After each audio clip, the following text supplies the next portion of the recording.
Chapter 1. I became the prince consort. The rhythmic sound of raindrops echoed against the window pane, creating a melancholic atmosphere outside, shrouded in mist. Smoking is detrimental to one's health, he mused, yet he ignited a cigarette.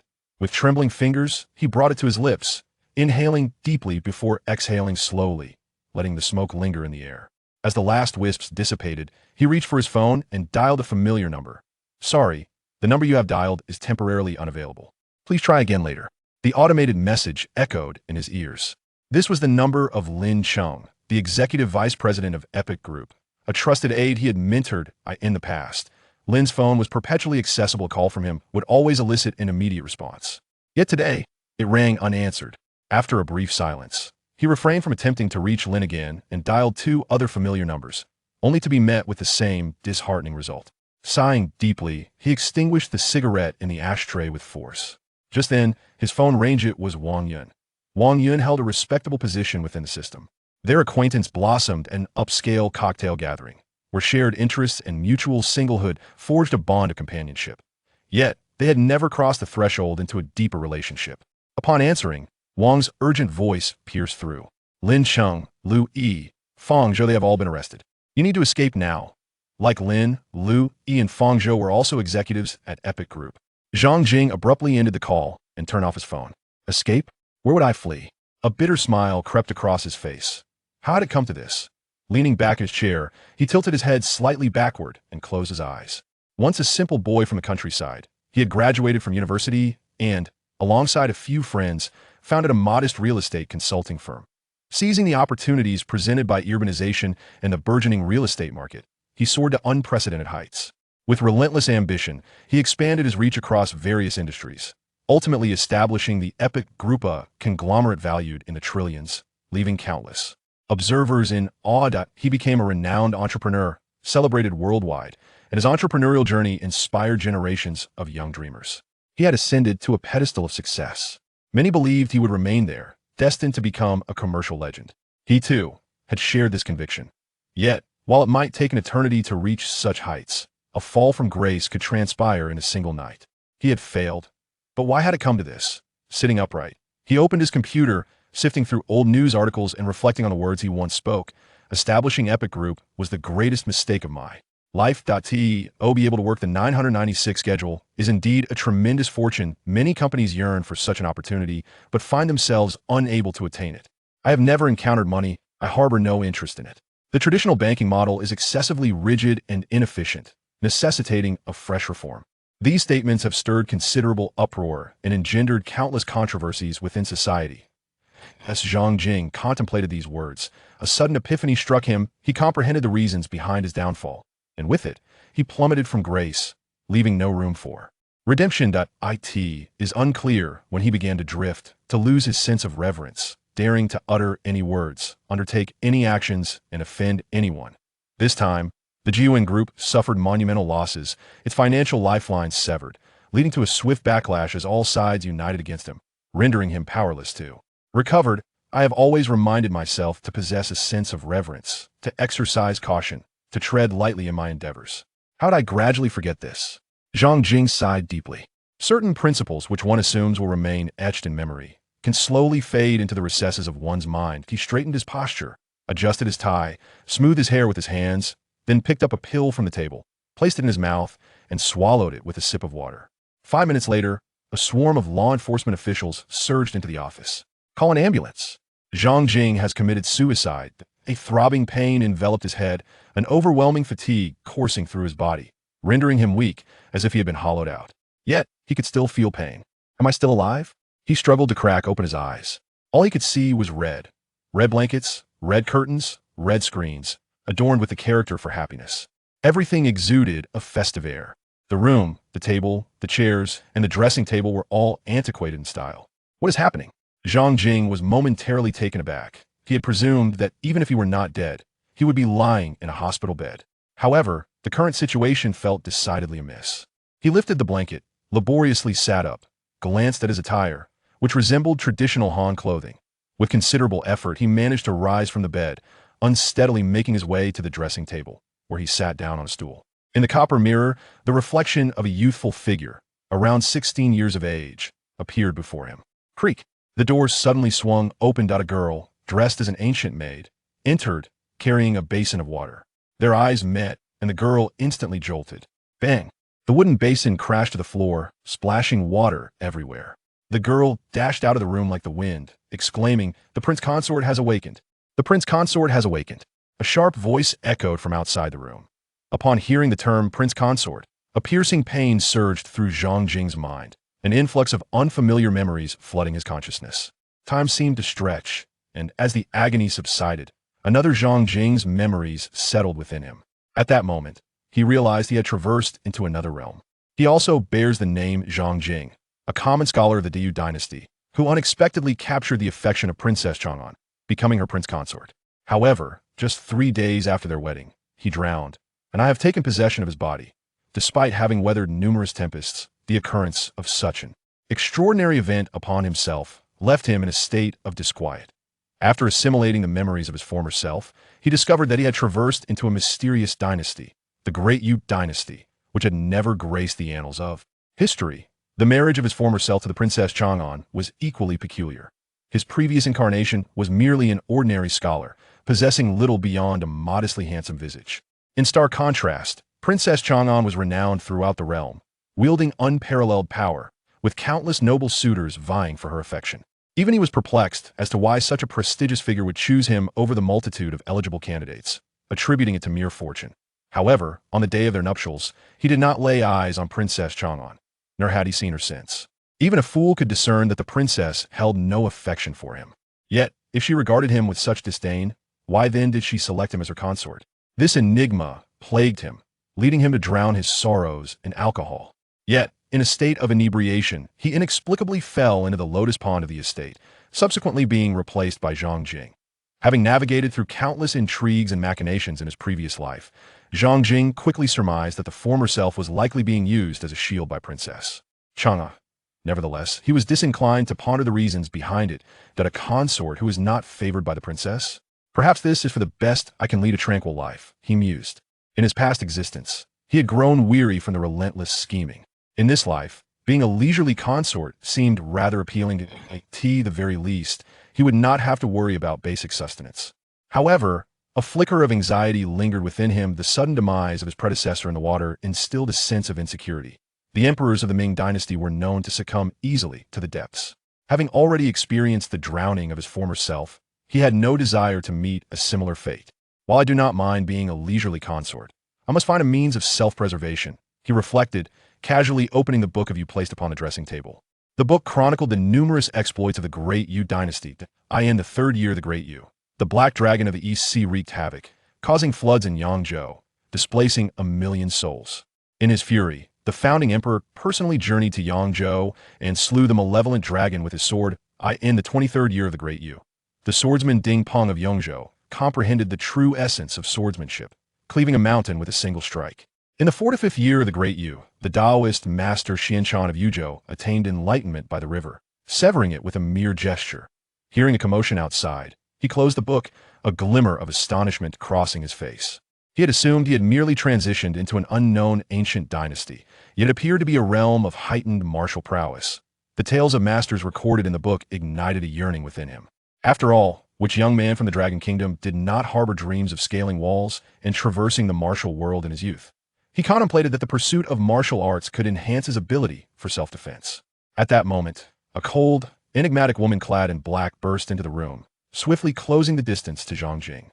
Instantly, information about her flooded his mind. Her name was Xueqin, the head of the guards assigned to the Listening Spring Manor by Princess Chang'an. The individual resembled an iceberg, perpetually cold and unyielding. Even towards the prince consort, he exhibited an air of indifference. "Commander Xue," Zhang Jing said courteously. Xueqin, her expression devoid of emotion, nodded slightly, her gaze meticulously examining Zhang Jing, scrutinizing every detail. Only after she was entirely assured of his well-being did she speak in a measured tone. "I did not anticipate that within a mere day of my absence, the prince consort would encounter such an incident. Fortunately, the prince consort is unharmed." Zhang Jing mused inwardly. It is indeed curious that he remains unscathed, considering the original's demise. Yet he maintained an impassive facade, replying, "Thank you for your concern, Commander Xue." Noticing Zhang Jing's calm demeanor, a flicker of doubt stirred within Xueqin. Just days prior, he had appeared as a mouse might before a cat, feigning composure while betraying an instinctual tension. What could have instigated such tranquility in his presence now? Perhaps the brush with peril had catalyzed a transformation in his character. She chose not to dwell on this notion. Continuing, according to the numerous servants in Tinquan residence, the prince consort faced a near-drowning incident, which displeased the princess. Thus, I have been instructed to conduct a thorough cleansing of Tinquan residence. Please take care to avoid excessive drinking in the future. At her words, Zhang Jing felt a slight tremor within that he fully comprehended the implications of the term cleansing. It was likely that many of the servants in Tinquan residence would never be seen again. However, he refrained from elaborating further. In truth, the prince's directive to cleanse the residence had granted him a measure of relief. For the foreseeable future, he would likely be spared the anxiety of a fatal plunge. Yet, lacking the means for self-defense still left him feeling vulnerable. Thus, he boldly declared to Xueqin, "I wish to learn martial arts." Chapter 2. The Artistic Life System. You wish to learn martial arts? Xueqin scrutinized Zhang Jing, shaking her head. It is too late. Typically, martial artists begin their training at the tender age of 6, guided by elders or instructors to lay a solid foundation.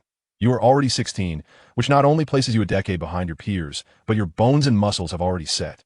Even with diligent practice, achieving proficiency in martial arts will prove challenging. Zhang Jing responded with a serene smile. My desire to learn martial arts does not stem from aspirations of great achievement, but rather from the realization, following my recent near drowning, that my body has grown somewhat frail, that I merely wish to strengthen myself through martial training. Strengthening oneself? Xueqin observed Zhang Jing's pallid complexion and understood immediately. This individual indeed appeared somewhat frail. He ought to engage in martial arts training. Your matter is beyond my authority. I shall report it to the princess. Await her response. With that, Xueqin turned and departed. A day later, a caravan comprising numerous horse-drawn carriages gradually made its way into Tinquan residence. Xueqin reappeared before Zhang Jing. The princess has granted her approval for your martial arts training, she announced. Zhang Jing could not help but feel a surge of joy. The princess has also sent over more than 1,000 volumes of books, including several precious martial arts manuals. These texts will be housed in Qinyu Tower henceforth. Upon hearing these words, Zhang Jing could not help but develop a slight affection for the princess, whom he had never met. Although she seemed to hold little regard for him as her consort, she nonetheless offered her immediate support upon learning of his desire to pursue martial arts. Even though he was not a martial artist himself, he understood that in such a world of profound martial prowess, martial arts manuals must be exceedingly rare and valuable. Resources akin to core technologies in the modern world, which are generally inaccessible to the average person. Xueqin's gaze toward Zhang Jing suddenly grew complex. She withdrew a book from her bosom and placed it before him, stating, compared to those tomes housed in Qinyu Tower, this particular manual is the most precious. The princess personally selected this for you upon hearing of your intent to learn martial arts. Zhang Jing's eyes narrowed slightly as he focused on the book, the 5 characters Golden Flood Dragon Bone forging method immediately catching his attention. Judging by the seriousness etched across Xueqin's face, this manual was evidently extraordinary. Xueqin continued, as you have not practiced martial arts before, allow me to briefly explain the situation regarding martial foundations. I appreciate your assistance, Zhang Jing replied courteously, offering a slight bow. The original owner of his body was merely a common scholar. While he had heard some rumors regarding martial artists, he had never delved deeply into the subject. Now, as he prepared to embark on his martial journey, it was indeed necessary for him to grasp various aspects concerning martial practitioners.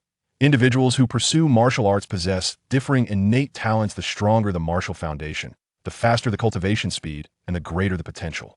There are 9 tiers of martial foundations, Xueqin explained swiftly. Zhang Jing attentively took notes. The martial foundations were categorized into 9 tiers.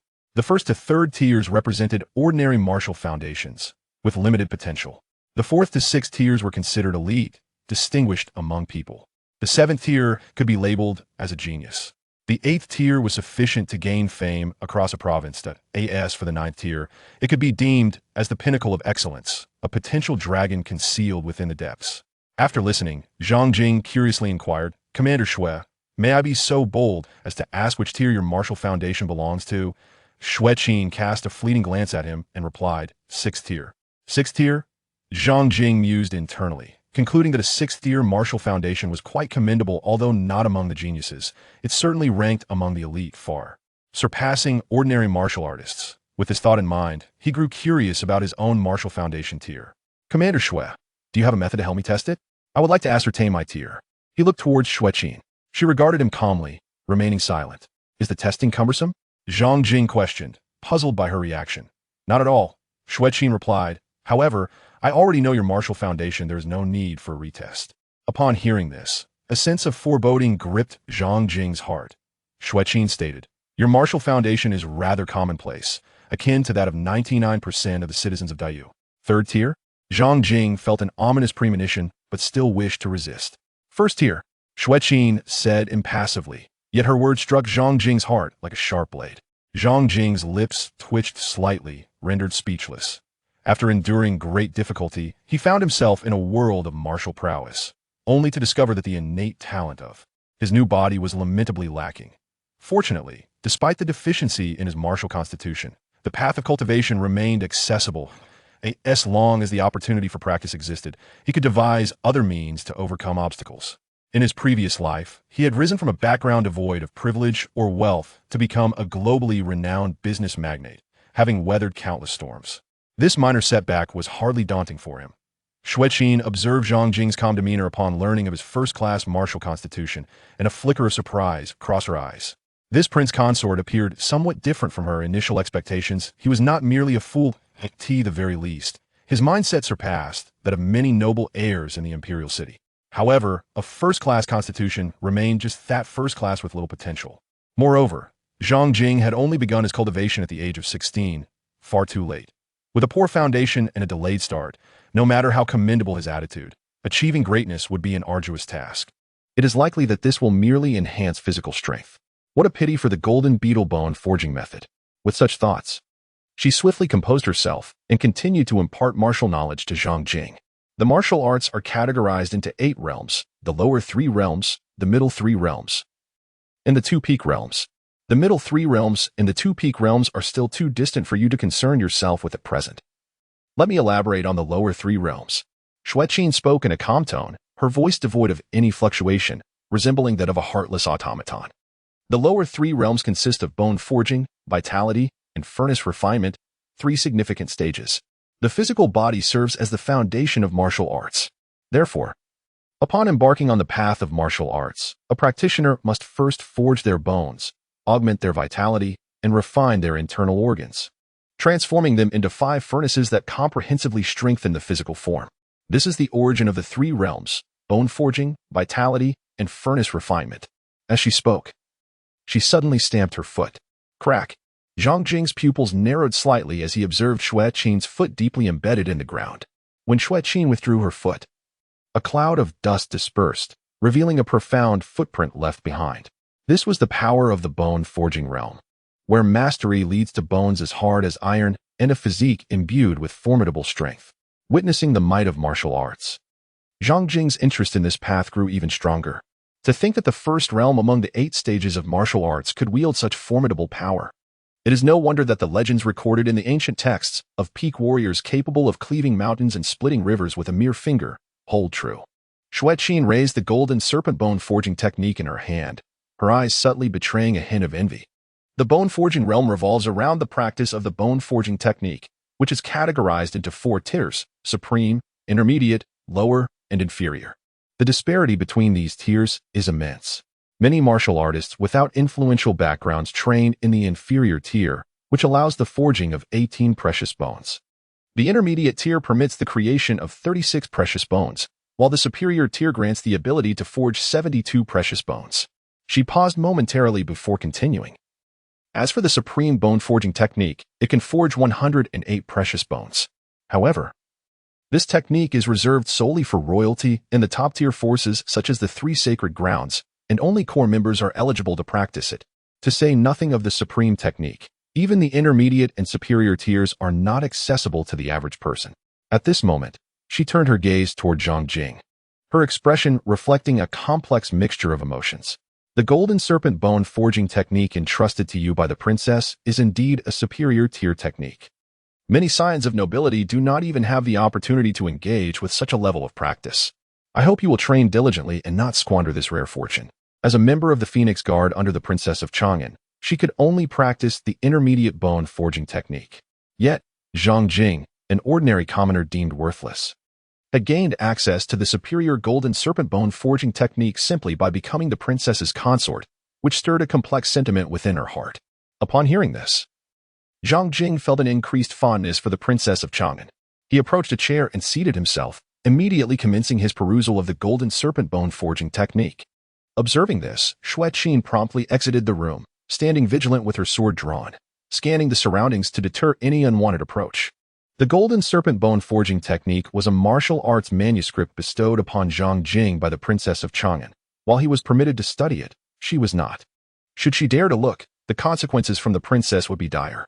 Not only did she refrain from peering into the manuscript herself, but she also took precautions to ensure that no one else in the estate could glimpse it. As Zhang Jing flipped open the tome, he was greeted by various depictions of human figures in diverse poses, some seated and others standing, each illustration adorned with numerous crimson threads and fine print. Surrounding these figures were larger inscriptions. Zhang Jing, having assimilated the memories of his former self, was able to comprehend the text before him. However, as he began to peruse the images and words within the book, a sudden chime resonated in his mind. The artful life system has been activated. The method for cultivating the corporeal path has been discovered and is now being recorded. Immediately, a semi-transparent attribute panel materialized before Zhang Jing's eyes. Name: Zhang Jing. Age: 16 level. Mortal corporeal path. Not yet initiated skill. Golden serpent bone forging technique. Not yet initiated. Calligraphy. Discovered and now being recorded. Once again, an electronic voice echoed in his mind. In an instant, vivid scenes of the original self practicing calligraphy after reading began to unfold in his thoughts. The original self hailed from humble beginnings, living in poverty so dire that he could not afford paper, let alone the opportunity to seek guidance from a master. Consequently, during his practice, he was compelled to use a twig as a brush, diligently inscribing characters in the sandy ground before his home each day. While this method was rather rudimentary, over time, it allowed the original self's calligraphy to reach a commendable level, distinguishing him among the ranks of ordinary scholars. The images of the original self's calligraphy practice flowed through his mind like scenes from a film. After a brief moment, the information on the attribute panel underwent a transformation. Corporeal path, not yet initiated skill. Golden serpent bone forging technique, not yet initiated. Calligraphy, 0 rank, 7100. Art points, 0. As the attribute panel evolved, a wealth of information flooded into Zhang Jing's consciousness. Gazing at the panel before him, he was momentarily stunned. Was this not a leisure game he often indulged in during his previous life, entitled Artistic Life? Unexpectedly, he found himself in this world alongside him. The game Artistic Life offers a leisurely gameplay experience, allowing players to engage in various forms of art such as music, chess, calligraphy, and painting. Each discipline enables the accumulation of experience points through continual learning, facilitating the elevation of artistic ranks. With each advancement in art, one earns artistic points, which can be utilized to enhance other artistic tiers. However, upon his arrival in this world, the seemingly innocuous game exhibited an unforeseen mutation, astonishingly incorporating martial arts, a domain distinct from the arts. Furthermore, one could elevate the martial arts rank using artistic points. Yet, martial arts do not conform to the artistic realm. While cultivating martial arts, one cannot accumulate experience points, nor can one earn artistic points with the advancement of martial arts ranks. Nevertheless, this was more than sufficient. Previously, he harbored concerns regarding his inferior innate talent and late start, fearing significant challenges in achieving success in martial arts. With the assistance of the Artistic Life system, he now perceived that his lack of innate talent and late initiation were trivial matters. He was poised for ascendance. Chapter 3. Pursuing the unconventional. Gazing at the interface before him, Zhang Jing instantly discerned his path forward. He resolved to diligently enhance his calligraphy. By advancing it by one tier, he could procure artistic points to subsequently elevate his physical martial arts rank. As the physical martial arts rank ascended, the skill Golden Flood Dragonbone forging technique beneath it would also swiftly reach its potential. He decided to first engage in the comprehension and practice of the Golden Flood Dragonbone forging technique to assess its efficacy. The technique comprises 72 illustrations, each corresponding to a distinct movement. Each movement is paired with a specific breathing method, and every illustration must be practiced in conjunction with its corresponding breathing technique. The initial illustration depicts an individual seated cross-legged, palms pressed together and raised overhead, as their entire body rhythmically twists and rotates, synchronizing their breath with the undulating motions. It resembles a coiled dragon, continuously writhing, drawing in the essence of heaven and earth.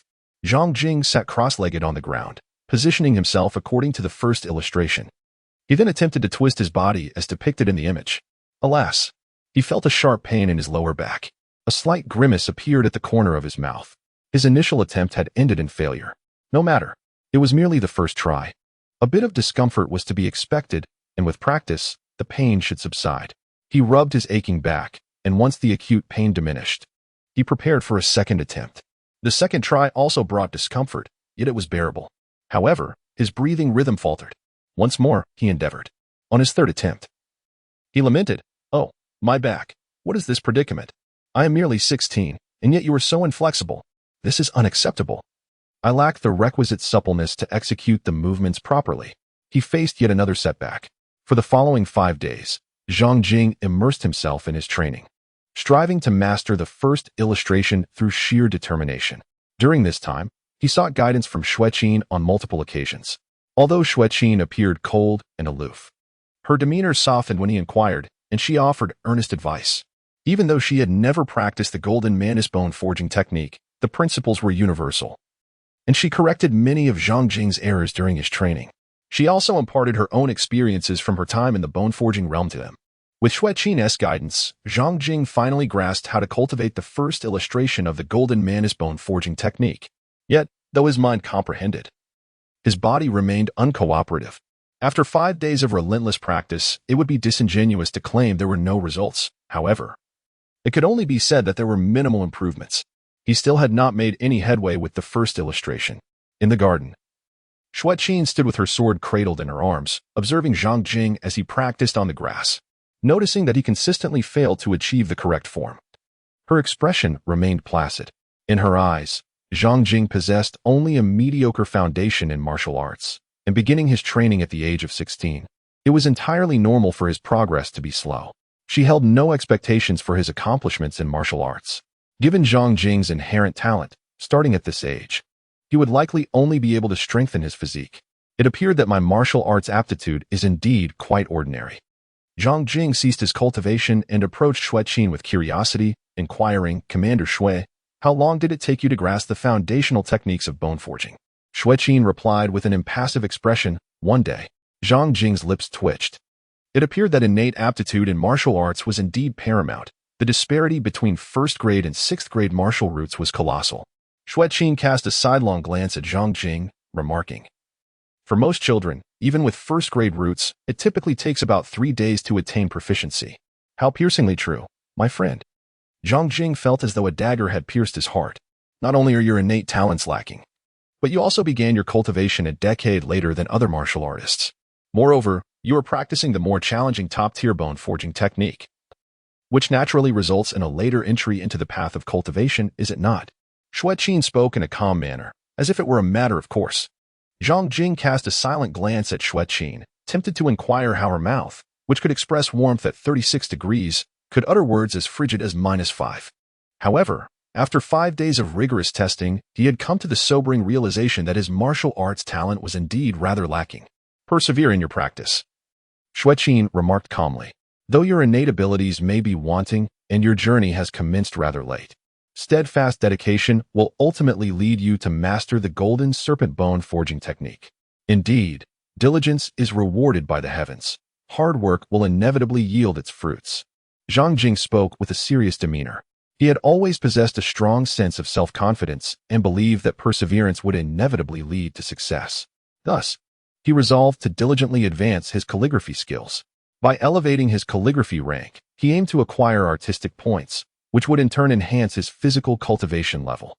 The golden dragon bone forging technique would subsequently improve, marking the true path of cultivation. "Xiaochan, prepare the brush, ink, and paper." Zhang Jing suddenly called out to the maid Xiaochan, who was not far away.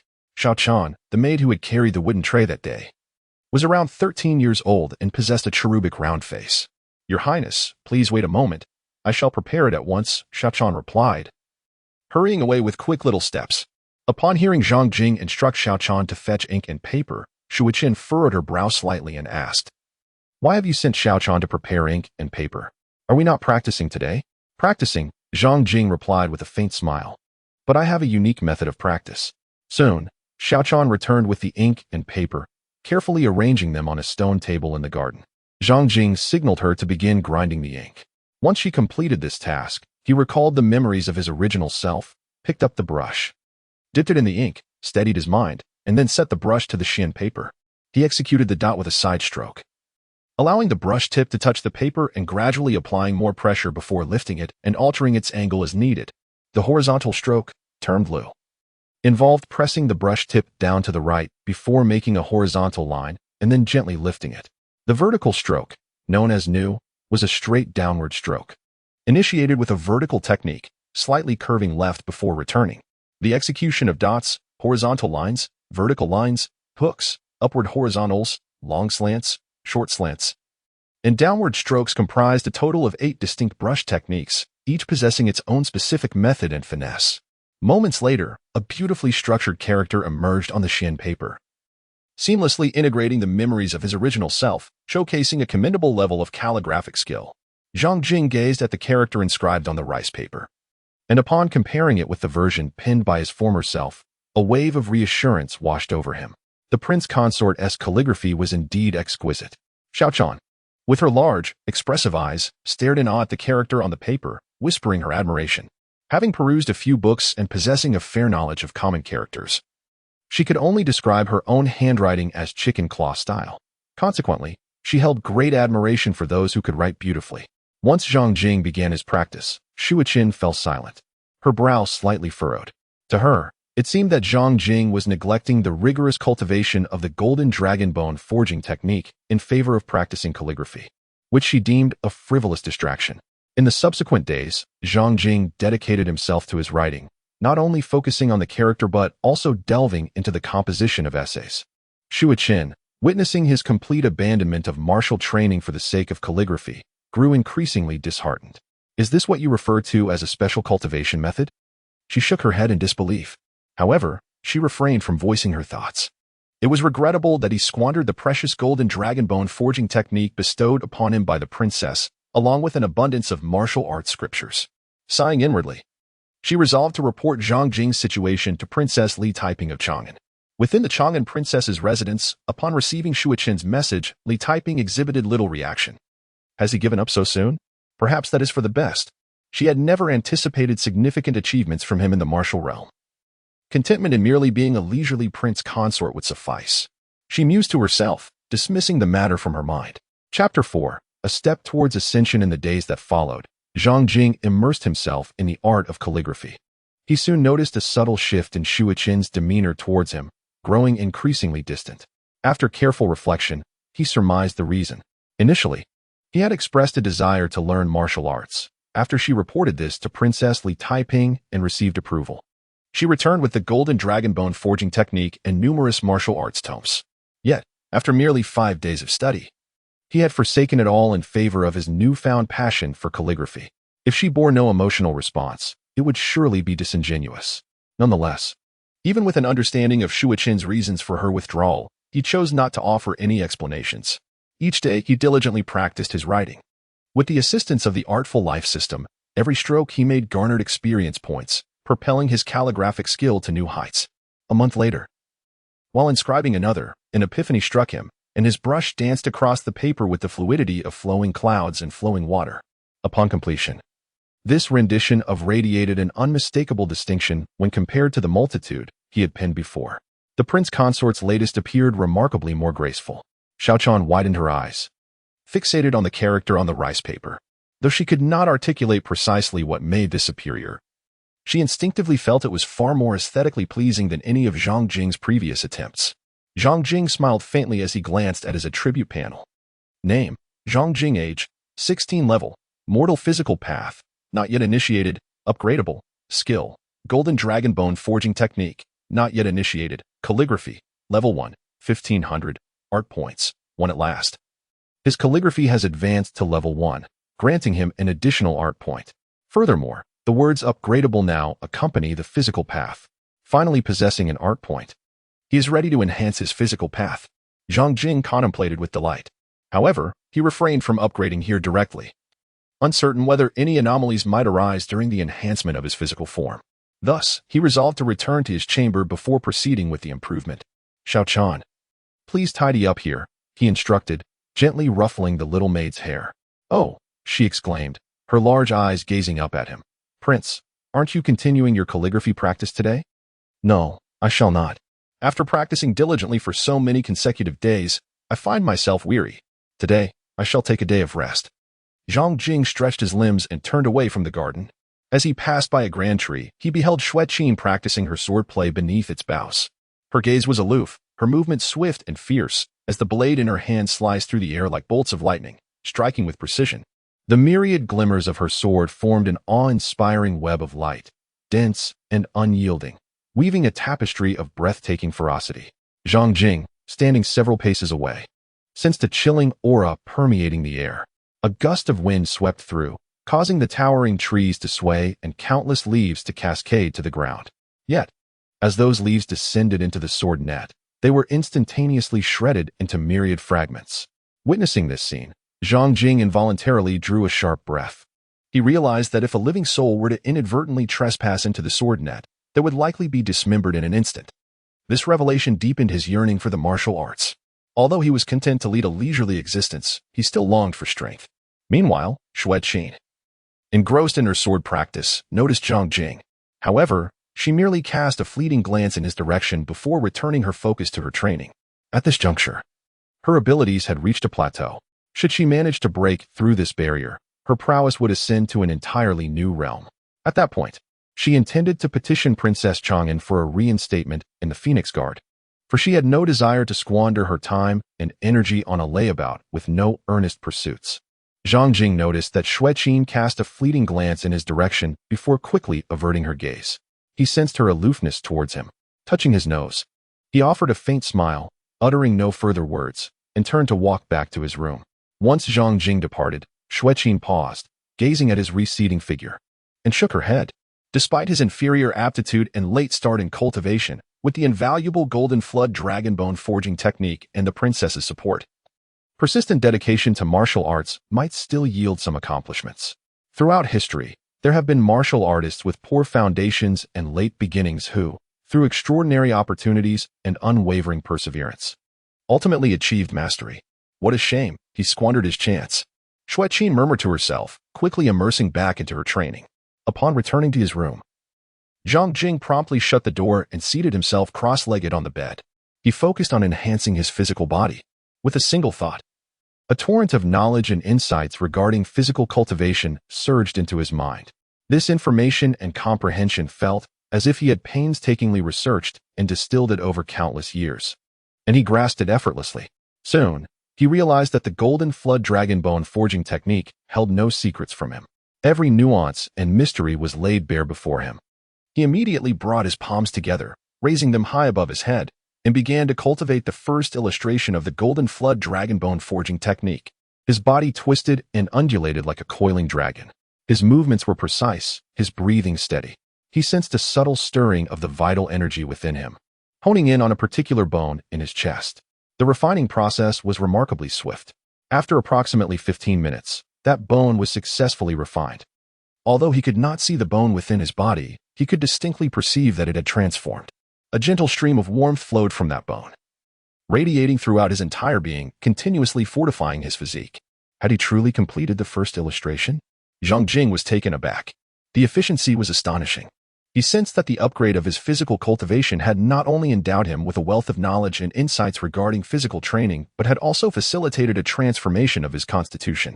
This profound change allowed him to swiftly master the first diagram. Without a moment's hesitation, he proceeded to practice the second diagram. Within merely half a day, he had successfully cultivated all 32 diagrams, completing the refinement of the 32 bones within him. He felt an urge to continue his training. However, he was compelled to halt. After achieving mastery over the 32 diagrams, an overwhelming sense of hunger washed over him. It was imperative to replenish his nutrition and vital energy before he could pursue further cultivation. He suppressed the impulse to continue and turned his attention to the attributes panel. Level: 4th Heaven of Bone Forging Physical Path. First Stage Skill: Golden Dragon Bone Forging Technique. Minor Accomplishment: Calligraphy. First stage, 1500, art points. 0. The information on the attributes panel had transformed. In a single step, he transitioned from an ordinary individual to a martial artist of the fourth heaven of bone forging. Skills are categorized into 3 realms: beginner, minor accomplishment, and major accomplishment. Upon upgrading the physical path to the first stage, he instantly grasped all the secrets of the Golden Dragon bone forging technique. Should his body possess sufficient nutrition and vital energy, he could potentially cultivate this technique to the realm of major accomplishment in one breath, thereby elevating his level directly to the 9th heaven of bone forging. However, constrained by his current nutritional and vital energy reserves, he could only advance the Golden Dragon bone forging technique to the realm of minor accomplishment. Fortunately, the spring listening manor abounded with supplements to replenish nutrition and vital energy. Within a few days at most, he would be able to cultivate the Golden Dragon bone forging technique to major accomplishment. Indeed, accumulating artistic experience, enhancing artistic rank, acquiring art points, and investing in the upgrade of martial arts is the true path to greatness. Zhang Jing smiled brightly before hastily departing from the study in search of sustenance. At this moment, he was utterly famished. Chapter 5. Forging the 9 layers of bone. In the ensuing 3 days, Zhang Jing indulged in copious amounts of nourishing supplements. Although the listening spring mansion failed to procure any extraordinary treasures from heaven and earth, it was not lacking in ordinary tonics. Throughout this period, he consumed a daily regimen of restorative dishes, including the 10 complete nourishing soup, ginseng stewed chicken, for gentlemen steamed duck, and angelical lamb soup, all aimed at replenishing his vitality and blood. "Your health is well, I trust, my lord?" the maid Xiaochan inquired, observing Zhang Jing swiftly devour an entire table of delicacies, her round face betraying a hint of concern. Over these days, Zhang Jing's appetite had surged, amounting to 3 or 4 times that of an average adult, accompanied by an excessive intake of supplements. She worried that he might jeopardize his health through such indulgence. "Haha, I have never felt better."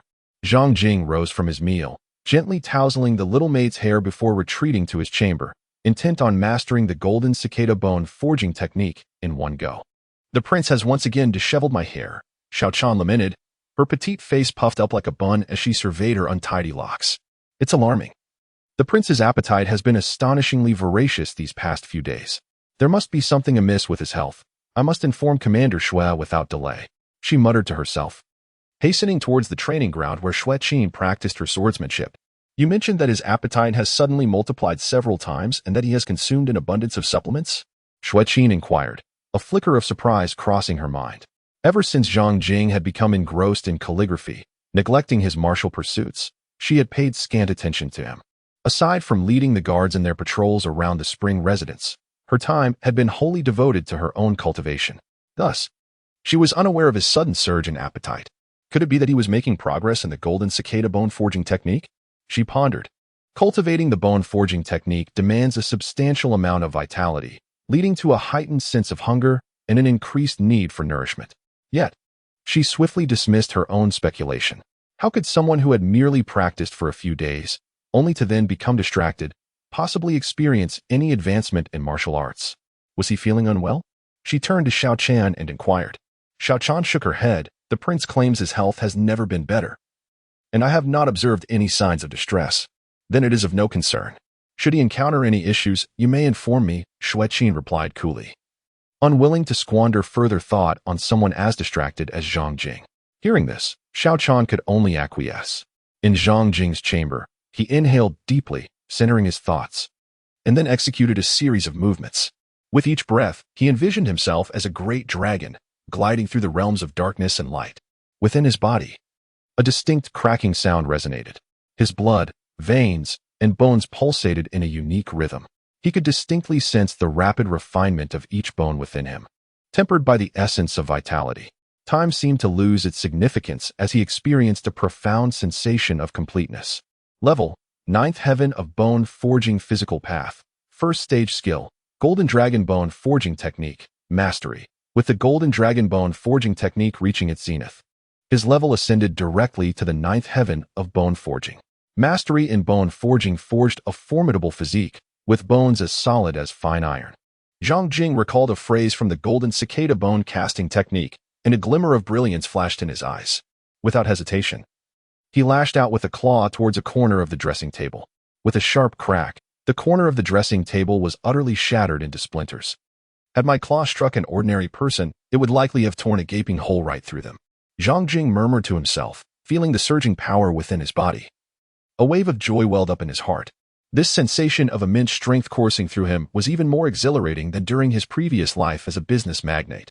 With his eyes gently closed and his mind focused, he immediately sensed the 72 transformed precious bones within him.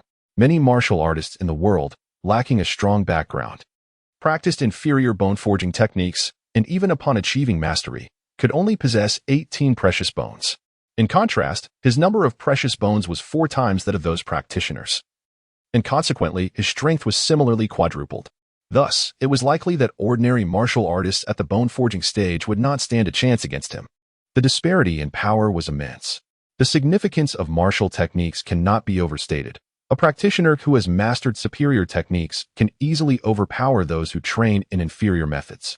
Zhang Jing expressed his gratitude once more to his unseen princess wife for bestowing upon him the golden caster's bone-forging technique. He recalled the supreme bone-forging technique mentioned by Xueqin, which was capable of crafting 108 precious bones. Undoubtedly, a martial artist who mastered the supreme bone-forging technique would possess strength far surpassing his current abilities. Although, after his rebirth, Zhang Jing had become less competitive than in his previous life. Preferring a tranquil existence, he still harbored a desire to not fall behind others. Moreover, with the support of the artistic life system, it would be somewhat indefensible to be weaker than his peers under such circumstances. According to Xueqin, the supreme bone-forging technique was held in the hands of the royal family in the 3 great sacred places, among other elite factions, and only the core members of these powers were deemed worthy of its cultivation. There was no doubt that these top-tier forces guarded the supreme bone-forging technique with utmost vigilance, allowing no leaks. If any outsider attempted to practice it, they would face relentless pursuit. Thus, obtaining the supreme bone-forging technique from members of these elite factions seemed an improbable endeavor. It appears that if I wish to forge more precious bones within the realm of bone-forging, I may have to devise methods from the more common techniques available. Zhang Jing muttered to himself, promptly leaving the room and heading towards Chunyu Tower. The princess of Chang'an had sent over more than 1,000 volumes of books, all meticulously arranged within Chunyu Tower, among which were several precious martial arts manuals. It is hoped that within these martial arts texts, there exists the elusive bone-forging technique. Chunyu Tower is situated at the northeast corner of Tingquan Mansion. Zhang Jing swiftly arrived at the entrance of Chunyu Building. This establishment is a crucial stronghold of Tingquan Mansion, guarded by 10 valiant sentinels clad in armor. Upon recognizing the prince consort, all 10 guards simultaneously knelt on one knee, paying their respects to Zhang Jing. Zhang Jing nodded slightly and swiftly entered the Chunyu Building. The Chunyu Building consists of 3 levels, each adorned with several wooden shelves. Upon each shelf lies a collection of books. Zhang Jing swiftly located the bookshelf housing the martial arts manuals on the 3rd floor. Among the titles, he found 13 swords of heavy snow, 8 blades of the breaking army, spirit serpent bone forging technique, 8 bone forging technique, flowing cloud flying sleeves, and phantom body technique. He rapidly scanned the covers of each tome and discerned that the collection was remarkably comprehensive, encompassing various styles of swordplay, knife techniques, and body movements. Most notably, he discovered 5 manuals dedicated to bone forging techniques. Among them, 3 were of inferior quality: the Spirit Serpent Bone Forging Technique, the Ape Bone Forging Technique, and the Furious Bear Bone Forging Technique. The remaining 2 were of intermediate quality: the Tiger Demon Bone Forging Technique and the Immortal Crane Bone Forging Technique. Gazing at the 5 bone forging manuals before him, Zhang Jing felt a surge of joy within. Whether he could transcend the limitations of superior bone forging techniques now depended upon these 5 texts. Chapter 6: Breaking Through Limitations. Spring Rain Tower. Zhang Jing meticulously perused the 5 tomes of bone casting techniques: the Tiger Demon Bone Casting Method, the Celestial Crane Bone Casting Method, the Spiritual Serpent Bone Casting Method, the Monkey Bone Casting Method, and the Savage Bear Bone Casting Method. Upon successfully incorporating these 5 manuals into his attributes panel, vivid images and text of the techniques instantly manifested within his mind. After ascending his corporeal path to the 1st level, he instinctively comprehended all the esoteric principles of the bone casting realm. Thus, the moment he successfully cataloged the 5 manuscripts, he fully grasped their respective cultivation methods. He immediately commenced training in the tiger demon bone casting method. With a fierce stance, his body moved with the agility of a mighty tiger. Eyes sharp and predatory. He embodied the essence of a hungry tiger pouncing on its prey. He executed a series of movements, and although it was his first attempt, he performed them with unparalleled finesse, as if he had practiced them countless times before. He resembled a ferocious tiger in constant motion, occasionally emitting sounds akin to a tiger's roar. The vital energy within him surged, stirred by his movements and breath, flowing along designated pathways to refine each bone. He progressed through the stages of the tiger demon bone casting method, from novice to minor mastery to complete mastery. In approximately a quarter of an hour, he achieved full proficiency in the technique. With the attainment of the tiger demon bone casting method, 12 new precious bones were successfully refined within him, coinciding with 24 precious bones already perfected through the golden flood dragon bone casting method. In other words, he had only added 12 new precious bones, bringing the total to 84. Success. Upon perceiving the increase of his precious bones from 72 to 84, Zhang Jing was filled with immense joy. The count of 84 precious bones evidently surpassed the limits of the golden serpent bone forging technique. Undoubtedly for him, the simultaneous cultivation of multiple bone forging techniques could also augment the quantity of precious bones. However, he was acutely aware that such an endeavor was one he alone could undertake. Not to mention, an individual's time and energy are finite. For many martial artists, achieving mastery in a single bone forging technique is already a formidable challenge. Engaging in the simultaneous cultivation of several techniques would undoubtedly demand even greater time and energy. Any delays in breaking through to higher realms due to the practice of multiple techniques would, without question, be a futile endeavor. Furthermore, the concurrent cultivation of various bone forging techniques carries inherent risks of conflict. The more techniques one practices, the greater the potential for discord. Should such discord erupt, the martial artist's internal vitality could spiral into chaos, endangering their very existence, resulting in grave injuries or, in severe cases, even death. Thus, many martial artists, fully aware of the opportunity to increase their precious bones through the simultaneous cultivation of multiple techniques, refrain from doing so, except for a handful of exceedingly arrogant practitioners. Most adhere to mastering just one bone forging technique. For Zhang Jing, however, the concerns raised were inconsequential. After ascending to a higher tier of physical existence, he instinctively comprehended all the mysteries within the realm of bone forging. While cultivating multiple techniques, he could not only avoid conflicts but also achieve rapid progress. With renewed determination, a glimmer of brilliance ignited in his eyes as he commenced the cultivation of the celestial crane bone forging technique. In no time, he mastered this technique as well. The bones refined through this method accounted for 22 precious bones, overlapping with those he had previously completed. Consequently, upon mastering this technique, he added a mere 14 precious bones to his total. Without pausing for rest, he proceeded to perfect the spirit serpent, the monkey, and the violent bear bone forging techniques, all of which were of inferior grade. These 3 techniques also involved many overlapping precious bones with those already completed, ultimately contributing an additional 3, 5, and 9 precious bones, respectively. In total, the 5 bone forging techniques culminated in Zhang Jing acquiring an additional 43 precious bones, which, when combined with the 72 obtained from mastering the golden serpent technique, resulted in a remarkable total. The number of precious bones within Zhang Jing astonishingly reached 115. The supreme bone forging technique can only forge a maximum of 108 precious bones, yet the count within my body has surpassed that, achieving 115. Zhang Jing was filled with elation. He distinctly sensed the transformation of his physique. His current body was at least 40% stronger than before he entered the Spring Rain Tower. Moreover, he felt that the 115 precious bones he possessed were not his ultimate limit. If he were to acquire additional bone forging techniques, he would undoubtedly forge even more precious bones until he reached the pinnacle of his physical potential. He mused to himself, contemplating how to procure more bone forging techniques, and resolved to seek counsel from Xueqin regarding this matter. However, he did not immediately approach her. Now, he was also a warrior of the 9th level of bone forging, and with 115 precious bones, his physique surpassed that of many top-tier talents from elite sects who had mastered supreme bone forging techniques. It was high time for him to learn some offensive techniques and movement arts. Otherwise, despite his formidable physical strength and vitality, he would be unable to fully harness the power of his body. He picked up the Great Snow 13 swords beside him and soon integrated this sword technique into his attribute panel.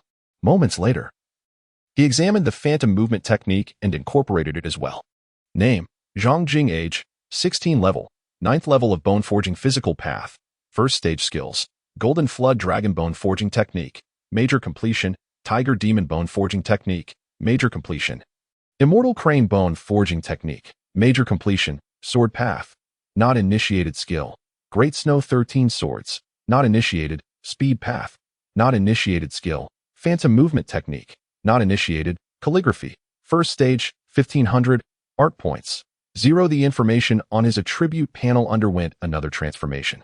Whether in swordsmanship or movement arts, he had only mastered 6 out of 7 apertures, remaining entirely uninitiated in these 2 skills. Next, he needed to continue elevating the level of his calligraphy to gain art points, which could be used to enhance his sword path and speed path. Additionally, he needed to devise a means to acquire more bone forging techniques to maximize the number of precious bones within him until he reached his limits. With his goals clearly defined, Zhang Jing departed from the Spring Rain Tower. The 10 guards stationed at the Spring Rain Tower sensed an inexplicable difference in Zhang Jing as he passed before them. Although they could not articulate what had changed, they felt an undercurrent of danger emanating from him. Yet, they quickly dismissed this notion as a mere illusion. They knew Zhang Jing had previously been a frail scholar, untouched by martial arts, whose initial enthusiasm for training had waned after just 5 days, leading him to become engrossed in calligraphy. How could such a person possibly exude a sense of threat? It must be an illusion. Zhang Jing soon discovered Xueqin practicing her swordsmanship beneath a grand tree and expressed his desire to acquire additional bone forging techniques. Upon hearing this, Xueqin furrowed her brow, casting an irritable glance at Zhang Jing.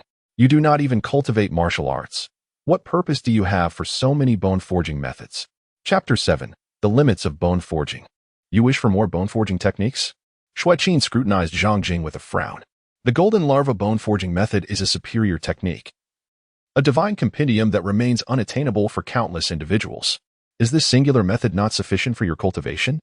Zhang Jing observed the unmistakable displeasure etched on Xueqin's face and offered a calm smile. Commander Xue, I am aware that you might consider me ambitious, perhaps even greedy in my pursuits, and it may irk you that I have been engrossed in the art of calligraphy rather than diligently practicing the Golden Flood Bone Forging technique. However, the truth is that while the Golden Flood Bone Forging technique is indeed remarkable, it is also profoundly intricate and esoteric. My innate abilities are rather lacking, and my comprehension is merely average, making it exceedingly difficult for me to fully grasp and successfully cultivate this technique. Thus, I have resorted to calligraphy to express the frustrations that weigh upon my heart. Nevertheless, I am still eager to pursue martial arts. Therefore, I seek to acquire additional bone forging techniques as references, hoping to ignite a spark of understanding and clarity regarding the cultivation methods of the Golden Flood Bone Forging technique. He believed that revealing his mastery of the Golden Flood Bone Forging technique would be too astonishing and should remain concealed, thus he resorted to a slight fabrication. Xueqin regarded Zhang Jing with a look of skepticism, scrutinizing his eyes to ascertain the veracity of his words. Yet, upon witnessing the calmness and sincerity reflected in his gaze, she began to entertain the possibility that he spoke the truth. Could it be that what he asserted was indeed factual? If so, perhaps she could extend her assistance once more. Is it not true that within the Spring Rain Pavilion, there exist 2 mid-grade bone forging techniques and 3 low-grade ones? She inquired. That is insufficient. Zhang Jing responded. Xueqin fell silent for a moment before replying. Techniques are the most precious treasures for any martial arts faction and are not easily divulged, not to mention the pinnacle and superior bone forging techniques. Even mid-grade ones are closely guarded secrets among many smaller factions. I can only endeavor to help you gather some low-grade bone forging techniques. Low-grade techniques will suffice, Zhang Jing asserted, fully aware of the value of such techniques. Even low-grade bone forging techniques are difficult for the average person to acquire. I will await your news. With that, Xueqin resumed her sword practice, choosing not to engage further with Zhang Jing. Zhang Jing gazed at Xueqin, who was performing a mesmerizing display of sword shadows, a faint smile gracing his lips. Though she appeared cold and distant, her heart was warm, and she was willing to assist him. In the days that followed, he diligently continued to practice his calligraphy, striving to enhance his skills. However, once he reached the first tier of mastery, further advancement became quite challenging. The experience gained from each session diminished, while the experience required for leveling up increased significantly. Meanwhile, Xueqin ventured out daily, gradually procuring over 20 volumes of lower-grade bone-casting techniques for him. He swiftly mastered each technique, and the number of precious bones within him steadily grew. As he practiced his writing and honed his bone-casting skills, time flowed gently onward. Observing his shift from an obsessive focus on calligraphy to dedicating a portion of his time to cultivation, Xueqin's demeanor toward him softened considerably. No longer as aloof as before. A month later, Zhang Jing set aside the Linghu bone forging technique and began to perform a series of movements, his breath flowing in a rhythmic manner.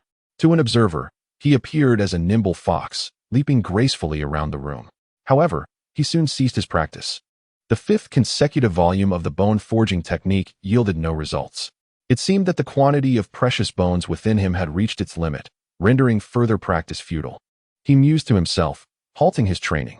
After diligently studying the 20 volumes of inferior bone forging techniques collected by Xueqin, the number of precious bones within him had totaled 206.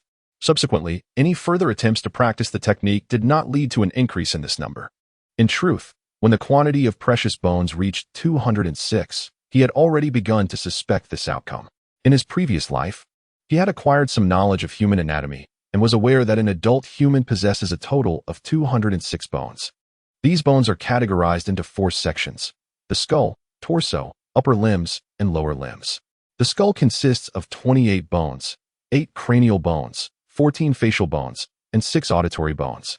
The torso comprises 58 bones, including 1 hyoid bone, for shoulder bones, 25 ribs, 26 vertebrae, and 2 pelvic bones. Together, these bones form the thoracic cavity and spine, primarily safeguarding the spinal cord and thoracic cavity. The upper limbs contain 60 bones, with 6 in the arms and 54 in the hands.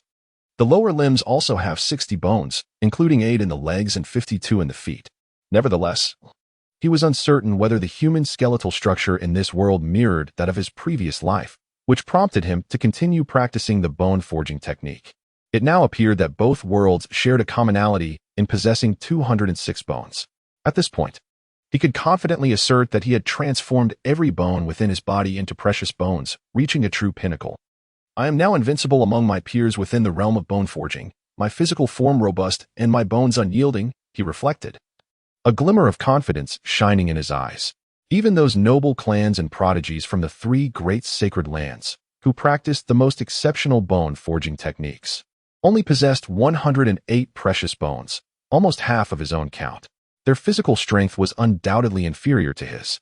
As for warriors practicing other bone forging techniques, they were hardly worth mentioning. The realm of bone forging had been cultivated to its utmost limits.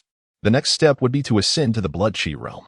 However, this ascension necessitated the use of a technique for luck, which was conspicuously absent from the martial arts scriptures within the Chunyu Tower. Zhang Jing furrowed his brow in contemplation. He understood that if he were to inform Xueqin of his ascension to the 9th layer of bone forging, she would undoubtedly relay this news to his princess wife, Li Taiping, who would certainly bestow upon him the luck technique. However, from his readings on martial arts in the Chunyu building, he had come to realize that even the most distinguished prodigies of elite factions, with the aid of numerous precious medicinal herbs, required 1 to 2 years to complete their cultivation in the bone forging realm. As a martial arts waste with merely a first-rate root bone, his cultivation speed was significantly swifter than those talented individuals. It would be preposterous to believe there were no hidden secrets at play. He was uncertain of the repercussions of such exposure and was reluctant to place his safety in the hands of others. Prioritizing security, he resolved to proceed cautiously, revealing his situation bit by bit. Without the luck technique, he found it challenging to advance to the blood chi realm for the time being. Thus, he decided to focus on enhancing his swordplay and body techniques. He continued to diligently work on his calligraphy progress, which had begun to slow down, necessitating a strategy to accelerate it. In his chamber, Zhang Jing set down his brush and gazed at an article he had just penned, feeling somewhat dissatisfied. His calligraphy emulated the esteemed style of Yan Zhenzu, a renowned calligrapher of the Yu Dynasty. Yan Zhenzu's script exhibited a slender and elegant form, possessing the charm of iron brush and silver hook, characterized by rich variations in strokes and a strict structural integrity.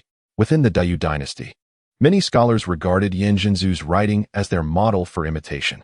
Coming from a humble background, He could not access the original calligraphic works of Yin Jinzhu for replication.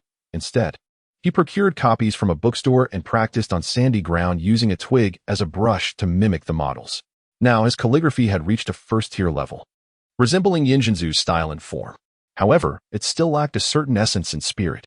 Zhang Jing understood that it was a matter of form resembling but spirit not resembling. To elevate his calligraphy to a higher realm, he must achieve a state where both form and spirit resonate harmoniously. The copies obtained from the calligraphy shop fell significantly short of the original works, making it difficult to perceive the essence and vitality within the characters. Continuing to imitate these inferior reproductions proved to be inefficient and offered little experiential value. If only he could find the original calligraphy manuals of Yin Jinzhu, he could meticulously contemplate the essence and spirit embedded within the characters, leading to a marked increase in both efficiency and experiential knowledge. Zhang Jing pondered deeply. As for inviting Yin Jinzhu himself to instruct him, the thought had never crossed his mind.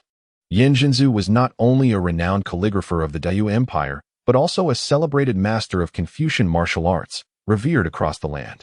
Although he held the title of Prince Consort, he was but a marginalized figure, lacking the stature to warrant Yin Jinzhu's personal tutelage in calligraphy. Perhaps his wife, Li Taiping, could have made such a request.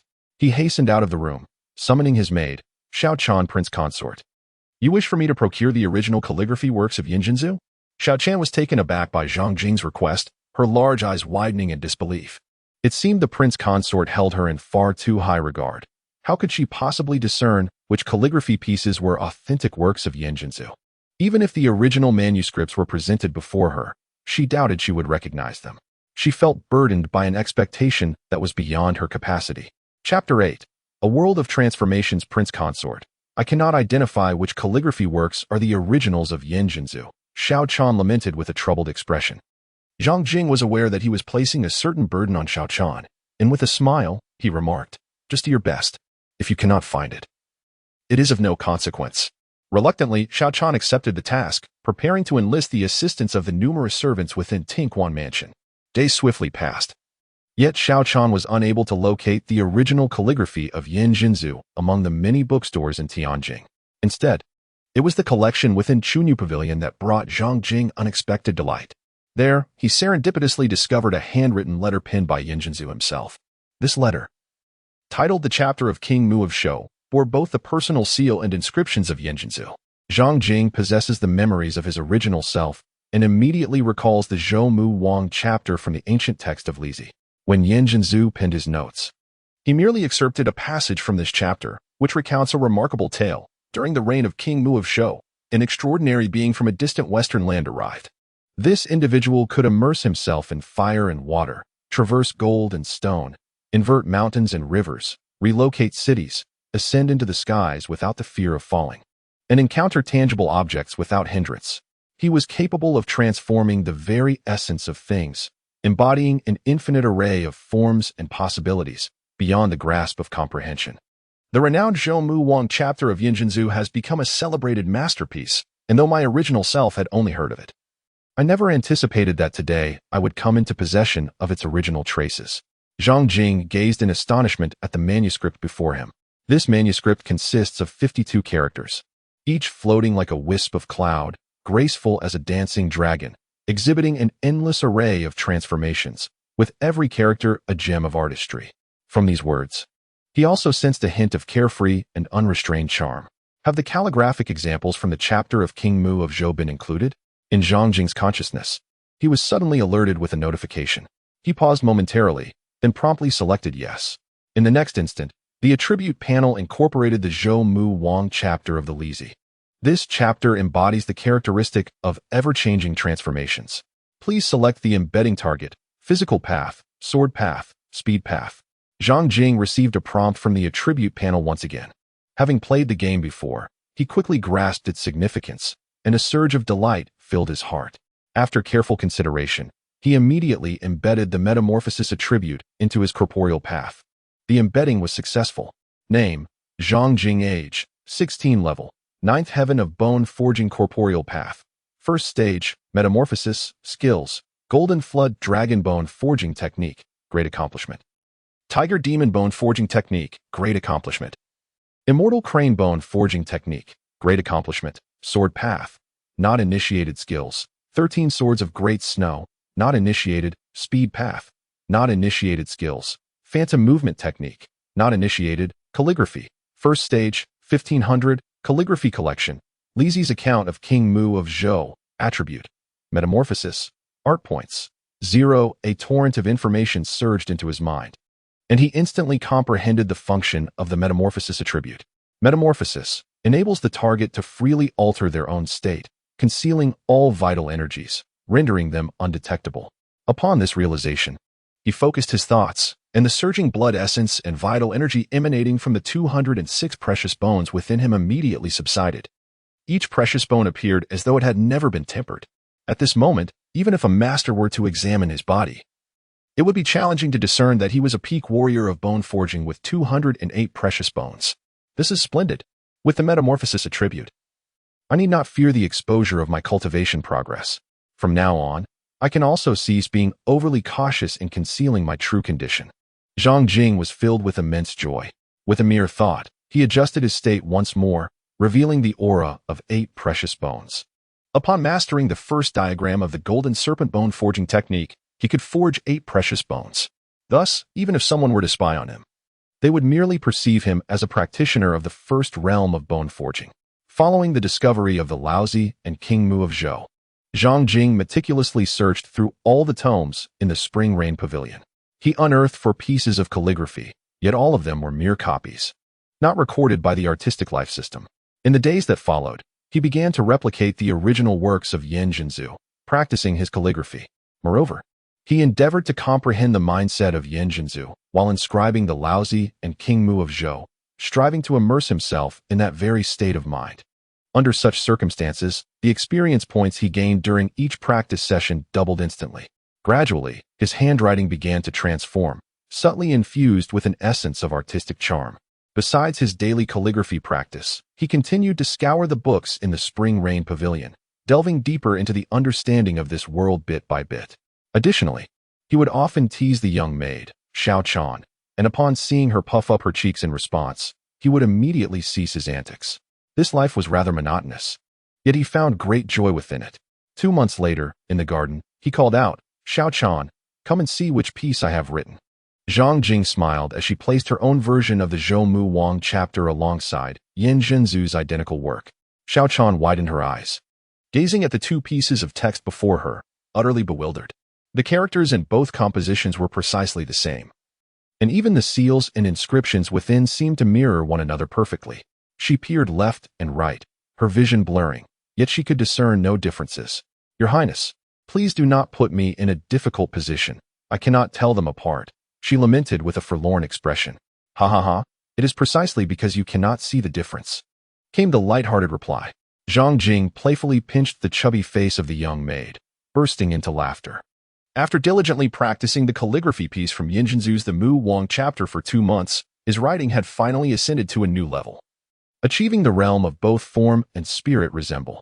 Calligraphy, 2nd level, 51,000. Artistic points, 2. He cast a glance at his attributes panel, promptly departing the garden and striding towards his chamber.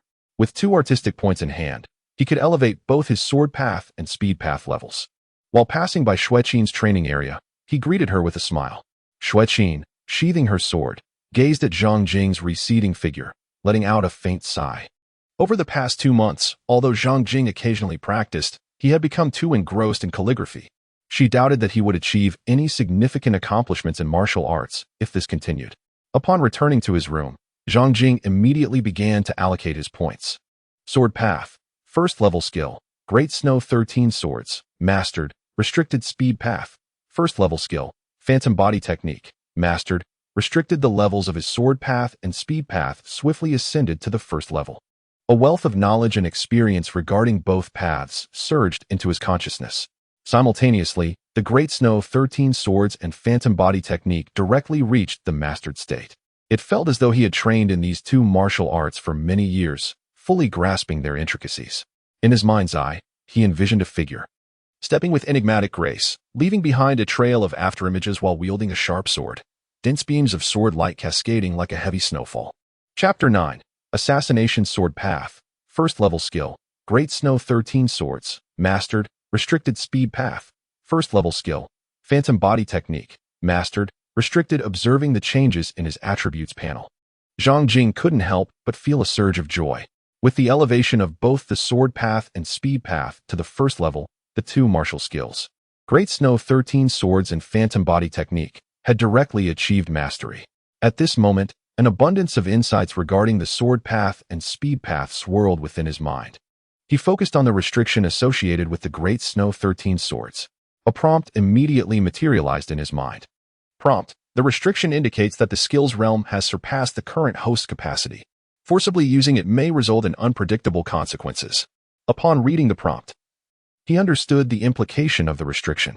Clearly, his current physique was ill-suited for executing the mastered state of the Great Snow 13 Swords and Phantom Body Technique. Forcing their use could likely harm his body. However, the limitation on employing these advanced techniques did not imply that he could not utilize them at all. He simply needed to suppress the skill's level. With a thought, he extended his hand, grasping the hilt of the refined steel sword hanging on the wall. With a sharp sound, he drew the sword. He then flicked the blade, causing a burst of sword flowers to bloom. Clouds rise, snow flies. Ice condenses, snow accumulates. Snow ravages, wind feasts. Night snow in the mountains. Heavenly snowfall. Snowy seas and icy mountains. A cascade of sword light burst forth. Zhang Jing restrained his power and unleashed the 13 swords of heavy snow one by one. A myriad of sword lights unfurled in the void, saturating the entire room, reminiscent of a tempestuous snowfall that instilled a sense of dread. After a brief moment, the brilliance of the swords dissipated. Zhang Jing moved once more, his form gliding through the room like a specter, leaving behind 6 ethereal afterimages in his wake. Had he forcibly unleashed the perfected illusory body technique, 9 afterimages would have manifested. After a brief experiment with the Great Snow 13 Swords and the illusory body technique, Zhang Jing felt an overwhelming sense of satisfaction within. At this moment, he had finally acquired the skills of the martial arts masters he had once envisioned in his past life. With the Golden Serpent Bone Forging Technique, the Great Snow 13 Swords, and the illusory body technique all reaching their pinnacle, he now possessed a preliminary ability to protect himself. Perhaps it was time to reveal a portion of his strength to Xueqin in hopes of acquiring a stroke of fortune. Zhang Jing pondered for a moment, preparing to gradually reveal his prowess before Xueqin. To ascend to the next realm, the Blood Qi realm, one must possess the art of fortune. Acquiring such an art himself proved to be a formidable challenge, and obtaining a superior version was even more difficult. Thus, he could only seek means through Xueqin and his wife, Li Taiping. However, at present, hunger gnawed at him. In the vastness of the universe, nothing is more paramount than sustenance. He hastily exited his chamber and summoned Xiaochan, instructing her to command the kitchen staff to prepare a meal. Your Highness, we have a newly appointed chef at the Xuan residence, renowned for his exceptional culinary skills. Soon, you shall indulge in his exquisite creations, Xiaochan exclaimed, her large eyes shimmering with anticipation, as if she could already savor the mouth-watering delicacies, swallowing hard at the thought. Zhang Jing, upon observing the gluttonous expression of the young maid, could not help but feel a tinge of curiosity regarding the delectable dish she described. Oh, what extraordinary skill could possibly entice you, my dear? He inquired with intrigue. Little Chan promptly replied. The chef's remarkable talent is known as Qian Kuan San Qin. The preparation is quite meticulous and exceedingly challenging. It requires the whole birds, a domestic duck, a wild duck, and a pigeon, to be deboned while retaining their integrity. They are then artfully arranged together, with an array of ingredients such as shiitake mushrooms and bamboo shoots nestled in between. Ultimately, the assembly is placed in a clay pot, accompanied by chicken broth and yellow wine, and steamed for approximately 2 hours under a lid. The selection of the 3 birds is also of utmost importance. The domestic duck should preferably be a male Qingzhou Marduk. The wild duck must not be overly matured, and the pigeon should be a young one from the current year. The domestic duck offers tender meat. The wild duck contributes a delightful flavor, while the pigeon is renowned for its nourishing properties. The entire dish boasts a savory and rich taste, embodying the charm of dismounting upon the scent and stopping upon the flavor. Yet, in the capital city of Tianjin, there are but a few chefs who possess the knowledge to prepare the exquisite Qian Kuan San Qin. Hearing Xiaochan's words, Zhang Jing felt his hunger intensify. He couldn't help but cultivate a sense of anticipation for the dish Qian Kuan San Qin. Little girl, seeing the gluttonous expression on your face. Once the chef prepares Chang'an.However, let us indulge in it together. Zhang Jing smiled and said, really? Upon hearing this, Xiao Chan's eyes sparkled with excitement.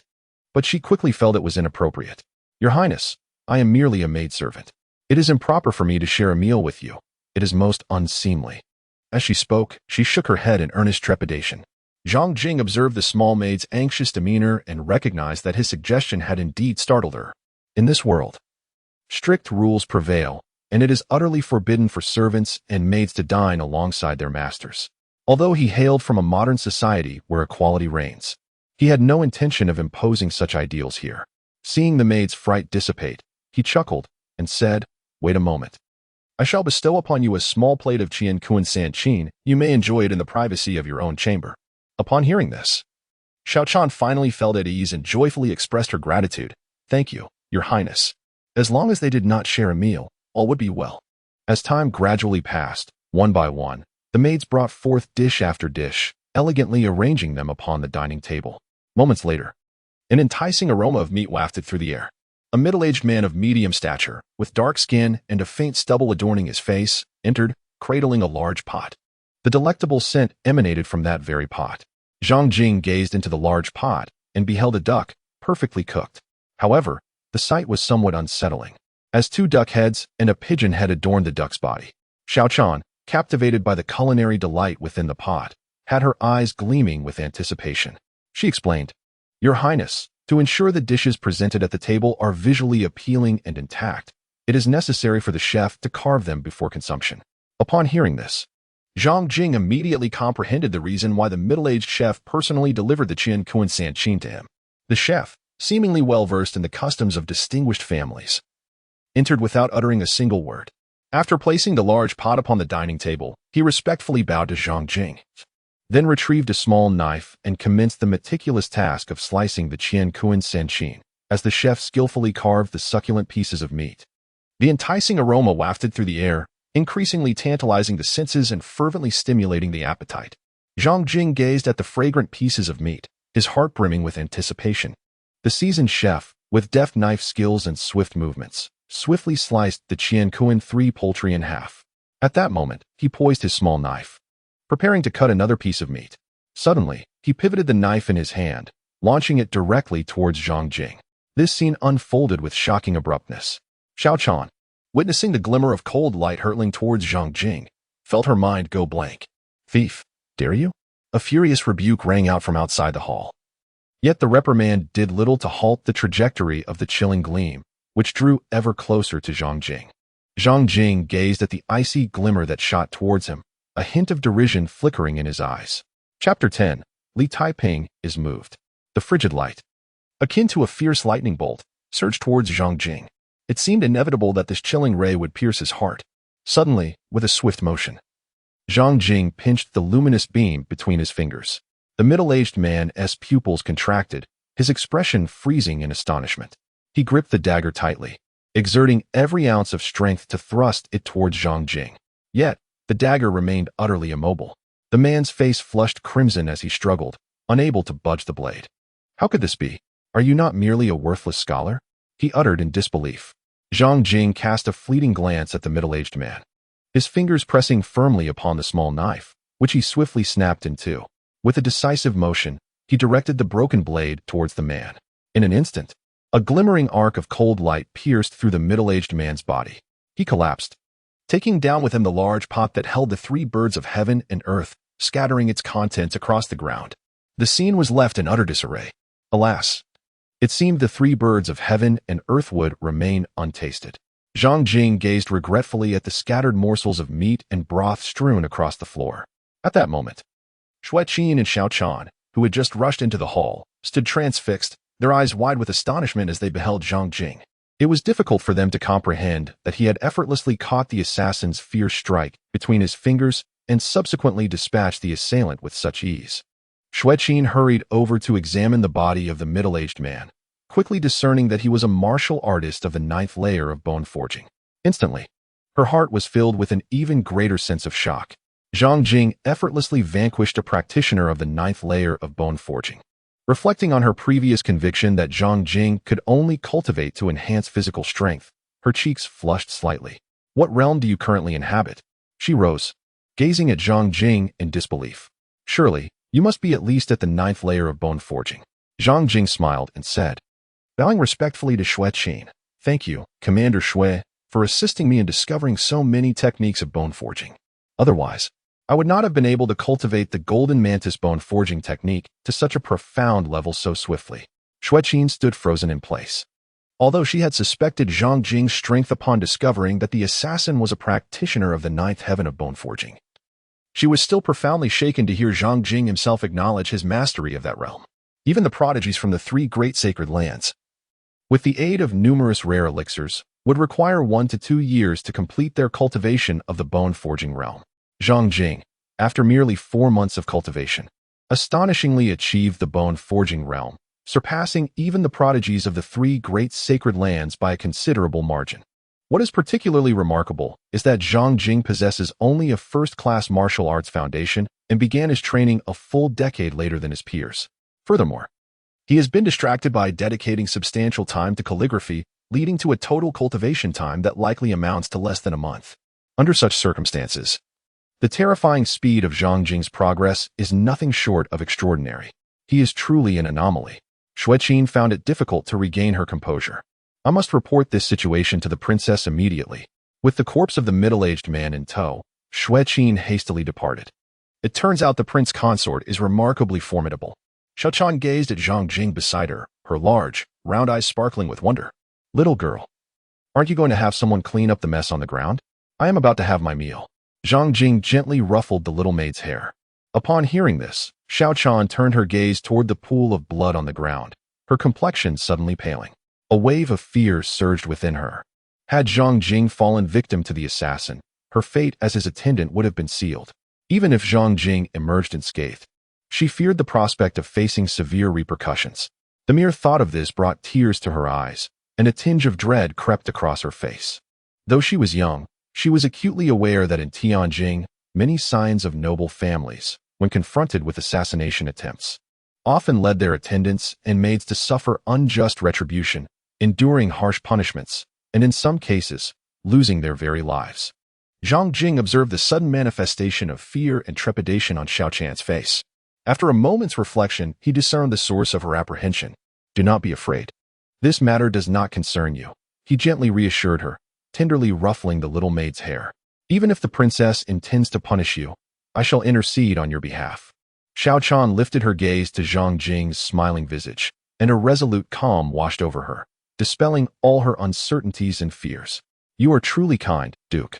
She responded with a tearful smile before departing to summon someone to clean up the mess on the ground.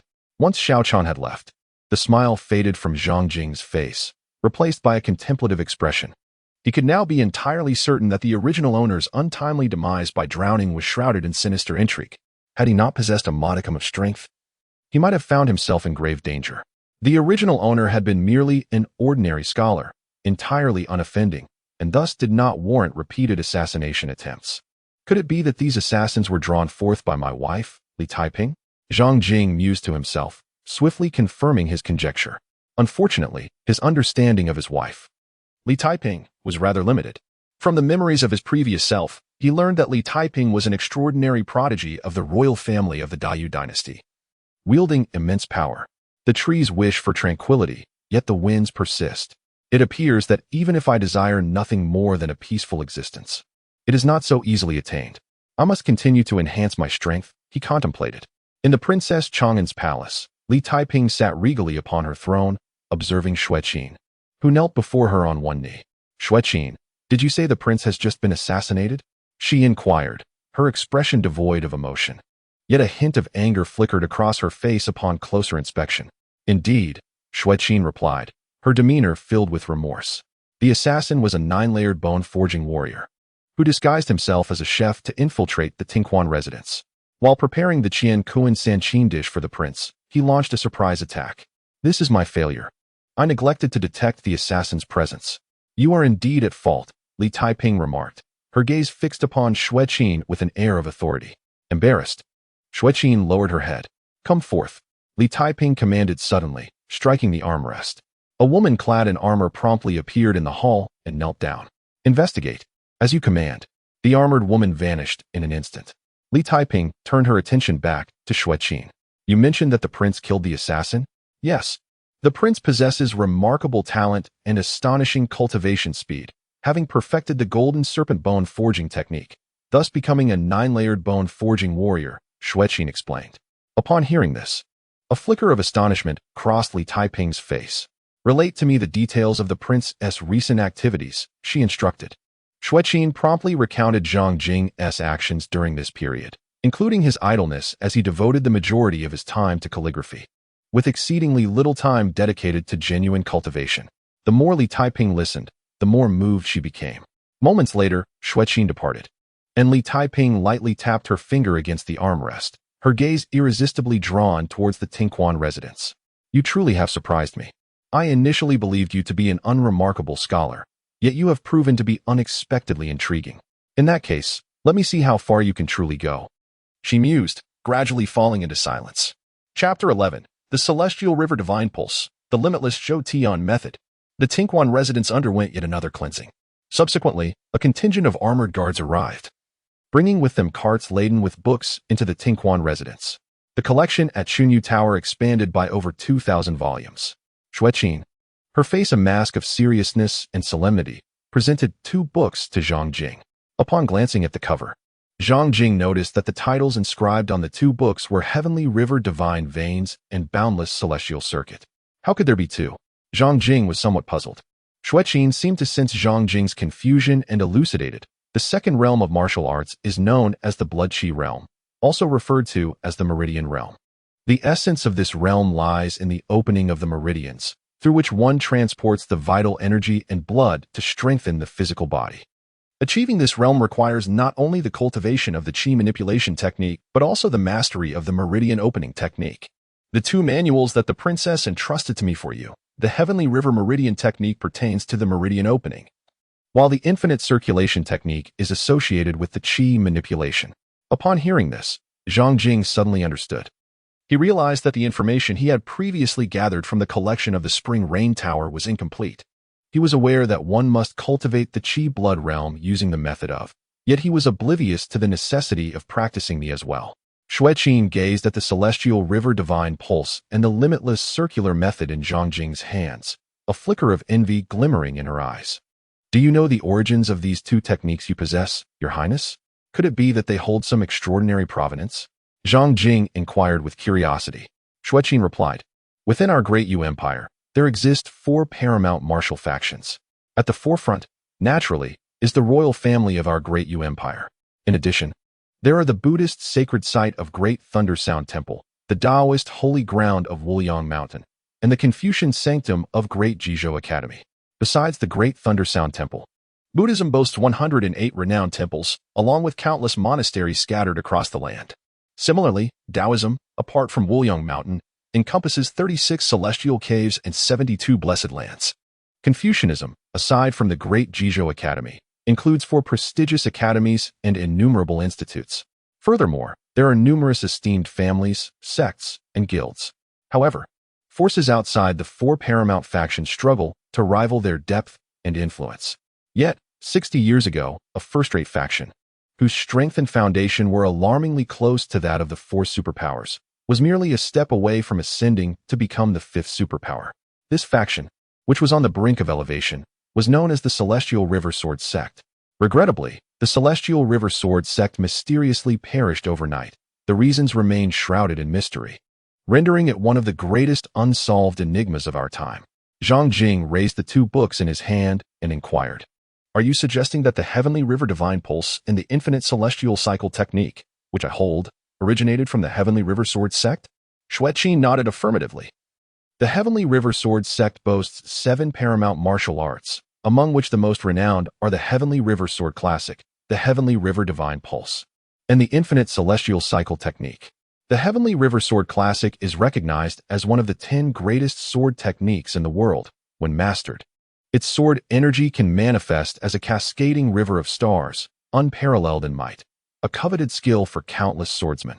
The Heavenly River Divine Pulse is a superior method for channeling energy, being the closest to an exemplary technique within its category. The infinite celestial cycle technique is a top-tier method of energy manipulation, also among the finest of its kind. Following the demise of the Heavenly River Sword sect, the 7 supreme martial arts scattered across the world. To this day, the whereabouts of the Heavenly River Sword classic remain unknown.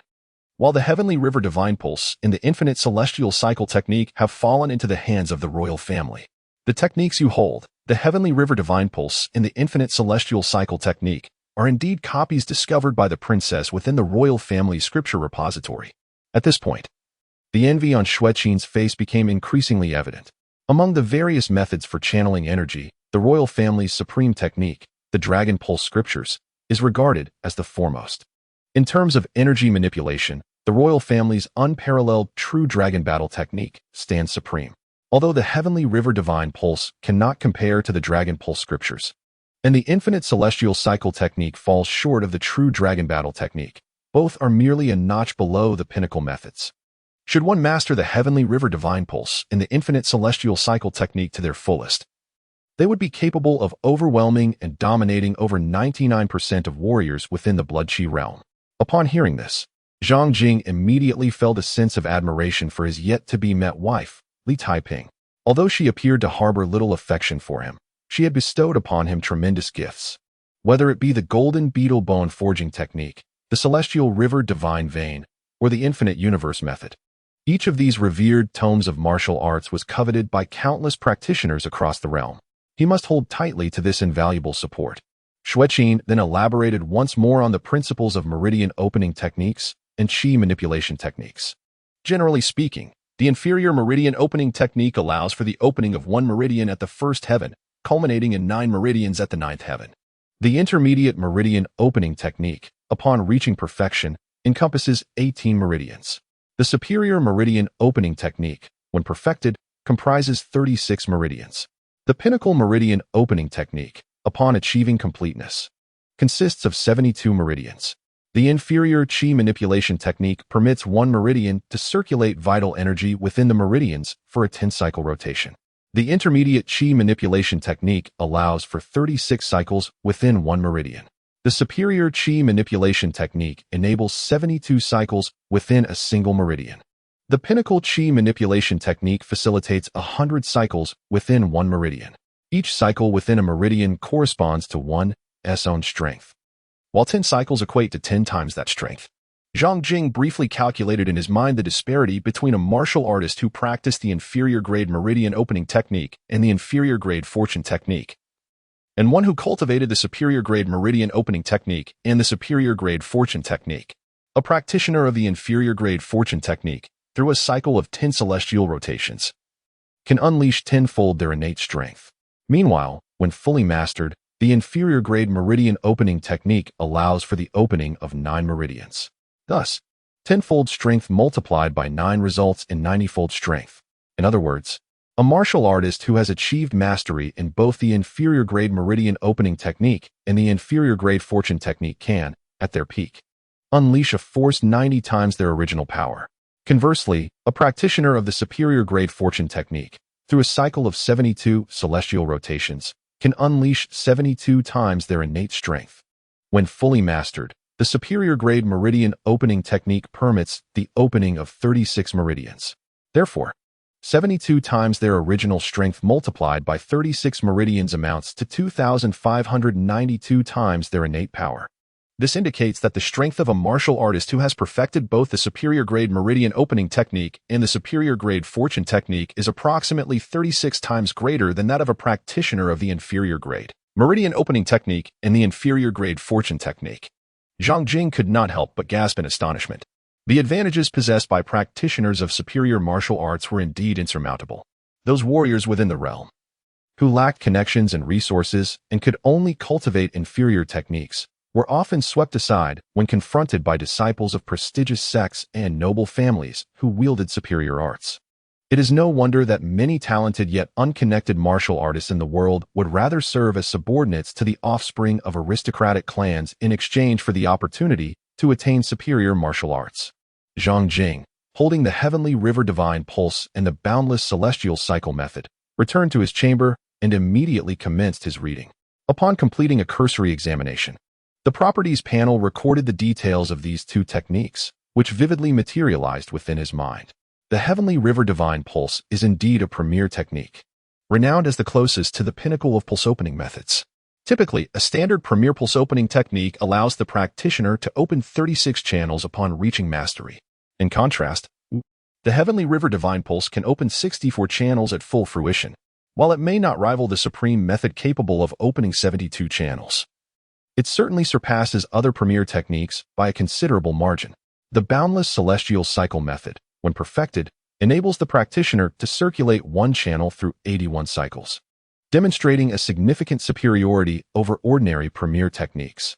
Physical path, first stage, ever-changing, skills, Heavenly River Divine Pulse, beginner, boundless celestial cycle method, beginner. Golden serpent bone forging method, mastered. After glancing at the attributes panel, Zhang Jing promptly began to devote himself to the art of calligraphy. Once his calligraphy reached the third stage, he would earn 3 artistic points, allowing him to elevate his physical path to the second stage. With the physical path upgraded to the second stage, he would instantaneously comprehend all the mysteries of the Heavenly River Divine Pulse and the boundless celestial cycle method. Chapter 12 Calligraphy. Third stage, Your Highness. It is time for cultivation. Xueqin approached Zhang Jing, who was immersed in his calligraphy practice, sword cradled in both hands. Her gaze sternly fixed upon him. Zhang Jing turned to look at Xueqin, who was observing him with a gaze reminiscent of a vigilant overseer. And he could not help but recall the scenes from his childhood when his parents urged him to complete his homework, resulting in a face full of resignation. Ever since he revealed his true capabilities, her demeanor towards him had undergone a dramatic transformation. Previously, she had regarded him with an icy indifference, seemingly uninterested in his pursuits. However, upon discovering his prowess, her dedication to his training became unwavering. It was as if she had assumed the role of a strict mentor, scrutinizing him daily and compelling him to practice diligently. Each time she observed him practicing calligraphy, a look of disappointment and frustration for his squandered talent would manifest in her eyes, which left Zhang Jing feeling quite exasperated. Xiao Chan, witnessing the stern expression of Xueqin and the evident distress on Zhang Jing's face, could not help but stifle a laugh. Such a scene had become increasingly frequent of late. Although she could not fully comprehend the reasons behind Xueqin's altered attitude towards Zhang Jing, she could sense her heightened concern for him, which, in her perspective, was a positive development. Zhang Jing observed the giggling Xiao Chan, who was covering her mouth in amusement, resembling a spectator reveling in the drama unfolding before her. With a gentle tap of his finger on the little girl's head, he turned to Xueqin and sighed. Commander Xue, I have elucidated my circumstances repeatedly. My situation is rather unique. Practicing calligraphy enhances my state of mind, which in turn aids my cultivation. Nonsense. Xueqin retorted with a disdainful snort. Do not attempt to deceive me. I have yet to hear of anyone whose practice of calligraphy has contributed to the cultivation of vital energy. The lower realms are primarily concerned with the development of the physical body, with little relation to one's mental state. If you were to attain the middle realms or peak second realm, it might be somewhat justifiable to argue that an elevated state of mind could foster martial arts. Zhang Jing remained speechless. Under ordinary circumstances, Xueqin was undoubtedly correct. However, he was anything but ordinary. He was a notorious figure. Observing Zhang Jing's silence, Xueqin mistakenly believed that she had uncovered his secret, leaving him at a loss for words. With a penetrating gaze fixed upon his eyes, she earnestly advised, Prince, heed my counsel. For the time being, set aside your calligraphy. Although your innate talents may not be exceptional and your training commenced late, you seem to possess a unique aptitude, advancing in your cultivation at a pace that surpasses even the most gifted scions of elite factions. Given such a rare gift, it is imperative that you cherish and harness it diligently. While you may lag behind your contemporaries, with dedicated effort, you still have the opportunity to catch up. Time waits for no one. Neglecting your cultivation in favor of frivolities will squander even the greatest of talents, and regret will come too late. Witnessing Xueqin's earnest concern, Zhang Jing felt both touched and helpless. He truly was not neglecting his responsibilities. Captain Xue, I assure you, I am not deceiving you. Practicing calligraphy aids my cultivation. Zhang Jing forced a smile. I do not believe it. Xueqin gazed intently into Zhang Jing's eyes and sternly declared, Your talent, esteemed prince consort, is extraordinary. I cannot stand idly by and watch you squander your gifts on trivial pursuits. Henceforth, if you disregard my counsel. I shall exert every effort to prevent you from continuing your practice of calligraphy. I am confident that even the princess would not hold me accountable for this." Zhang Jing sighed. If Xueqin truly obstructed his practice of calligraphy, it would spell trouble. "Very well, Commander Xue, let us make a pact," he proposed. Xueqin was momentarily taken aback. "What sort of pact?" she inquired. "You must not hinder my pursuit of calligraphy. In no more than 2 months. If I have not grasped the rudiments of the heavenly river divine pulse and the exhaustion technique, I shall heed your guidance henceforth. However, should I succeed in mastering the fundamentals of both disciplines within these 2 months, you shall refrain from interfering unduly in my endeavors." Zhang Jing smiled as he spoke. He was confident that within 2 months, he could elevate his calligraphy skills to the 3rd tier.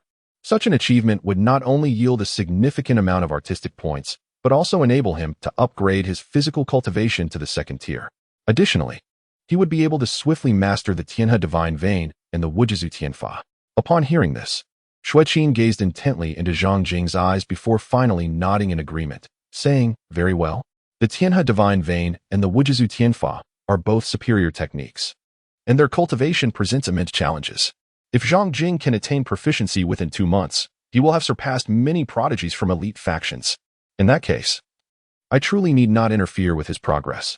After expressing her agreement, Xueqin departed. Zhang Jing continues to practice calligraphy. The art of calligraphy encompasses the concepts of form and spirit. What constitutes form? What embodies spirit? Form refers to the physical manifestation. Spirit pertains to the essence and vitality. To observe characters is akin to observing individuals. While the average person focuses solely on the exterior, the adept perceives the inner qualities. In the initial stage of Zhang Jing's calligraphy, his characters bore resemblance to those of Yin Jinxing in form, yet lacked the essence. In the 2nd stage of his artistry, both form and spirit were harmoniously aligned. This exemplifies the perfect fusion of form and spirit. To achieve such a synthesis, one must not only master all the writing techniques of the calligrapher, but also delve deeply into the calligrapher's personal essence, striving to internalize their spirit and comprehend their artistic worldview. Zhang Jing acquired Yin Jinzu's Liazizu, the Tale of King Mu, not only immersing himself in the profound essence of this manuscript, but also endeavoring to grasp the state of mind that the author possessed while penning it. Furthermore, he instructed Xiao Chan to procure numerous books chronicling Yin Jinzu's remarkable journey, which he diligently studied. This dedication enabled him to swiftly elevate his calligraphy to a realm where form and spirit harmoniously coalesce. Regarding the 3rd tier of calligraphy, Zhang Jing understood the path to advancement. To achieve this level, one must embody the spirit while the form bears a resemblance. The likeness of form ultimately encounters a ceiling, rendering further progression arduous, whereas capturing the spirit offers boundless possibilities. However, transcending the confines of mere resemblance is no simple feat. To expedite his ascension to the 3rd tier of calligraphy, Zhang Jing not only practiced diligently, but also invested significantly to invite several renowned calligraphers from Tianjing, whose styles diverged from Yin Jinzu's, to mentor him. Xueqin observed Zhang Jing's unwavering commitment to his practice and his extravagant investment in external tutelage with growing discontent. Perceiving it as a deviation from his rightful pursuits, she often found herself on the verge of intervening to halt Zhang Jing's apparent digression, yet she refrained. Recalling their agreement, such apparent distraction piqued her curiosity. She pondered how he would master the heavenly river's divine pulse and the boundless cycle of Wuji within 2 months. Should he falter, she resolved not to hold back her displeasure. Zhang Jing discovered that after generously inviting several esteemed masters for guidance, his calligraphy skills improved significantly. Each practice session yielded a wealth of experience. In the blink of an eye, a month and a half had elapsed. Zhang Jing gazed at his own calligraphic piece, The Tale of King Mu of Zhou, and could not help but smile. His rendition of this work stood in stark contrast to the adjacent piece by Yin Jinzu, showcasing entirely different styles. Yin Jinzu's characters were slender and elegant, exuding the charm of iron brush and silver hook, with a rich variation in strokes and a rigorously structured form. In contrast, Zhang Jing's handwriting flowed naturally, imbued with a vivid spirit, reminiscent of clouds drifting and water flowing. At first glance, the two styles appeared utterly dissimilar. However, upon closer inspection, one could faintly perceive that both styles possessed a certain carefree essence. This exemplified the notion of capturing the spirit rather than the form. Calligraphy, Level 3, 25,000. Artistic points. 3. Upon viewing the information on his attribute panel, Zhang Jing felt a surge of joy. Chapter 13. Qi and Blood Realm. Zhang Jing directly infused 2 points of artistry into the path of the corporeal body. The corporeal path, second stage, ever-changing. Instantly, the corporeal path ascended to the second stage. A torrent of magnificent and profound information surged into his consciousness, containing countless insights and knowledge pertaining to body refinement. After a brief moment, Zhang Jing assimilated all the wisdom and realizations. He promptly commenced the cultivation of the celestial river divine pulse. It was as if he had practiced this technique for many years, executing each movement with fluid grace and effortless precision. His breath ebbed and flowed like the tides. A refreshing stream of vital energy erupted from the central mansion acupoint within him, traversing sequentially through the Yunmin, Tianfu, Xiaobai, Chai's, Kongzue, Laikei, Jingxiu, Taiyuan, and Yuzhe acupoints, ultimately culminating at the Shaoshang.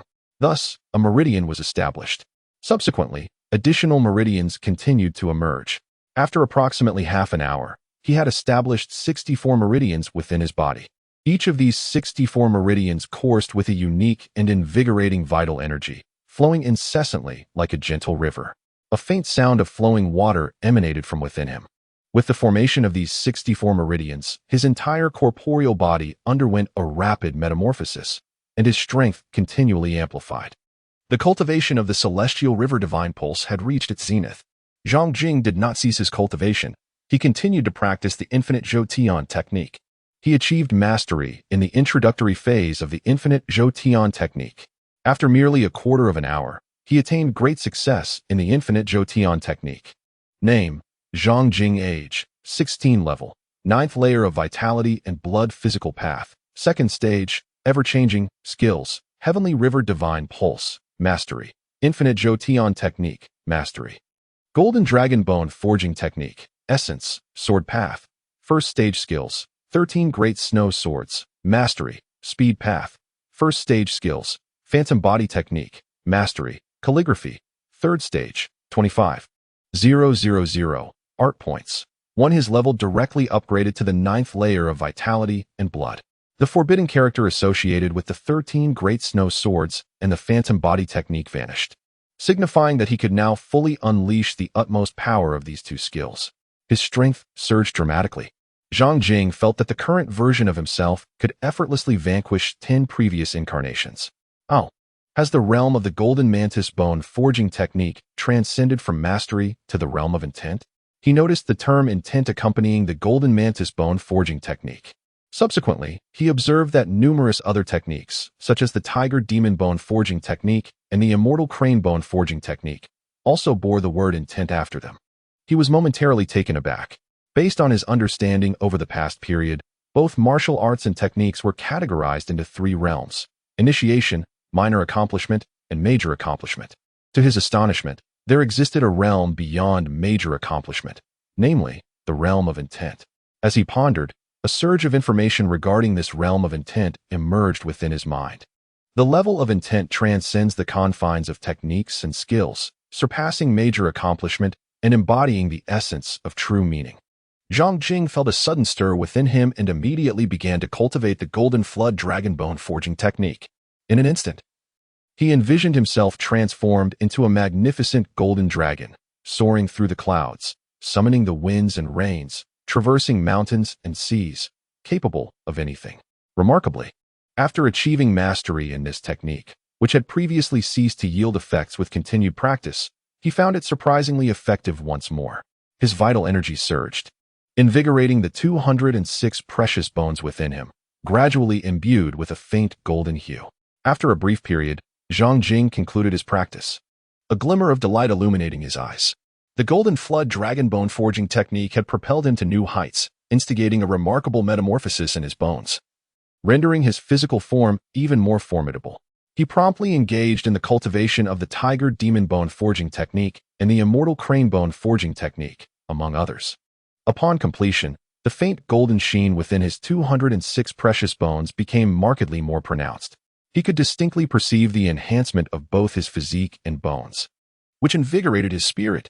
realizing that the Golden Flood dragon bone forging technique and its counterparts possessed levels of profundity. He surmised that other martial arts and techniques must similarly embody such depths. For practitioners across the realm, even at the pinnacle of their arts, they could only attain a level of mastery. He, however, could reach the realm of profundity, a significant advantage for him. Having briefly summarized the changes he had undergone, Zhang Jing departed from his chamber and made his way to the Spring Rain Pavilion.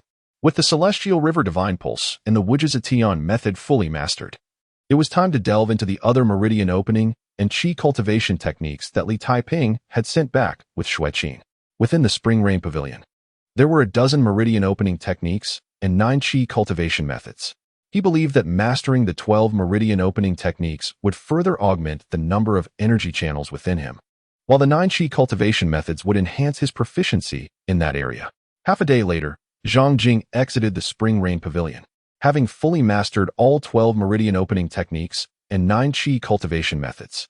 Though most were of lower grade, with only a few being of moderate quality, they could not be compared to the Celestial River Divine Pulse or the Wujization method. Nonetheless, their contribution to Zhang Jing's development was substantial. His internal energy channels had now reached 70, only 2 fewer than what he would have attained with a perfected supreme-grade meridian opening technique. Furthermore, he could now execute a 96-cycle circulation with his qi cultivation method, falling short by merely 4 cycles compared to the 100 cycles of a peak qi cultivation technique. As Zhang Jing made his way to the usual training grounds of Xueqin, he reflected on the insights he had gained at Chunyu Tower. He sensed that the 70 meridians, with each circulating 96 cycles, were far from his limits. He resolved to enlist Xueqin's assistance in uncovering more techniques for channeling energy and enhancing his cultivation. The rationale was simple, akin to the previous occasion when he had sought her help in finding methods for bone forging. "You wish for me to assist you in discovering more techniques for channeling energy and cultivation?" Xueqin gazed at Zhang Jing with a peculiar expression. Previously, he had requested her aid in sourcing additional bone forging methods, and now he sought her expertise again for energy channeling and cultivation techniques. The reasoning behind these requests bore a striking resemblance. Did he truly perceive her as a purveyor of secret manuals, capable of effortlessly procuring a vast array of tomes? Last time, she had expended considerable effort to locate those 20 or so bone forging methods for him. Referring to additional techniques for energy channeling and cultivation would deepen her understanding of both energy channeling and bone forging, thereby facilitating her mastery of the Celestial River Meridians and the Infinite Cycle technique. "I appreciate your assistance, Commander Xue." Zhang Jing smiled and cupped his hands toward Xueqin. Upon hearing his words, Xueqin's gaze suddenly sharpened. Was it merely an auditory hallucination? Zhang Jing surprisingly claimed that by referencing a greater variety of channeling methods and techniques of fortune, one could more easily achieve mastery in the cultivation of the Heavenly River Divine Pulse and the Infinite Circulation method. Could it be that he has already embarked upon the initiation of these profound practices? Has he truly begun his journey into the Heavenly River Divine Pulse and the Infinite Circulation method? Xueqin gazed intently into Zhang Jing's eyes. Zhang Jing remained silent, picking up a branch from the ground before commencing the operation of the Infinite Circulation technique. Instantly, a resounding cascade of flowing water emanated from within him, and a layer of ethereal moisture enveloped the branch. With a sudden flourish, he executed the initial move of the 13 styles of heavy snow, known as cloud rising, snow flying. In an instant, a chilling radiance of sword light burst forth, the sword's aura surging like a tempest of clouds and snow. Xueqin, witnessing this sword strike, felt an overwhelming deluge of snow descending upon her, rendering her devoid of refuge or escape. As the sword's energy dissipated, she stood transfixed, as if turned to stone. Chapter 14. Li Taiping, outrageous, casually picked a genius son-in-law. Xueqin gazed vacantly at Zhang Jing, her entire being seemingly petrified. She was certain her eyes had not deceived her. The ethereal moisture that had graced the branch was indeed the manifestation of the Celestial River True Qi derived from successfully cultivating the Celestial River Divine Pulse. Furthermore, the sword strike executed by Zhang Jing, with its aura akin to clouds swirling and snow flying, unmistakably belonged to the repertoire of the 13 styles of heavy snow. Moreover, such a commanding sword force could only arise from mastering the 13 styles to an extraordinary degree. In that moment before Zhang Jing's sword, she had felt a subtle threat. Undoubtedly, Zhang Jing had not only successfully cultivated the Celestial River Divine Pulse, but had also, unbeknownst to her, elevated the 13 styles of heavy snow to a remarkable level. She was left with no doubt that he had mastered the infinite circulation technique as well. Reflecting on the agreement made a month and a half prior, her cheeks flushed slightly. She had initially believed that comprehending the celestial river divine pulse and the infinite circulation technique was an endeavor of immense difficulty, one that even the most gifted prodigies from top-tier factions would require 4 to 5 months to merely grasp. The notion that Zhang Jing could achieve entry-level proficiency in both techniques within 2 months seemed nearly impossible.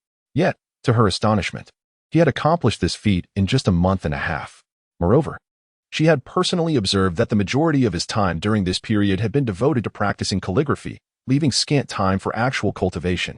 Even so, Zhang Jing, within a mere month and a half, successfully cultivated the heavenly river divine pulse in the infinite Zhoutian method. This serves to illustrate the extraordinary nature of Zhang Jing's abilities. Indeed, she has already categorized him as extraordinary in her mind. It seems I have been limited by my narrow perspective. Yet, as she contemplated this, she swiftly dismissed her own thoughts, realizing that it is not merely a matter of my limited view, but rather that his innate talent surpasses all imagination. How remarkable! Zhang Jing smiled as he gazed at Xue Qin and said, "Are you now willing to assist me in seeking out more methods of meridian opening and fortune cultivation?"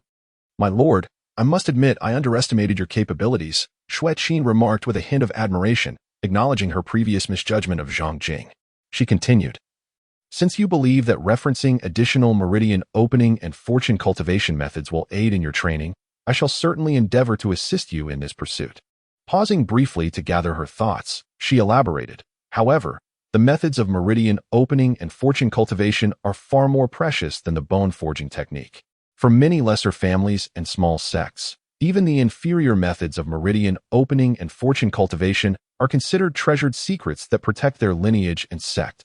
Thus, the challenge of collecting these methods is significantly greater." At this moment, a rare expression of embarrassment crossed her face. "My lord, I am merely a martial artist at the Bloodshi realm, and my abilities are limited. I fear that I may not be able to gather many methods of meridian opening and fortune cultivation to meet your needs." Upon hearing this, Zhang Jing fell into deep contemplation.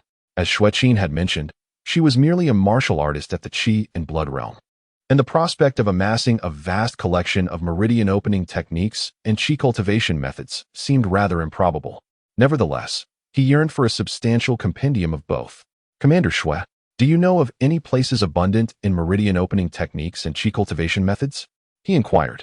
Xue Qin immediately grasped Zhang Jing's intentions.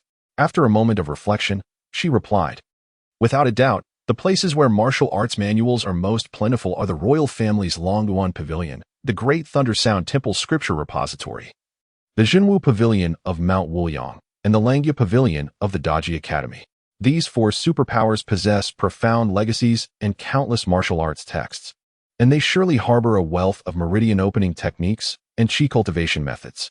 In addition to these 4 superpowers, many first-rate factions throughout the realm have also gathered substantial collections of martial arts manuals, which would include meridian opening techniques and Qi cultivation methods. Within our Tianjing, aside from the royal family's Longyuan Pavilion, the places with the most martial arts manuals are undoubtedly the Black and White Academy, Beima Temple, and the Pure Yang Taoist Temple. Access to the Longyuan Pavilion is strictly reserved for royal members unless one receives the emperor's explicit permission. The scripture repositories of Beima Temple and Pure Yang Taoist Temple are also only open to their own disciples. However, as a scholar, the Duke of the Black and White Academy, possess a certain opportunity to enter the library of the Black and White Academy. Upon hearing this, Zhang Jing swiftly recalled information from the memories of his former self. The Black and White Academy stands as the largest institution of learning in Tianjing and is also one of the 4 prestigious academies of the realm. Distinct from the ordinary academy where his former self had studied, the Black and White Academy cultivates not only scholars but also warriors, embodying the true essence of being both learned and martial. His former self had often dreamed of one day being admitted to the Black and White Academy. However, entry to such a revered institution is not easily granted to the common folk. As merely a civilian scholar with mediocre academic capabilities and little talent for martial arts, the prospect of gaining admission seemed utterly hopeless. Yet now, the circumstances have changed, and hope may not be entirely lost. It appears imperative to conduct a thorough investigation into the Black and White Academy. For even if the secrets of the Academy's martial arts cannot be utilized in the realm of blood and chi at present, they may prove invaluable in the future. Zhang Jing contemplated these thoughts. At that moment, Xueqin hesitated slightly before addressing Zhang Jing. Your Highness, my capabilities are rather limited. I fear that I could gather only a few volumes of the methods for meridian opening and fortune enhancement on my own. However, if the princess were to intervene, the situation would be entirely different. For her, collecting dozens of such texts is a trivial matter. I intend to inform the princess of your circumstances and needs. What are your thoughts on this? In the past, she would have promptly reported all of Zhang Jing's details to Princess Li Taiping of Chang'an without seeking his consent. Yet now, she feels it is essential to accord Zhang Jing the respect he deserves. Zhang Jing cast a glance at Xueqin, reflecting on how Li Taiping was indeed one of the closest individuals to him. It was of no consequence to let her know about his circumstances. Moreover, his rapid advancement in cultivation would eventually necessitate the pursuit of more elevated techniques, making it impossible to conceal from Li Taiping. With a slight nod, he acquiesced. Xueqin promptly departed from the listening spring mansion, hastening towards the princess of Chang'an's residence. Before long, she encountered Li Taiping and reported Zhang Jing's situation and requirements. Li Taiping sat regally upon her throne, adorned in a magnificent robe intricately embroidered with golden threads. A trio of vermilion marks gracing her brow, exuding an air of nobility and authority. Her long, flowing black hair cascaded gracefully, her skin was as white as snow, and her eyes resembled tranquil pools of water. In her gaze, there was an elegance and grandeur that commanded respect and rendered others feeling inadequate and unworthy of her presence. To Xueqin, Li Taiping epitomized the perfect woman, deserving of her lifelong devotion. Yet, she had often been perplexed by Li Taiping's choice of Zhang Jing. After all, Li Taiping was not only breathtakingly beautiful and uniquely graceful, but she also possessed an exceptional martial aptitude, being a prodigy of the Grand Yu Dynasty. The number of admirers and suitors vying for Li Taiping's affection was innumerable: noble scions, illustrious families, and geniuses from top sects, all vying for her attention. Yet, she chose Zhang Jing, an unremarkable scholar seemingly devoid of distinction. This truly baffled her. However, this was her past perspective. Now, she could only proclaim, the princess possesses an extraordinary discernment. Amidst the vast sea of humanity, she unearthed Zhang Jing, who, despite appearing ordinary, was a genius with extraordinary martial talents. However, seated upon the throne, Li Taiping found herself incredulous after hearing Xueqin's report. Her decision to choose Zhang Jing as her husband was solely based on his unblemished background, making him a suitable shield for her. She never anticipated that she would inadvertently acquire a genius consort. Noticing the admiration in Xueqin's eyes, she quickly discerned her thoughts. The corners of her mouth twitched slightly. Absurd, truly absurd. Chapter 15. Transformation. Xueqin returned from the Princess of Chang'an's residence bearing 64 volumes of meridian opening and qi cultivation techniques. In addition, she brought back a volume of the Grand Sun refining technique, intended for cultivation at the furnace realm, alongside several other refining techniques. Upon learning of your situation, the princess immediately instructed me to retrieve these techniques for you. Furthermore, she has prepared the Grand Sun refining technique for your next level of cultivation, along with dozens of additional refining techniques for your reference. Xueqin presented the numerous volumes to Zhang Jing, her face awash with emotion as she remarked, "Consort, I have followed the princess for a decade, yet this is the first time I have witnessed her so invested in the affairs of another." Zhang Jing gazed silently at the numerous ancient texts before him, acutely aware of their immense value. These tomes, should they grace the realm of martial arts, would likely incite a frenzy of bloodshed among countless minor factions. Even many first-rate powers would be unable to resist the temptation to seize them. The ease with which he had acquired such treasures was nothing short of astonishing, and it was impossible for him not to feel moved. His appreciation for Li Taiping, who appeared indifferent yet continuously offered him assistance, only deepened in his heart. He chose not to voice his thoughts, instead silently accepting the precious manuscripts, cherishing the kindness bestowed upon him. As time flowed gently, Zhang Jing immersed himself daily in the practice of calligraphy, occasionally engaging in martial training or playfully teasing his maid, Xiaoqian. His days were tranquil yet monotonous. Xueqin fulfilled her promise, not only urging Zhang Jing to train, but also allowing him the freedom to indulge in his distractions. Meanwhile, the Tinkwan mansion underwent several changes. The number of guards increased by 36, and Princess Chang'an frequently dispatched individuals to deliver precious herbs such as ginseng, reishi, and snow lotus to the mansion. Occasionally, she would even send rare beast meats, unattainable by ordinary means, to fortify Zhang Jing's vitality. Both Xueqin and maid Xiaochan, along with the many guards and servants within Tingquan Mansion, unmistakably sensed a shift in Princess Chang'an's demeanor towards her husband. Zhang Jing, this prince consort, is no longer a mere figure of insignificance. The numerous guards and servants within the Spring Palace have undergone a profound transformation in their demeanor towards him. When confronted with Zhang Jing, their words and actions have adopted a greater degree of reverence, and their eyes now reflect a hint of awe. They no longer dare to treat him with indifference, perceiving him merely as a talisman of good fortune. Zhang Jing could undoubtedly perceive the shift in atmosphere and was acutely aware of the reasons behind the change in the attitudes of those around him. In response, he merely offered a serene smile, remaining unfazed. He continued to lead his leisurely life, dedicating his days to practicing calligraphy, engrossing himself in literature, playfully interacting with Xiaochan, and occasionally indulging in martial arts training when the mood struck him. The 64 volumes of meridian opening and qi cultivating techniques were swiftly mastered by him one by one. After a fortnight, the number of qi meridians within him had reached 108. The pinnacle meridian opening technique, however, could only unlock 72 meridians. Furthermore, he seamlessly integrated various qi cultivating methods into the Wuji Zhou Tian technique, elevating it to an extraordinary level, surpassing even the highest forms of qi manipulation. Now, as he activated the Wuji Zhou Tian technique, he accomplished a remarkable feat of 360 cycles within a single meridian, far exceeding the 100 cycles typical of the supreme qi manipulation methods. With 108 qi meridians and 360 cycles, this represented the zenith of blood and qi cultivation. Zhang Jing cast a glance at the great sun refining organs method beside him, his mind conjuring the information regarding the refining furnace realm derived from this technique. In the realm of martial arts, the lower three realms are bone forging, vitality, and blood. In refining furnace, the bone forging realm cultivates the bone forging method, while the vitality and blood realm practices the meridian opening technique and the qi manipulation method. As for the refining furnace realm, it necessitates the cultivation of the refining organs method. Through this method, one continuously tempers and transforms their internal organs, allowing them to evolve into 5 distinct furnaces. The refining organs method is further categorized into 4 tiers: inferior, intermediate, superior, and pinnacle. The inferior refining organs method allows for 10 refinements per operation, and upon reaching mastery, one can forge 5 infernal flame furnaces. The intermediate method permits 36 refinements per operation, and at mastery, one can create 5 deep crimson furnaces. The superior method allows for 72 refinements per operation, culminating in the creation of 5 red rock furnaces upon achieving mastery. The pinnacle method, however, permits 100 refinements per operation, resulting in the forging of 5 purple sun furnaces when mastered.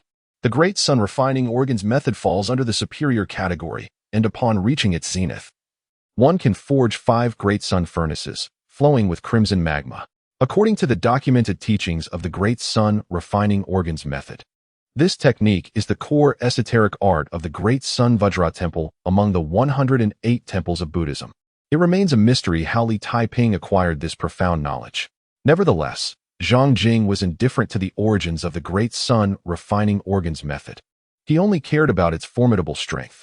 To master the Great Sun refining organs method, the optimal approach is to elevate the physical body to the 3rd tier, thereby enabling rapid mastery of the Great Sun refining organs method along with numerous other refining techniques within a short span of time. Zhang Jing murmured to himself as he gazed at the attribute panel. Physical path, 2nd tier, ever-changing, skills, Great Sun refining method, not initiated, Tianhe divine pulse, mastered. Wujizu Tian method, mastered. Golden Flood Dragon Bone Forging Method, Essence, Calligraphy, 3rd tier, 685. 000, Art Points. 1. It requires 3 art points to elevate the physical path to the 3rd tier. Currently, he possesses only 1 art point, which is evidently insufficient. Moreover, the experience needed for his calligraphy to ascend to the 4th tier remains a considerable distance away. Ever since his calligraphy reached the 3rd tier, embodying the realm of divine resemblance, lacking form, the rate of experience gained during practice has significantly diminished, even slower than before acquiring the esteemed examples from Yin Jinzu's account of King Mu of Zhou. Zhang Jing mused to himself.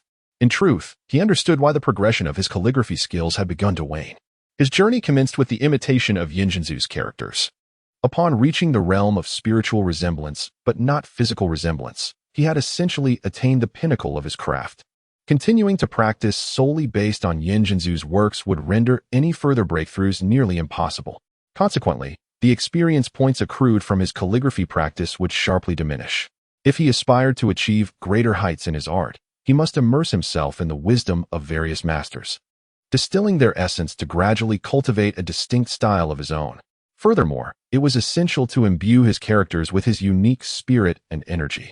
Should he accomplish this, he could rightfully be regarded as a master of calligraphy, potentially establishing his own school of thought.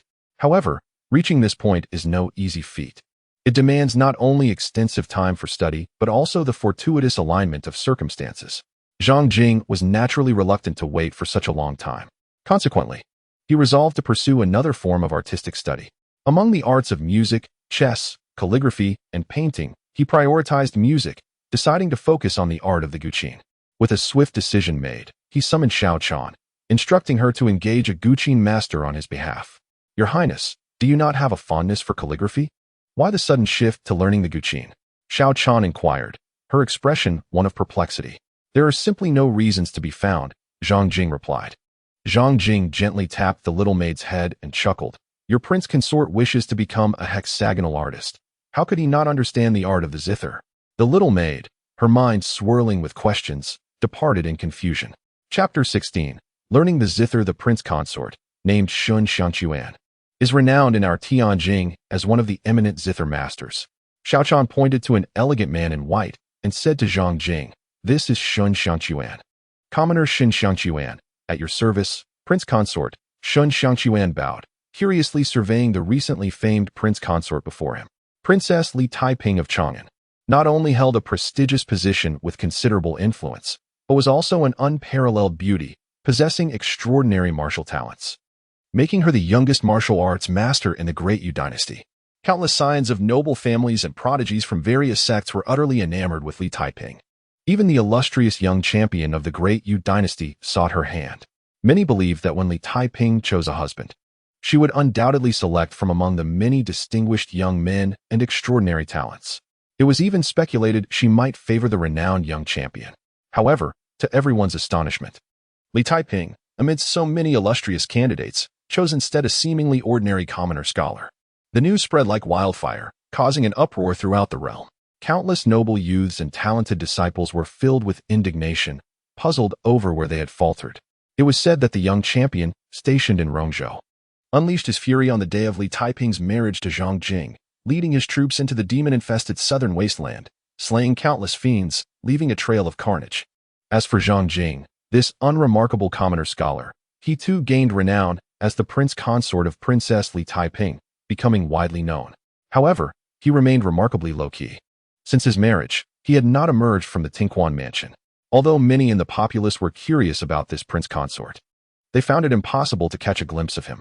Shun Xiangquan observed Zhang Jing, noting his handsome visage and calm, profound gaze, yet discerned little else. Please, no formalities. Zhang Jing waved his hand and smiled, saying, Sir, I entrust you with my zither studies from this day forth. You honor me, prince consort. As you have generously engaged my services, I shall do my utmost, Shun Xiangquan replied. Then let us begin. Zhang Jing encouraged Shun Xiangquan to commence the lesson. Shun Xiangquan nodded slightly and moved to the zither platform, where a 7-string guqin awaited. Prince, our journey into zither mastery must commence with an understanding of its structure. The zither's components primarily include the soundboard, the backboard, the strings, the bridge positions, the phoenix head, the sound holes, the dragon's mouth, the support, the dragon pond, the phoenix marsh, the wild goose feet, the zither pins, the pin wells, and the protective pins, measuring approximately 3 feet and 6 inches in length, symbolizing the 365 days of the year. The 13 inlays adorning the surface of the guqin serve not only as markers for pressing notes and harmonics, but also symbolize the 12 months of the year, along with an additional leap month. Shun Xiangquan, facing the ancient zither, meticulously elucidated to Zhang Jing the intricacies of the Guqin's structure and the significance of each component. Throughout the discourse, he also recounted numerous anecdotes associated with the Guqin. Zhang Jing discovered that he had indeed found the right teacher. Shun Xiangquan's explanations were both profound and accessible, filled with substance yet delivered with clarity. Even as a novice in Guqin, he could comprehend the lessons effortlessly. His proficiency in the art of Guqin was steadily increasing. With the aid of an attribute panel, everything he learned became ingrained and indelible. Thus, at this moment, his practice felt almost divinely inspired. Essentially, once Shun Xiangquan elucidated a concept, Zhang Jing would grasp it readily. Shun Xiangquan did not merely lecture. He would occasionally pose questions to ascertain whether Zhang Jing had understood and mastered the material presented. To his astonishment, he realized that whatever he had explained, Zhang Jing was able to comprehend and master with remarkable speed. This revelation left him in shock. As one of the renowned Guqin masters in Tianjing, he harbored a sense of pride, believing his innate talent for the instrument far surpassed that of the average individual. Yet, at this moment, he felt profoundly challenged. In comparison to Zhang Jing's extraordinary aptitude for Guqin, his own talents seemed trivial. This young man's gift for the instrument was unlike anything he had encountered in his lifetime, and it was evident that he was destined to become a celebrated master of the Guqin. Regrettably, in this era, martial prowess was held in the highest regard. Even scholars were compelled to practice martial arts to secure their place in the world. Ultimately, Guqin was regarded as a lesser pursuit, even if one achieved mastery. Without martial skill, they could only find solace in personal enjoyment or in entertaining others. With this thought in mind, Shun Xiangquan approached teaching Zhang Jing with renewed seriousness and meticulousness. Zhang Jing subtly sensed the shift in Shun Xiangquan's demeanor, offering a faint smile as her diligence in study intensified. 10 paces away, Xueqin stood resolutely, her gaze vigilant upon Shun Xiangquan, a pristine hand poised firmly on the hilt of her sword. At this distance, should Shun Xiangquan exhibit any sign of movement, she was confident in her ability to swiftly unsheath her blade and eliminate him. Zhang Jing has endured 2 harrowing experiences, a near drowning and an assassination attempt, which have heightened her concern for Zhang Jing's safety. Although she had conducted a thorough investigation into Shun Xiangquan before hiring him, tracing his lineage back numerous generations to ensure there was no threat, she remained cautious. While keeping a watchful eye on Shun Xiangquan, her gaze would occasionally drift towards Zhang Jing. She could never comprehend why someone with such extraordinary talent for martial arts would choose to devote time to calligraphy and music rather than honing their fighting skills. Nonetheless, she is a woman of her word. Having promised not to interfere too much in Zhang Jing's affairs, she intended to keep that promise, provided Zhang Jing's training continued to progress. From that day forth, Zhang Jing studied the Guqin under Shun Xiangquan's tutelage daily. He learned the structure of the instrument, the method of string installation, proper posture, the recognition and memorization of musical scores, the fundamentals of reading music, and finger techniques, all while practicing diligently. Each day brought new knowledge, and his progress was swift. As time flowed quietly by, 3 months had passed in the blink of an eye. One serene afternoon, beside the lotus pond and within the pavilion, Zhang Jing sat gracefully before the Guqin, his hands gliding over its strings. The music resonated like the sound of high mountains and flowing water, enchanting all who listened, making it difficult to tear themselves away. Whether it was Xueqin, standing 10 paces away, or the attentive Xiaochan beside Zhang Jing, both were captivated by the beauty of the music. A hint of astonishment flickered in their eyes as they watched Zhang Jing transform from a novice into a master of the Guqin over these 3 months. They felt that although Zhang Jing might not yet surpass Shun Xiangquan, he was certainly not far behind. As the final notes of high mountains and flowing water faded, Zhang Jing lifted his hands from the strings, the lingering echoes still resonating. Shun Xiangquan sighed softly, marveling at Zhang Jing's prodigious talent. In just 3 months, Zhang Jing had absorbed all the Guqin skills he had to offer. It seemed that from tomorrow onward, his lessons would no longer be necessary.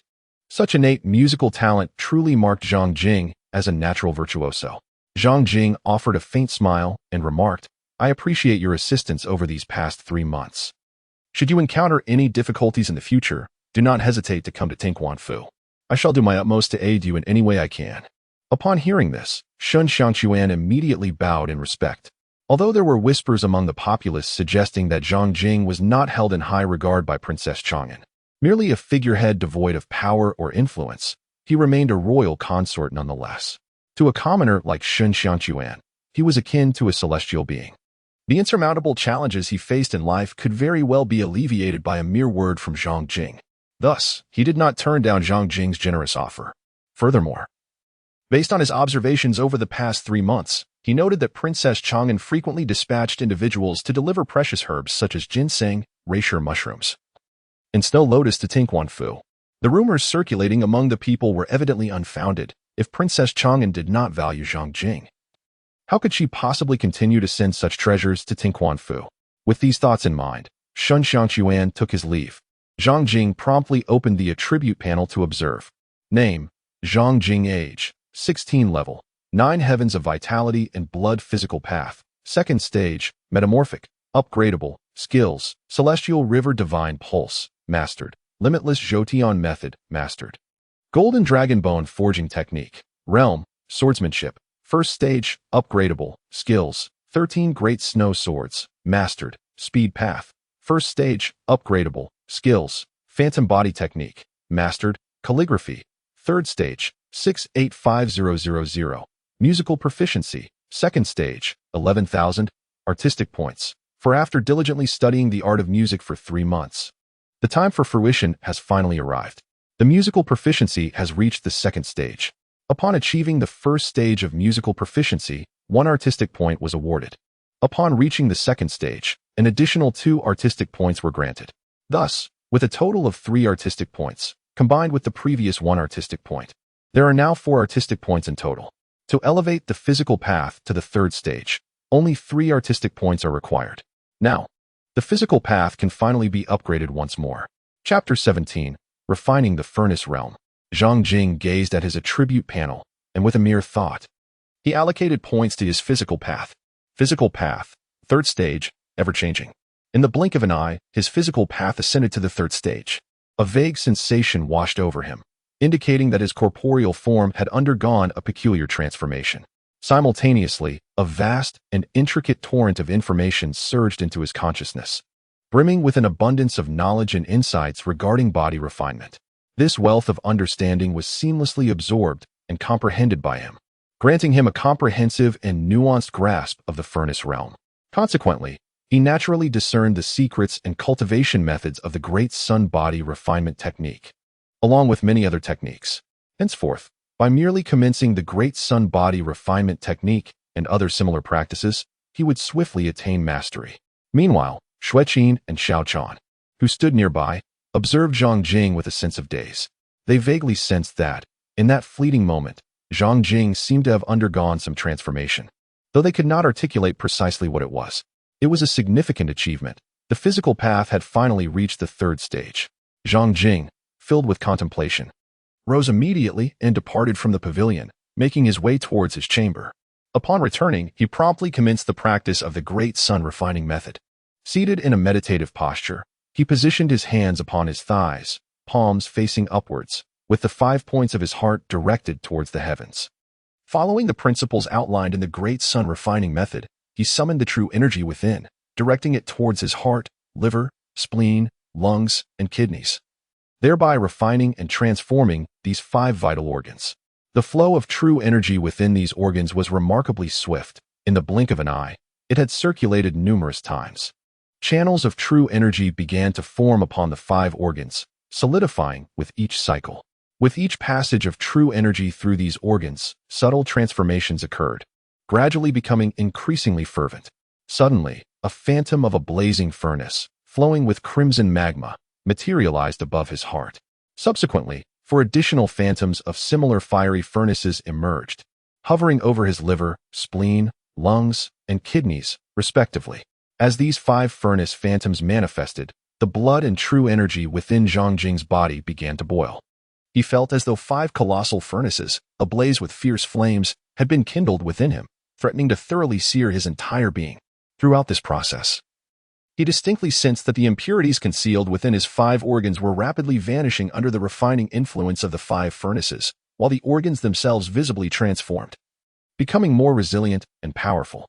The true energy emanating from the 5 organs also grew increasingly pure and condensed. The metamorphose's true energy began to extend along 110 meridians, permeating his entire body and effecting profound transformations. The furnaces materialized, the organs underwent metamorphosis, the true energy evolved, and the corporeal form transformed. With each passing moment, he became ever more formidable. Zhang Jing was immersed in the exhilarating sensation of becoming stronger.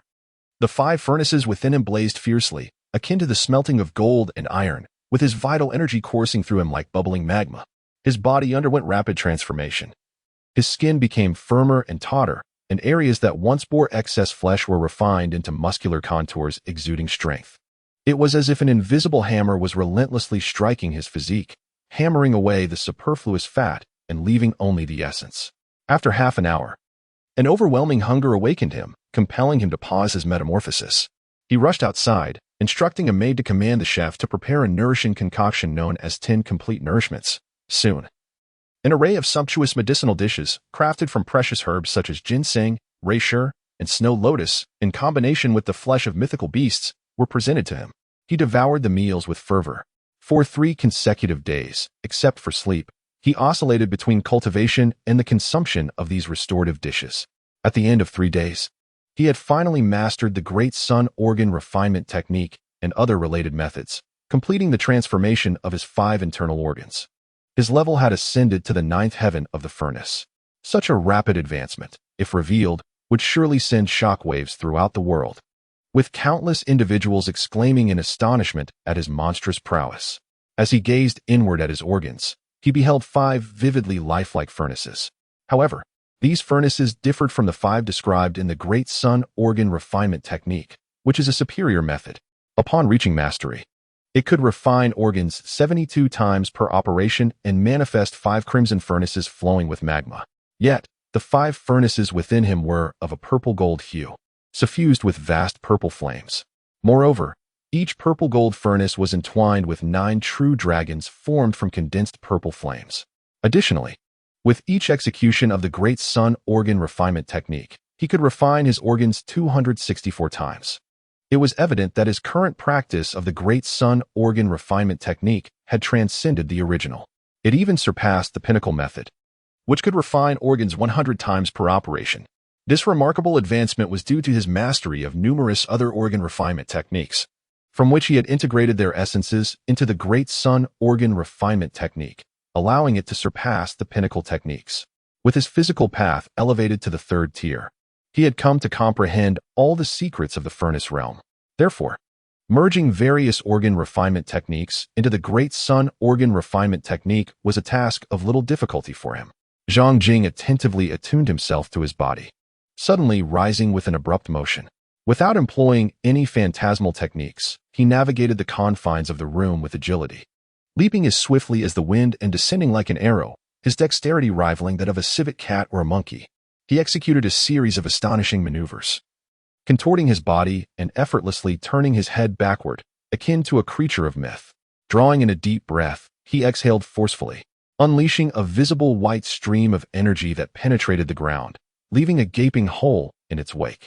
He then reached for the steel sword placed upon the dressing table and, with a mere grasp of his hand, shattered it into fragments. Such strength was overwhelming. Transcending the ordinary, he felt as if he had transformed into a diminutive Superman, with all his bodily power harmoniously unified, embodying both softness and strength. His flexibility and coordination had reached an extraordinary pinnacle, enabling him to perform a multitude of incredible feats with remarkable agility and speed. The vigor coursing through him was akin to a blazing sun, an inexhaustible force. His internal organs were resilient, as sturdy as iron. This formidable power surpassed all imagination. This was the realm of the furnace stage, a level far superior to that of the Qi and blood stage. It was likely that even a coalition of 10 peak Qi and blood stage warriors would struggle to inflict harm upon a novice of the furnace stage. According to the information divulged by Xueqin, those who attain the furnace stage are regarded as significant figures within the martial world. Many leaders of small to medium factions are indeed practitioners of the furnace stage. As for me, it is likely that an ordinary furnace stage warrior would not stand a chance against me in a single combat. Zhang Jing murmured to himself, a glimmer of brilliance flashing in his eyes, as an inexplicable sense of relief washed over him. ever since he traversed into this world. A persistent feeling of crisis had loomed over him, particularly after experiencing the near-fatal incidents of drowning and assassination. An unease had settled within his heart. Now that he had reached the furnace realm and acquired formidable strength, a semblance of tranquility finally enveloped him. He then redirected his attention back to the attributes panel, focusing on the three techniques: the celestial river divine pulse, the boundless cosmic method, and the golden serpent bone forging technique. The levels of these three techniques had also transformed. The first two were now indicated as realms of intent, while the latter displayed the state of true essence. Chapter 18, True Essence. Zhang Jing was momentarily taken aback upon seeing the words true state following the golden mantis bone forging technique. The realm of skills, it seemed, transcended mere artistic conception. There existed a deeper layer known as the true state. With this realization, he promptly began to cultivate the golden mantis bone forging technique. Eager to discern the peculiarities inherent in the true state, he meticulously executed each movement, adhering to the 32 illustrations of the technique, immersing himself in the practice. As he commenced his training, he immediately sensed a distinct transformation. With every action he performed, the 206 precious bones within him began to resonate at an extraordinary frequency. The pale golden bones visibly transmuted into a resplendent hue of pure gold. As all his bones underwent this metamorphosis, an ethereal force emanated from the golden structure, initiating a profound alteration of his skin. In an instant, his complexion radiated with a lustrous, jade-like sheen. Golden bones and jade-like skin. Awakening to the changes within himself, Zhang Jing felt a surge of astonishment. In his leisure, he often visited the Spring Rain Tower to peruse various martial arts secrets and literature. Among these texts, several contained accounts of the golden bones and jade-like skin. This state is regarded as the theoretical pinnacle of bone forging. Historically, only a select few individuals of exceptional talent and fortuitous circumstances have managed to attain the physique of golden bones and jade-like skin. It is said that the founding ancestor of the Grand Yu Dynasty and the founders of the three major holy sites achieved this remarkable state. Beyond these four individuals, only a handful of others, perhaps 3 or 4, have been recorded to have reached this exalted form. Beyond that, records are scarce, leading one to ponder the immense difficulty of achieving the golden bones and jade-like skin. Zhang Jing never anticipated that he would attain the golden bone and jade skin so effortlessly. Suppressing the exhilaration within, he continued to execute one movement after another. Soon, wisps of golden light flowed from his bones like a cascading river, coalescing outside his form into the ethereal visage of a golden dragon. A formidable aura of the dragon emanated from him, sending ripples of energy through the void. In that moment, he felt as if he had genuinely transformed into a dragon, rather than merely mimicking its movements. His fingers morphed into claws, and he suddenly lunged towards the ground. In an instant, a golden dragon claw struck the earth with ferocity, leaving behind gnarled marks akin to those of a blade. Is this the true state of the golden dragon bone forging technique? Not only has it granted me the physique of golden skin and jade bones, but it has also enabled the manifestation of a golden dragon apparition, augmenting my combat prowess. Zhang Jing profoundly sensed the formidable power of the true state realm, his heart brimming with joy. If the golden cicada bone forging technique exists within the true state realm, then undoubtedly, other skills must also reside there. The efficacy and might of skills in the true state realm, without a doubt, far surpass the skills themselves. Subsequently, he endeavored to cultivate the heavenly river divine pulse and the infinite zodiac technique at the artistic realm level once more. He immediately observed that within his body, the 108 meridians, though their number remained unchanged, had become more robust and resilient. Each meridian shimmered with a faint silvery light, resembling 108 celestial rivers. Witnessing such a transformation, a glimmer of delight surfaced in Zhang Jing's eyes. He eagerly anticipated the changes that would manifest when both techniques reached the true state realm. After roughly assessing the alterations in his body, Zhang Jing began to contemplate his forthcoming plans. The Great Sun refining technique, after assimilating dozens of other refining methods, had transcended the pinnacle techniques mastered by the royal lineage and the three sacred lands. With a single execution, it could refine the organs 260 times. Utilizing the newly acquired Great Sun refining technique, he had condensed 5 purple gold cauldrons entwined with 9 dragons within his 5 viscera. However, he sensed that this was not the limit of the refining technique. and he should seek additional methods to incorporate into the great sun refining technique. Zhang Jing pondered deeply. Furthermore, he needed to prepare for the cultivation of the next realm. The forthcoming stage, known as the innate realm, is the foremost of the middle three realms. Based on the information he gathered during his time at Chun Yu Tower, the transition from the cauldron realm to the innate realm is exceedingly challenging. It is estimated that among 100 warriors in the cauldron realm, merely 1 or 2 might ascend to the innate realm. Cultivating in the innate realm necessitates the mastery of specialized techniques. To achieve this elevation, it is imperative to practice these specific methods. He surmised that to obtain the specialized techniques for the innate realm, he would likely need to appeal to Princess Li Taiping of Chang'an. However, he felt no urgency at present. He had yet to reach the limits of the cauldron realm and could still make further advancements. Additionally, the most effective approach to ascend to the innate realm would be to elevate his physical cultivation to the 4th tier, which requires 4 artistic points. At present, he possessed only 1 artistic point, a clearly insufficient amount. Therefore, he resolved to enhance his musical skills to acquire more artistic points before contemplating the elevation of his physical cultivation. Zhang Jing contemplated this. In the days that followed, life continued in its usual tranquil rhythm. He practiced the piano daily, amused the young maidservants, and indulged in reading. The days unfolded peacefully and leisurely. During this time, he seamlessly integrated the various bone forging techniques he had previously mastered into the Golden Dragon bone forging method. Similarly, he incorporated numerous meridian opening and energy cultivation methods into the Celestial River Divine Meridian and the Infinite Circulation technique. These 3 newly developed techniques transcended the pinnacle of martial arts. Furthermore, he diligently studied 8 sword techniques and 6 body techniques at Chun Yu Pavilion, merging their quintessence into the 13 snowy swords in the Phantom Body technique, thereby enhancing the potency of these 2 martial arts to astonishing levels. Amidst the melodious sounds of the zither, within the pavilion by the lotus pond, Zhang Jing played with both hands, the music flowing like a clear spring over stones, pure and serene. Xiaochan sat on a nearby stone bench, resting her chin on one hand, her eyes slightly squinted as she immersed herself in the melodies. Xueqin, with her sword cradled in both hands, leaned against a pillar, also engrossed in the enchanting sounds. Suddenly, the music came to an abrupt halt. Zhang Jing sighed. "Ah, Your Highness, you were playing so beautifully. Why have you stopped so suddenly?" Xiaochan inquired curiously, slightly taken aback. Xueqin turned her gaze towards Zhang Jing as well. "The progress is too slow. I feel that my piano skills have hardly improved over the past few days." Zhang Jing expressed his feelings of frustration. After his calligraphy ascended to the 2nd tier, his progress abruptly slowed, and the experience points gained during each practice session dwindled. Now, he finds himself facing a similar predicament with his musical skills. Xiaochan, taken aback for a moment, responded, "How could you possibly be progressing slowly, Your Highness? I believe you have made remarkable strides.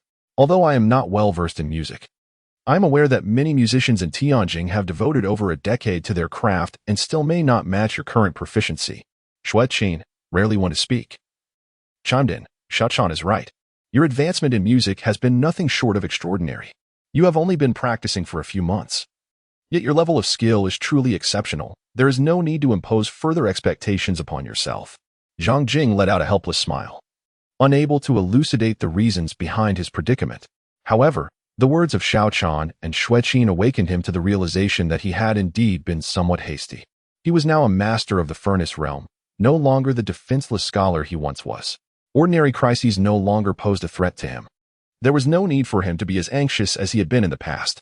In his previous life, he had been perpetually busy with the relentless grind of a 9-to-6 existence, seldom savoring the pleasures of life, only to find it all amounted to nothing in the end. In this lifetime, he saw no reason to tread the same path. With the absence of immediate peril, it was time for him to truly relish the joys of existence. With this thought taking root in his heart, he felt an overwhelming urge to venture beyond the confines of his residence and explore the grandeur of Tianjin. Since his arrival in this new world, he had been consumed by a sense of insecurity, dedicating himself to the relentless pursuit of mastery in his craft and martial arts, never having stepped beyond the threshold of Tinquan Mansion. Now, it was high time to take a leisurely stroll through the vibrant streets of Tianjin. Chapter 19. Leisurely pursuits amidst the melodies of the night under the shroud of night. Tianjin sparkled with lights, bustling with the flow of traffic and throngs of pedestrians.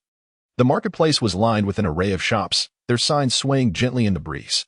Zhang Jing strolled down the center of the street, where several children with rattles frolicked past him, their laughter and joyous chatter resonating in the night sky. Vendors selling intricately crafted lanterns adorned their stalls, showcasing their meticulous creations. A roadside snack stall bustled with patrons, while the proprietor skillfully flipped skewers of grilled meat in his hands. As he passed by a brilliantly illuminated restaurant, he could glimpse the patrons inside, exchanging toasts and engaging in animated discussions, creating a lively atmosphere. Upon reaching an arched stone bridge and gazing down, he immediately spotted luxurious pleasure boats gently floating on the river's surface. Within these boats, graceful dancers moved elegantly, their flowing sleeves dancing in harmony with the melodious strains of stringed instruments. Zhang Jing stood upon the arch bridge, poised against the wind, surveying the resplendent tapestry of Tianjin that unfolded beneath the night sky. He marveled at the scene before him. Despite his arrival from the modern world, accustomed as he was to bustling metropolises, he could not deny that the vibrancy of Tianjin rivaled that of any contemporary city. "Ah, Your Highness, is not the nighttime splendor of Tianjin particularly magnificent?" Xiao Chan chuckled, her large eyes subtly glimmering with a hint of pride. "Indeed, it is splendid," Zhang Jing affirmed with a nod.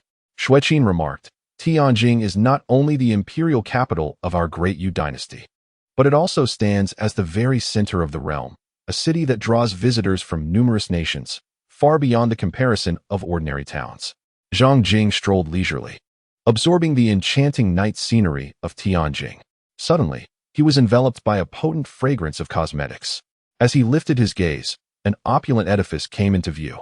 The entire structure was adorned with radiant lights, resembling a dreamlike palace. Its crimson doors stood wide open, revealing flickering candlelight within, casting enchanting shadows through the intricately carved window panes. Inside, affluent young gentlemen reveled in the company of beautiful women, their laughter ringing melodiously in the air. A captivating melody from a distant zither drifted forth, stirring Zhang Jing's heart. Zhang Jing looked up and immediately spotted the three prominent characters Fengming courtyard on the sign. "Xiao Chan, are you tired from walking?" He turned to glance at Xiao Chan beside him. "Hearing you say that, it does seem I am a bit fatigued," Xiao Chan murmured. "Since you are weary, let us step inside and take a moment to rest." Zhang Jing smiled and strode towards the entrance of the Fengming courtyard. "Are you going to rest inside the Fengming courtyard?" Xiao Chan was momentarily taken aback, her expression swiftly transforming. Xueqin's countenance also shifted dramatically upon witnessing Zhang Jing's actions. "Your Highness, you cannot enter here," Xiao Chan exclaimed, clutching her skirt as she chased after Zhang Jing. Xueqin, moving even more swiftly, darted in front of Zhang Jing, her hand outstretched to block his path. "You cannot enter here," she stated, gazing intently into Zhang Jing's eyes with a serious demeanor. "Indeed, this place is unsuitable. You must not enter." Xiao Chan caught up, breathless as she spoke. "Oh dear girl, you are mistaken," a graceful matron interjected with a smile as she emerged. "This is indeed a splendid place. Our young ladies possess a myriad of talents. Countless dignitaries and scholars find themselves enchanted by our establishment. Young sir, please do come in." She continued unabashedly, taking Zhang Jing's arm and guiding him inside. "I merely wish to listen to the music," Zhang Jing calmly replied to Xueqin and Xiao Chan, allowing himself to be drawn into the courtyard by the matron. "How could your highness enter such a place?" Xiao Chan stamped her foot. Her cheeks puffed in protest as she followed him inside, with Xueqin also wearing an upset expression as she trailed behind. As Zhang Jing entered the Fengming courtyard alongside the beautiful woman, he immediately beheld a lady on stage, lost in the euphoric embrace of music as she danced. Her steps were light and graceful, her every movement an exquisite display of elegance. The flickering lights illuminated her enchanting visage, and her expressive eyes sparkled with a hint of allure, seemingly capable of captivating the very soul. Numerous patrons in the hall, indulging in wine, cheered in approval. "Sir, shall we choose the main hall or a private room?" inquired the beautiful woman, gently clasping Zhang Jing's arm. "The main hall, I suppose," Zhang Jing replied nonchalantly. Without hesitation, the woman guided him to a table in the bustling main hall. "Please, take a seat, sir. Should you require anything, do not hesitate to summon me," she said with a smile before attending to other guests. Xiao Chan and Xueqin soon followed, taking their seats beside Zhang Jing. Xiao Chan's round face was puffed up, while Xueqin cast an annoyed glance in Zhang Jing's direction. Zhang Jing offered a faint smile, choosing not to elaborate further. In his previous life, he toiled tirelessly, yet never truly relished the joys of existence. Having been granted a second chance, should he not indulge in the pleasures of life? The surrounding guests, upon seeing Zhang Jing accompanied by two maids, were taken aback. However, in the city of Tianjing, one could encounter all manner of individuals, and such instances were not unheard of. They soon dismissed Zhang Jing from their thoughts. Yet, a number of noble sons, upon catching sight of Zhang Jing, exhibited expressions of astonishment. Is it truly him? How dare he venture here? One exclaimed in disbelief. Indeed, I never anticipated encountering him in this place, another remarked with a scoff. Ever since he became a prince consort, he has remained secluded within the Tinquan residence. I had assumed he would spend his entire life there. Who would have thought he would grace us with his presence here? A mocking voice chimed in. It seems the princess of Chang'an has poor judgment. I initially believed she chose an ordinary scholar for his honesty, but it appears he is also a charming gentleman. Numerous noble sons exchanged hushed words, their gazes directed at Zhang Jing laden with hostility. Princess Li Taiping of Chang'an was greatly admired by many young scions of Tianjing. Yet none had captured her favor. Instead, it was this common scholar, Zhang Jing, who had won her heart, leaving these noble sons feeling utterly discontented. Upon Zhang Jing's ascension to the furnace realm, his senses were remarkably heightened. While his gaze remained fixated on the dancers upon the stage, he could not help but overhear whispers regarding himself and perceive the malicious glares directed his way. However, he had long been apprised by Xueqin that upon becoming the son-in-law of Li Taiping, he would inevitably become a target for many of the young aristocrats in Tianjing. Therefore, he was psychologically prepared for such animosity and remained largely unconcerned. As more individuals in the hall became aware of Zhang Jing's identity, numerous pairs of eyes subtly turned in his direction. Your identity is likely already exposed, Xueqin remarked, her face betraying a sense of vigilance as she noted the penetrating stares fixed upon Zhang Jing. If it is exposed, so be it. I have committed no heinous acts and see no reason to hide, he replied. Zhang Jing spoke calmly. In a secluded private room, the charming woman who had just pulled Zhang Jing into Fengming Courtyard was now respectfully bowing to a figure. My lord, I just grasped Zhang Jing's arm and employed a secret method to examine his body. He indeed possesses no martial prowess and should be an ordinary person, she reported. An ordinary person, you say? I understand. Remember, you have never seen me, the figure responded before leaping out of an open window and vanishing in an instant.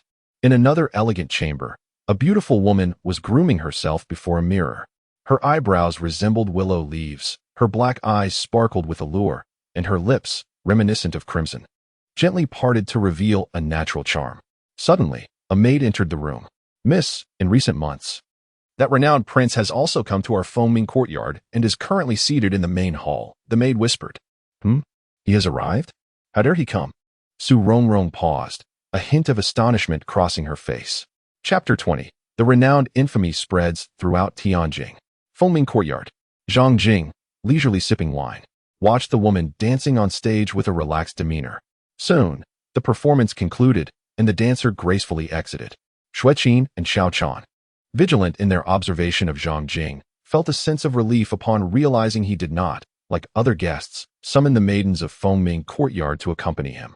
They could hardly bear to imagine the reaction of Princess Chang'an if Zhang Jing were to engage in any indiscreet behavior here. Suddenly, a flurry of delicate white feathers descended from above the stage, enveloping the surroundings in a thick mist. A magnificent image of a full moon emerged, creating a stunning backdrop for the stage. From within the ethereal fog, a captivating woman clad in flowing, colorful robes appeared. Seated gracefully on a chair as she gently played the qin, her back turned to the moon, evoking the presence of a celestial being. Su Rongrong had made her entrance. What fortune we have today. Su Rongrong graces the stage no more than 3 times a month, with the dates entirely at her discretion. We have struck gold today. Alas, if only Su Rongrong offered more than her artistry, I would willingly trade 10 years of my life for a mere taste of her charm. The gathering of noblemen, scholars, and poets erupted in excitement, their eyes gleaming as they fixated on the enchanting figure on stage. From the murmurs around him, Zhang Jing learned that the woman now captivating the audience was none other than the courtesan Su Rongrong, the star of Fengming Courtyard. He noticed Xueqin's unwavering gaze fixed upon Su Rongrong. Commander Xue, "Do you also know Su Rongrong?" he inquired with curiosity, with an expression as impassive as ever. Xueqin replied, "Fengming Courtyard is the largest brothel in Tianjing, and Su Rongrong is its foremost courtesan.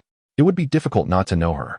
Zhang Jing contemplated thoughtfully as he gazed at Xueqin, sensing that there were unspoken words lingering on her lips, though he remained indifferent to it. His keen eyes scrutinized Su Rongrong on the stage, and he acknowledged her undeniable beauty. However, in the modern world, he had encountered countless stunning women. The prevalence of 4 major forms of beauty manipulation had rendered even men capable of transforming into breathtaking beauties in videos, leading to an overabundance of allure. Thus, Zhang Jing had become somewhat desensitized to the phenomenon of beauty. Yet, when it comes to physical appearance, once beauty reaches a certain threshold, it becomes challenging to discern who is truly more beautiful. The distinction often lies in one's charisma. Su Rongrong possessed a remarkably unique aura, exuding a charm that was alluring without being seductive, vibrant, yet not vulgar. While the Fengming Courtyard was not devoid of beautiful women, most were imbued with a heavy air of worldly charm. In contrast, Su Rongrong's presence transcended such base allure, rendering her even more captivating and utterly irresistible. Zhang Jing did not place blind faith in the notion of temperament. He recognized that it could be deliberately cultivated. However, this did not hinder his ability to appreciate it. Today, Rongrong presented to everyone the enchanting dance of the feathered garment. With a smile that radiated warmth, Su Rongrong spoke, her voice crisp and melodious, reminiscent of an invisible gentle hand delicately caressing the soul. In the next moment, her 10 fingers danced upon the strings, producing ethereal and transcendent sounds that flowed like a gentle stream from the guqin. Within the grand hall, numerous esteemed nobles and cultured scholars, whether genuinely enlightened or feigning understanding, squinted their eyes, seemingly entranced by the captivating melodies. Zhang Jing listened intently, and faintly, he sensed an ethereal ambience. Ah! It seemed that Su Rongrong's artistry on the surpassed even that of Shun Xiangquan. A subtle astonishment flickered within him. A true connoisseur recognizes the caliber of skill at first glance. The level of her musical prowess evidently transcended his own. He even harbored an unspoken feeling that her talent, when compared to Shen Xiangyun, was markedly superior. No wonder she could ascend to the role of a courtesan. She truly possessed remarkable gifts. He silently marveled and continued to listen with unwavering focus. Time slipped away unnoticed until the melodies faded, and Su Rongrong vanished from the stage. Zhang Jing regained his senses and noticed the many onlookers beside him, their expressions dazed, as if still enveloped in the lingering resonance of the music. "It's time. Let us return." Zhang Jing, having settled the bill, departed from Fengming Courtyard with Xiao Chan and Xueqin. It must be said that the expenses at Fengming are exorbitant. The 3 of them merely ordered a few dishes and a bottle of Luofu wine, yet the total amounted to 5 taels of silver. In the Grand Yu Dynasty, a modest household of 5 consumes approximately 25 shur of grain annually, equivalent to 25 taels of silver. Thus, 5 taels could sustain such a family for nearly 3 months. Should they exercise frugality, they simply indulged in a brief musical interlude and spent 5 taels. Those who summoned courtesans from Fengming for companionship, or even opted to stay overnight, undoubtedly incurred even more astonishing expenses. Zhang Jing performed a quick mental calculation and realized that Fengming Courtyard was a veritable den of extravagance, a drain on finances indeed. Fortunately, as the imperial son-in-law, his income was quite satisfactory. Each year, he could receive 160 stones of grain from the court. Additionally, he enjoyed a monthly salary, which amounted to 3,000 for his regular stipend, 800 for food, and 600 for miscellaneous expenses, totaling 4,400 coins. He also benefited from the income derived from his official lands. These lands, allocated to serving officials, varied in size based on rank and distinction, with the income primarily coming from rent. The imperial son-in-law possessed 600 acres, yielding up to 360 stones of grain annually. And when combined with his annual allowance of grain, it could reach a total of 420 stones. Moreover, he received generous rewards from the royal family and the princess. When all sources were tallied, his annual income approximated 420 stones of grain, and his monthly salary converted to 4 guan, culminating in 52.8 guan for the year. When converted to silver, this amounted to 472.8 taels. This figure represented merely his basic income. The substantial contributions came from Princess Li Taiping of Chang'an. Since their marriage, she had bestowed upon him over 1,000 taels of silver, not to mention a plethora of other treasures. Hence, despite the considerable expenses at Fengming courtyard, he could certainly afford it.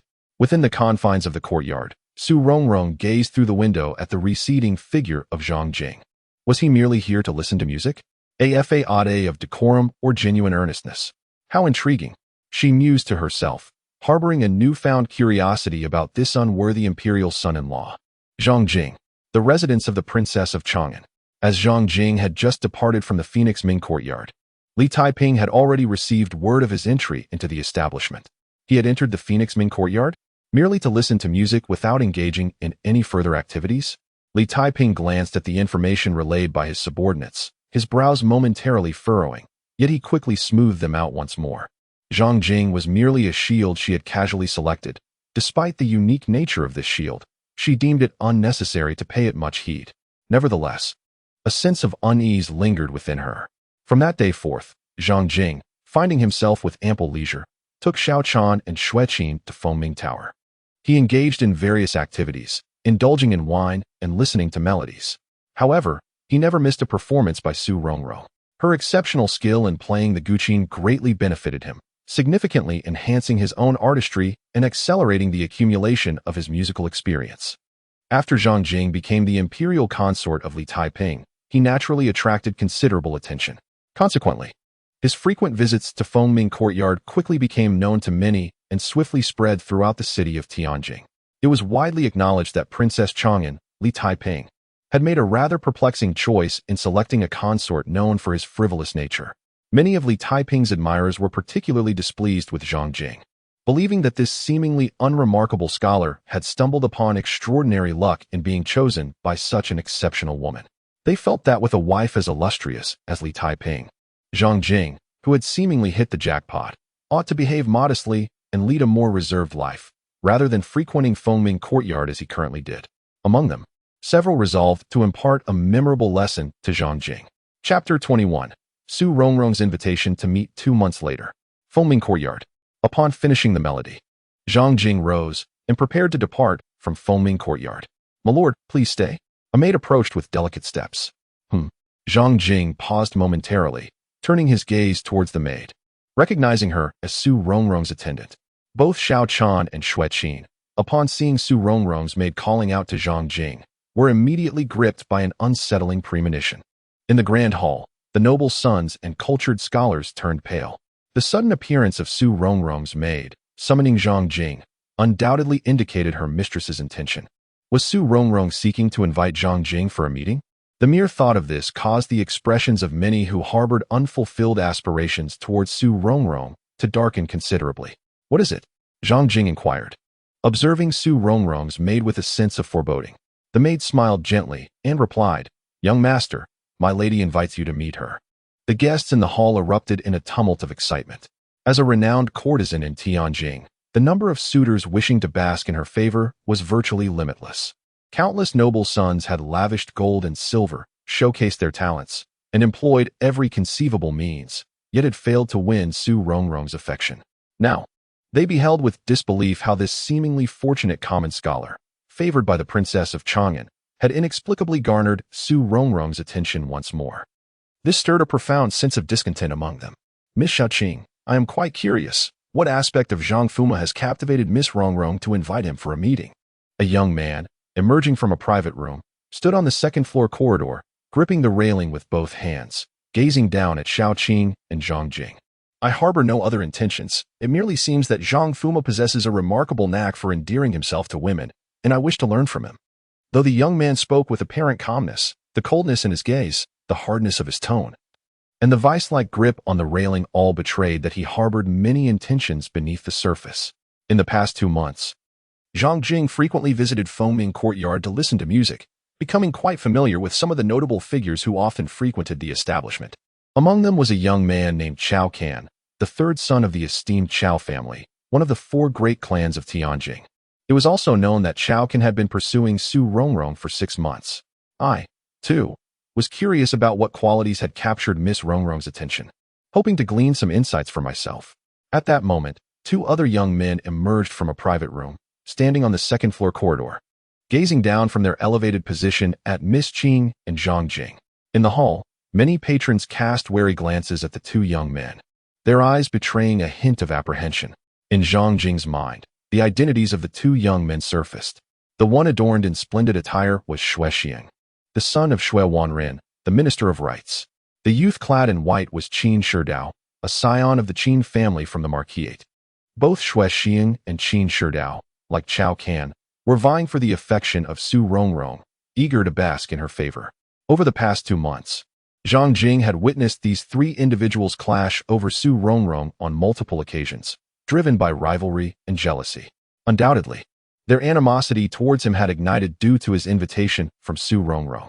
Beside Zhang Jing, Xue Qin sensed the hostility emanating from Chao Can, Xue Xiang, and Qin Shidao towards Zhang Jing, causing her to grow tense. Although Zhang Jing held the title of Prince Consort, his humble origins contrasted sharply with the esteemed backgrounds of the three young men.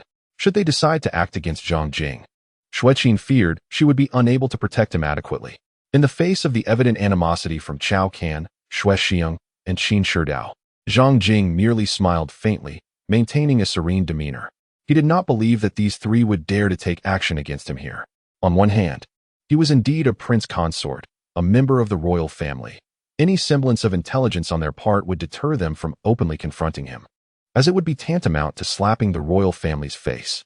On the other hand, he had faith in the Fengming courtyard, the foremost brothel in Tianjin, which hosted countless nobles daily. Without a formidable backing, how could it possibly command the respect of such dignitaries? If the Fengming courtyard lacked such influence and deterrence, it was likely that Chao Can and others would have long since abducted Su Rongrong, the renowned courtesan, rather than squander time and resources attempting to win her favor. Miss Qing appeared to anticipate the situation, offering a slight smile as she calmly addressed the three young men. "Gentlemen, you are putting me in a difficult position. I am but a servant and cannot fathom the young lady's thoughts." However, she did mention that Zhang Gongzi is an intriguing individual and expressed a desire to meet him. With that, she turned towards Zhang Jing, extending her right hand forward in an inviting gesture. "Zhang Gongzi, the young lady awaits your presence. Please." Zhang Jing turned to Xue Qin and Xiao Chan, saying, "I shall go and meet Su Rongrong. You two wait for me here." With that, he promptly followed behind Miss Xiao Qing. Crack! Chao Can seized the railing with both hands and violently shattered the two sections. He fixed his gaze on Zhang Jing's departing figure, rage boiling within him, yet he ultimately refrained from making a move. Xue Xiang observed Chao Can's restraint, and a flicker of disappointment crossed his eyes. "Chao Can, did you not proclaim that your feelings for Miss Rongrong were stronger than gold? Why then did you not act just now? It seems you were merely speaking for effect," he mocked. "Indeed, Chao Can. You should have taught that fortunate wretch a harsh lesson, so he would understand that certain things are beyond his reach," Qin Shidao chimed in. Chao Can abruptly turned his gaze towards Xue Xiang, and Qin Shidao let out a cold laugh. "Did you not also refrain from acting? Do not cast blame solely on me." He was well aware of the dark intentions harbored by these two. With a disdainful snort, he retreated to his private chamber. Xue Xiang and Qin Shidao exchanged glances, remaining silent as they too returned to their own quarters. Zhang Jing followed the young maiden Qing through the long corridors, entering a remarkably spacious and elegantly adorned chamber. Zhang Jing immediately noticed Su Rongrong, who was gracefully seated behind the Qin platform. "Miss, young Master Zhang has arrived," Xiao Qing announced before quietly exiting the room and gently closing the door. Zhang Jing approached Su Rongrong with an air of confidence, taking a seat before her. Lu Sun once remarked that frequent gazing upon beautiful women could extend one's life by 3 to 5 years. Thus, he certainly would not squander the opportunity to admire such beauty from a close distance. Her brows resembled delicate willow leaves. Her dark eyes glimmered with a captivating allure. Her lips painted like crimson, and her hair cascaded like a waterfall, while her skin was as pristine as a masterpiece sculpted by divine hands. Such a living embodiment of beauty was indeed a rarity, even in a past life. "Mr. Zhang, are you not aware that such scrutiny of a woman may be deemed impolite?" Su Rongrong playfully inquired, her lips parting slightly in mock reproach. "Is it?" Zhang Jing replied with a serene smile, exuding composure. "I merely perceive it as an appreciation of heaven's exquisite craftsmanship, a celebration of art." He vowed to the lamp that his gaze had truly been one of artistic admiration. In a previous existence, to cultivate this discerning eye for art, he had personally viewed numerous private lesson videos from esteemed instructors of the Cherry Blossom Nation, accumulating a collection that spanned hundreds. You have quite the way with words. Su Rongrong teased, her eyes sparkling with mischief. Mr. Zhang, you are indeed skilled in flattery. Yet, given your high praise, why is it that after each performance, you leave in silence without expressing a desire to meet? She regarded Zhang Jing intently, as though striving to penetrate the depths of his soul. For over 2 months, whenever she took the stage, Zhang Jing would invariably grace the Fengming courtyard with his presence. On the surface, it appeared as though he shared the same interest as the influential young masters like Cao Can, Shuexing, and Qin Shidao, all eager to win her favor and bask in her charm. However, Zhang Jing's demeanor starkly contrasted with theirs. He had never lavished her with extravagant gifts, nor had he sent anyone to convey his admiration. He had never hinted at a desire for a private meeting. Each time, he quietly listened to her play, only to depart the Fengming courtyard without uttering a word. Although Zhang Jing frequented the Fengming courtyard on numerous occasions, each time he visited, he maintained a pristine demeanor, simply listening to the melodies without allowing any of the young ladies within to accompany him. Reflecting upon Zhang Jing's status, she found herself unwittingly enveloped in a burgeoning curiosity about him, a curiosity that grew increasingly intense. She yearned to discern what manner of person Zhang Jing truly was, and pondered why Princess Li Taiping of Chang'an had chosen him. At long last, today, she could no longer restrain herself and extended an invitation for a meeting with Zhang Jing. Chapter 22. The Dance of Feathered Garments. Miss suggested. There are countless individuals eager to meet you. My presence is but a trifling addition. Even if I were to convey my sentiments through another, I dare say you would likely overlook them. Zhang Jing's gaze met Su Rongrong's as she smiled gently and remarked, how can you know it cannot be done if you have never attempted it? Su Rongrong playfully chided Zhang Jing, saying, well, have I not invited you here to meet me? Zhang Jing chuckled softly. Miss Su, you honor me with your presence. Ever since Zhang Jing entered the room, Su Rongrong had been fixated on him. She noticed that even in such close proximity, Zhang Jing maintained an air of tranquility, seemingly devoid of any thoughts regarding her. Priding herself on her striking beauty, she was well aware of her allure to men. Each time she made an entrance, the men who visited Fengming courtyard gazed at her as if they wished to consume her whole. Even the privileged young men, like Cao Can, who sought to curry her favor, could not conceal the fervent glances that betrayed their intentions, no matter how well they masked their desires. Yet, here stood a man who, despite being so near, remained composed. Such a stone-hearted demeanor astonished her. What manner of person was he? Her curiosity about Zhang Jing intensified. Young Master Zhang, every time you visit Fengming courtyard, you merely listen to music and never request the company of a lady. Is there not a single maiden here who captures your interest? Su Rongrong placed her hand on the chin table, resting her chin delicately upon her palm, her pose exuding elegance and charm. Her starry eyes sparkled with emotion, imbued with a hint of seduction that stirred the hearts of onlookers. Even having encountered countless beauties in his past life, Zhang Jing found himself momentarily captivated. Zhang Jing let out a light cough, and his expression swiftly returned to tranquility. Su Rongrong noticed the subtle shift in Zhang Jing's demeanor, a faint smile gracing her lips. No matter how resolute and unyielding a man may be, he is still captivated by the allure of this young lady, is he not?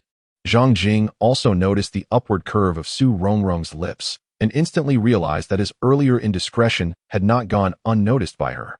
However, he paid it no mind. The desire for beauty is a universal trait.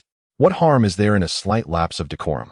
In the presence of such an enchanting and captivating beauty, refraining from raising his weapon in salute was already a commendable restraint.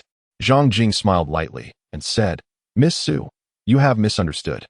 The ladies of Fengming courtyard are all exquisite beauties, possessing enchanting voices. How could I possibly overlook them? However, my purpose in coming to Fengming courtyard is solely to hone my craft, thus merely listening to the melodies suffices. Su Rongrong nearly twisted her waist in surprise at Zhang Jing's response. To come to Fengming courtyard to learn the arts? Are you certain you are not referring to the art of physical movement? She regarded Zhang Jing with a peculiar expression, seeking to ascertain whether he was speaking the truth. Zhang Jing rose, circumnavigating the Qin platform, and approached Su Rongrong with a smile, saying, Miss Su, would you kindly step aside? Su Rongrong, lost in thought, stood up and made way. Zhang Jing settled down, his hands gliding over the strings of the guqin, and began to play high mountains and flowing water.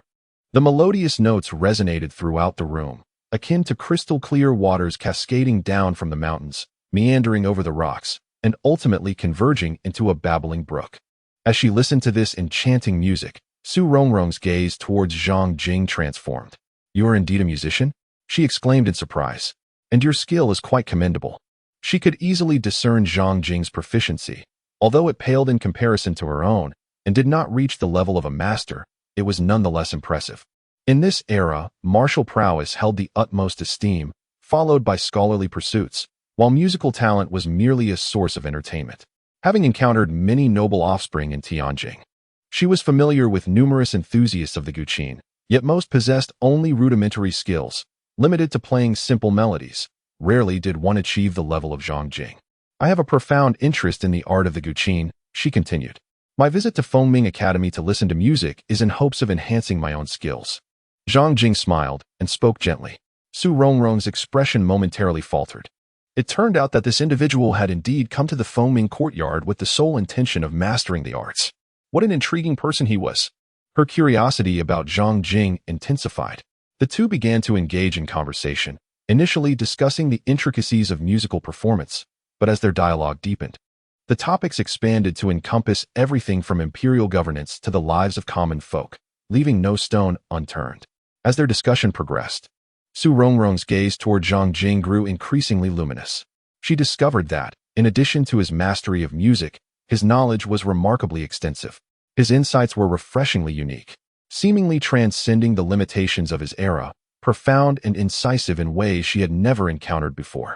Having interacted with numerous Confucian elites, she found that those who immersed themselves in scholarly pursuits daily lacked the breadth of understanding displayed by this man before her.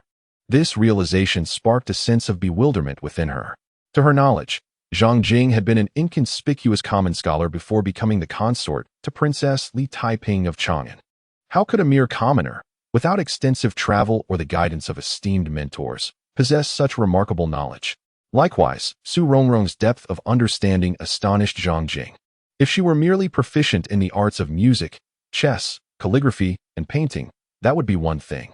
However, her profound insights into various aspects of the world led him to question whether she was merely a courtesan. Zhang Jing's perception of her has undergone a profound transformation. "Young Master Zhang, are you able to play the melody of the feathered robe?" Su Rongrong inquired, her gaze fixed intently upon Zhang Jing. "Initially, I could not. But after hearing you play this piece numerous times, I sought out the score and have since mastered it at home." Zhang Jing smiled and replied.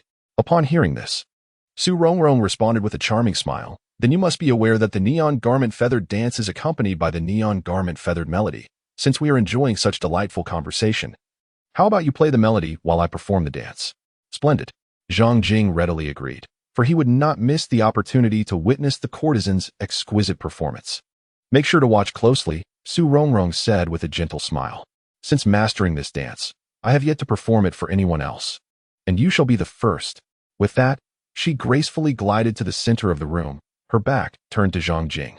Standing tall, her arms gently curved, she positioned her hands elegantly at her sides like orchids. Suddenly, she turned her head, casting a smile at Zhang Jing. Zhang Jing's heart skipped a beat as she smiled in response and began to play the guqin. Ethereal and delicate melodies flowed from the instrument, filling the air with a celestial ambience. Su Rongrong immediately began to dance in harmony with the music. She twirled gracefully, her skirt blooming like a flower in full blossom, her figure resembling a butterfly fluttering in the breeze. Her head gently swayed with each rotation, her hair cascading in the wind, enhancing her enchanting beauty. One arm reached upward, fingers softly curling as if to caress the heavens, while the other arm naturally descended, tracing elegant arcs that followed the rhythm of her movements. Zhang Jing's fingers danced swiftly across the keys, the rhythm of the music intensifying dramatically. As the tempo quickened, Su Rongrong lightly tapped her toes upon the ground, her form appearing so ethereal that she seemed poised to take flight. Suddenly, she leapt into the air, her legs straightened and arms outstretched, resembling a phoenix unfurling its wings. Soaring toward the heavens, radiating an aura of unparalleled confidence and majesty. As the music softened, she gracefully arched her back, her body forming a beautiful curve. With her hands extended forward, it was as though she were in search of something elusive. Her expression was a captivating blend of beauty and concentration. Her gaze imbued with deep affection, drawing one into a trance. Then, with a swift motion, she sent her long sleeves swirling, tracing a lovely arc through the air. While her arms moved rapidly, the fabric billowing like waves, evoking a dreamlike sensation. As the melody slowed, it approached its conclusion. And Su Rongrong's movements gradually became more languid and elegant. She approached the blanket before Zhang Jing, gently reclining upon it, adopting the pose of a languorous consort. Her eyes fixed upon him, a playful smile gracing her lips, sending forth subtle glances. As the final notes lingered in the air, an expression of profound astonishment graced Zhang Jing's features. In all his experience, he had never encountered such a mesmerizing and exquisite dance. Yet, he could not help but feel that this woman was a touch too audacious, casting smiles and flirtatious glances at him throughout her performance. What a test for a man of authority! Who could withstand such a challenge? Zhang Jing took a deep breath, continually reminding himself to remain composed, thus avoiding any display of distress. Su Rongrong, observing Zhang Jing's demeanor, cast a sidelong glance at a particular part of him and promptly smiled with satisfaction. Chapter 23. Li Taiping's Reaction Musical Proficiency. Second Tier, 380, 200, 1000. Upon departing from Su Rongrong's chamber, Zhang Jing glanced at his attribute panel and noted that his musical experience had increased by 200 points, causing his eyes to glimmer with delight. Over the past 2 months, despite practicing daily, his experience had only risen by a mere 3 points. Yet today, after merely exchanging insights with Su Rongrong regarding music, he had gained an impressive 200 points. One single interaction had yielded more experience than 2 months of arduous practice. In a word, exhilarating. However, while Zhang Jing reveled in his achievement, both Xueqin and Xiao Chan were far from pleased. Ever since Zhang Jing had gone to meet Su Rongrong, they had anxiously awaited his return. The longer Zhang Jing lingered in Su Rongrong's chamber, the more anxious they became. What if something indeed transpired between Zhang Jing and Su Rongrong? They could not possibly explain this to Princess Li Taiping of Chang'an. I entrusted you with the responsibility of watching over the prince consort, and instead, you allowed him to cavort in another's bed? The mere thought of Princess Li Taiping's potential wrath filled them with trepidation. Chao Can, Xuexiang, and Qin Shidao were equally displeased. Although they sat in the elegant room, their attention was fixated on the outside, awaiting Zhang Jing's emergence. As he continued to delay, their unease grew. They reasoned that even if Su Rongrong had invited Zhang Jing for an initial meeting and harbored some affection for him, she would not so readily surrender her virtue. Yet, what if? The possibility that Zhang Jing might currently be savoring the delights of Su Rongrong's company ignited a fiery ire within them. They had invested considerable effort and resources to win Su Rongrong's favor, only to see her affections directed toward Zhang Jing. How could they accept such a reality? They harbored a desire to see Zhang Jing utterly destroyed. At last, the prince consort emerged. Upon seeing him, Xiao Chan immediately approached, meticulously circling around Zhang Jing to conduct a thorough examination, even taking a whiff of him. Noticing that his attire bore no signs of disarray and was free from any unwarranted scents, she let out a slight sigh of relief. Xueqin silently followed Xiao Chan, also performing her own inspection. After completing her assessment, she too breathed a sigh of relief. Prince Consort, you have spent such an extended period in Su Rongrong's chamber. Surely, you did not engage in any improper conduct? Xiao Chan, still somewhat uneasy, couldn't help but inquire. Xueqin also regarded Zhang Jing with a serious expression. What are you thinking? It was merely a simple exchange. At such a tender age, do not indulge in fanciful thoughts. Zhang Jing, with an air of irritation, tousled the little maid's hair with one hand, rendering her hairstyle a disheveled mess. Oh dear, Prince, you've once again ruined my hair, the maid lamented, clutching her locks and evading Zhang Jing's hand. Upon hearing his words, her taut nerves finally began to ease. It was a relief that nothing untoward had occurred. Xueqin also felt a sense of relaxation. Even the numerous guests in the grand hall, upon hearing Zhang Jing's remarks, seemed to release their tension. In the private chamber, Chao Can, Xuexiang, and Qin Shidao also found solace, though they felt a twinge of jealousy at the thought of Zhang Jing being alone with Su Rongrong. They were relieved that she had not succumbed to any indiscretion. Observing the reactions of those around him, Zhang Jing reflected on the earlier scene. Inwardly acknowledging the close call, it had been perilously close. He had nearly lost control. Su Rongrong, that enchanting temptress, was indeed audacious, daring to provoke him so brazenly after their dance. Did she truly believe he was not a man? Zhang Jing departed with Xiao Chan and Xiao Qin. Su Rongrong leaned against the window, peering through the crevice to catch a glimpse of Zhang Jing's receding figure. Xiao Qin, standing beside her, observed the scene and couldn't help but inquire, "Miss, what is it about Zhang Jing that captivates you so?" Su Rongrong smiled gently, replying, "His virtues are beyond your comprehension." Reflecting on her earlier exchange with Zhang Jing, she felt a pang of sentiment. How could those privileged youths in Tianjing fathom that the commoner prince they scorned and envied was, in truth, a sage of profound insight and wisdom? He was merely a tad timid. Despite her boldness earlier, he remained unmoved. Yet, therein lies the amusement. As this thought crossed her mind, a playful glint danced upon her face, and she extended her delicate hand into the air, as if attempting to grasp something intangible. Xiao Qing, witnessing this, felt a surge of apprehension. Oh no! She sensed that her mistress might truly be developing feelings for Zhang Jing. This was concerning. Setting aside whether Zhang Jing was worthy of her, his very background promised to be a significant complication. Zhang Jing is indeed the consort of Princess Li Taiping of Chang'an. Who is Li Taiping? She is not merely a princess of the Grand Yu Dynasty. She is also a prodigious martial talent, renowned for her extraordinary abilities that have been unparalleled in the royal lineage for centuries. Furthermore, she is the youngest martial grandmaster in the Grand Yu Dynasty and one of the most likely heirs to the throne, wielding immense power and influence. The mere thought that her own lady might vie for the affections of Li Taiping sends a shiver down Xiao Qing's spine. Despite the rumors suggesting that Li Taiping holds little regard for Zhang Jing and does not reside with him after their marriage, choosing instead to place him in Tinkwan Mansion and neglecting him, as if he were forgotten, such a figure of stature would not take lightly to anyone encroaching upon what is hers. If someone were to touch her possessions, they would likely face her wrath, particularly if that possession concerns her reputation. Su Rongrong cast a sidelong glance at the visibly anxious Xiao Qing. She understood the source of her fear, yet remained indifferent. A faint smile graced her lips, her eyes shimmering with anticipation. Li Taiping, you must have received news of tonight's events. What will your reaction be? Bang! In the Chang'an Princess Mansion, Li Taiping shattered a vase upon the floor. Su Rongrong. A flicker of anger crossed her face. Rising from her throne, she approached the window, gazing toward the direction of Fengming Courtyard. Su Rongrong, I hope you do not overstep your bounds. Otherwise, do not blame me for being ruthless. Even if it requires a price, I shall eliminate you. As she murmured this, she waved her hand, and in an instant, a figure clad in black knelt beside her.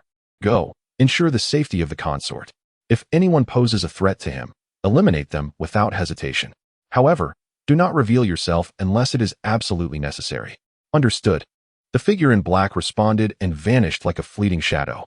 Once the figure disappeared, Li Taiping gradually calmed, returning to her seat and restoring her demeanor of authority and indifference, reminiscent of an exalted empress, noble and imposing, evoking both awe and humility in those around her. My concern for him may have been excessive.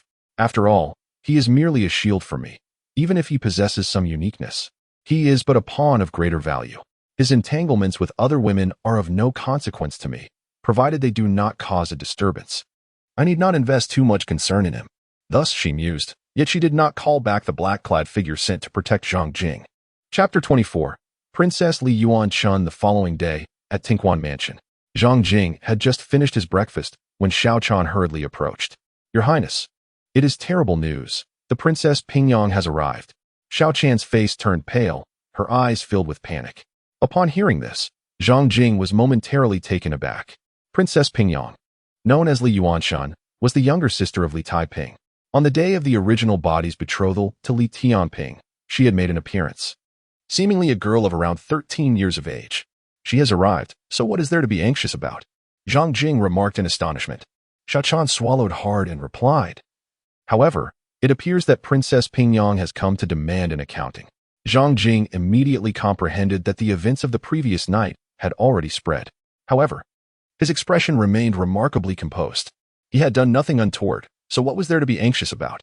Moreover, even if he had indeed engaged in something questionable, there was no need for alarm. This was an ancient society where polygamy was commonplace. One need not fret over merely visiting a brothel. Suddenly, a series of hurried footsteps echoed through the air.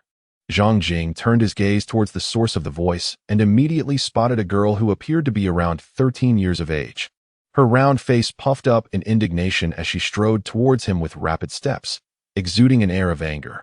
However, the lingering baby fat on her cheeks significantly undermined her imposing presence. Following closely behind her was another girl clad in a yellow dress, exuding a graceful demeanor. Seemingly a touch older, Shui Qin trailed behind with an expressionless face. Li Yuanchun approached Zhang Jing, halting in front of him. Her hands placed firmly on her hips as she glared at him, her voice cutting through the air. Zhang Jing, do you truly deserve my sister? Zhang Jing gazed at the fierce yet adorable girl before him, feeling as if he were confronted by an irate little kitten, and could not help but chuckle softly. Oh? Pray tell, how have I wronged your sister? Li Yuanchun, noticing Zhang Jing's smile, became even more incensed.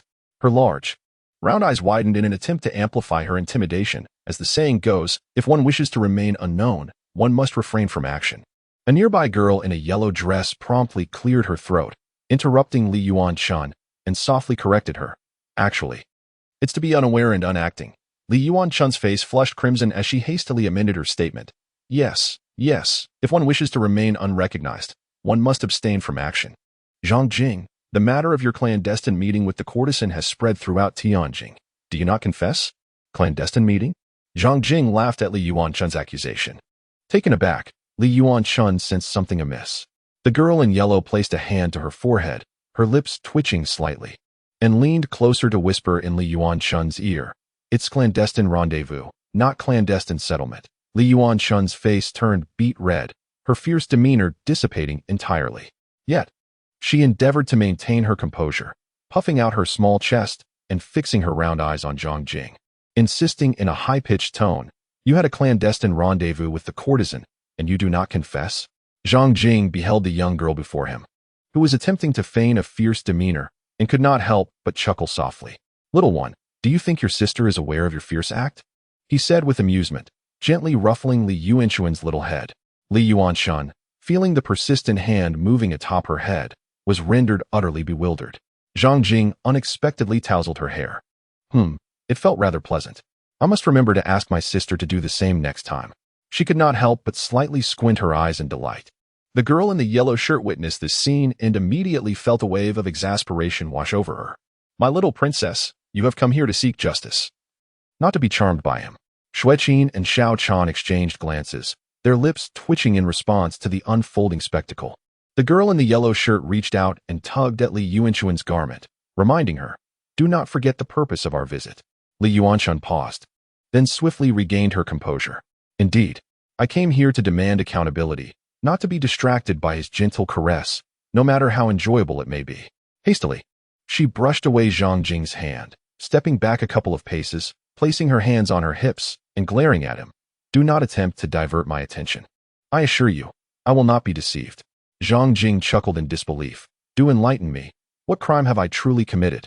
Li Yuanchun's eyes widened, her expression earnest as she replied, you clandestinely rendezvous with a courtesan, and you are unaware of your transgression?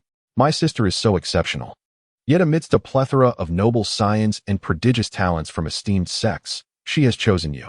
And now, instead of showing gratitude, you seek the company of other women. Betraying my sister, is this not a sin?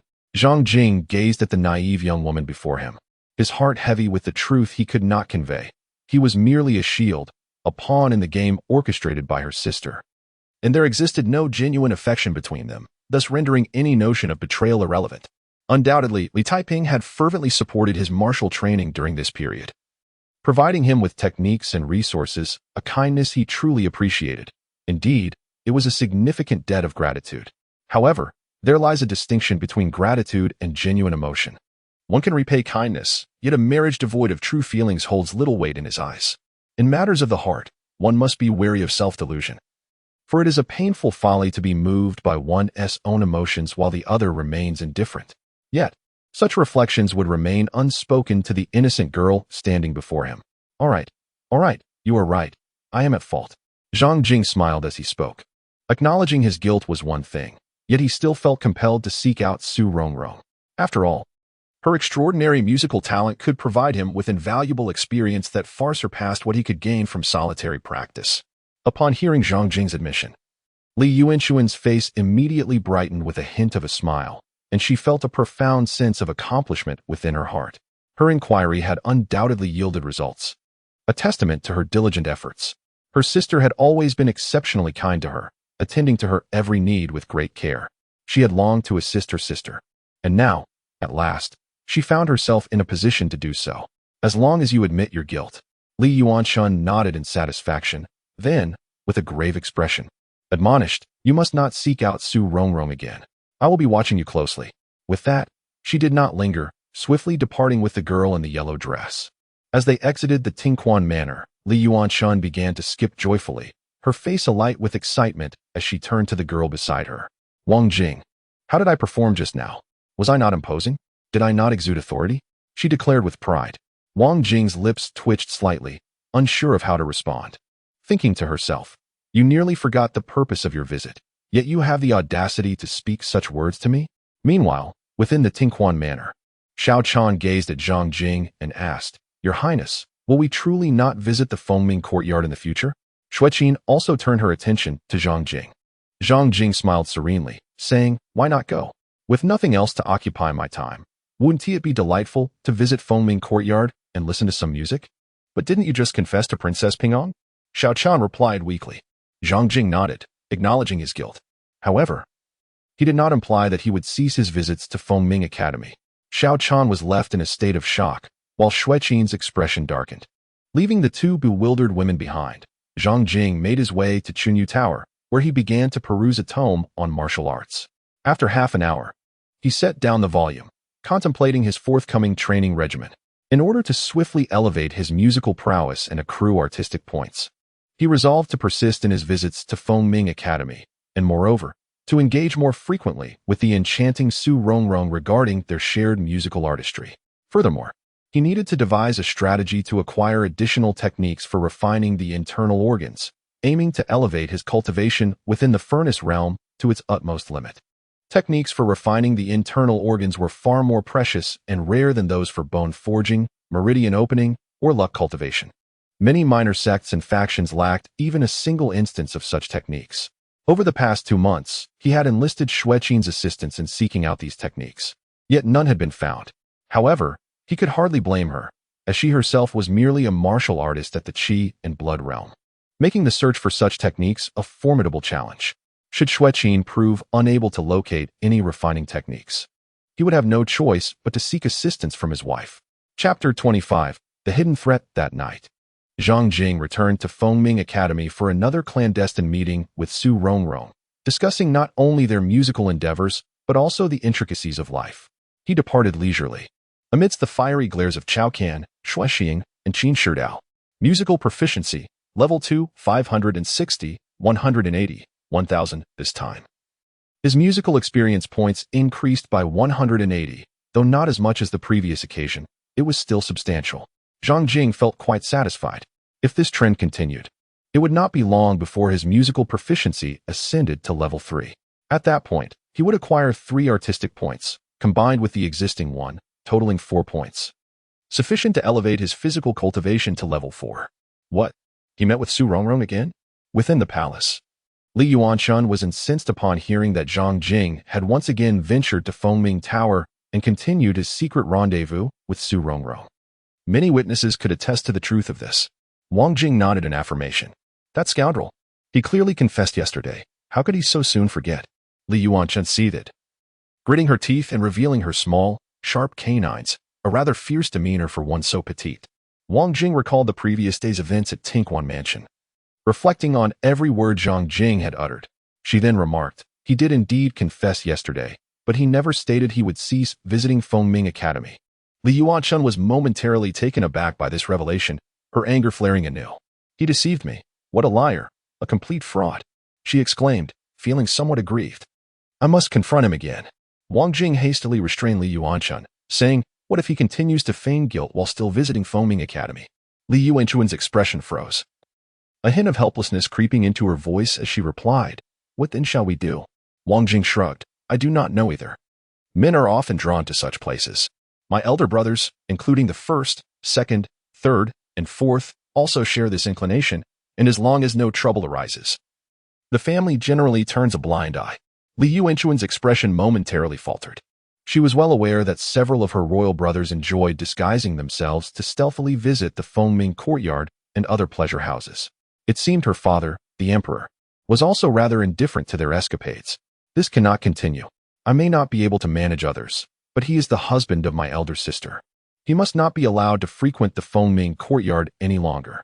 With a serious demeanor, Li Yuanchun pondered over how to deal with Zhang Jing. Suddenly, she leaped with excitement, exclaiming, "I've got it. I recall that when several of my royal brothers were studying under a tutor, if they ever lost focus, the tutor would strike their palms, and they would quickly learn to stay attentive. We could employ a similar tactic with Zhang Jing. We shall give him a thorough lesson and see if he dares to return to the Fengming courtyard." Isn't that a bit excessive? Wang Jing hesitated. Trust me, there is nothing wrong with this approach, Li Yuanchun replied confidently, patting her chest. As the ancients said, a filial son emerges from the rod. We shall adhere to the wisdom of our forebears and ensure that Zhang Jing comprehends the necessity of abiding by the rules. Wang Jing remarked, even if we were to follow your plan, it may prove challenging. Although the prince consort was once a common scholar, lacking martial prowess, the two of us could easily overpower him. However, he is protected by Captain Shui, who hails from your sister's Phoenix Guard and possesses formidable strength. I fear we may not be a match for him. Oh dear, how could you be so foolish when you are usually so clever? Li Yuanchun playfully tapped Wang Jing on the head, chuckling. Did you not mention that after Zhang Jing won Su Rongrong's favor, Chao Can, Shui Xiang, and Qin Shidao were exceedingly displeased? If we enlist their help, we shall surely succeed. Chao Can, Shui Xiang, and Qin Shidao are among the elite youth of the numerous families in Tianjing. With their assistance, Captain Shui would undoubtedly be unable to intervene. Wang Jing contemplated this for a moment and said, my elder brother has mentioned that Chao Can, Shui Xiang, and Qin Shidao have all reached the pinnacle of the 9th level of the Qi and Blood realm, coupled with their family's unique martial arts if they engage. Captain Shui would indeed be unable to stop them.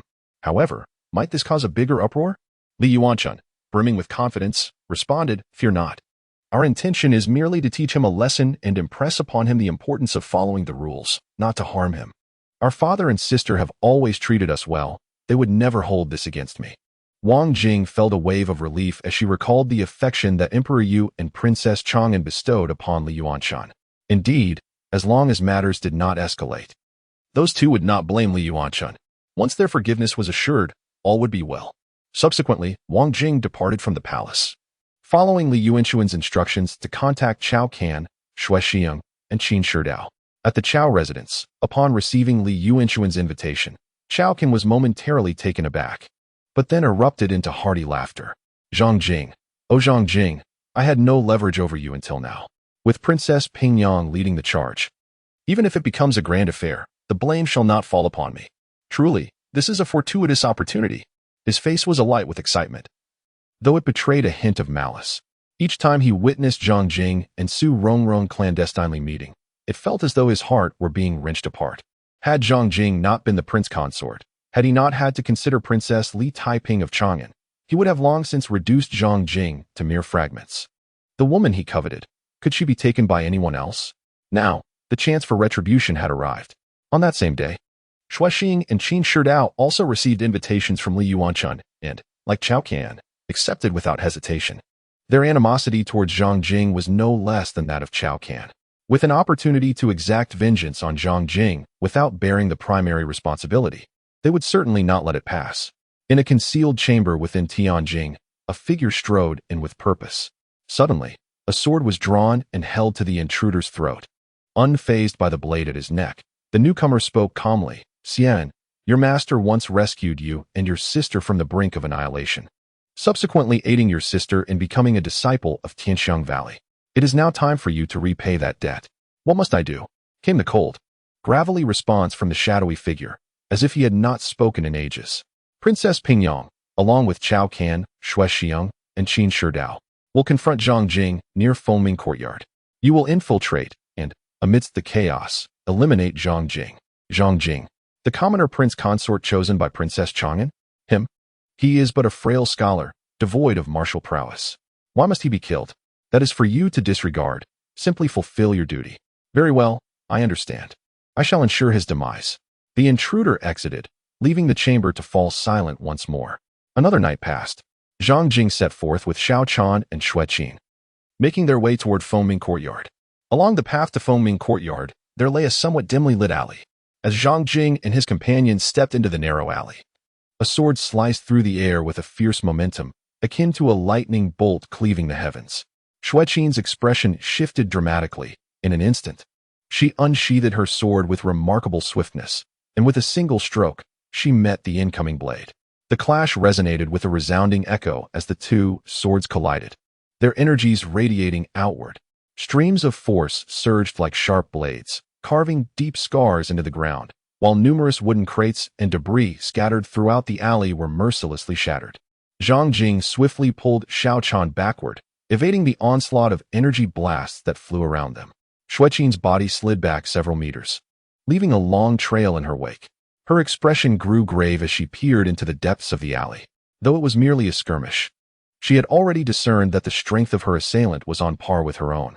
Chapter 26. A test of skills, all suppressed who? Xue Qin called out sharply, her focus intensely fixed on the alley's depths. Captain Xue was remarkably adept at deflecting my strike. It is no surprise he hails from the esteemed Phoenix Guard. A young man clad in splendid attire, wielding a sharp sword, emerged from the shadowy alley. It was Xue Shiheng. Upon seeing the young man, surprise flickered in Zhang Jing's eyes. He had not anticipated this individual would strike at him. Xue Qin arched her brows, coldly locking onto Xue Shiheng, and exclaimed, "Xue Shiheng, have you lost your senses? How dare you attack the prince consort?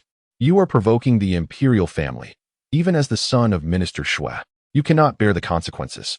Xue Shiheng replied with a calm smile, "I would never dare to assault the prince consort on my own accord.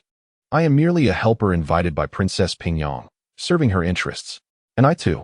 Chao Can stepped forth from the darkness, casting a cold, disdainful glance at Zhang Jing, his gaze sharp as a tiger poised to strike. "Brother Zhang, I must regretfully offend you today."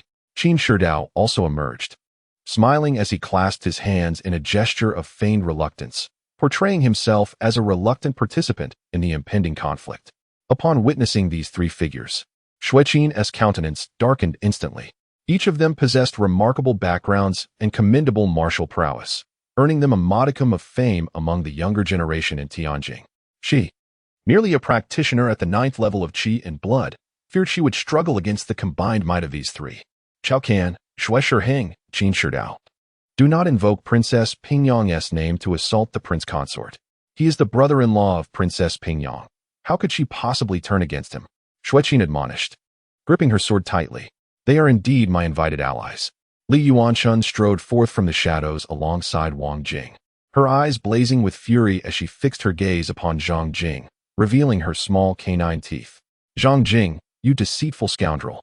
You have tricked me, and today I shall teach you a severe lesson." Xue Qin was momentarily rendered speechless upon seeing Li Yuanchun, unsure of how to respond. It's over, it's over. Prince consort, flee," Xiao Chan exclaimed, her face paling in distress at the unfolding scene. Zhang Jing remained silent until Li Yuanchun appeared, at which point a smile escaped his lips. This little girl truly embodied a sense of lawlessness, daring to seek out someone to confront her own brother-in-law. It seemed the heavens had truly turned upside down. Clearly, today I must impart to her the importance of respecting her elder brother-in-law. However, it appeared that a considerable audience had gathered to witness the unfolding drama. Indeed, there are many who care for me, the prince consort, he mused inwardly, while maintaining an impassive expression. "Xue Xiong, you restrain Captain Xue. I shall administer punishment to the prince consort on behalf of the princess," Chao Can declared. With a sudden surge of force, the ground beneath him shattered, and he propelled himself into the air like a cannonball, a fierce gale swirling around him as he lunged towards Zhang Jing. "Stop!" Xue Qin shouted sharply, leaping into action, her sword flashing like lightning as she aimed for Chao Can. Suddenly, a sharp blade came slicing through the air, intercepting Xue Qin's strike. The two swords clashed, their metallic sounds ringing out as sparks erupted in a dazzling display, the fierce energy radiating in all directions. Streams of sword energy shot towards the walls of the narrow alley, leaving behind deep gashes, while some sections of the walls were pierced directly by the sword's might.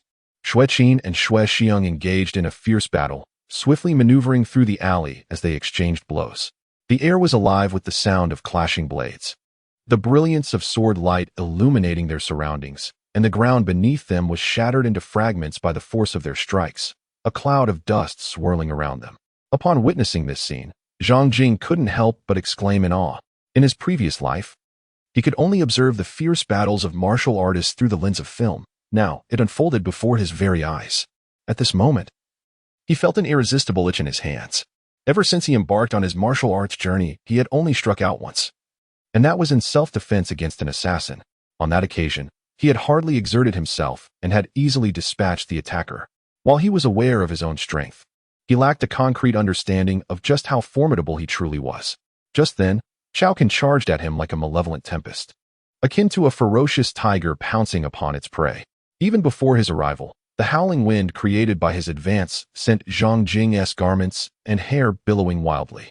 Zhang Jing smiled faintly, gently pushing the petite Xiao Chan with his palm. A surge of energy was released, effortlessly sending her soaring 10 meters away. As Chang'an descended rapidly, he couldn't help but fixate his gaze on this astonishing scene. Zhang Jing, surprisingly adept in martial arts? Yet, what significance does it hold? Surely, his training in the art of combat must be recent and his prowess limited. In a flash of thought, Chang'an swiftly extended a hand from his elevated position, descending forcefully towards Zhang Jing. Faintly, the roar of a fierce tiger echoed as an overwhelming and domineering force surged forth from his outstretched fingers, enveloping Zhang Jing. Zhang Jing gazed calmly at the descending claws of Chang'an. With a sudden lift of his hand, his fingers transformed into talons, preparing to meet claw with claw.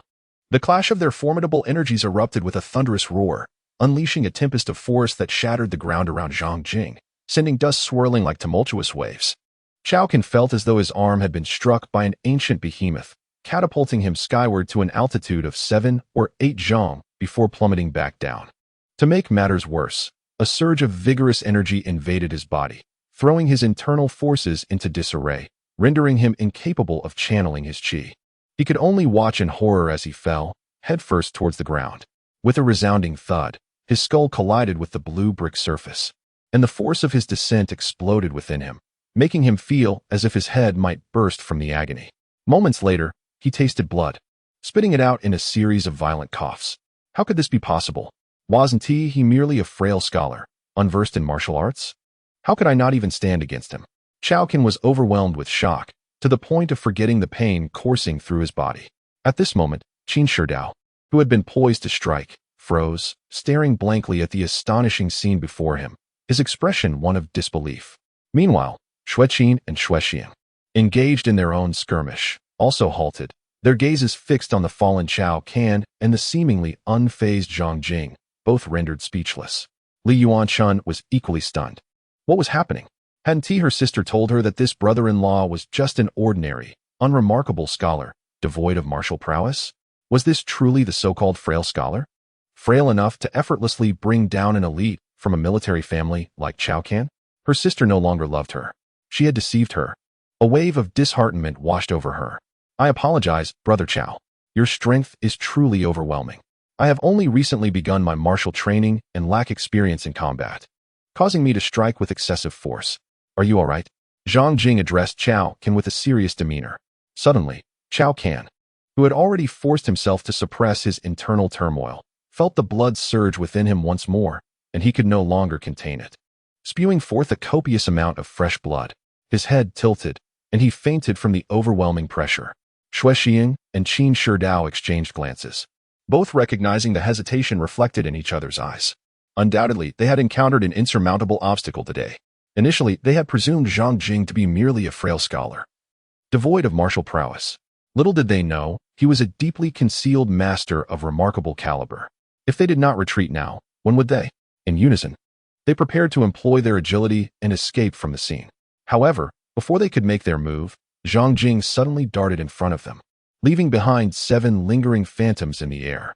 Brother Xue, Brother Qin, since you have graced us with your presence, I must extend my hospitality to you. Otherwise, how could I excuse my lack of proper reception? Zhang Jing smiled as he flicked his fingers lightly, sending forth 2 streams of energy that struck Xuexiang and Qin Shidao. In an instant, the 2 men were as if struck by lightning, their garments torn asunder. They coughed blood and fell to the ground in unison. Xuexiang and Qin Shidao struggled to lift their heads, staring in disbelief at Zhang Jing. astonished that he had effortlessly defeated them with merely 2 strokes of his finger. Zhang Jing's prowess undoubtedly reached the level of the furnace realm. Reflecting on the rumors circulating in Tianjing, which described Zhang Jing as merely an unremarkable and frail scholar, they could hardly contain their indignation.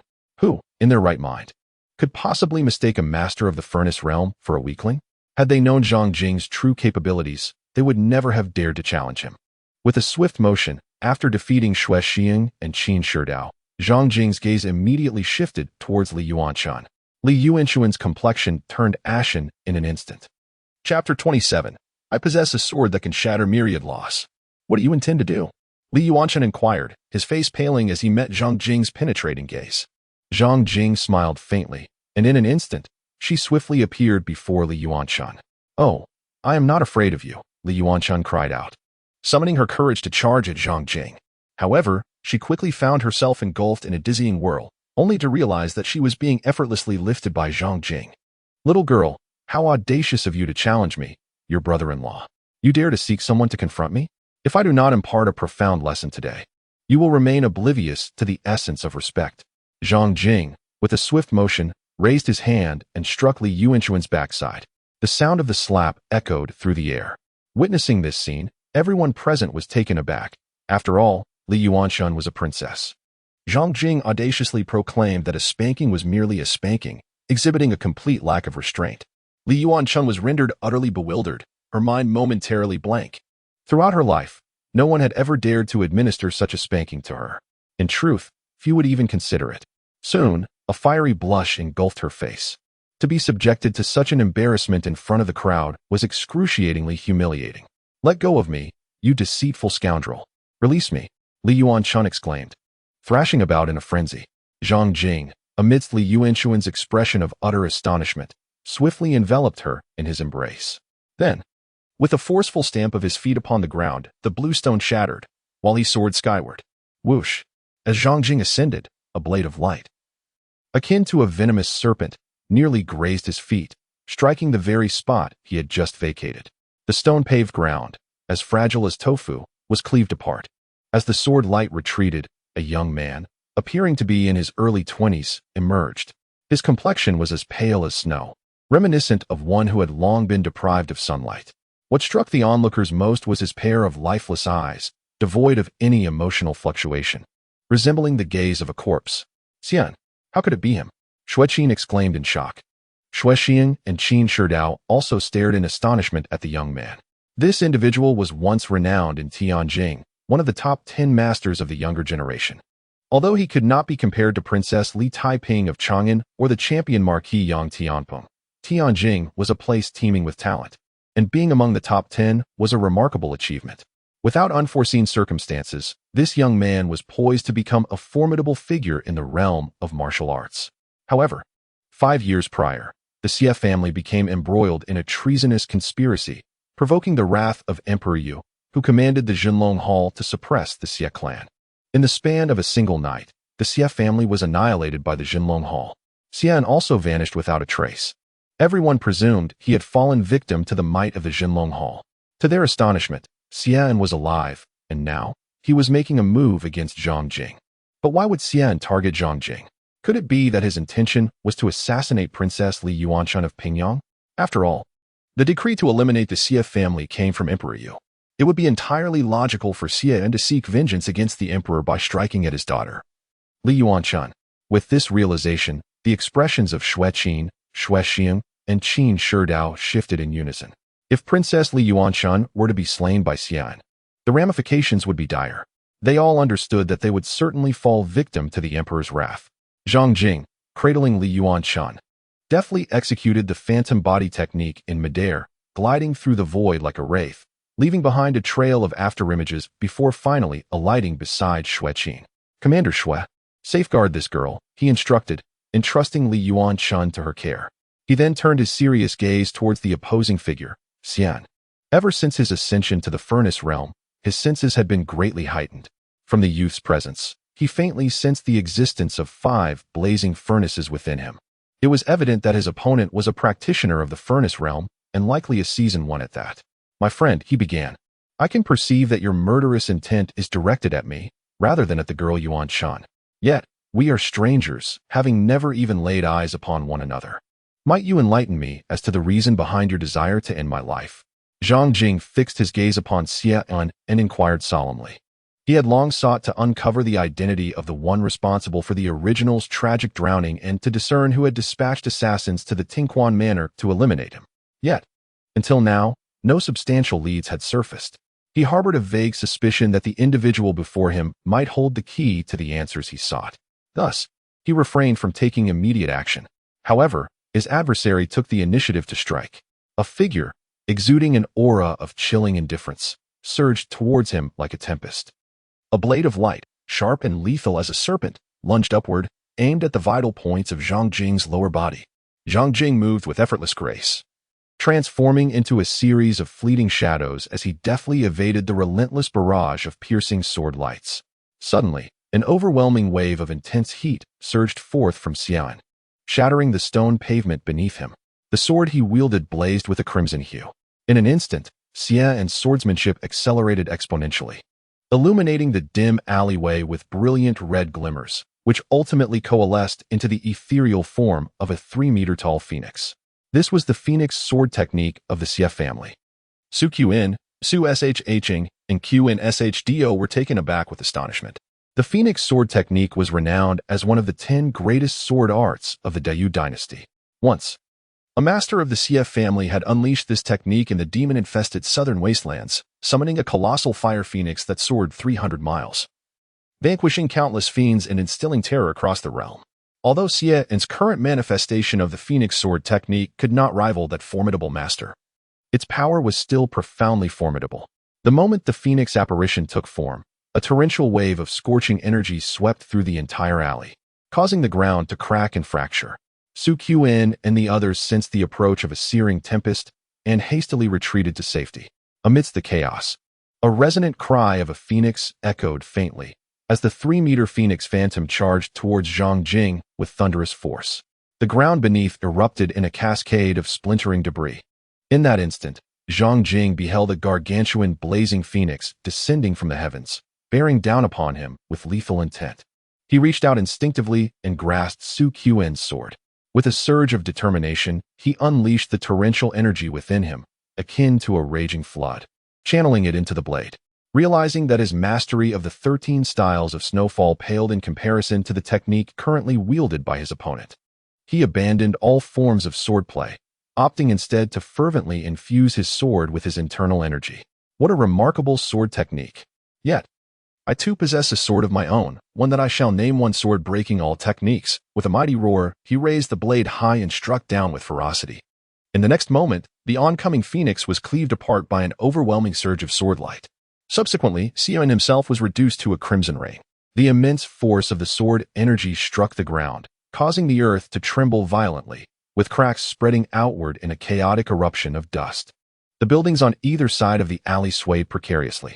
When calm returned, Su Qin, Su Shing, Qin Shdo, and the others gasped in shock. Before them lay a massive sword scar, 1 meter wide and half a meter deep, that traversed the entire alley. The might of a single sword was truly astonishing. Chapter 28. Extortion and Coercion. Hiss. Shueqin, Shuexian. And Qin Shidao gazed in astonishment at the sight of Xian, who had been instantaneously reduced to a crimson rain, and the deep sword scar that traversed the narrow alley. They could not help but inhale sharply, overwhelmed by the sheer might displayed. Truly formidable. It appears he has ascended to the furnace realm. Shueqin's eyes, filled with a complex mix of emotions, followed Zhang Jing's retreating figure. It was only a short while ago that she had witnessed Zhang Jing embark on his martial journey from the very beginning, and now he had entirely surpassed her. I knew it. Someone as proud as my sister would never choose a worthless individual as her consort.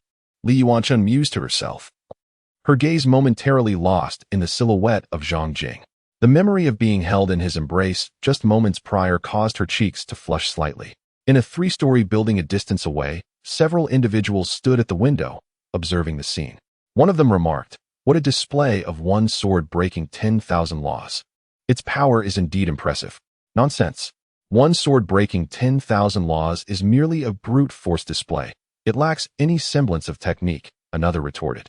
A third person added, "While Xian's strength has diminished compared to his prime, even in decline, he is not a foe that an ordinary Furnace Realm warrior could defeat. For Zhang Jing to overcome Xian, he must be at least at the 7th layer of the Furnace Realm. He has concealed his true capabilities exceptionally well. All the information we gathered clearly indicated he was a mere civilian scholar with no understanding of martial arts. He deceived us all. I wondered why Taiping chose no one but him. The first speaker continued, he is just a Furnace Realm warrior. His impact is minimal. Yet I am curious as to who could have protected Xie during the Xie family's annihilation, and why did this person instruct Xie to assassinate Zhang Jing?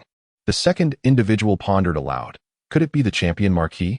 He has harbored feelings for Taiping for many years and must have been furious over her choice of Zhang Jing. Impossible. The first speaker shook his head in disagreement. During the extermination of the Xie family, the champion Marquis was stationed in Rongzhou, far removed from the events in Tianjing. However, within Tianjing, there are scarcely a handful of individuals capable of safeguarding Xian. A thorough investigation will surely reveal some clues. Alas, it is regrettable that due to excessive force, he has been reduced to a sanguine downpour. I had hoped to uncover leads from him. Zhang Jing let out a sigh of regret as he glanced at the sword in his hand, noticing not only a notch on the blade, but also a fissure that marred its surface. His gaze then shifted to the sword left on the ground after Xian's demise, which appeared to be utterly unscathed.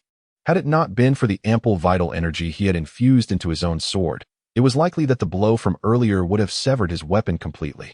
He approached and picked up Xian's sword, immediately recognizing its brilliance. The blade radiated a chilling light, cloaked in a deep crimson hue, adorned with intricate, mysterious patterns. And the hilt was intricately carved with a fiery phoenix. He attempted to channel a strand of vital energy into this magnificent sword and was instantly struck by the sensation that it was an extension of his own body. Within the blade existed a network of mysterious veins, allowing the vital energy to flow seamlessly through them, ultimately manifesting as a vibrant scarlet beam extending from the sword's tip. What a remarkable sword! Zhang Jing's eyes sparkled with excitement. This weapon granted him a sense of mastery that far surpassed that of Xueqin's sword. This was the Phoenix Sword of the Xie family, one of the top 10 renowned swords in the realm, a true divine artifact. At that moment, Xueqin appeared beside Zhang Jing, her gaze fervently fixed upon the Phoenix sword in his grasp. She recounted, "It is said that the first head of the Xie family once vanquished a fire phoenix deep within the immortal volcano in the southern wilderness, and using the bones and blood of the phoenix, combined with extraordinary materials from beyond the heavens, forged this very sword. Since then, the Phoenix sword has symbolized the leadership of the Xie family. Who would have thought it would come to rest in your hands?" Upon hearing the origin of the Phoenix sword, a glimmer of joy appeared in Zhang Jing's eyes, and he promptly claimed the Phoenix sword as his own without a hint of hesitation.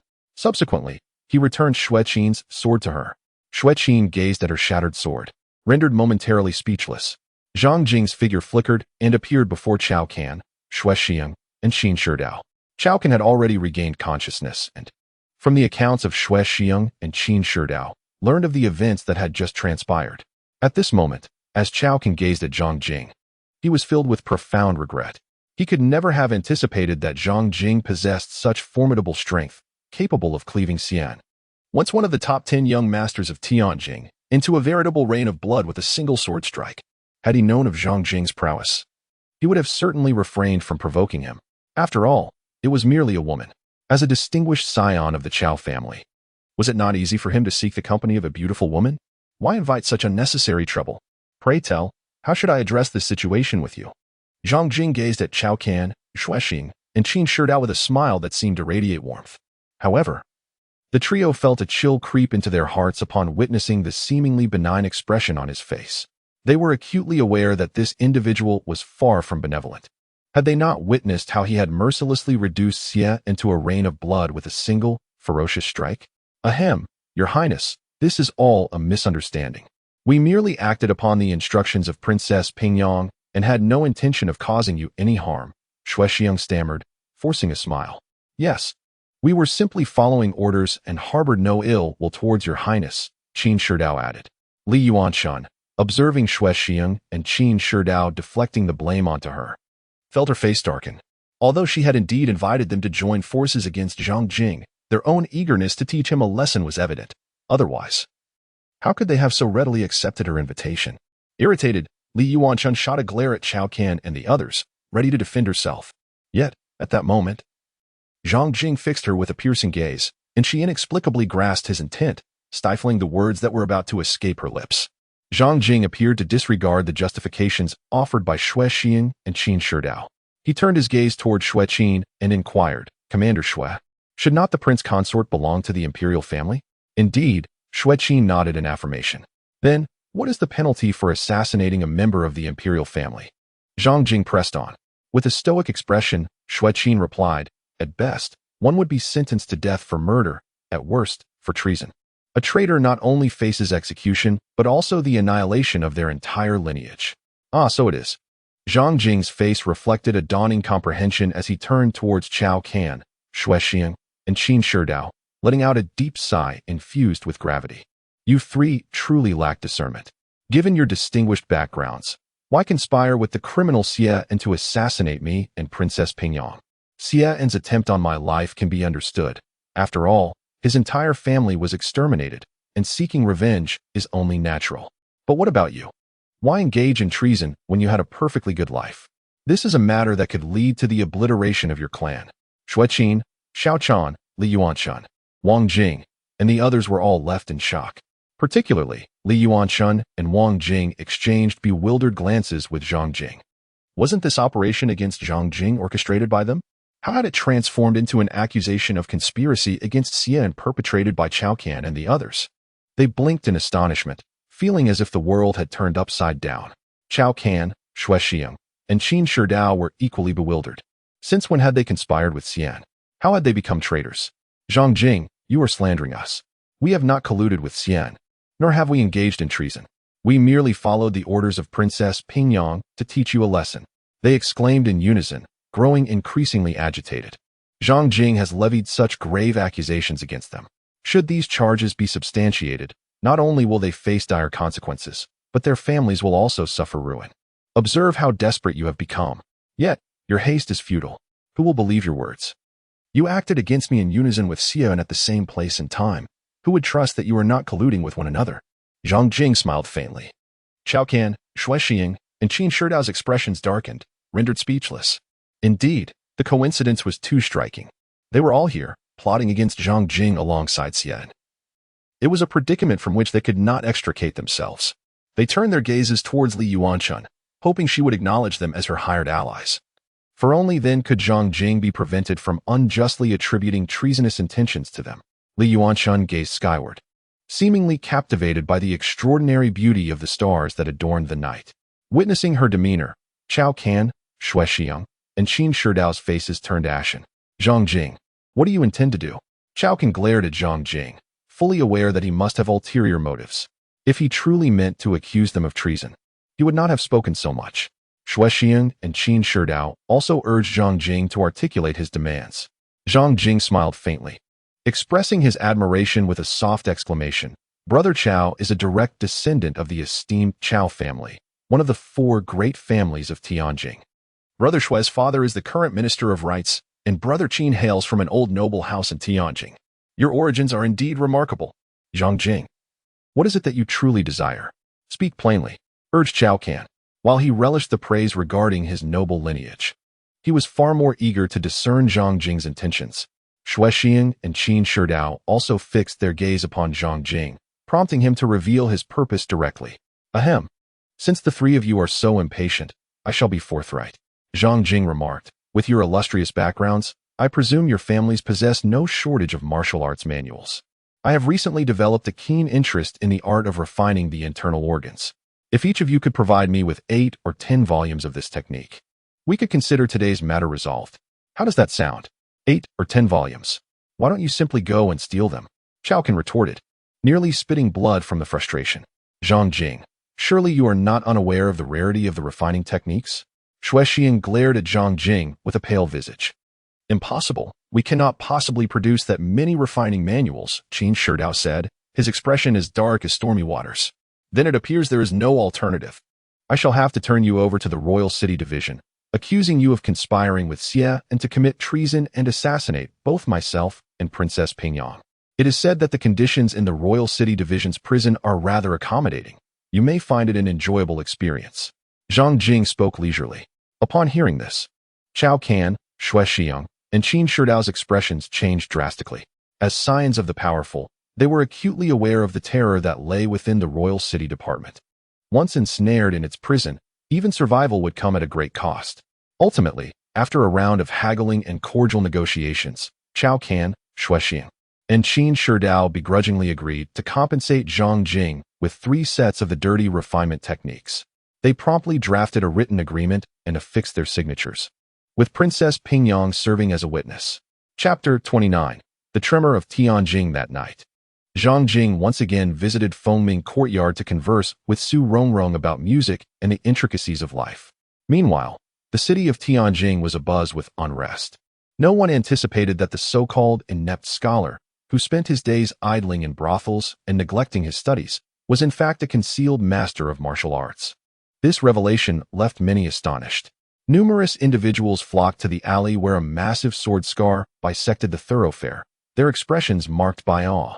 Within a formidable mansion, a young man clad in resplendent garments sat upon an opulent throne, his gaze dark and brooding. His attire was intricately embroidered with dragon motifs. A waste of space had indeed failed. He hurled the teacup in his hand to the ground, shattering it into pieces and splattering tea everywhere. Your Highness, although Xian is a waste, Zhang Jing has concealed himself far too deeply. Who would have imagined he was a Furnace Realm warrior? Moreover, his strength surpasses even that of Xian. After the incident involving the annihilation of the Xia clan, Xian, though partially crippled, still ranked among the top 10 young experts in Tianjing. Armed with the Phoenix Sword, he was a formidable opponent, and no warrior below the 6th layer of the Furnace Realm would stand a chance against him. The fact that Zhang Jing dispatched Xia and with a single strike was nothing short of astonishing. An elderly eunuch spoke in a shrill voice.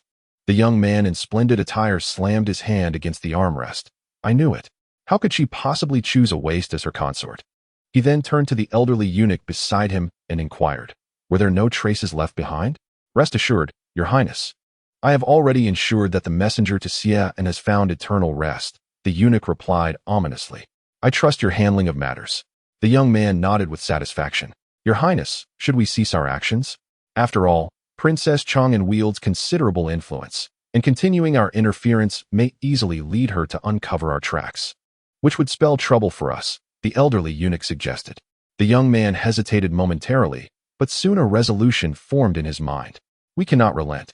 I must secure the full support of Duke Guanjuan. The Duke has harbored affections for Taiping for many years, and I know he is filled with anger and resentment over Taiping's choice of Zhang Jing. If I were to eliminate Zhang Jing on his behalf, there is a significant chance I could sway him to our side. Therefore, Zhang Jing must die. With a firm tone, he spoke. The old eunuch furrowed his brows. After tonight's assassination attempt, Princess Chang'an will undoubtedly pay closer attention to Zhang Jing's safety. If our people wish to act against him, it will be challenging to conceal it from her. The young man in splendid robes coldly remarked, since our men cannot act, let those individuals take action. Do they not wish to ally with me? Then let them prove their loyalty. The old eunuch immediately nodded. The old servant knows what to do. At the Princess Chang'an's residence, Li Taiping sat solemnly upon the throne, listening expressionlessly as a figure clad in black reported the situation. As the report unfolded, a flicker of anger gradually appeared on her face, only to swiftly transform into astonishment. Has he truly ascended to the forging realm? Moreover, he single-handedly eliminated Xian. Li Taiping pondered in shock, completely unprepared for the rapid advancement of Zhang Jing. She was renowned as the foremost prodigy of the Grand Yu Dynasty. Yet her cultivation pace could not rival his. The realization that the shield she had inadvertently chosen was, in fact, a peerless talent surpassing her own, stirred a complex mix of emotions within her. However, she soon regained her composure, restoring her calm demeanor. Have we identified who orchestrated Xian's fate? She coldly gazed at the figure in black, her phoenix-like eyes glinting with menace. We have discovered some leads, but nothing is confirmed yet, the figure in black replied. Then continue the investigation, Li Taiping commanded frostily. Dispatch the 7th and 8th teams of the Wanfeng Guards to investigate. I am eager to uncover who dares to target my people. With that, she abruptly rose, a massive illusory dragon manifesting behind her, emanating a terrifying pressure that enveloped the surroundings. The figure in black instantly felt the air around them thicken. At your command, the figure in black acknowledged, then vanished like a fleeting shadow. After the figure departed, Taiping turned her gaze toward the listening spring mansion. With a cold snort, she muttered, "Humph." Despite possessing extraordinary martial talent, he still lingers in brothels, utterly disgraceful. In the imperial palace, at the Chang'an Hall, a figure adorned in a dragon robe sat upon the throne, his face sculpted like chiseled stone, exuding an inherent authority even without anger, his gaze sharp and icy, as if capable of penetrating all illusions. "Tonight, the capital seems somewhat lively," he remarked calmly. "Indeed, it is rather lively. A mouse that ought to have perished has unexpectedly resurfaced, causing some disturbance to the prince consort," replied an elderly eunuch in purple robes, bowing slightly. He chuckled. "Lu Zhan, whose handiwork do you suppose that suddenly resurfacing mouse is?" The figure in the dragon robe looked at the purple-robed eunuch with a half-smile. "Your Majesty is putting the old servant in a difficult position. The old servant is quite aged, and my mind is not as sharp. I cannot deduce whose scheme it might be. However, regardless of whose hand it was, it could not escape the discerning gaze of His Majesty." The elderly eunuch in the purple robe spoke with a humble demeanor.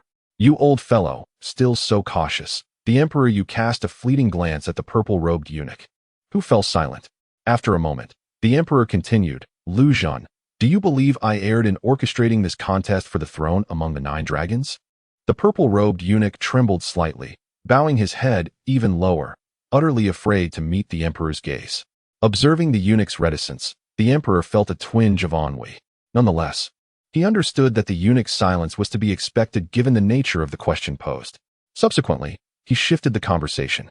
"What is your opinion on the prince consort chosen by Princess Taiping?" Upon hearing this, the eunuch exhaled a long sigh of relief. The previous inquiries posed by the emperor had been perilous, and he had dared not respond. Now, he finally felt emboldened to speak. "Your Majesty, the Princess of Chang'an possesses an astute eye. Everyone presumed the prince consort she selected to be an inconspicuous and impoverished scholar, yet he is, in fact, a martial genius, hidden beneath an unassuming exterior." "A martial genius, you say?" The emperor shook his head slightly. "Let us observe further. Achieving the furnace realm at the age of 16 is commendable, yet merely commendable. By the way, the annual autumn hunting event is approaching, is it not? Ensure he is permitted to participate." "As you command, Your Majesty," replied the purple-robed eunuch. 3 days later, at the listening spring residence, Zhang Jing received 9 volumes of inferior alchemical techniques delivered by Cao Can, Xue Xiong, and Qin Shidao. Zhang Jing, undeterred, promptly commenced his cultivation of the 9 volumes of the refining organs technique. In just 3 days, he mastered all 9 volumes and seamlessly integrated their essence into the Great Sun refining organs technique. The newly enhanced Great Sun refining organs technique, upon a single activation, could refine the organs 365 times. It appeared that he had reached the pinnacle of the furnace realm. Turning his gaze inward, he beheld his 5 organs, each adorned with a resplendent golden furnace entwined by 9 dragons. They radiated an endless brilliance and warmth, akin to 5 golden suns. The aura emanating from these 5 pure golden furnaces resembled an invisible hammer, perpetually forging and refining his organs and physical form, leading to a continuous enhancement of both.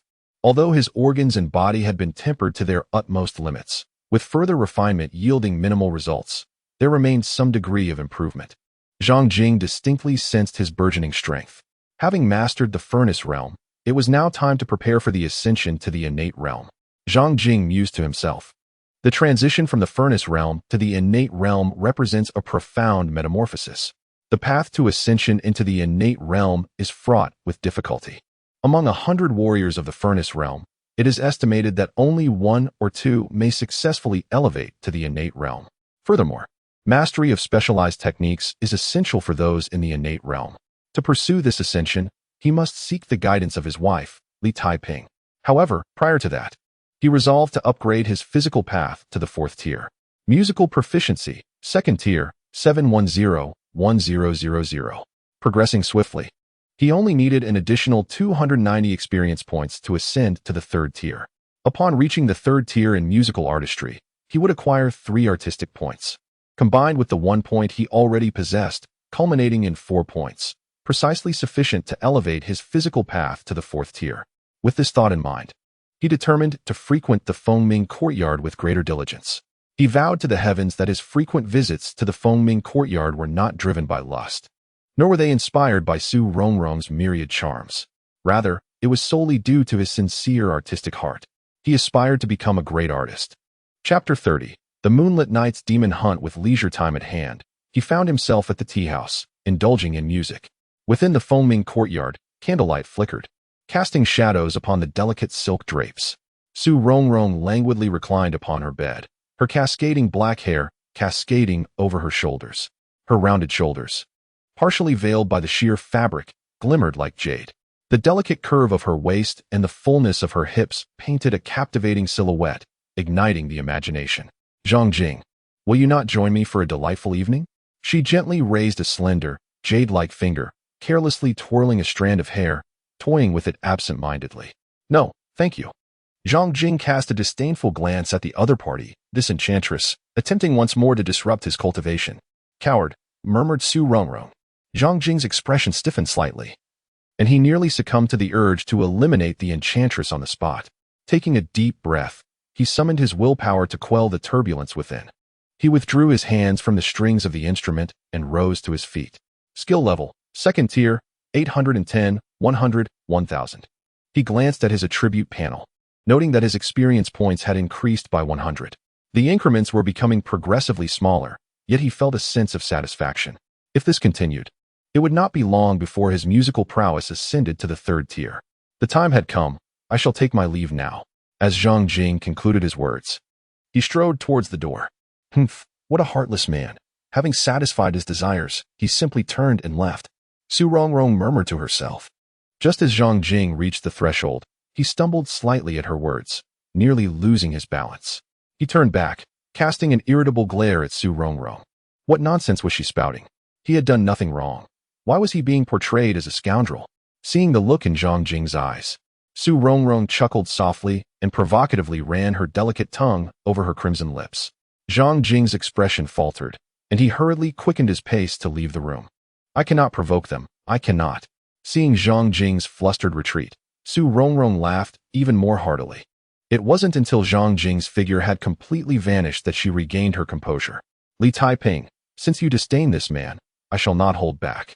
I find him quite precious, she muttered to herself, a flicker of determination glimmering in her eyes. Suddenly, Xiaoqing rushed into the room. Miss, the demons lurking in Tianjing are showing unusual movements, Xiaoqing reported swiftly. Unusual movements? What sort of movements? Su Rongrong replied nonchalantly, gently twirling a strand of hair that had fallen beside her ear. Xiaoqing hesitated for a moment before finally saying, their actions are related to Zhang Jing. It seems they have reached an agreement with a prominent figure in Tianjing to eliminate him. Su Rongrong instantly straightened her posture, fixing her gaze on Xiaoqing with a chilling intensity. They wish to kill Zhang Jing? She asked coldly. Xiaoqing nodded. In the next moment, Su Rongrong lifted the gauze curtain, stepped down from the bed, approached the window, and flung it open. With a graceful leap, she stood on the edge of the window. Miss, what do you intend to do? Xiaoqing exclaimed in alarm. Su Rongrong gazed up at the bright moon overhead, not turning her head as she replied. The moonlight is splendid tonight, perfect for murder. As her words fell, her figure vanished like a ghost. On a loft near the bustling streets of Tianjing, a dozen silhouettes stood motionless in a room, observing the passers-by through the window. These figures remained utterly still, resembling statues. Suddenly, a loud crash resounded as a hole was torn in the loft's ceiling, and a black ribbon shot in from above, striking one of the figures with a speed that was blinding. Instantly, blood splattered, and the figure was hurled through the window like a cannonball, crashing onto the long street below. Nearby pedestrians, witnessing the bloodied figure plummeting before them, gasped in shock and scattered in all directions. That is a demon, someone suddenly exclaimed, pointing at the mangled figure. Many turned to look, and the figure gradually transformed into a wolf the size of a calf, its fur a striking shade of blue. The presence of demons was not unfamiliar to the crowd. They were well aware that countless demons resided in the southern wilderness, posing a grave threat to humanity. Thankfully, the court had dispatched elite troops to guard the Rongzhou region, warding off the demons' incursions. However, despite their awareness of the demons' existence, many had never before witnessed one with their own eyes. Tianjing, being a place of virtue, it was audacious for these demons to infiltrate. Their audacity was truly remarkable. Surely, the officials of the Demon Suppression Department have discovered their presence and are currently exterminating them. Many curious onlookers gazed towards the pavilion, which had been shattered by the impact of a black wolf. Within the pavilion, a dozen figures stood, their expressions filled with fury as they beheld the enchanting silhouette that approached under the moonlight. Su Rongrong, we have no quarrel with you. Why do you lay hands on our people? Bellowed a towering figure, his glare fixed upon her. Why? Su Rongrong descended gracefully onto the rooftop, her demeanor as light as a feather, surveying the agitated figures below with a piercing gaze. For no particular reason. The moonlight is splendid tonight, and I simply felt the urge to kill. How dare you harm the man I have my eyes on? You seek your own demise. With that, dark ribbons surged forth from her sleeves. Enraged, the towering figure commanded, attack. Slay this madwoman. Suddenly, the figures began to tear their garments as their bodies grotesquely expanded. Some transformed into massive black dogs, others into wild boars with fearsome tusks, while yet others morphed into 3-meter-long leopards. One by one, these monsters revealed their true forms, their malevolent aura swirling like a tempest. The entire pavilion trembled violently under the weight of their presence, as the horde of creatures lunged menacingly towards Su Rongrong. However, before they could close in, they found themselves ensnared by the dark ribbons, suspended midair. With a swift motion of her hand, Su Rongrong tightened the ribbons, and one by one, the monsters were strangled, a torrential downpour of blood erupting around them. You are a master of the God sect. The towering figure exclaimed in horror, fear etched across his countenance as he turned to flee, bursting through the wall and leaping into the street below. In midair, he transformed into a colossal black ape. In response, Su Rongrong flicked her wrist, and a nearly invisible thread, akin to a fine needle, shot forth into the night, extending 50 zhang before piercing through the head of the black ape. With a sickening thud, a spray of blood erupted from its brow, and it crashed heavily onto the street below. Zhang Jing was taken aback by the enormous black ape that suddenly crashed before him. Is this the monster? Although he had consumed considerable amounts of beast meat delivered by Li Taiping, this was his first encounter with a genuine creature of folklore.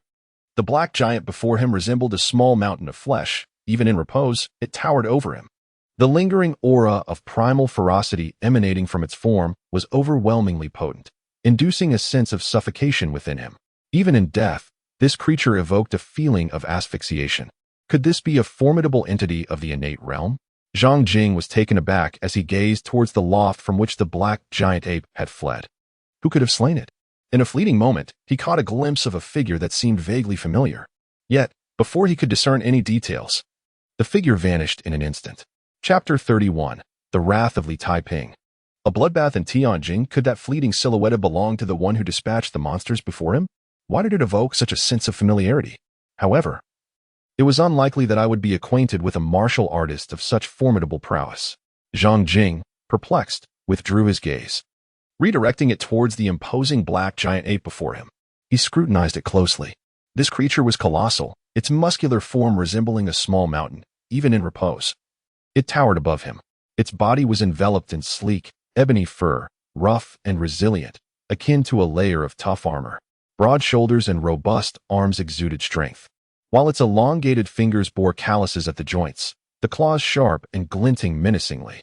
The contours of its face were rugged, with deeply set eyes radiating a fierce crimson glow, and sharp fangs protruding ominously from the corners of its mouth, instilling a sense of dread. An overwhelming aura of primal ferocity emanated from this beast, causing Zhang Jing's heart to race uncontrollably. This ape was utterly formidable. Zhang Jing possessed an instinctual awareness that if he were to confront this formidable black giant ape, he would likely be unable to withstand even a few blows before being torn asunder. Yet, this ferocious creature now lay before him, utterly lifeless. His gaze shifted to the center of the ape's brow, where a minuscule bloodstain, akin to a pinprick, marked the spot. It was evident that this was the source of the giant ape's fatal injury.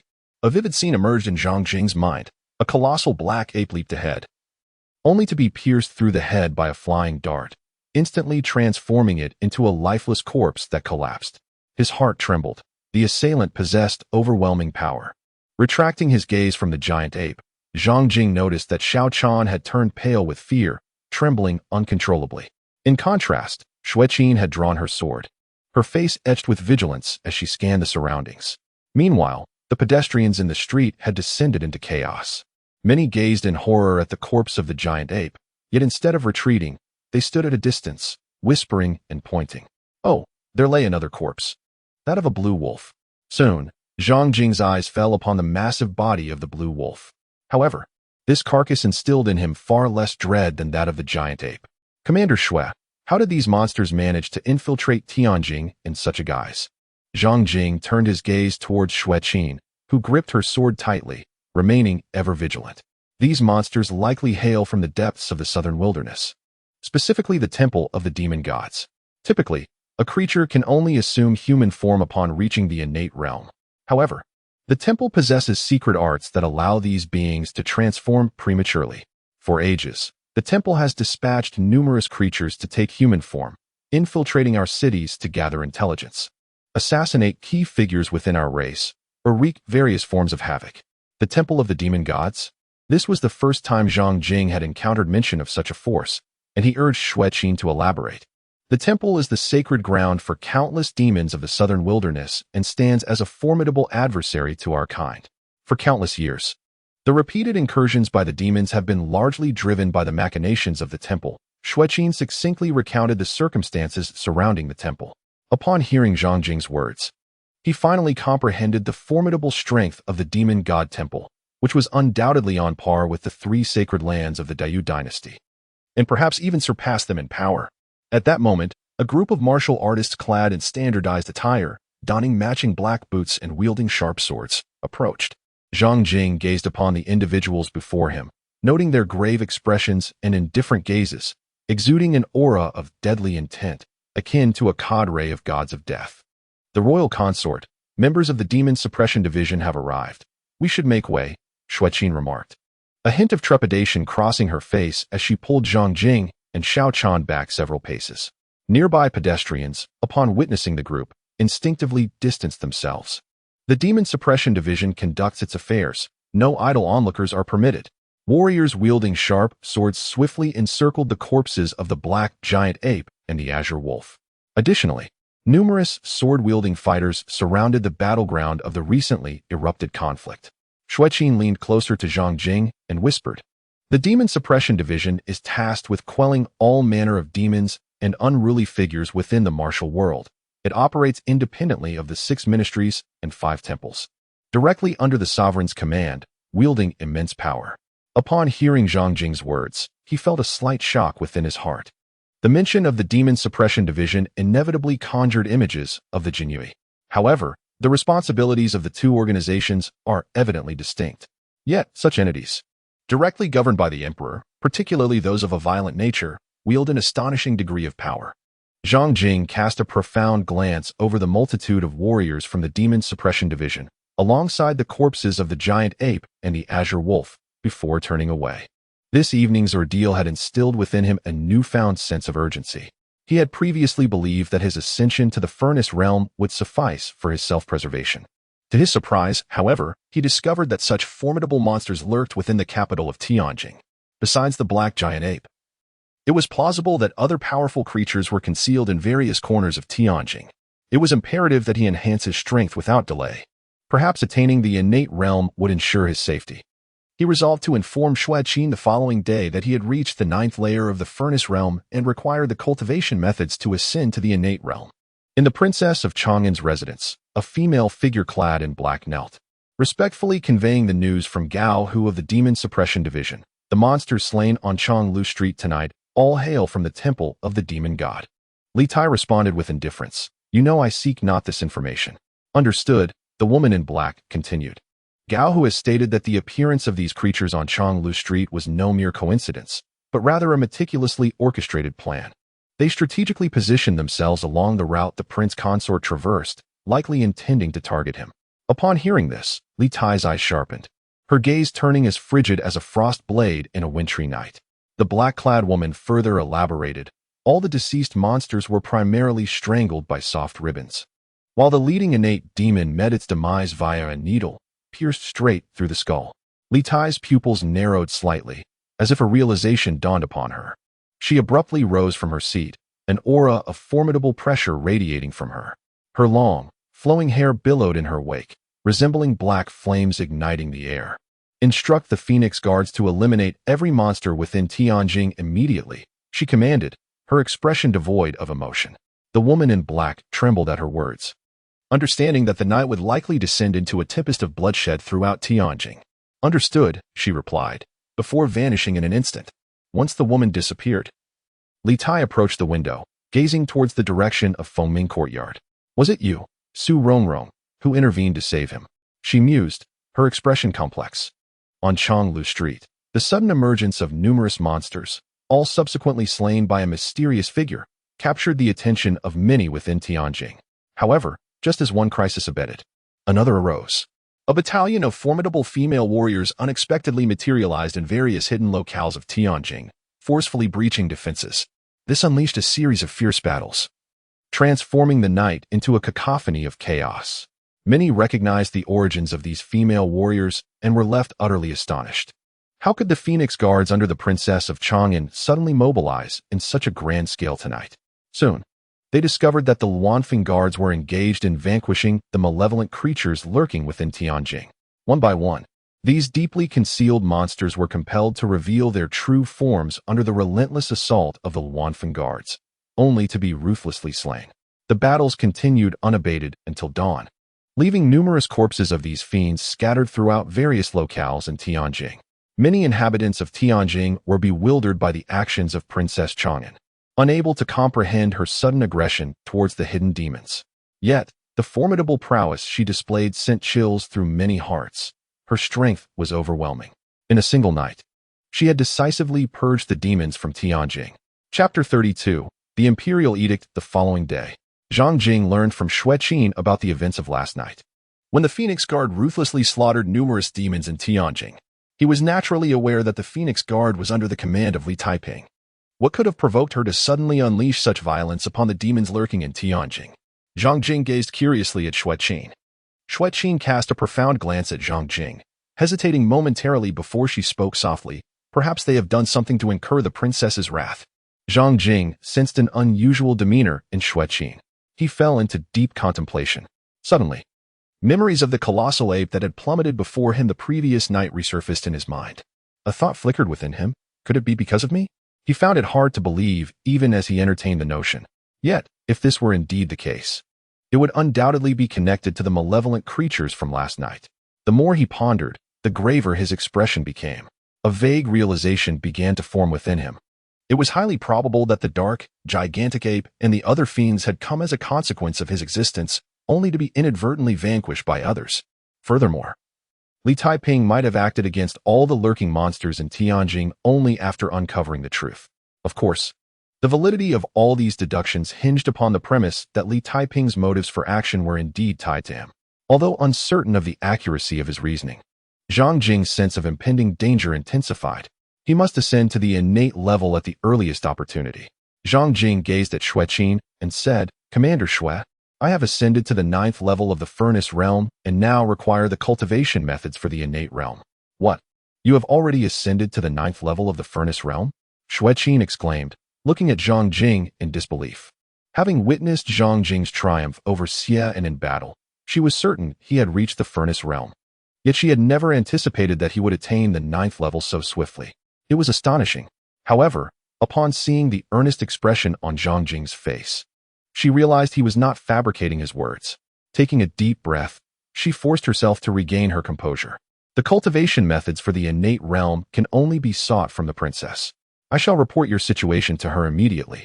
With that, she swiftly executed her technique and flew out of Tinquan Manor at the fastest speed. An hour later, she returned. "Here are the materials the princess has provided for you." Xueqin handed 2 books to Zhang Jing. Zhang Jing took hold of 2 books and, upon glancing at the covers, was instantly taken aback. The Phoenix Acupoint Technique? The Phoenix Sword Technique? These 2 manuals seemed oddly familiar to him. He murmured to himself. Xueqin remarked, "Your sense of familiarity is entirely understandable, Prince Consort. The Phoenix Sword Technique was wielded by Xian, whom you recently vanquished. Moreover, his Phoenix Sword has now come into your possession. Both the Phoenix Acupoint Technique and the Phoenix Sword Technique represent the core heritage of the Xie family, crafted by the founding patriarch after an extensive study of the Phoenix's physique." Zhang Jing turned to Xueqin, her brow furrowed in confusion. How did the princess come to possess these 2 manuals, given they both belonged to the Xie family? 5 years prior, The Xie family was embroiled in a treasonous scandal that incited the emperor's wrath, leading him to dispatch formidable warriors from the True Dragon Palace to obliterate the Xie clan. It is likely that during that tumultuous time, the elite of the True Dragon Palace discovered these two martial arts manuals amidst the ruins of the Xie family. Xueqin speculated, her eyes betraying a hint of envy. The princess truly showers the prince consort with unparalleled favor. It is worth noting that the Phoenix condensation technique is a martial art revered throughout Daiyu. Though it may not rank among the pinnacle techniques, it far surpasses standard high-grade methods, standing as a formidable half-step towards the apex of martial cultivation. Such a technique is the aspiration of countless warriors across the realm. Should it be revealed to the world, it would undoubtedly unleash torrents of bloodshed and strife. Yet, Zhang Jing acquired it with such ease. The Phoenix sword technique is equally remarkable, being among the top 10 sword techniques in existence. When mastered, its power is boundless. Zhang Jing gazed at the two tomes in his hands, contemplating the Phoenix sword, a symbol of the Xie family's patriarch, which he also held. In that fleeting moment, an odd sensation enveloped him. He felt as though he had become the heir to the Xie family's legacy. Soon, he realized that the Phoenix sword technique appeared somewhat lacking. Upon a swift examination, he discovered that this particular martial art was merely a few pages long. Xueqin, observing his actions, elucidated, the Phoenix sword technique you possess is but a fragment. The complete form comprises 8 styles, yet you hold only 3. The princess mentioned that the offerings to the True Dragon Palace received only the remnants of the Phoenix sword technique from the Xie family, while the complete version remains elusive. Even in its incomplete state, it shall suffice. Zhang Jing tucked the 2 manuals into his bosom. Taiping had bestowed upon him 2 such invaluable texts, and he felt an increasing sense of indebtedness towards her. He pondered that he would repay this debt in due course. At that moment, Xueqin produced another book from her own robes and presented it to Zhang Jing. This volume bore no title. Zhang Jing gazed at Xueqin with a look of confusion and inquired, "What is this secret manual?" Xueqin cast a profound glance at him and replied, "This contains the princess's insights and experiences regarding the innate realm. Aware that I can no longer guide you, she entrusted me to share her own cultivation experiences and understanding with you." Zhang Jing was momentarily taken aback, his heart stirred by a ripple of inexplicable emotions. A mysterious sentiment surged within him. Taking a deep breath, he gradually calmed himself, accepted the book, and tucked it away. At that moment, Xiaochan hurriedly approached, her expression fraught with concern. Upon witnessing Xiaochan's distress, Zhang Jing and Xueqin were led to believe that a matter of great significance had transpired. "Xiaochan, what troubles you?" Zhang Jing inquired. Grasping Zhang Jing's sleeve tightly, Xiaochan gasped, "Your Highness." Overwhelmed by anxiety, she found herself momentarily speechless. "Xiaochan, take your time and express your thoughts," Xueqin urged in a steady tone. At the sound of Xueqin's words, Xiaochan gradually regained her composure. "There are visitors at the palace, the prince consort. We must hasten to receive the decree." Upon hearing the words, Zhang Jing could not help but feel a sudden shock. Xueqin's complexion also changed dramatically. The two exchanged a glance and promptly hurried towards the front courtyard. Before long, they arrived at the front courtyard, where they beheld an elderly eunuch clad in purple robes. It was Master Lu. The moment Xueqin caught sight of the purple-robed eunuch, her pupils constricted sharply. She recognized him as Lu Jin, the trusted eunuch who had always been by Emperor Yu's side. "You must be the esteemed Prince Zhang Jing," Lu Jin remarked with a smile, directing his gaze towards Zhang Jing. "Indeed, it is I." Zhang Jing stepped forward, clasping his hands in a gesture of respect, and courteously inquired, "Zhang Jing pays his respects to the master. May I ask the purpose of your visit to the Listening Spring Manor?" This venerable eunuch exuded an aura of inscrutable depth, akin to an unfathomable ocean. Zhang Jing was acutely aware that the power possessed by this eunuch was likely formidable, and thus he dared not exhibit the slightest hint of negligence. By decree of His Majesty. Lu Jin's expression grew solemn as he spoke suddenly. At that moment, Commander Xue, Xiaochan, and the numerous servants within the Listening Spring Manor all knelt down in unison. Zhang Jing harbored no notions of equality or the audacity to disregard the emperor. He understood all too well that without sufficient prowess, it was wise to refrain from arrogance. Otherwise, one might meet an untimely demise without ever comprehending the cause. Thus, he knelt in submission. The autumn hunt was a grand occasion for the Grand Yu Dynasty, a celebration for martial artists across the realm. This year's autumn hunt was fast approaching, and as both a prince consort and a warrior, Zhang Jing was expected to participate. After Lu Xun finished speaking, he urged Zhang Jing to rise, offering a smile as he remarked, "His Majesty is keeping an eye on you, Prince Consort. You must strive to excel in the autumn hunt." With that, he turned and departed. Zhang Jing wore a bewildered expression. Autumn hunting? What was the situation? Chapter 33. The Autumn Hunt. Zhang Jing diligently sifted through the memories of his former self, and after a brief moment, he finally unearthed some information regarding the Autumn Examination Hunt. The Autumn Examination Hunt is an annual grand event of the Grand Yu Dynasty. However, it is exclusively reserved for martial artists. And as a scholar unversed in martial arts, the original self possessed limited knowledge about it. He only vaguely understood that each year, when the Autumn Examination Hunt approached, countless martial artists flocked to Tianjin, eager to register for participation. Those martial artists who excelled during the Autumn Examination Hunt would be rewarded handsomely. Zhang Jing never anticipated that the Empress would take notice of someone as inconspicuous as himself, even going so far as to decree his participation in the Autumn Imperial Hunt. Xueqin and Xiao Chan were equally astonished by this development. "Commander Xue, could you enlighten us about the nature of the Autumn Imperial Hunt? I find myself rather unfamiliar with it." Zhang Jing cast a glance at Xueqin. The annual Autumn Hunt is a grand event for martial artists across the realm. When Xueqin spoke of the Autumn Hunt, her typically icy demeanor softened, revealing a rare glimmer of excitement. The Autumn Hunt welcomes all subjects of the Grand Yu Dynasty, provided they are below the innate realm, allowing them to register for participation. Each year, as the time for the Autumn Hunt approaches, countless martial talents from the 9 provinces eagerly join the fray. It can be said that the Autumn Hunt serves as the most prestigious stage for these gifted individuals to showcase their abilities.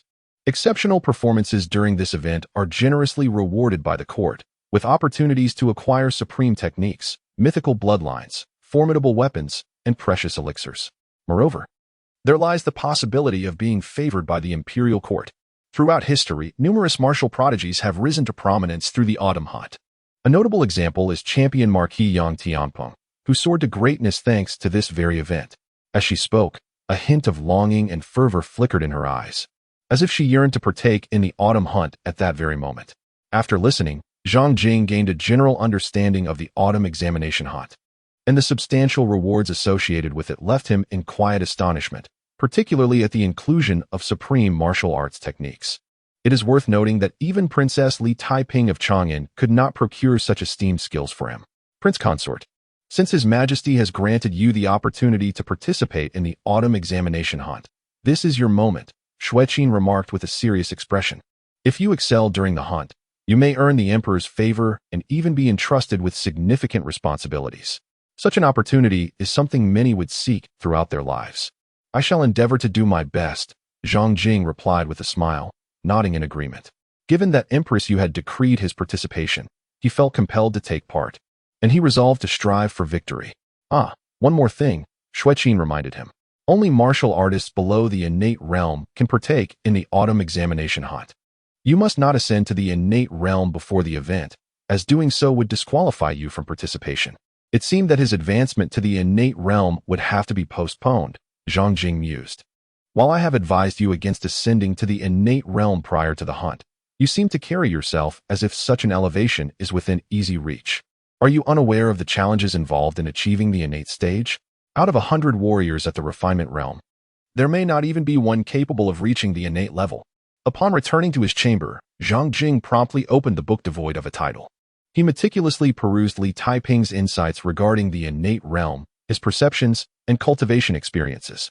To ascend to the innate level, one must refine the acupoints, utilizing these points as a bridge to commune with the external cosmos, transforming the energies of heaven and earth for personal gain.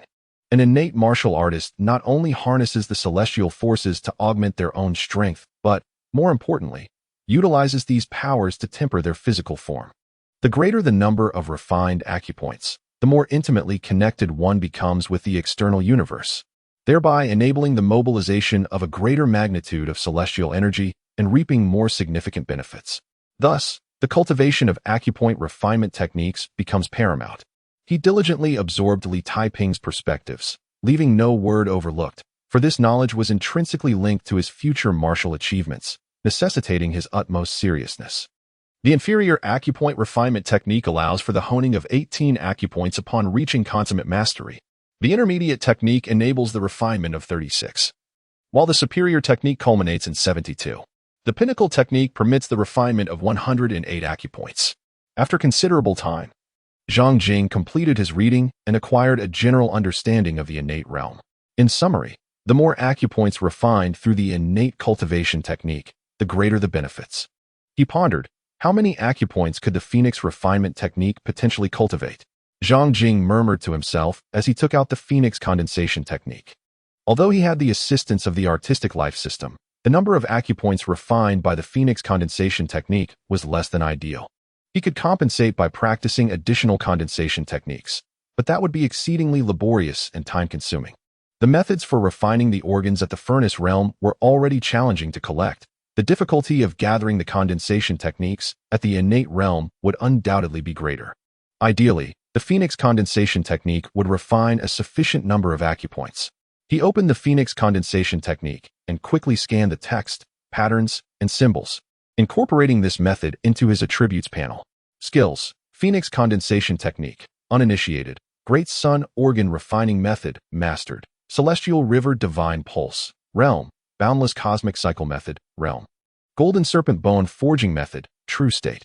In the next moment, a wealth of information about the Phoenix condensation technique emerged in his consciousness.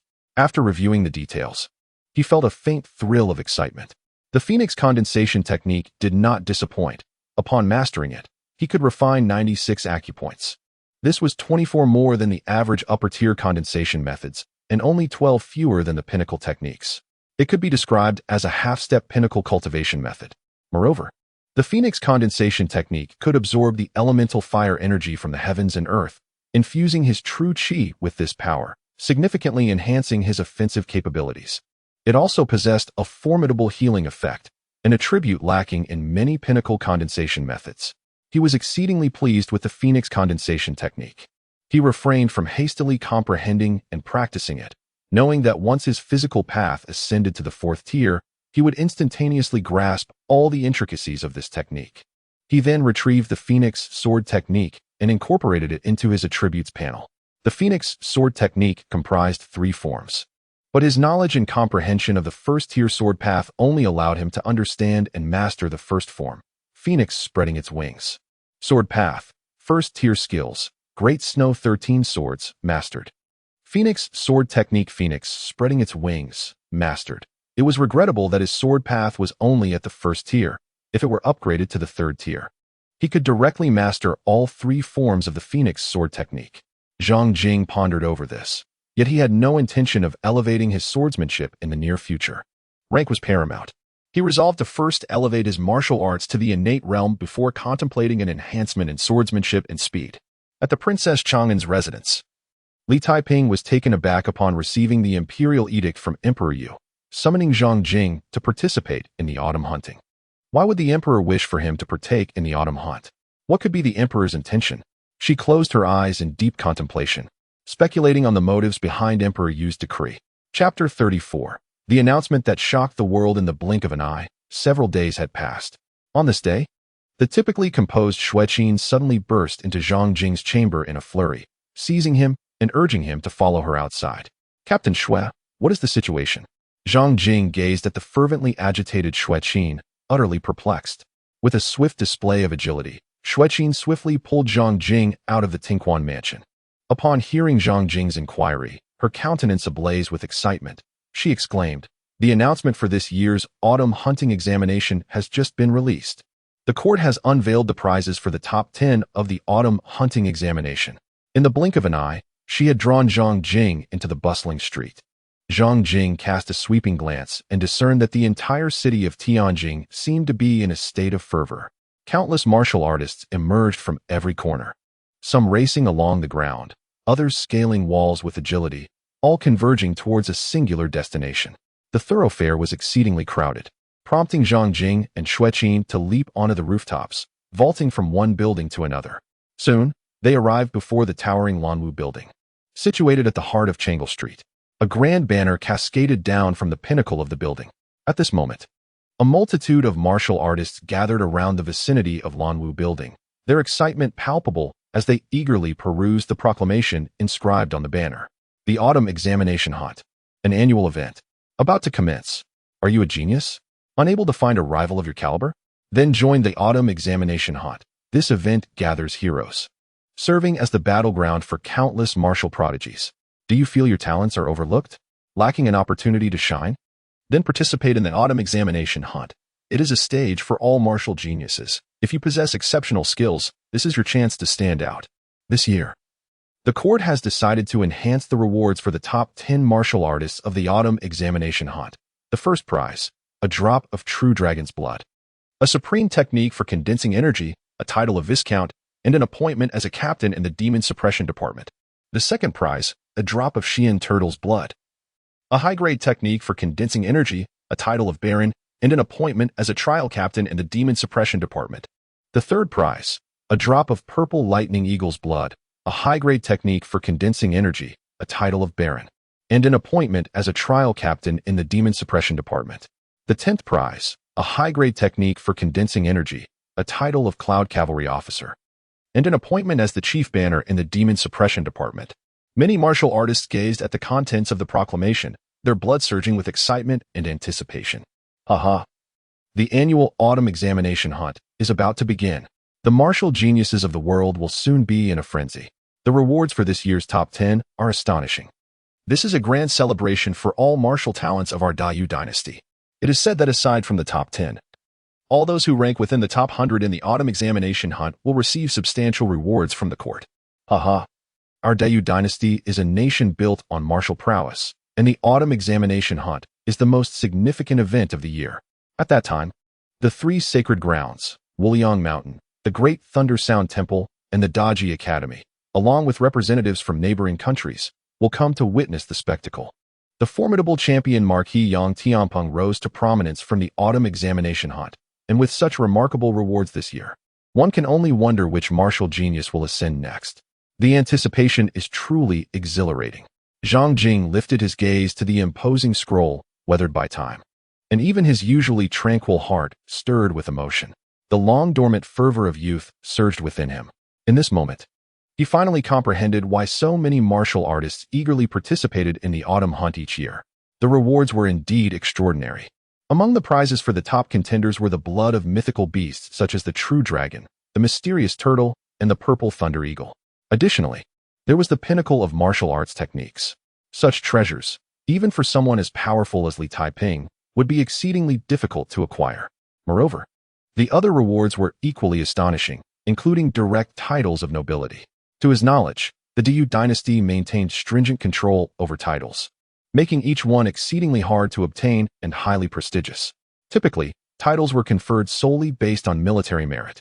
However, this Autumn Hunt represented a remarkable exception, as titles would be granted directly to the top 10 participants. It was evident that the Emperor placed unprecedented importance on this year's Autumn Hunt. Not only were there formidable rewards of mythical beast blood and supreme techniques, but the top 10 would also gain immediate positions of authority within the Demon Suppression Division. Xueqin marveled as she spoke, and upon noticing Zhang Jing's attention, she elaborated.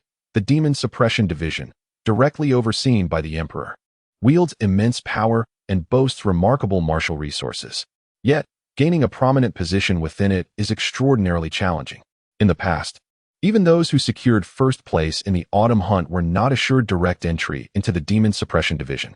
Hearing this, Zhang Jing fell into deep contemplation. He gazed at the reward for first place on the announcement and resolved within himself he would claim that top honor. However, as the Autumn Hunt gathered the martial talents from across the vast Yu Empire, he understood that to secure victory, he must enhance his strength. On this day, a colossal announcement appeared atop the central towers of every city within the Yu Empire, heralding the news of the Autumn Hunt. Within a mere day, this information reverberated throughout the entire empire, igniting fervor among countless martial artists.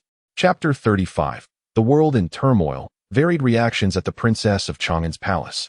Li Taiping sat regally upon her throne, her cascading black hair neatly gathered at the back of her head, her gaze sharp as lightning, exuding an aura of authority without anger. Below her, 18 armored women knelt on one knee. Each bore a stern expression, their brows shadowed by an air of menace. The foremost among them, clad in crimson armor, possessed a piercing and frigid gaze, akin to a female warrior emerging from the battlefield. Suddenly, Li Taiping rose from her throne, an immense presence surging forth from her like a tidal wave. Behind her, the ethereal image of a fierce dragon materialized. "You are the most exceptional elites beneath the innate realm of our Phoenix Guards," her authoritative voice echoed in the ears of the 18 women.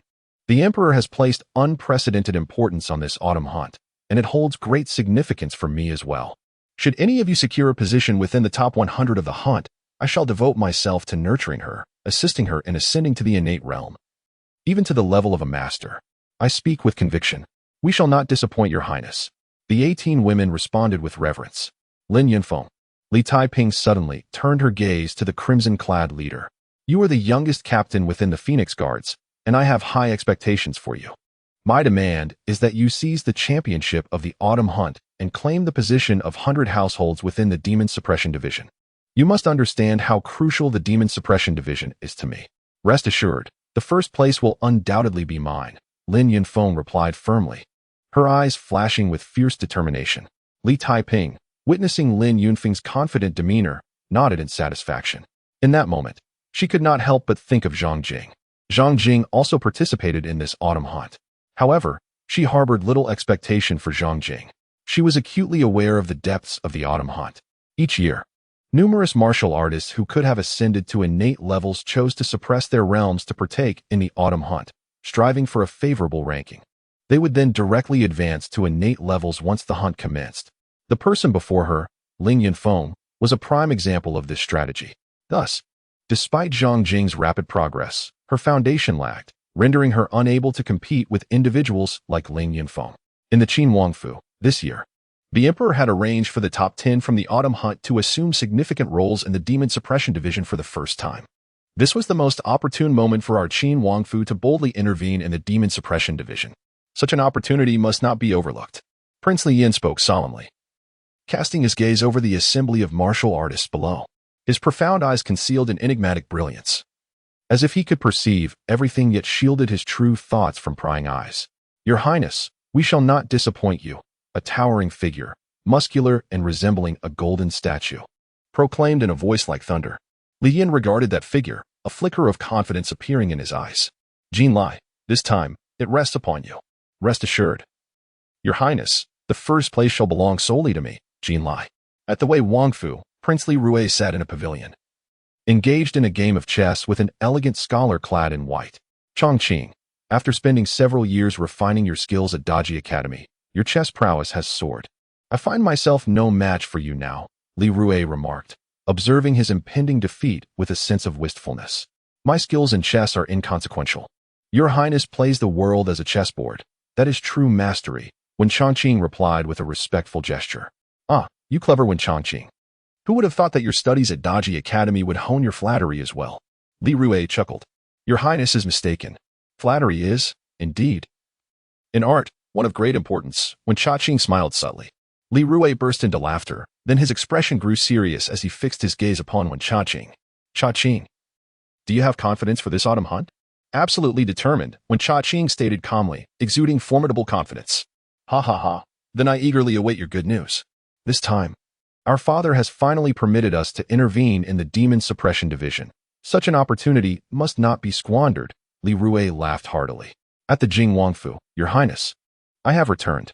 A weary figure bowed to Prince Li Xian. "No need for formalities," Li Xian said, personally assisting the figure to rise. "Lu Yuan, you must understand the urgency of my summons, correct?" "Indeed," Lu Yuan nodded. "It is regarding the upcoming autumn hunt." Li Xian's face revealed a hint of solemnity. This autumn hunt is anything but ordinary, beyond the astonishing rewards. What is more significant is that His Majesty intends to directly appoint the top 10 from the autumn hunt to key positions within the Demon Subduing Division. Do you grasp the implications of this? Lu Yuan's expression also grew grave. "I certainly do. The True Dragon Hall, the Demon Subduing Division, and the Imperial City Division. These three institutions form the sharpest blades of the Emperor. With these swords in hand, the Emperor can instill awe across the realm. Both civil and military officials dare not defy him, and the prominent clans and sects would not dare to oppose the Emperor's will. The emperor has always maintained strict oversight over these institutions, disallowing any prince or princess from placing their own people within, or even from associating with those in the institutions. Those who defy such orders face severe punishment. At this point, his expression grew even graver.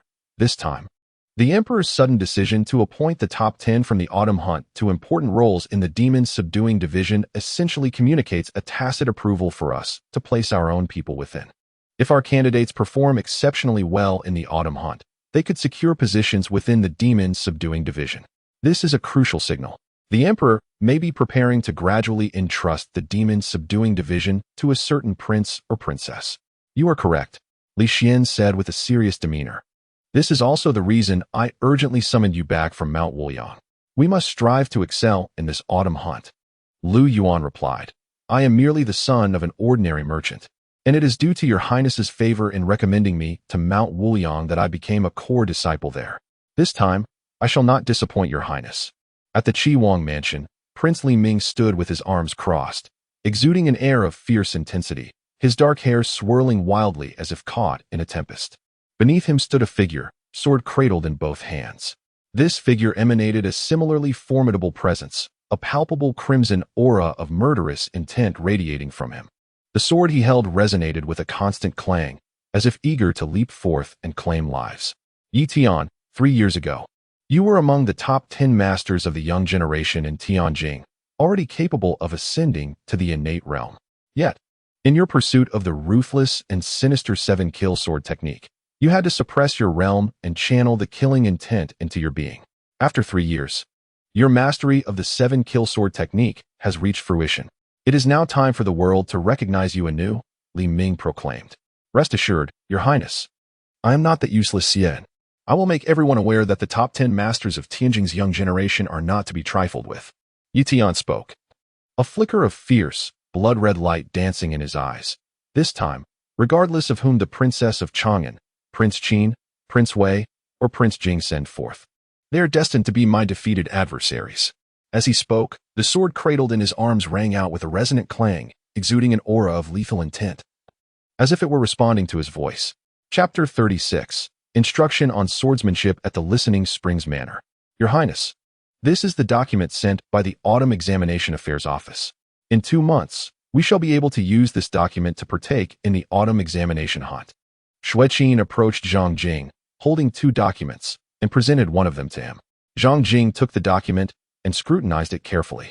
This particular document meticulously recorded his identity, name, place of origin, reasons for application, as well as the official approval, signature, and seal.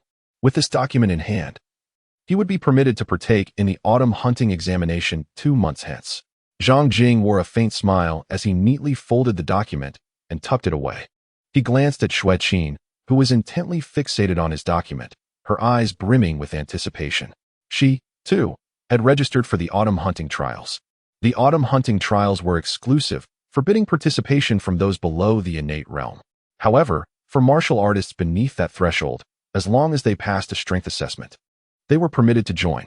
Consequently, each year, the autumn hunting trials attracted not only those of the furnace realm, but also numerous practitioners from the blood vitality realm and even those of the bone forging realm.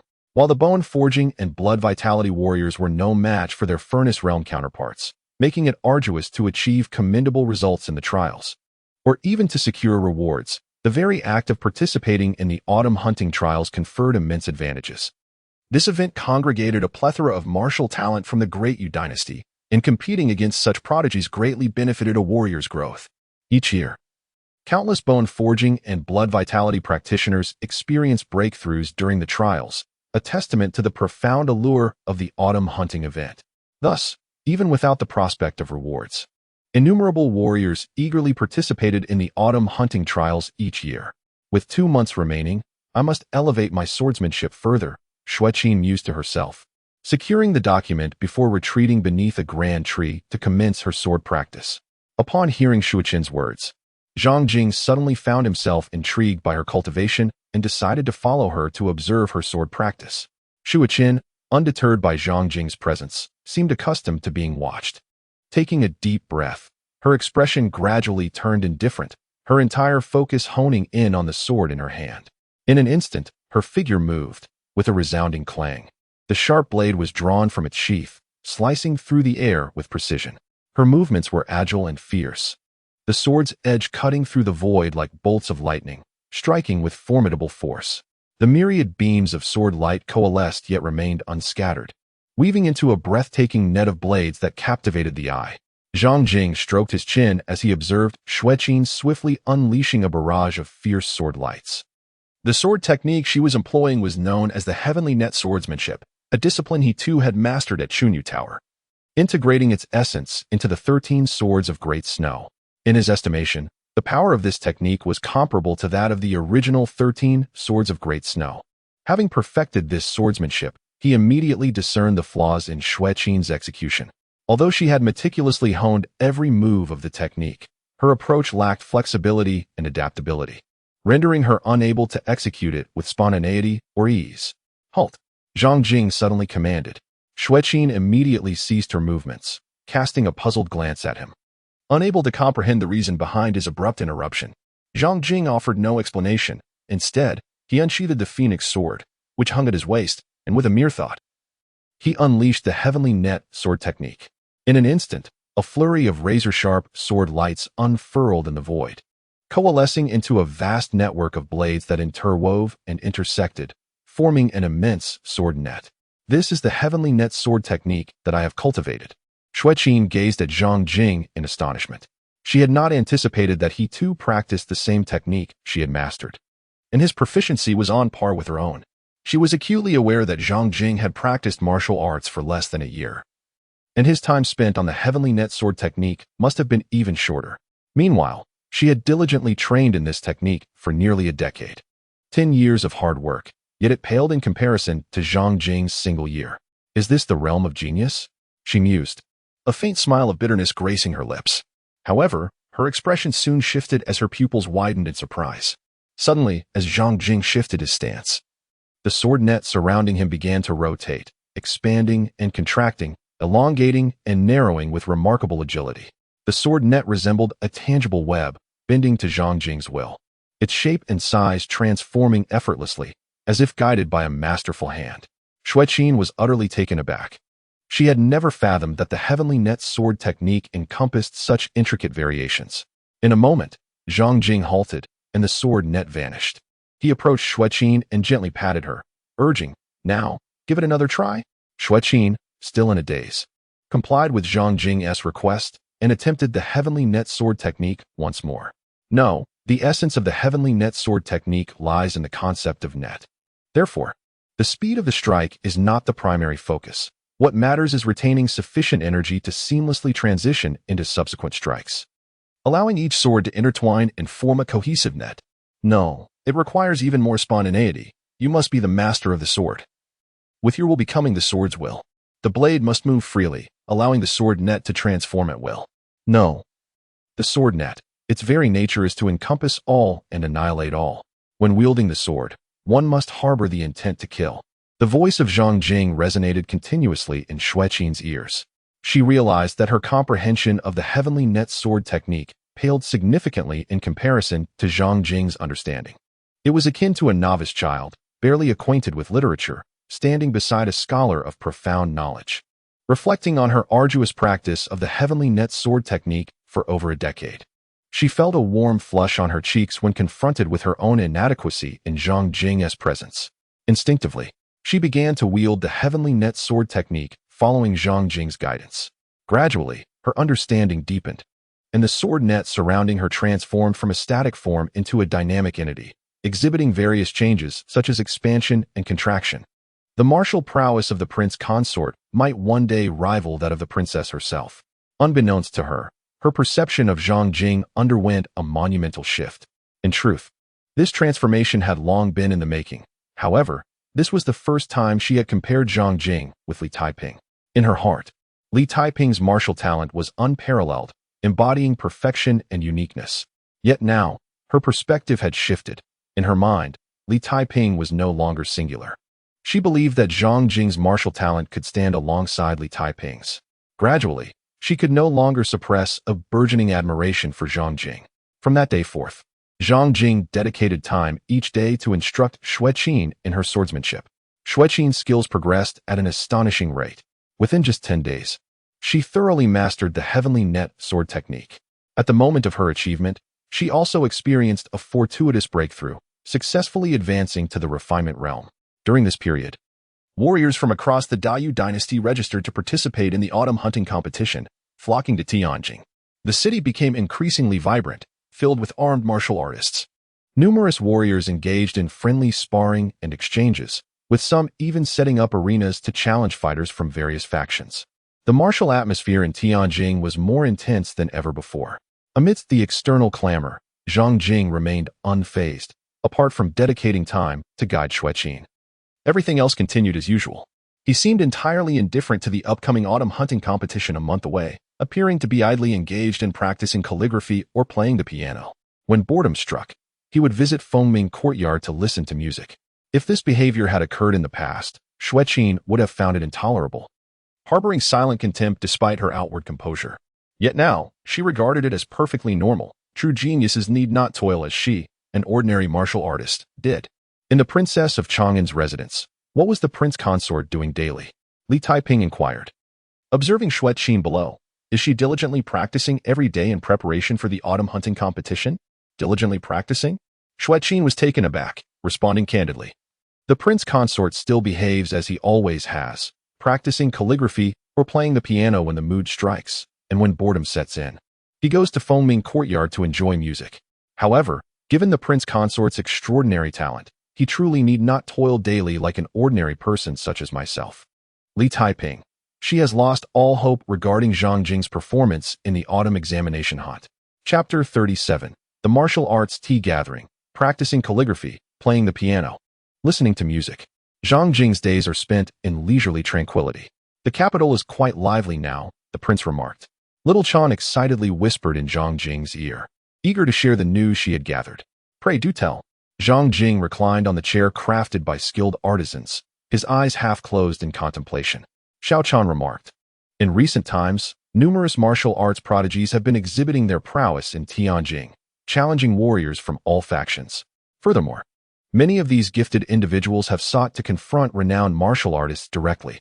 Among them, several have distinguished themselves remarkably, becoming prominent figures in Tianjin. Oh, who are they? Zhang Jing inquired, curiosity piqued. Xiao Chan promptly began to enumerate with her fingers. The recent luminaries of Tianjin are many, yet none are more celebrated than 3 swords, 3 blades, 2 guns, 1 palm, and 1 diamond. The 3 swords are represented by 7 kill, sword Yi Tian, spring, and autumn sword Lu Yi, and lightning sword Ding Ying. The 3 blades include frenzied blade Nye Yang, dominating blade Pang Long, and absolute blade Duan Quebec. The 2 guns are soul-chasing Gun Shin Chong and heavenly gang Gun Lu Junyi. The 1 palm refers to thunderclap Palm Qin Ming, while the 1 diamond signifies Diamond Jin Lai. She effortlessly recited the names of 10 illustrious individuals, then produced a small notebook to elaborate on the identities and backgrounds of each. Zhang Jingquan listened with great interest, savoring every word. Observing his relaxed demeanor, Xiao Chan couldn't help but inquire, Prince Consort, are you not feeling anxious? The 10 prominent figures possess formidable abilities, and once the autumn hunt commences, you may very well encounter them. I, for one, am quite nervous. Zhang Jing opened his eyes, a smile gracing his lips as he replied to the young maid. I am currently praying in my heart that during the autumn hunt, I do not cross paths with them. Otherwise, I would find myself in quite a predicament. Prince Consort, do not attempt to deceive me, Xiao Chan retorted, her expression one of disbelief as she murmured, here in Tianjin, all martial artists preparing for the autumn hunt are either engrossed in training, engaged in sparring, or attending gatherings to enhance their skills and gather intelligence on other warriors. Yet, what of you, Prince Consort? Each day, you merely practice your calligraphy, play the zither, and when boredom strikes, you saunter to the Fengming Courtyard to enjoy some music. Is this what you call being anxious? Ha ha, little girl, you are quite perceptive. Yet still ask. Zhang Jing rose to his feet, playfully pinching the soft cheeks of the maid. I merely worry that you might suffer a dismal defeat during the autumn hunt, Xiao Chan murmured. You need not fret, he reassured her. For anyone beneath the innate realm capable of besting your prince consort has yet to be born. Zhang Jing chuckled and released her grasp. Such boasting, Xiao Chan retorted skeptically. How dare you doubt me? You little rascal. You deserve a good scolding. Zhang Jing, somewhat irked, lightly tapped the maid's head with his fingers and instructed, "Go summon Commander Shui. We shall proceed to Fengming Courtyard to enjoy some melodies." The prince remarked, "It seems you will be unable to indulge in music today." Just then, Shuiqin approached and said, "The princess has sent someone with an invitation for you to attend the martial arts tea gathering." A martial arts tea gathering? Zhang Jing gazed at Shuiqin, who elucidated, prior to the commencement of the annual autumn hunting trials, the royal family convenes a significant gathering known as the martial arts tea discussion, inviting several martial prodigies to partake. Last year, it was presided over by King Chang'an, whereas this year, the esteemed gathering is hosted by the venerable Prince Guangling. Zhang Jing remarked, "The princess has already made her appearance. Surely, the other princes and princesses will follow suit, though I cannot say for certain." Shuiqin hesitated for a moment before adding, "However, I suspect that Prince Qin, Prince Wei, Prince Jing, and Prince Qi will certainly attend the martial arts gathering, as it presents an excellent opportunity to recruit numerous martial talents." Upon hearing the names of several princes mentioned by Shuiqin, Zhang Jing's expression grew slightly grave. Having held the title of Prince Consort for an extended period, he had developed a considerable understanding of the current political landscape of the Yu Dynasty. This landscape could be succinctly characterized by one word: chaos. Since a decade ago, the Emperor of Yu has gradually become disengaged from state affairs, delegating power to numerous princes and princesses.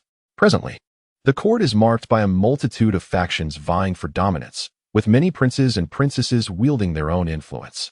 Among them, the powers of Princess Chang'an, Taiping, Prince Qin, Li Yin, Prince Wei, Li Rui, Prince Jing, Li Xian, and Prince Qi, Li Ming, stand out as the most formidable. When Zhang Jing first grasped the situation, he was utterly bewildered. Was this not the classic scenario of the 9 dragons competing for the crown? The crux of the matter lay in the fact that this intricate web was undoubtedly orchestrated by Empress Yu herself.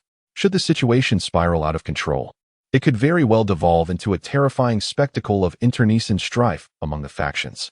At that juncture, not only would the royal family suffer grievous losses, but the very fabric of the court could face disintegration.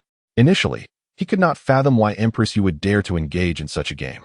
However, upon learning of the existence of the 1 hall and 2 departments, he began to comprehend her audacity. This was no ordinary historical dynasty. It was a realm of advanced martial prowess where power dictated all. With the formidable presence of the True Dragon Hall, the Demon Suppression Department, and the Imperial City Department, Empress Yu could afford to be indifferent to court affairs while still maintaining a firm grip on the situation. To return to the matter at hand, Prince Qin Li Yin, Prince Wei Li Rui, Prince Jing Li Xian, and Prince Qi Li Ming were undoubtedly political adversaries of Li Taiping. He had an inkling that this forthcoming martial arts tea gathering would not transpire quietly. Half an hour later, a lavish carriage emerged from Tinquan Mansion, racing towards the location of Changchun Garden. Tianjing was vast and imposing, with intersecting streets paved with blue stones that could accommodate multiple carriages without issue. A luxurious carriage thundered down the long street, causing many onlookers to step aside in haste. It was peculiar. Why were there so many opulent carriages today? Many belonged to significant figures, and their concentration was alarming. Surely, something monumental was afoot? Are you not aware?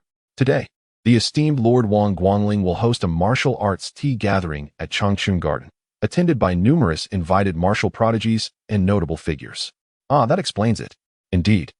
The renowned 3 swords, 3 knives, 2 spears, 1 palm, and 1 diamond of Tianjing must have received invitations.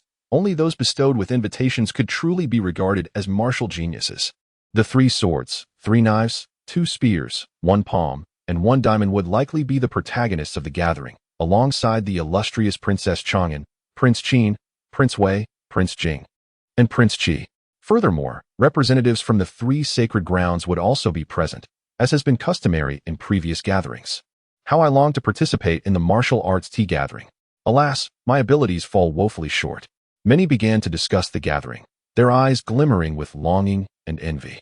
Within the carriage, Shuiqin regarded Zhang Jing with a grave expression. "Your Highness, in addition to those martial prodigies attending the gathering, there are many influential figures among them. Some harbor grievances against the princess. It would be wise for you to act with discretion and avoid offending them, lest you provide them with an opportunity to target you." "I understand." I shall play the role of an inconspicuous observer, quietly enjoying the spectacle." Zhang Jing smiled as she spoke.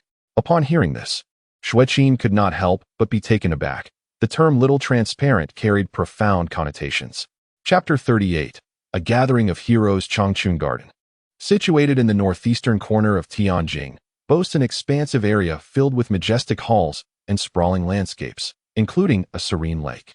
In a city where every inch of land is incredibly valuable, the existence of such a grand garden is indeed a rarity.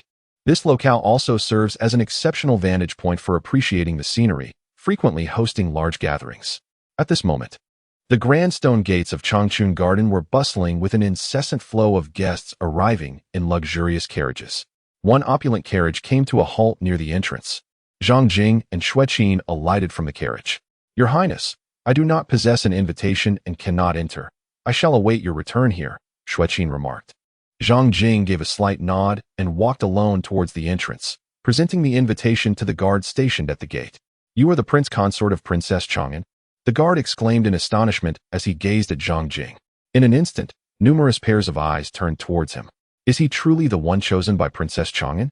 He appears to possess no remarkable qualities. It is baffling why Princess Chang'an would overlook so many distinguished heirs of noble families and talented individuals from sects, only to select him. It was widely believed that Princess Chang'an would pair with the champion Marquis, yet fate has taken an unexpected turn. Do not underestimate him. He is not the frail scholar of rumors, lacking martial prowess. Not long ago, he even defeated Xian. I heard that Xian was severely injured and hardly retained any strength, so defeating him is no great feat. A multitude of people scrutinized Zhang Jing, engaging in fervent discussions. Zhang Jing felt an inexplicable affinity with the giant panda. He overheard some individuals discussing his voice, remarking that it was not particularly melodious. Yet, he remained unfazed. "May I enter?" he inquired of the guard. Of course, the guard promptly allowed him passage. The Chang'an Garden sprawled magnificently. Zhang Jing strolled along the winding path, traversing a grove of bamboo, until he reached the heart of the garden. Here, the verdant grass flourished, and before him lay a vast lake, its azure waters resembling a brilliant sapphire. Numerous individuals thronged the area, predominantly young martial arts prodigies, ranging from their teens to their 20s, each exhibiting exceptional prowess.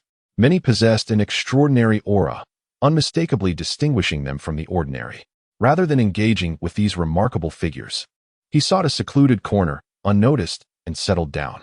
Amidst the conversations of the crowd, he discerned the names of several martial arts geniuses: Spring and Autumn Sword Lu Yi, Lightning Sword Ding Ying, Frenzied Blade Nye Yang, Absolute Blade Pang Long, and Soul-Chasing Spear Chen Chong.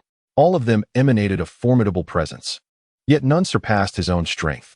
Suddenly, a stir rippled through the crowd as the esteemed princess of Chang'an made her entrance, drawing everyone's gaze towards her. Zhang Jing's gaze sharpened as he turned his attention to that direction. In the distance, a majestic woman was approaching with measured steps. She was adorned in a magnificent brocade robe, intricately embroidered with lifelike phoenix patterns that seemed poised to take flight at any moment. Yet, her gaze was piercing, as if it could penetrate the very souls of those who dared to meet it, instilling a sense of trepidation. "Is this truly my wife, Li Taiping?"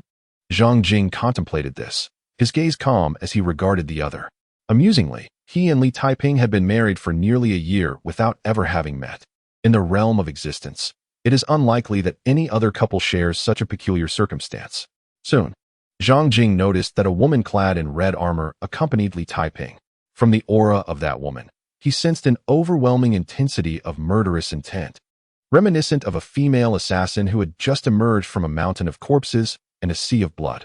Yet, despite the formidable presence of this red-armored woman, when she stood beside Li Taiping, onlookers instinctively directed their attention towards Li Taiping, neglecting her entirely. This clearly indicated the formidable aura that Li Taiping exuded.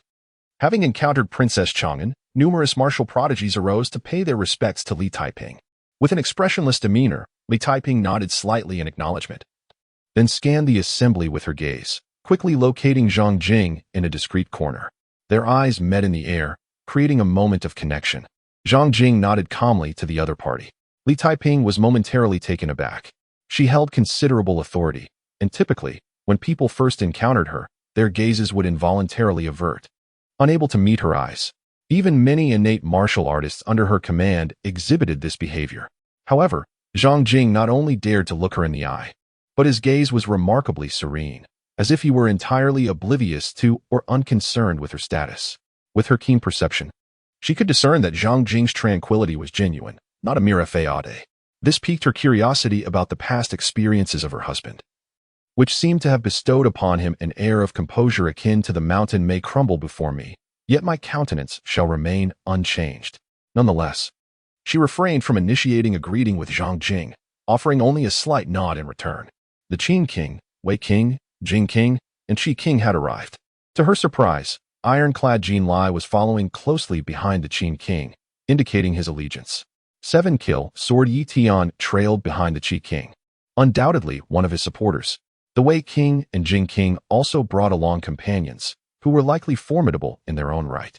The crowd buzzed with renewed excitement. In the distance, four noble figures clad in four-clawed python robes approached, each accompanied by a companion. The young men in these robes exuded an extraordinary presence, their poise commanding respect. The individuals following them also radiated an air of distinction. Numerous martial prodigies bowed in deference. Ha ha ha, upon seeing the Wanfeng guards stationed outside, along with the Qilin horse-drawn carriage, I knew you had arrived first. The Qin King, Li Yan, laughed heartily as he approached Li Taiping to greet her. Li Taiping responded with a slight nod. The Wei King, Li Rui, the Jing King, Li Xian, and the Qi King, Li Ming, each took turns greeting her, to which Li Taiping consistently replied with calm composure. In a corner, Zhang Jing suddenly noticed that the Qi King, Li Ming, had cast a glance in his direction, one that bore a somewhat somber expression. Zhang Jing felt a slight heaviness in her heart as she stroked her chin in contemplation. Was this merely a coincidence? Chapter 39. At 18, standing like a minion Changchun garden. Taiping, is this the capable general under your command? Ling Yunfeng? King Qin, Li Yan, cast a sidelong glance at Ling Yufeng, who stood behind Li Taiping, and remarked with a half-smile. I know you must be hoping for Ling Yunfeng to claim victory in the autumn hunting exam. However, I fear you may be disappointed this time. The champion of this autumn hunting exam will undoubtedly be my Jin Lai. No sooner had he spoken than a towering figure, resembling a golden statue with muscles rippling like a deity, emerged from behind him. The massive silhouette cast a daunting shadow, akin to a small mountain pressing down, instilling a profound sense of oppression. Jin Lai has met the princess of Chang'an, the man proclaimed, his voice booming like thunder. Ling Yunfeng raised her eyebrows, ready to step forward and challenge Jin Lai then and there, but was restrained by a mere glance from Li Taiping. With an expressionless countenance, Li Taiping cast a fleeting glance at Jin Lai, then turned to Li Yan and said coolly, who will claim the championship will be revealed once the autumn hunting exam concludes. However, dear brother, is it not premature to declare Jin Lai the champion at this stage? Do the other three brothers concur? Certainly not. King Wei, Li Rui, pointed to the scholar dressed in white behind him and declared, My Wen Changqing has studied at the Academy of Daji for many years, excelling in both literature and martial arts. This autumn hunting championship is undoubtedly within his grasp. Your praise is excessive, Wen Changqing replied with a courteous smile, bowing gracefully, exuding an air of scholarly elegance. The onlookers regarded Wen Changqing with a newfound seriousness. The stature of a student from the Academy of Daji was not to be underestimated. He, my Lu Yuan is no less impressive, King Jing, Li Xian, remarked with a faint smile as he introduced a figure clad in a Taoist robe. Lu Yuan, greet everyone. Lu Yuan smiled calmly, bowing to the assembly. I am Lu Yuan, a core disciple of Mount Wuliang. Pleased to meet you all. Once again, the crowd's demeanor shifted, for the identity of a core disciple of Mount Wuliang bore even greater weight than that of a student from the Academy of Daji. Yet, the origins and status of these individuals mattered little. To secure victory in the autumn hunting exam, one must rely on genuine strength. Suddenly, Prince Qi, Li Ming, raised his voice, pointing to a figure behind him, who stood with a sword embraced in both hands, emanating a palpable aura of crimson killing intent. Yi Tian. 3 years ago, he was one of the 10 foremost experts of the younger generation in Tianjing to master the 7 kills sword technique. He has suppressed his realm for 3 long years. Now, having perfected his sword technique, his combat prowess has surged, making him nearly invincible among those of the same realm. King Li Yan of Qin, King Li Rui of Wei, and King Li Xian of Jing furrowed their brows upon perceiving the palpable crimson aura of murderous intent emanating from Yi Tian. Ling Yunfeng, Jin Lai, Wen Chongqing, Lu Yuan, and others cast solemn glances at Yi Tian. Aware of the intense scrutiny from his rivals, Yi Tian let out a cold snort, his sword vibrating with a resonant clang as he unleashed a chilling and formidable presence that bore down upon Ling Yunfeng and the others. In response, the four of them, unwilling to be outdone, released their own formidable auras. 5 immense and intangible forces clashed in the void, sending rippling currents sweeping through the surroundings. Among the crowd, the martial geniuses such as Spring and Autumn Sword Lu Yi, Lightning Sword Ding Ying, Mad Blade Nie Yang, Absolute Blade Peng Long, and Soul-Chasing Spear Chen Chong, witnessing the unfolding spectacle, also refused to lag behind, each emanating their own powerful presence to join the fray. In an instant, the air was charged with the clash of auras, creating a tumultuous atmosphere that set the surroundings ablaze with energy. The trees swayed violently under the forceful currents, and the once tranquil surface of the lake rippled with layers of disturbance. Standing proudly amidst the gathering of heroes, Li Taiping, King Li Yin of Qin, King Li Rui of Wei, King Li Xian of Jing, and King Li Ming, found that the surging waves of energy, upon nearing them, dissipated silently into nothingness. Zhang Jing fully embraced the role of an inconspicuous observer, seated in a secluded corner, leisurely watching the splendid drama unfolding before him. During this time, he noticed once more that Prince Qi, Li Ming, cast several glances in his direction. Moreover, within those gazes, there seemed to lurk a hint of animosity. Had it not been for his previous life's encounters with a myriad of individuals, honing his skill in discerning subtle nuances, he might have failed to detect the peculiarity in Prince Qi's demeanor. It appeared that the hostility directed towards him was rather pronounced, albeit well concealed. But what could be the cause of such sentiments? Zhang Jing found himself in a state of perplexity. Yet, neither King Qin Li Yin, King Wei Li Rui, nor King Jing Li Xian cast a glance in his direction. Ha! Our Grand Yu Dynasty is indeed fortunate to possess such a plethora of youthful talents. A booming laughter echoed from afar. Within that laughter lay an intangible charm, compelling the formidable presence exuded by the crowd to retreat back within themselves. Startled, they turned towards the source of the mirth, and soon beheld an imposing elder clad in a 4-clawed python robe, approaching with deliberate strides from the distance. Astonishingly, his speed was unnerving. With each step, his figure seemed to materialize abruptly 10 meters ahead, like a specter, sending shivers down their spines. In that moment, it became evident to all that this venerable elder was undoubtedly an extraordinary master, far beyond their current reach. They had a strong inkling of the newcomer's identity. We meet again, Imperial Uncle. Li Taiping, Li Yin, Li Rui, Li Xian, and Li Ming, among others, bowed respectfully to the esteemed elder. We meet again, King Guangling. Numerous martial prodigies followed suit, bowing in deference. Enough. Today marks the occasion of the martial arts tea gathering, so let us all relax and dispense with such formalities. King Guangling declared with a wave of his sleeve, a smile gracing his lips. He then turned his gaze toward a nearby bamboo grove and remarked, "Since the 3 of you have arrived, do come forth and greet everyone." No sooner had he spoken than 3 figures gracefully traversed the bamboo leaves, gliding towards the assembly.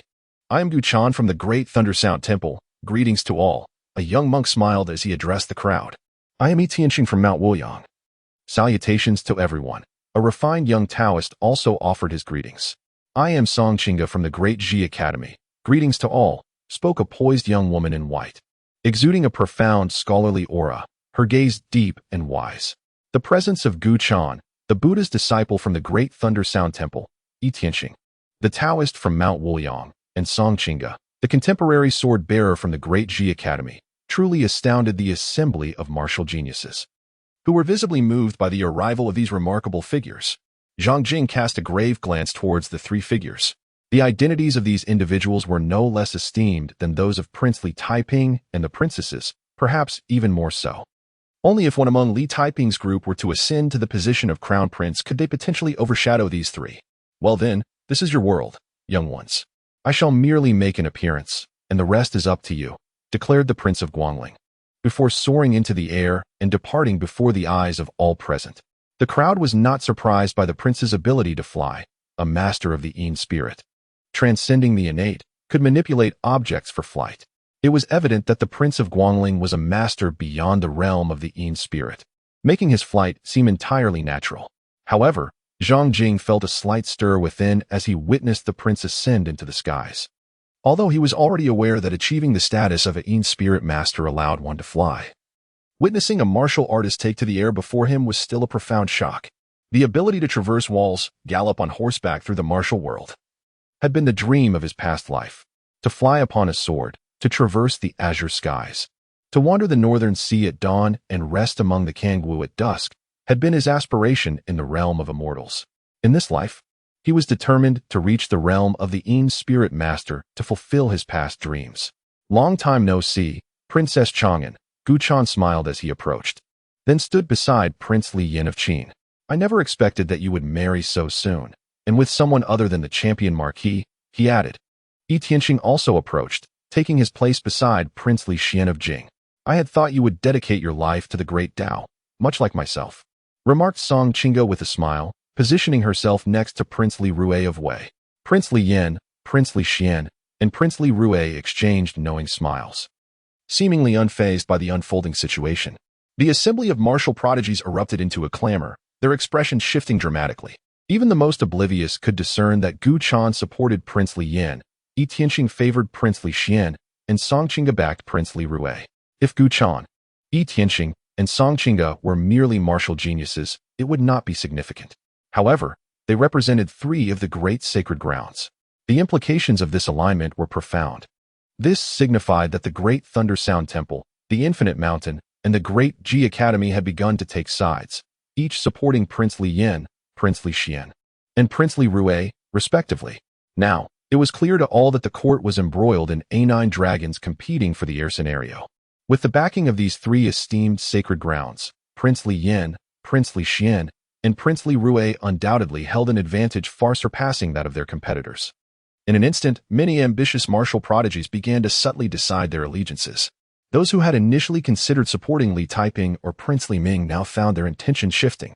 Zhang Jing observed the scene before him, his expression turning grave for the first time. He realized that his wife, Li Taiping, seemed to be in a precarious position regarding the impending struggle for the throne. Li Taiping maintained a serene demeanor, as if nothing could sway her resolve. You all seem quite concerned for my well-being, she stated, her expression unchanging as she surveyed Gu Chan, Yi Tianqing, and Song Qingge. Are the three great sacred lands not afraid that an ill-considered move could lead to utter ruin? We speak not of victory or defeat, but of cause and effect. Gu Chan replied with a smile. Our great Thunder Sound Temple has a karmic bond with the Qin King that must be resolved. We Taoists believe in destiny, and the King of Jing is fated to be connected with us. Yi Tianqing added, also with a grin. Song Qingge bluntly declared. The Wei King is a true disciple of our Ji Academy. Upon hearing this, Li Taiping fell silent, yet a trace of severity flickered in her phoenix-like eyes. Meanwhile, the Qi King, Li Ming, had long since turned ashen, his hands clenched into fists. Yi Tian, we must depart, he murmured, leading Yi Tian away. However, before leaving, he cast a purposeful glance at Zhang Jing. After exchanging a few words with some martial arts prodigies, Li Taiping also took her leave, accompanied by Ling Yufeng. While the Qin King Li Yin, the Jing King Li Xian, and the Wei King Li Rui continued their discourse with the martial talents, Zhang Jing departed quietly and unceremoniously. Throughout this martial arts tea gathering, he remained predominantly an observer, neither striving to showcase his abilities nor to forge new connections. Essentially, he was overlooked by everyone present, existing as a mere shadow among them. No one truly regarded him with any significance. He was but an inconspicuous figure. In essence, his situation today can be summarized in a single phrase. At 18, standing as a mere pawn. Chapter 40, A Song Gifted. Mastery of the Lute, 3rd Tier. After Zhang Jing exited Changchun Garden, she was intercepted by a squad of female knights. Each of these valiant warriors was clad in armor, wielding long spears, with fierce determination gleaming in their eyes. Their steeds were not ordinary horses, but rather magnificent steeds of pure crimson, known as the Flame Horses. Zhang Jing came across an introduction to this horse in the books at Chunyu Tower. It is a mythical steed.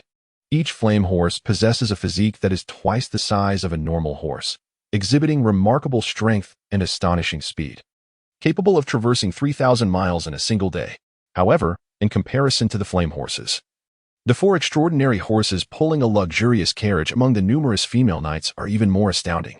These four mythical steeds are nearly double the size of the flame horses. Their bodies adorned with purple scales, crowned with horns, and their limbs ending not in ordinary hooves, but in sharp, menacing claws. They inspire a sense of awe and trepidation. These are the Qilin horses, mythical steeds infused with a trace of Qilin bloodline. Zhang Jing surveyed the four Qilin horses, marveling in awe. The aura emanating from these magnificent creatures instilled within him a faint sense of trepidation, a testament to their formidable strength. Yet, such powerful Qilin horses were relegated to the role of mere draft animals. Get in the carriage. A delicate jade hand lifted the gauzy curtain, revealing the countenance of Li Taiping. Zhang Jing was momentarily taken aback and promptly approached the carriage. The four Qilin steeds, each possessing a pair of blood-red eyes, cast a fleeting glance at Zhang Jing, as if responding to an unspoken command, refraining from launching an assault upon him. Zhang Jingshun mounted the carriage and settled beside Li Taiping. In the next instant, the coachman cracked his whip, and the four unicorn steeds let out a roar, surging forward with astonishing speed, thundering ahead with remarkable swiftness. Zhang Jing gazed out of the window, perceiving the buildings outside as if they were wildly retreating. Inside the Qilin carriage, the atmosphere was stifling. Li Taiping wore a blank expression, remaining utterly silent. It felt as though the air itself had solidified. Zhang Jing carefully scrutinized the exquisite and flawless visage of Li Taiping, internally comparing her to Su Rongrong. Both women were undeniably stunning in both figure and beauty. However, their temperaments were strikingly different. Su Rongrong exuded a captivating allure, enticing one to transgress. In contrast, Li Taiping emanated an air of regal authority, her demeanor frosty and soul-chilling. Observing Li Taiping's persistent silence and her gaze as cold as frost, Zhang Jing faintly perceived the turmoil within her. It appeared that the alignment of the three sacred grounds with King Qin and his ilk had instilled a sense of pressure within her. Zhang Jing sighed inwardly. He fully comprehended that anyone in Li Taiping's position would undoubtedly feel the weight of immense pressure. The struggle for the throne is not akin to a mere banquet. It is a life-and-death political contest, rife with countless schemes and deadly rivalries. The victors ascend to the imperial throne, basking in all the glory and radiance, while the vanquished often meet a dismal fate. The three great sanctuaries are not merely formidable forces, they stand as superpowers on par with the imperial family. Although their collective strength may not surpass that of the ruling dynasty, it is certainly not negligible. Each of the three competitors is bolstered by the support of a sanctuary, leaving Li Taiping, devoid of such backing, in a precarious position that is difficult to bear. The marketplace is akin to a battlefield. Having endured countless brutal skirmishes in the commercial realm in his past life, Zhang Jing acutely understood the turmoil that Li Taiping must be experiencing at this moment. You have bestowed upon me numerous gifts, yet I have yet to reciprocate. Allow me to offer you a song as a gesture of my appreciation. Zhang Jing smiled and said, this song may seem a bit peculiar to you, and I must admit that my rendition is not particularly melodious. I hope you do not take offense. Without awaiting Li Taiping's consent, he began to rhythmically tap his palms against the seat of the carriage. Li Taiping cast a slightly surprised glance at Zhang Jing. She was aware of Zhang Jing's fondness for musical arts, and according to Xueqin's reports, his musical skills were indeed quite remarkable. It is quite natural for someone with an appreciation for music to possess the ability to sing. Though she was uncertain why Zhang Jing suddenly wished to serenade her, she decided to lend an ear to his performance. Zhang Jing's palm rhythmically struck the chair, the cadence brisk and powerful, reminiscent of the beat of a marching drum, with each tap imbued with strength and determination. Li Taiping's attention was swiftly captured, instantly engulfed by a surge of fervent emotion. With an indomitable spirit, he laughed in the face of countless challenges, his blood boiling like the radiant sun. Courage as steadfast as iron, his resolve as unyielding as steel, with aspirations soaring to great heights and vision stretching across vast distances. Vowing to strive for self-improvement and embody the spirit of a true hero, Zhang Jing began to tap on the chair while singing. Li Taiping instantly sat up straight, her gaze fixed on Zhang Jing, as every word he sang etched itself deeply into her mind. Indeed, as Zhang Jing had mentioned, this song was rather peculiar. It was her first encounter with such an unusual melody. Yet, this very song seemed to possess an intangible magic, causing her blood to gradually surge with excitement. Let the sea and sky gather energy for me, to carve out new horizons, to strive for my ideals. To behold the magnificent waves in the vast expanse of the azure sky, embodying the spirit of a true man who must be self-reliant. Zhang Jing's rhythm of striking the seat grew increasingly intense, his voice rising in pitch as he gradually reached a crescendo. In that moment, Li Taiping felt her blood boil. She envisioned herself amidst a sea of warriors, wielding a battle rifle, fearlessly charging onto the battlefield. Wherever she tread, no adversary could withstand her might. With head held high and chest out, she aspired to be a pillar of strength, a true hero, radiating fervor and brilliance, embodying the essence of a valiant man. With passion and warmth that outshone the crimson sun, as the climax subsided, Zhang Jing's voice gently diminished. Yet Li Taiping continued to feel an inexhaustible spirit of ambition and indomitable courage. When Zhang Jing uttered the final note, she envisioned a magnificent sun rising over the vast sea, its rays illuminating the world and shattering the darkness before dawn. The shadows in her heart were obliterated in that instant. At that moment, her spirit surged with pride. Who was Li Taiping? Li Taiping is destined to be the protagonist of this era. Even without the support of the three sacred lands, what of it? I shall still ascend to greatness. Li Taiping took a deep breath, gradually calming herself. What is the name of this extraordinary song? She gazed intently at Zhang Jing, inquiring with earnest eyes. Zhang Jing smiled faintly and said, "A man should strive for self-improvement, or you might say a woman should strive for self-improvement as well. Should a man truly strive for self-betterment?" Li Taiping pondered aloud, his eyes glimmering with a newfound light. "This song is delightful. I truly adore it. Thank you for your gift. I am glad you like it." As Li Taiping appeared to regain his composure, Zhang Jing also felt a sense of relief wash over her. Li Taiping gazed at Zhang Jing, her tranquil demeanor stirring a gentle ripple within him, though he soon regained his calm. Inside the carriage, silence enveloped them once more. Yet, the way she looked at Zhang Jing bore a subtle difference from the past. "Princess, Prince Consort, we have arrived at the spring pavilion," a voice from outside suddenly announced. "Have we arrived already? Since we have, I shall return to the manor." Zhang Jing greeted Li Taiping before descending from the carriage. Li Taiping, peering through the window screen, observed Zhang Jing's retreating figure, lost in contemplation. Upon returning to Tingquan Manor, Zhang Jing resumed his daily life, practicing calligraphy, playing the qin, and listening to melodies as before. Meanwhile, news of the martial arts tea conference gradually spread throughout Tianjin. The disciples of the Great Thunder Sound Temple, Guzhan, the Taoist of Wuliang Mountain, Yitianxing, and the contemporary sword-bearer of Daji Academy, Song Qingge, began to align themselves with Prince Li Yan of Qin, Prince Li Xian of Jing, and Prince Li Rui of Wei, respectively. This revelation sent ripples through the entire Tianjin, igniting a fervor that even the most naive could comprehend. It signified that the three great sacred grounds were offering their support to these princes, considerably enhancing their advantage in the struggle for succession known as the Nine Dragons competing for the heir. Their prospects of ascending to power surged dramatically, far surpassing those of their rivals. This sparked a chain reaction, prompting numerous martial arts prodigies preparing for the autumn hunting exams to flock to one of the three princes. Amidst this swirling tide of events, Zhang Jing continued to lead his tranquil existence.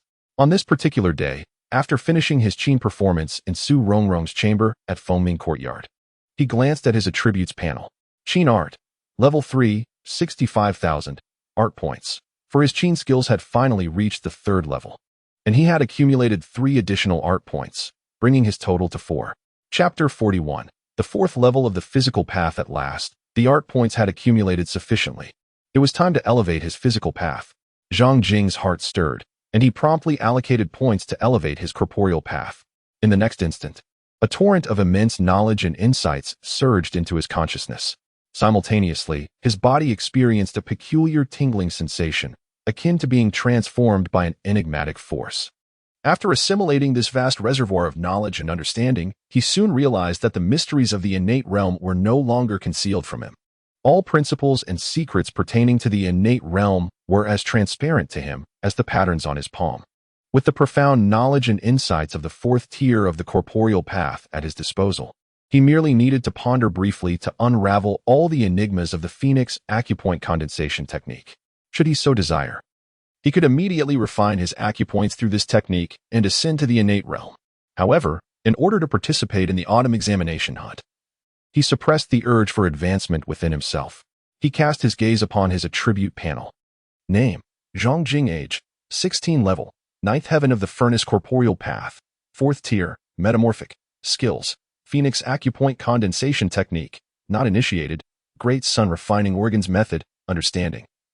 Heavenly river divine veins, true state, boundless celestial cycle method, true state, golden dragon bone forging method, true state, sword path, 1st tier skills, 13 great snow swords, mastery. Phoenix sword technique, Phoenix spreading wings, mastery, speed path, 1st tier skills, phantom body technique, mastery, calligraphy, 3rd tier, 1, 585, 000, calligraphy collection, Lizzie and King Mu of Zhou, characteristic, metamorphic, Qin arts, 3rd tier, 65, 000, art points, 0. The information on the attribute panel underwent a significant transformation. The ascension of the corporeal path to the 4th tier elevated the Great Sun refining organs method from mastery to understanding. Furthermore, the realms of the heavenly river divine veins and the boundless celestial cycle method advanced from understanding to true state. Zhang Jing understood that after merely a few days of practicing the aforementioned 3 techniques, his body would once again undergo a remarkable transformation. However, the realm of the golden serpent bone forging method remained unchanged, still in its true state. The progression from initiation to minor success, major success, and the realization of intent culminates in the ultimate realm, which appears to be the true state. Zhang Jing pondered deeply. For countless martial artists across the realm, achieving mastery is regarded as the pinnacle of skill. Perhaps there exist a select few prodigies who, through serendipity, have comprehended their craft to an artistic level. However, such individuals are exceedingly rare, almost non-existent. As for whether anyone has reached the realm of true essence, Zhang Jing remained uncertain, yet he knew that if such beings existed, they would be few and far between. What he was certain of was that as long as he continued to elevate himself, every technique he practiced held the potential to attain the realm of true essence. This was an unparalleled advantage he possessed. Zhang Jing, it seems you have undergone some transformation. A pair of alabaster arms, resembling 2 sinuous water serpents, suddenly entwined around his neck. Shortly thereafter, a supple and resilient form pressed against his back. He could distinctly feel the enchanting curves that undulated against him. As she drew closer, her breath mingling with his, he caught a whiff of an exquisite fragrance, reminiscent of roses yet laced with sweetness. A surge of warmth ignited within him. Zhang Jing took a deep breath and swiftly inscribed the character 3 times in his mind to suppress the surging emotions within him. He pried apart the 2 sinuous arms encircling him, creating distance between their bodies, and shot her an exasperated glance. Do not jest. Su Rongrong chuckled softly, her crimson lips parting as she gently nibbled on a finger, casting a sidelong glance at Zhang Jing and teasingly remarked, your body is more honest than you are. It's instinct.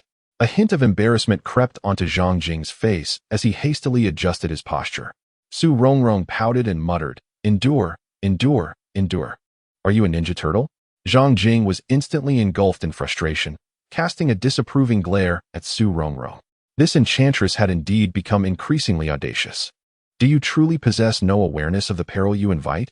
Are you not afraid of my imminent wrath? He said through gritted teeth. Come, I await your outburst.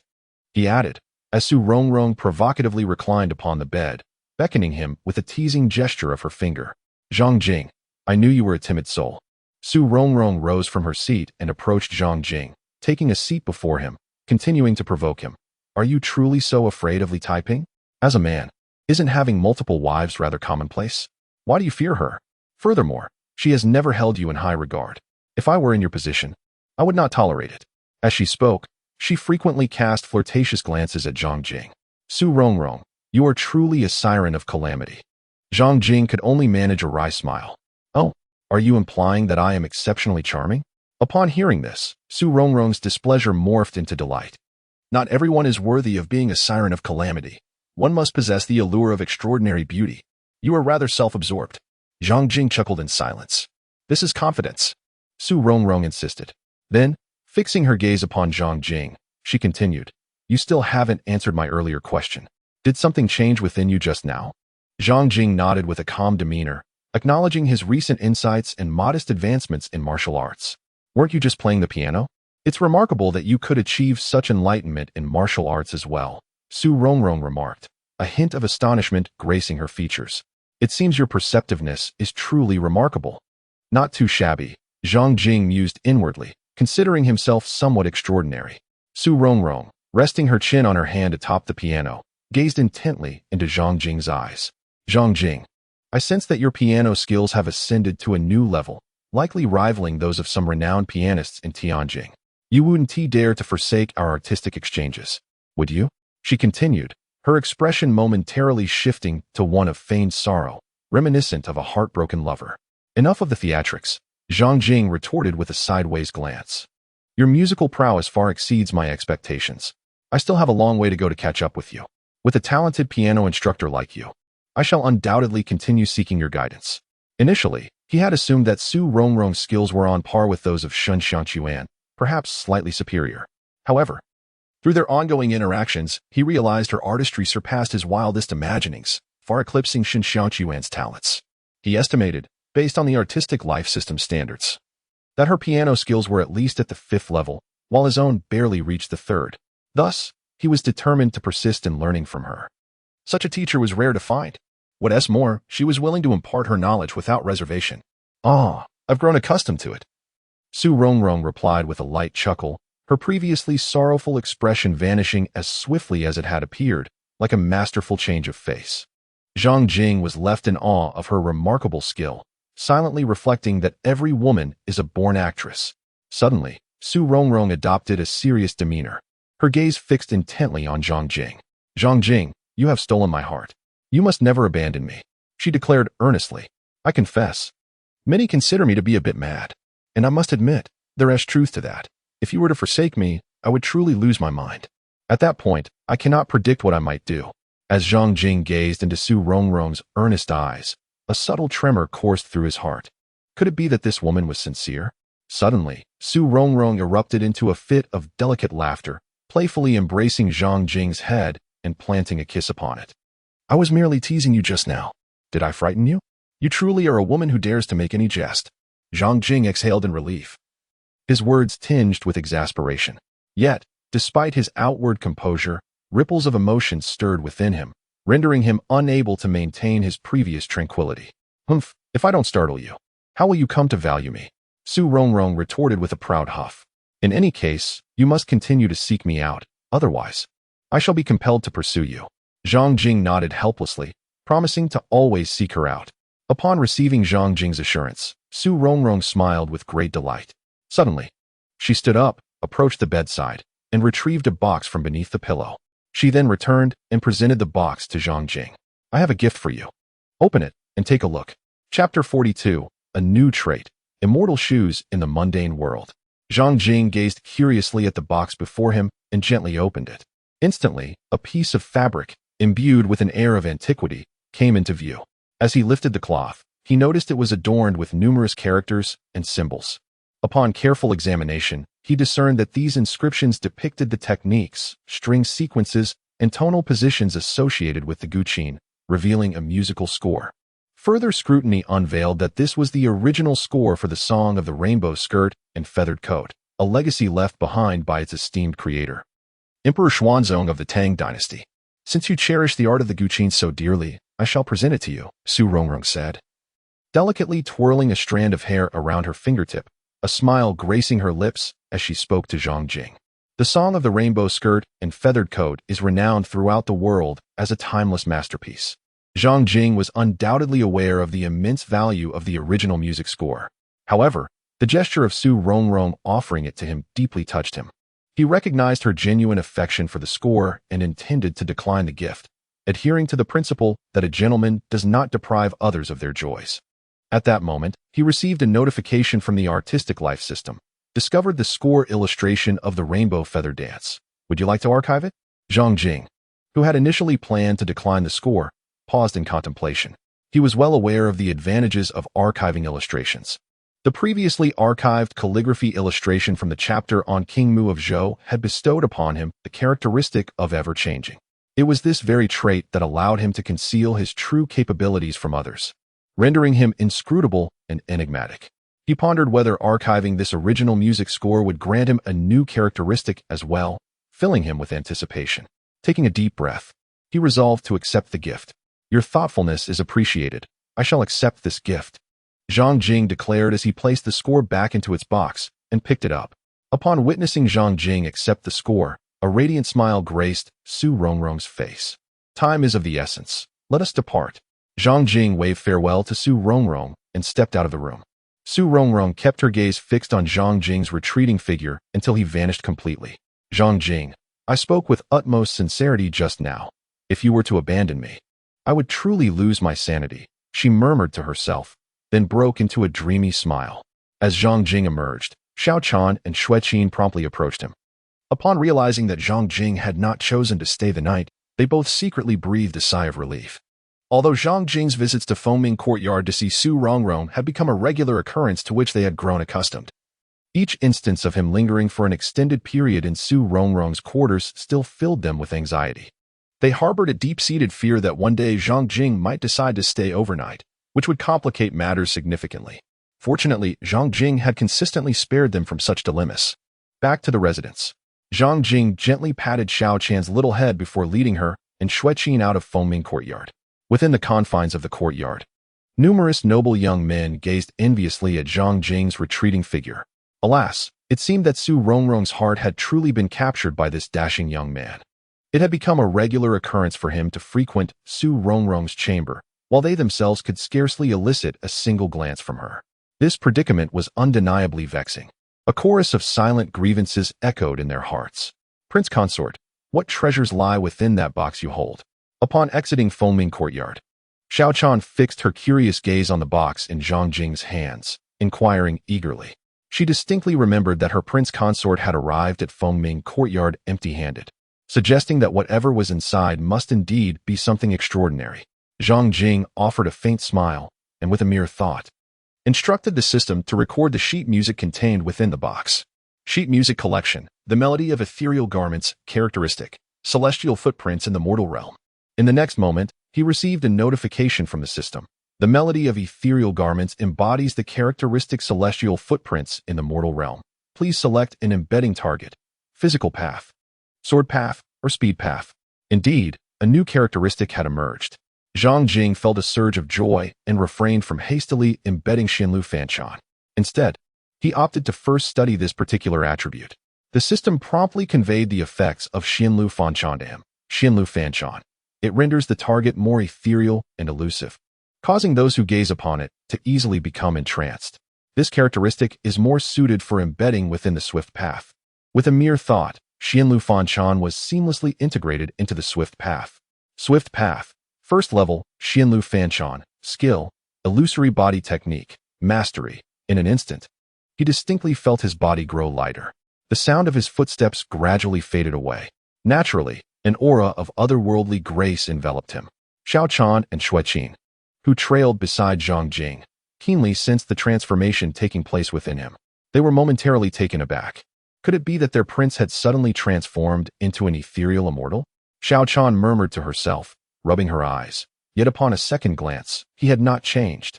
In her eyes, Zhang Jing truly possessed an added quality of ethereal elegance.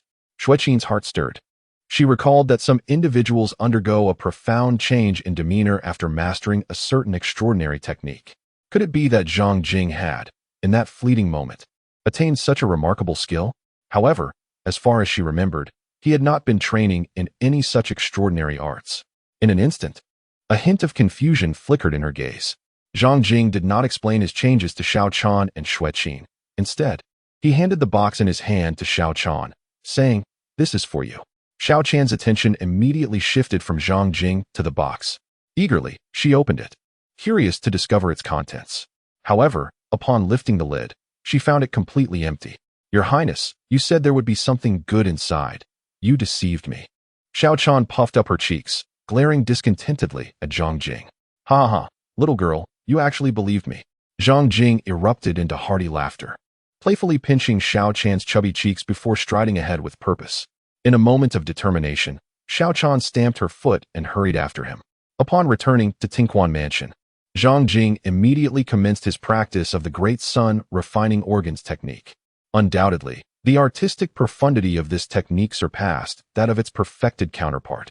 Although the number of refinements executed in a single cycle of the Great Sun refining organs remained at 365, the potency of the energy harnessed during the refining process had significantly amplified. At this moment, he exerted all his might to channel the Great Sun refining organs technique. 5 resplendent golden furnaces materialized at the locations of his 5 organs, resembling 5 golden suns emerging from within him, subtly forming a celestial halo. The temperature within the entire room soared dramatically. Zhang Jing gazed inward at his 5 vital organs and was astonished to discover a faint glimmer of gold within them. His organs had grown stronger and more resilient. He then practiced the Heavenly River Divine Pulse in the boundless celestial cycle. The true essence of the Heavenly River Divine Pulse and the boundless celestial cycle exceeded his imagination. As he began his cultivation, the 108 energy meridians within him radiated a magnificent silver light, transforming into 108 shimmering galaxies. Each galaxy swirled with astonishing speed, its waters surging tumultuously and overwhelming the starry sky. Behind him, in the void, 108 ethereal images of galloping galaxies emerged. The abundant essence of heaven and earth poured into the room like a tempest, converging into those 108 galaxies. Zhang Jing distinctly felt the surge of vital energy within him, rising ever higher. Could this be the celestial river's divine vein of the true state level and the boundless celestial cycle technique? It is indeed extraordinarily powerful. Zhang Jing turned back to gaze upon the 108 rushing phantoms of the Milky Way, exclaiming in astonishment. At this moment, he realized that not only had the efficiency of his accumulation and operation of true energy surged dramatically, but he also possessed the ability to manipulate those 108 phantoms of the Milky Way to subdue his foes. His overall strength had once again experienced a significant increase. Chapter 43. The Reasons Behind the Hostility of the Prince. Zhang Jing gazed within himself, observing the 108 meridians coursing through his body, resembling a magnificent array of galaxies. The vast waters of these galaxies embodied his vital essence, a formidable and awe-inspiring vitality. Memories surfaced from the information he had encountered in Chunyu Tower concerning the realm of vital essence. Much like the bone-forging realm, when one elevates their vital essence to an extraordinary level, a remarkable transformation occurs within their meridians. However, while the bone-forging realm consistently manifests as golden bones and jade flesh upon reaching this pinnacle, the metamorphosis of the meridians in the realm of vital essence varies for each individual. It is said that the founder of the Great Thunder Sound Temple, during his time in the realm of vital essence, transformed his meridians into channels of thunder. The founding ancestor of the Yu Dynasty, likewise, witnessed his meridians evolve into true dragons. As for Zhang Jing, his meridians had metamorphosed into streams of galaxies. Clearly, this phenomenon is intertwined with the unique methods of meridian cultivation and the techniques employed by each practitioner.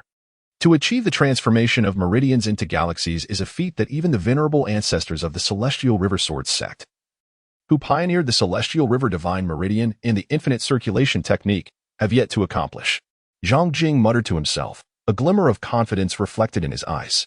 He felt a twinge of curiosity about whether his current strength could contend with the innate level. Intuition suggested that even if he could not prevail, he would be sufficiently capable of self-defense.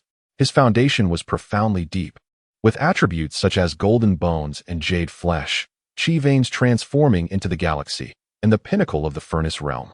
Such a foundation elevated his overall prowess far beyond that of an ordinary furnace realm martial artist.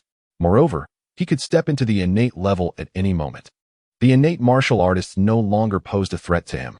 With nearly a month remaining until the autumn hunting examination, and since he would not be advancing to the innate level for the time being, he needed to enhance his capabilities in other areas. He glanced at his attribute panel.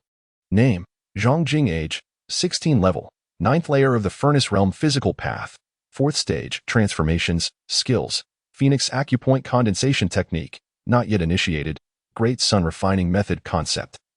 Heavenly River Divine Veins. True state: Limitless Celestial Circulation Method, True State. Golden Flood Dragon Bone Forging Method, True State. Sword Path. 1st Stage Skills: 13 Great Snow Swords, Mastered. Phoenix Sword Technique, Phoenix Spreading Wings, Mastered. Speed Path. 1st Stage, Transcendence, Skills: Phantom Body Technique, Mastered. Calligraphy. 3rd Stage, 1, 585. 000. Calligraphy Collection, Lizi, King Mu of Zhou. Characteristic: Transformations, musical arts. Third stage, 65,000. Musical collection, rainbow garments and feathered attire. Characteristic, transcendence. Art points, 0 with the physical path reaching the fourth stage. He could swiftly master the Phoenix acupoint condensation technique and step into the innate level, making further enhancement unnecessary for now. However, both the sword path and speed path were only at the first stage, which somewhat mismatched his current level of strength and warranted improvement. To elevate these paths, he would need to continue accumulating art points. Yes, he must relentlessly pursue the path of an artist. His steps must not falter. Furthermore, the characteristics of collections offer tremendous enhancement benefits, so he needed to gather more collections. After some contemplation, he made another decision: to learn the art of chess. The higher the level of an art, the more challenging the advancement becomes. After elevating his musical arts to the third stage, he would undoubtedly encounter difficulties similar to those faced in calligraphy, where experience points would increase at a significantly reduced rate during practice, leading to slow progression. Of course, with an excellent teacher like Su Rongrong guiding him, his musical arts would surely fare better than his calligraphy. However, the progress in newly learned arts would be swifter. After establishing a rough plan, Zhang Jing rose and left the room. Xueqin approached him, presenting a document. "This is the information you requested regarding Prince Qi. Has the result come so swiftly?" Zhang Jing inquired as he picked up the document to peruse it. He was eager to uncover why Prince Li Ming harbored a subtle animosity towards him. Xueqin hesitated for a moment, cautioning Zhang Jing, "Investigating members of the royal family privately is a grave taboo. This time, I assisted you through connections with the Phoenix Guard. Behind the Wanfeng Guard stands a princess, and the royal family will not take offense. However, should it be discovered that this is a personal endeavor of yours, the Imperial City Office may very well invite you for tea. In the future, if you seek information regarding royal members, it would be prudent to approach the princess directly." Zhang Jing nodded slightly, indicating that he had taken note of the information. He swiftly scanned the materials in his hands with remarkable speed. The documents were not particularly detailed, merely offering a general account of the recent circumstances surrounding Prince Qi, Li Ming. Suddenly, Zhang Jing's gaze sharpened, fixating on a specific page. It noted that Prince Qi and the champion marquis had been acquainted since childhood and shared a deep bond. Contemplating this passage, Zhang Jing fell into deep thought. The champion marquis was a name that resonated powerfully with him. Ever since his arrival in this world, he had heard countless tales regarding the champion marquis. Yang Tianpeng, the champion marquis, held a position as the second most formidable martial artist in the Yu Dynasty, following only Li Taiping, equally dazzling and renowned. The champion marquis was a pivotal figure in the Yu military, commanding substantial forces stationed at the border between Rongzhou and the southern wilderness to fend off the invasions of demonic creatures. Zhang Jing's interest in this individual stemmed from the widespread knowledge of the champion marquis's pursuit of Li Taiping. He had also learned that upon discovering Zhang Jing's betrothal to Li Taiping, the champion marquis was consumed by fury and, in a fit of rage, led his troops into the southern wilderness, slaying countless demons. It was evident that the champion marquis felt both anger and resentment towards Li Taiping's choice, and undoubtedly harbored murderous intent towards Zhang Jing, the prince consort. As a paragon of martial prowess and a significant military figure, securing the champion marquis's support would undoubtedly amplify his influence. The already strong relationship between Prince Qi and the champion marquis could be further solidified with a generous gift, which might persuade the champion marquis to fully align himself with Zhang Jing. Upon a moment's contemplation, Zhang Jing discerned the reasons behind Prince Qi's animosity towards him. His thoughts drifted to the incidents of the unexpected fall into water, the chef's assassination attempt, Anxia and interception. Could these also be orchestrated by Prince Qi? He remained uncertain. After all, from the perspective of Li Taiping, there were numerous adversaries, and many would likely conspire against him, the husband of Li Taiping. Nevertheless, he surmised that at least one of these events bore the hallmark of Prince Qi's influence. Ultimately, these conjectures were of little consequence. What truly mattered was the undeniable hostility that Prince Qi harbored towards him, coupled with sufficient motive to act against him. It appears that I must exercise caution in my dealings with Prince Qi. Zhang Jing contemplated as she handed the documents back to Xueqin, saying, "It would be unwise to keep these materials. They should be destroyed." Destroyed? Xueqin was taken aback. "Aren't these the very documents you sought? How can you contemplate their incineration so soon after acquiring them?" Zhang Jing offered no explanation, instead assigning Xue Qin another task. Commander Xue, you are well-versed in Tianjing. I require the calligraphic works of renowned masters as well as some original scores left by eminent Qin practitioners. Please assist me in locating these. After delivering this directive, he proceeded to seek out Xiao Chan, intending to enlist a chess instructor. Xue Qin glanced at the materials in her hands, then recalled the task recently entrusted to her by Zhang Jing, and could not help but roll her eyes. He truly knows how to delegate. I am a commander of guards, not an intelligence officer. Chapter 44. The Steel of 7 Killings. The Power of Life and Death. Time swiftly passed, and in the blink of an eye, half a month had elapsed. In the pavilion beside Lianhua Pond at Tinkwan Mansion, Zhang Jing sat across from an elderly man clad in gray. A chessboard lay between them. Zhang Jing, clad in white, engaged in a game of chess against an elderly man in gray attire, who commanded the black pieces. Both players exhibited an air of intense concentration and composure. Behind Zhang Jing, Xiao Chan peered over his shoulder, her curious gaze fixated on the intricate board before them. Zhang Jing furrowed his brow, his gaze fixated intently on the chessboard, a piece held delicately between his fingers, yet he hesitated to make his move. In his mind, he repeatedly simulated various potential strategies, striving to uncover the optimal point of play. The elderly man in gray appeared remarkably composed, a slight smile gracing his lips, as if he possessed a profound confidence in the current situation. Occasionally, he would tap lightly on the table, patiently awaiting Zhang Jing's next maneuver. The chessboard, adorned with an intricate arrangement of black and white pieces, presented a complex tableau. Each move resembled a meticulously orchestrated strategic scheme, with both players exerting their utmost to vie for territory and dominance. Zhang Jing pondered for a moment before ultimately placing a piece. The elderly man in gray smiled faintly and remarked, "Prince Consort, you have lost once more." As he spoke, he placed his own piece, which, like a thunderclap, instantaneously altered the course of the entire game. Zhang Jing gazed at the chessboard, fully aware that the situation was beyond redemption. Resigned, he uttered, "Indeed. I have lost once more. Has the Prince Consort lost again?" Xiao Chan inquired innocently, delivering a playful jab at Zhang Jing. Zhang Jing's lips curled slightly as he turned and struck the small maid on the head with a firm tap. "You, my dear girl, are becoming increasingly audacious. Daring to tease me." The maid, cradling her head, scurried away, laughter trailing behind her. "Prince Consort, you have lost. Must I not speak of it? Don't run away. I permit you to speak." Zhang Jing shot her a glare, prompting her to flee even further. The elderly man in gray observed this scene, stroking his long beard and chuckling softly. "Prince Consort, your skills in chess have improved remarkably. You are now on par with those who have been studying the game for a year or two," he remarked, his face alight with admiration. He had taught many students, yet there was no doubt that Zhang Jing's progress was the most rapid.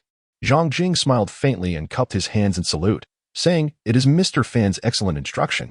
Fanny waved his hand dismissively and replied, "I possess self-awareness. My teaching skills are merely adequate, nothing more. Your rapid progress is a testament to your extraordinary talent."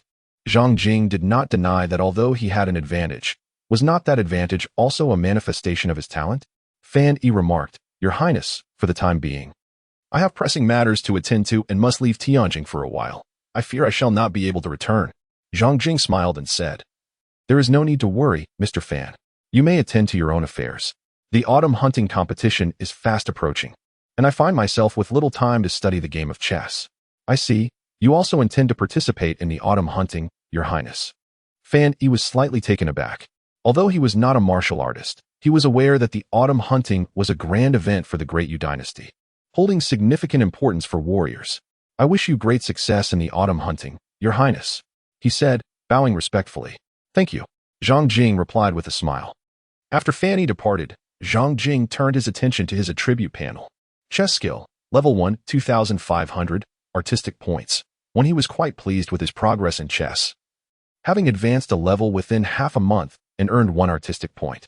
Unfortunately, whether it be in swordsmanship or speed, advancing would require 2 artistic points. Zhang Jing aspired to swiftly enhance his swordsmanship, yet his ambition was evidently impractical. At that moment, Xue Qin approached, accompanied by 4 guards, who collectively bore a wooden chest. The strain evident on their faces suggested that the contents of the chest were decidedly weighty. What could it be? Curious, Zhang Jing inquired. Xue Qin responded, the princess. Upon learning that I have been assisting you in the search for the works of renowned calligraphers and the original scores of esteemed musicians, sent someone to deliver this. She gestured to the 4 guards who placed a box before Zhang Jing. Open it. Zhang Jing commanded the guards to unveil the wooden chest. As the chest was opened, a fragment of a broken steel emerged before him. The surface of the steel bore numerous scars, reminiscent of the wrinkles of time. At its center, a series of inscriptions read, "Heaven begets all things and humans. Humans possess nothing in relation to heaven. Kill, kill, kill, kill, kill, kill, kill." The moment Zhang Jing laid eyes upon these words, his hair stood on end, engulfed by an overwhelming sense of murderous intent. He seemed to witness scenes of countless beings wailing amidst mountains of corpses and seas of blood. Such a potent aura of death. Zhang Jing was taken aback. A swift glance revealed that Shui Qin and her 4 guards were also affected by the palpable aura of menace, their faces ashen and cold sweat streaming down their brows. After a moment, Shui Qin regained her composure and, with astonishment, gazed at the broken steel, exclaiming, "Could this possibly be the renowned 7 kills steel? 7 kills steel?" Zhang Jing inquired, directing his attention toward Shui Qin. She promptly elucidated, "Our previous dynasty, the Great Yu, was preceded by the Great Yan. In the waning years of the Great Yan, a formidable rebel named Zhang Xianzhong emerged, whose power was unparalleled, casting a shadow over the realm. Yet, he was a ruthless murderer. After raising his banner of rebellion, he slaughtered countless noble families and sects, leaving rivers of blood and fields strewn with bones in his wake, earning him the title of the Demon King of the mortal realm. At that time, even the 3 sacred lands were compelled to yield before him. However, ultimately, Zhang Xianzhong was vanquished by our dynasty's founding emperor. In his lifetime, Zhang Xianzhong erected 2 steels, one named the Holy Edict Stele and the other the 7 Kills Stele. The inscriptions on the Holy Edict Stele remain a mystery, having vanished after Zhang Xianzhong's downfall. The 7 Kills Stele, however, bore the words he inscribed to affirm his resolve, as well as the 7 Kills sword technique he cultivated. Following Zhang Xianzhong's demise, our Grand Yu Dynasty, the 3 sacred lands, and numerous noble families vied fiercely for the 7 Kills Stele, yearning to obtain the remnants of his sword technique. Ultimately, in the struggle, the 7 Kills Stele was shattered, particularly the portion inscribing the 7 Kills sword technique, which was broken into countless fragments, leaving all factions with only scraps of the technique. The princess has brought this fragment of the stele, which evidently records the words of Zhang Xianzhong's resolve. Upon hearing this, Zhang Jing's expression shifted subtly. He had not anticipated the profound significance behind this fragment of the stele. It was no wonder that the inscriptions upon it exuded an overwhelming aura of ferocity. He crouched down, delicately tracing the characters that emanated a palpable sense of murderous intent. He pondered whether the 7 killing stele would be included in the calligraphy compendium. Suddenly, a line of notification emerged in his mind. The inscriptions on the 7 killing stele met the criteria for inclusion in the calligraphy anthology. Zhang Jing felt a surge of delight as he meticulously scrutinized the words etched upon the 7 kill stele, each radiating an aura of lethal ferocity. These characters were unlike any calligraphic style he had ever encountered. Their strokes resembled blades, sharp and resplendent. Each character appeared as a warrior brandishing a menacing weapon, exuding an overwhelming sense of bloodlust. This unique form of calligraphy was truly distinctive. "Bring the 7 kill stele to my chamber," he commanded, instructing 4 guards to transport the stele to his room. Once inside, he closed the door and, with a mere thought, integrated the 7 kill stele into his system. In the next moment, a notification from the system resonated within him. The 7 kill stele embodies the characteristic of life and death authority. Please select an embedding target: physical path, sword path, or speed path. Chapter 45, The Autumn Examination Hunt commences. Life and death authority enhances killing intent, significantly amplifying the target's lethality while simultaneously suppressing the mental will of the attacked. Zhang Jing was suddenly reminded of the system's interpretation of life and death authority, a wave of exhilaration washing over him. This attribute was undeniably formidable, especially in its amplification of swordsmanship. Without further contemplation, he seamlessly integrated this characteristic into his sword technique. Swordsmanship, Level 1, Life and Death Authority, Skill, 13 Blades of Heavy Snow, Mastered. Phoenix Sword Technique, Phoenix Spreading Wings, Mastered. He was eager to test its effects. His gaze sharpened as he gripped the hilt of the phoenix sword. With a resonant clang, he unsheathed the blade. In an instant, a chilling and terrifying murderous intent radiated from him, palpable and almost tangible, as crimson tendrils of malevolence spread forth like a mist of blood. Within moments, the entire room was bathed in a scarlet hue. With a gentle flick of his wrist, a vase perched upon the windowsill was cleaved in two, revealing a smooth, severed edge. Outside, a small tree, no thicker than a bowl, was also effortlessly severed, toppling to the ground. The lethality of his strike had increased by at least 30%. Zhang Jing, filled with elation, sheathed his sword, and the palpable crimson aura of murderous intent that enveloped him vanished in an instant. It was as if nothing had transpired at all. In this moment, he felt a newfound confidence to confront the innate.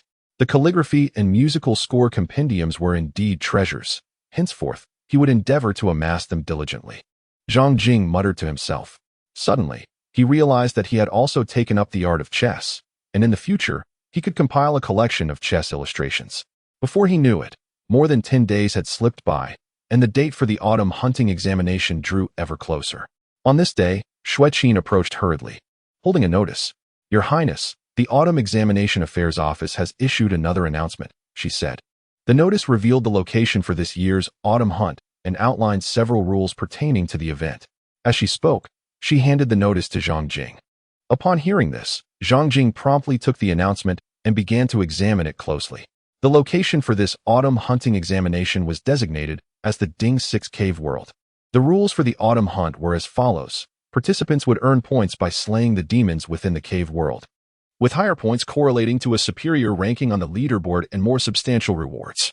1 point would be awarded for defeating a bone-casting demon, 5 points for a blood-chi demon, 50 points for a furnace realm demon, and a remarkable 1,000 points for vanquishing a celestial demon. The duration of the hunt was set for 3 days. A warning of risk was also included. Within the cave world, countless demons lurked, and engaging in the hunt carried a risk of death.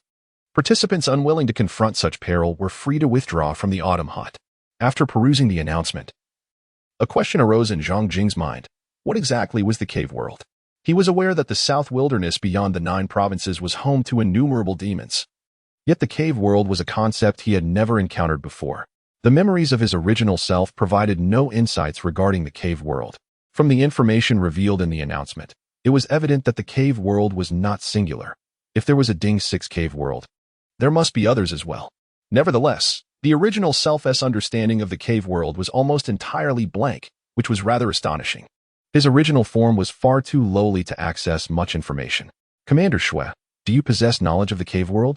Zhang Jing gazed at Xueqin. After a moment of contemplation, Xueqin replied, "I have not encountered the demons of the Abyssal Realm. However, during my time with the Phoenix Guard, the princess spoke of the Abyssal Realm.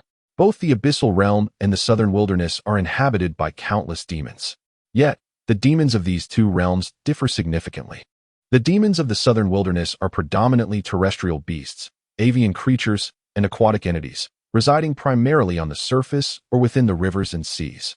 In contrast, the demons of the Abyssal Realm are largely composed of subterranean creatures such as rodents, earthworms, snakes, ants, centipedes, scorpions, and various other denizens of the underground.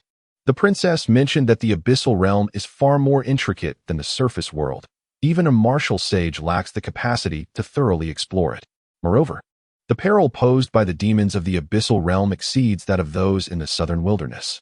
Should these demons surge forth in great numbers, they could unleash catastrophic devastation upon the nearby human populace.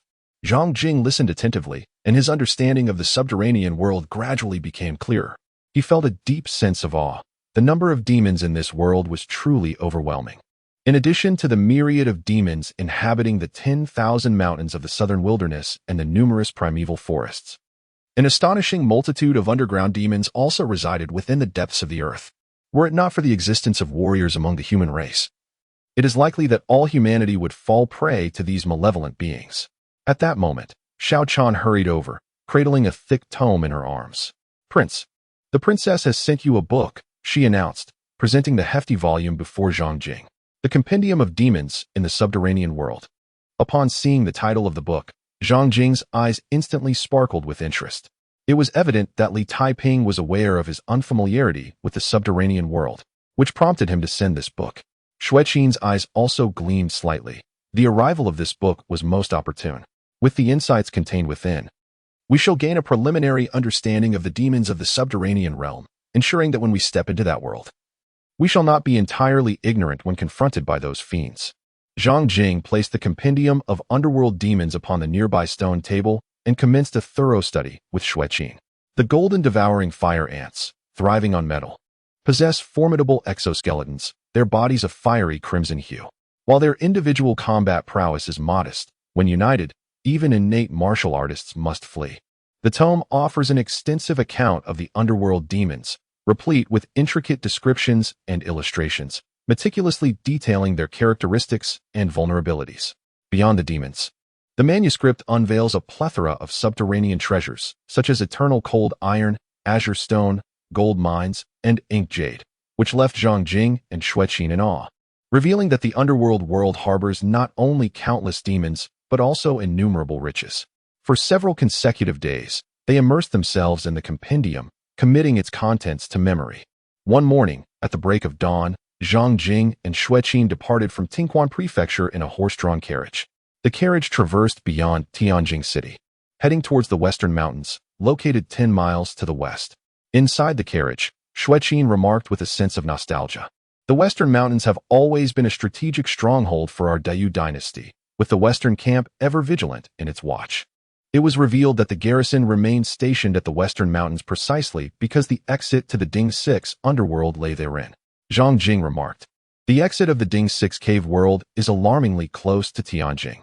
Without a formidable military presence to guard it, should a large number of demons emerge, Tianjing would be in grave peril." The two conversed while riding in the carriage, and before long, they arrived at Xishan. As they disembarked, they were immediately met with a surging sea of humanity. "So many people," Zhang Jing exclaimed in astonishment, feeling as though he had returned to a bustling train station of a past life. Xueqin naturally stated, "Every year, over 100,000 martial artists participate in the autumn hunting exams. Naturally, there are throngs of people. When the population reaches 10,000, it feels boundless. Here, with over 100,000, it is truly a mountain of people." Chapter 46. Entering the Cave World Silence. A thunderous roar echoed, causing pain to resonate in everyone's ears. Instinctively, the crowd fell into silence. Zhang Jing was taken aback to discover a heavily armored general appearing atop a high platform. It was General Yi Zhong, whom I had encountered at the princess's residence. Xueqin whispered in Zhang Jing's ear. The princess mentioned that he is one of the 10 greatest generals of our Dayu Empire, possessing unfathomable strength. Upon hearing these words, Zhang Jing's gaze momentarily sharpened. Li Taiping, a master of martial arts, had deemed the strength of the general before them to be unfathomable. Thus, the opponent's prowess was indeed formidable. "I am Yi Chong, the commander of the Western Mountain Camp," the general declared solemnly from the high platform, his eyes gleaming with an intensity akin to a razor-sharp blade, causing many to avert their gaze. "This autumn's hunting examination is to be conducted within the confines of the Ding 6 cavern world, and I trust you are all well acquainted with its rules. However, prior to the commencement of the autumn hunt, I must reiterate, slaying demons carries inherent risks. Those who fear for their lives may choose to withdraw. There is no shame in such a decision, none shall mock you. Nor shall we disclose the names of those who opt to leave. Yet, once you enter the cavern world, there shall be no opportunity for retreat." With that, he closed his eyes, granting the assembly a moment for contemplation. A stir rippled through the crowd. A fervent youth shouted passionately, unafraid of death and eager to vanquish the demons. Meanwhile, others hesitated briefly before quietly departing. Zhang Jing found General Yi Chong to be a commendable individual, as he clearly communicated the risks to everyone, providing them with the opportunity to make their own choices. Moments later, Yi Chong opened his eyes and remarked, "It appears those of you remaining have already reached a decision. Allow me to elaborate further. Before entering the subterranean realm, all individuals must queue to verify their identities. Upon successful verification, you will receive a jade token. This token will automatically record the number of demons you vanquish and display your accrued points. It is imperative to remember that the jade token must not be lost. Should it be misplaced, no matter how many demons you slay, you will receive a score of 0. Furthermore, those with nefarious intentions should not entertain thoughts of murder to seize tokens or plunder others' points. I can assure you, such actions would be futile. These jade tokens are treasures crafted by the esteemed artisans of the Imperial Observatory of the Yu Dynasty, bound exclusively to an individual. Even if another were to acquire a jade token, they would be unable to usurp points or transform someone else's token into their own. Lastly, all treasures obtained in the subterranean world belong solely to you. Should you be unable to carry out the corpses of the demons you have slain, the military will enter post-hunt to collect them, compensating you with wealth or the flesh of demon beasts in proportion to your points. That is all I wish to convey. Please proceed to line up for identity verification and to collect your jade tokens. With that, he transformed into a fleeting shadow and departed from the high platform. At that moment, numerous armored soldiers surged forth from the western camp to maintain order, ensuring that everyone queued for identity verification. Additionally, over 100 clerks had set up tables, awaiting individuals to verify their identities. All the martial artists formed a serpentine line of over 100, commencing the verification process. Zhang Jing and Xueqin found themselves in the same line. The queue advanced swiftly, yet the throngs of people made it a half hour before their turn arrived. Xueqin completed her verification first, followed by Zhang Jing. "This is my identification." Zhang Jing presented his document to the attendant. The attendant scrutinized Zhang Jing meticulously, then proceeded to verify the details within the document, including his identity, name, and place of origin, before stating, "Identity verification successful. Here is your jade token. Please place a drop of your blood upon it to bind it to yourself." He then produced a jade token, approximately the size of 2 fingers, and placed it before Zhang Jing. Zhang Jing meticulously examined the jade tablet, noticing a faint luminescence flowing across its surface, adorned with numerous enigmatic patterns. He pondered how this jade could bind one's identity and autonomously record the demons vanquished. He took a slender needle proffered by a young attendant and pricked his finger, allowing a drop of blood to fall onto the jade. Instantly, the blood permeated the jade, yet he felt no sensation nor any connection to the tablet. It was done. You may lead them to the entrance of the abyssal world and await the commencement of the hunt. The attendant gestured for a soldier, who promptly guided Zhang Jing and Xueqin deeper into the western mountains. Moments later, a vast fissure appeared before Zhang Jing's eyes, stretching endlessly, estimated to be at least 5 or 6 miles long. The chasm was pitch black, resembling an unfathomable abyss, sending shivers down one's spine. "This is the entrance to the abyssal world. You shall wait here. Once the autumn hunt is officially announced, you may enter the abyssal world," the soldier declared before departing. "Is this truly the entrance to the abyssal world?" Xueqin gazed intently at the gaping chasm, her voice tinged with awe. "The true essence of the abyssal world will reveal itself once we step inside." Zhang Jing settled himself in a meditative posture, surveying the other martial artists surrounding him. Amidst the crowd, he recognized several familiar faces, such as Iron Buddha Jin Lai, 7 Kills Sword Yi Tian, Spring and Autumn Sword Lu Yi, and Absolute Blade Pang Long. However, he did not see Ling Yinfeng, whom Li Taiping held in high regard. Perhaps she was queuing or waiting in another area. After approximately half an hour, all the martial artists participating in the autumn examination hunt gathered at the entrance to the cavernous world.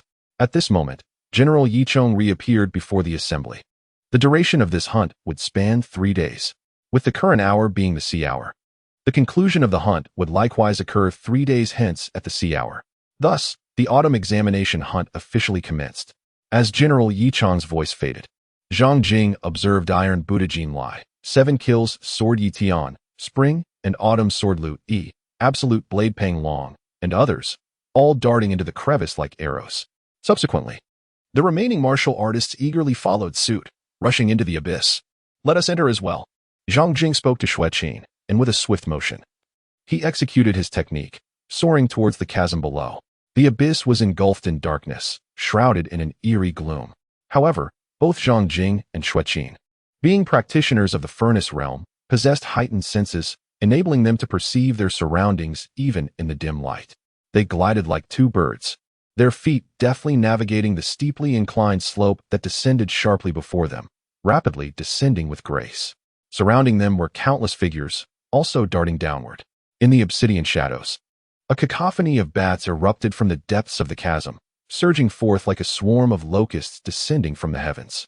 These bats, Zhang Jing observed with clarity that these bats, each the size of a palm fan, bore fangs sharp as blades and glimmered with a bloodthirsty gleam in their eyes.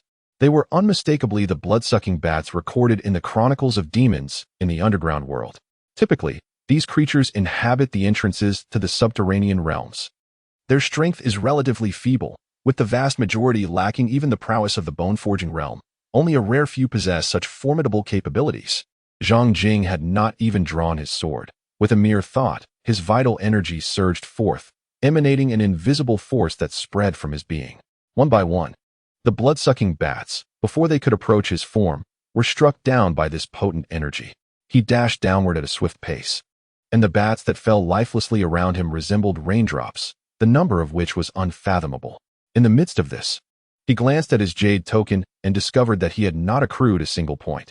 Evidently, despite the numerous bats he had vanquished, none had attained the level of bone-forging realm. This left him somewhat speechless. Moments later, Zhang Jing and Shu Qin descended to the ground.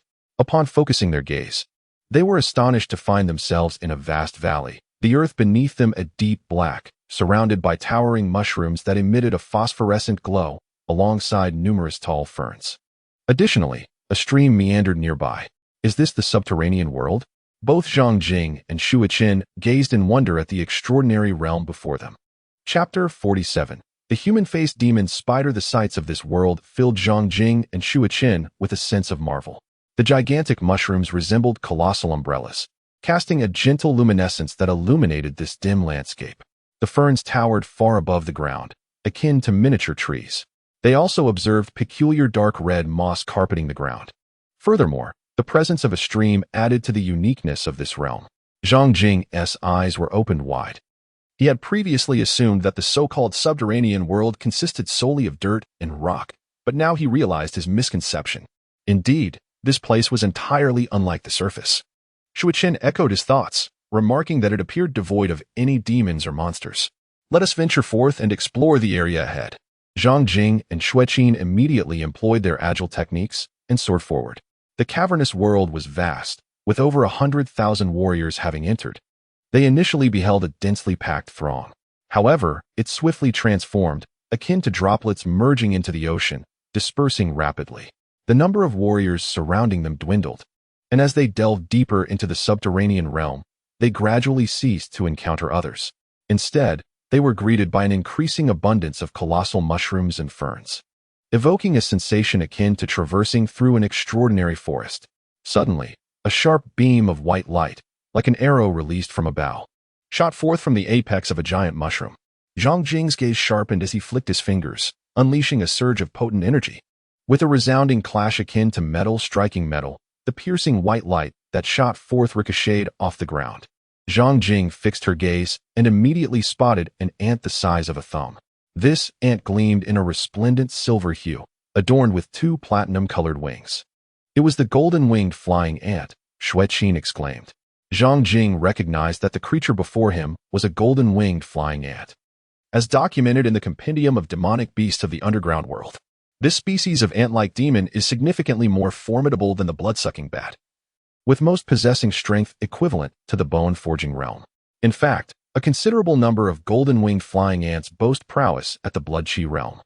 The one before Zhang Jing, once struck down, merely struggled momentarily before falling still. Zhang Jing also noted that his jade tablet displayed the words points. 1.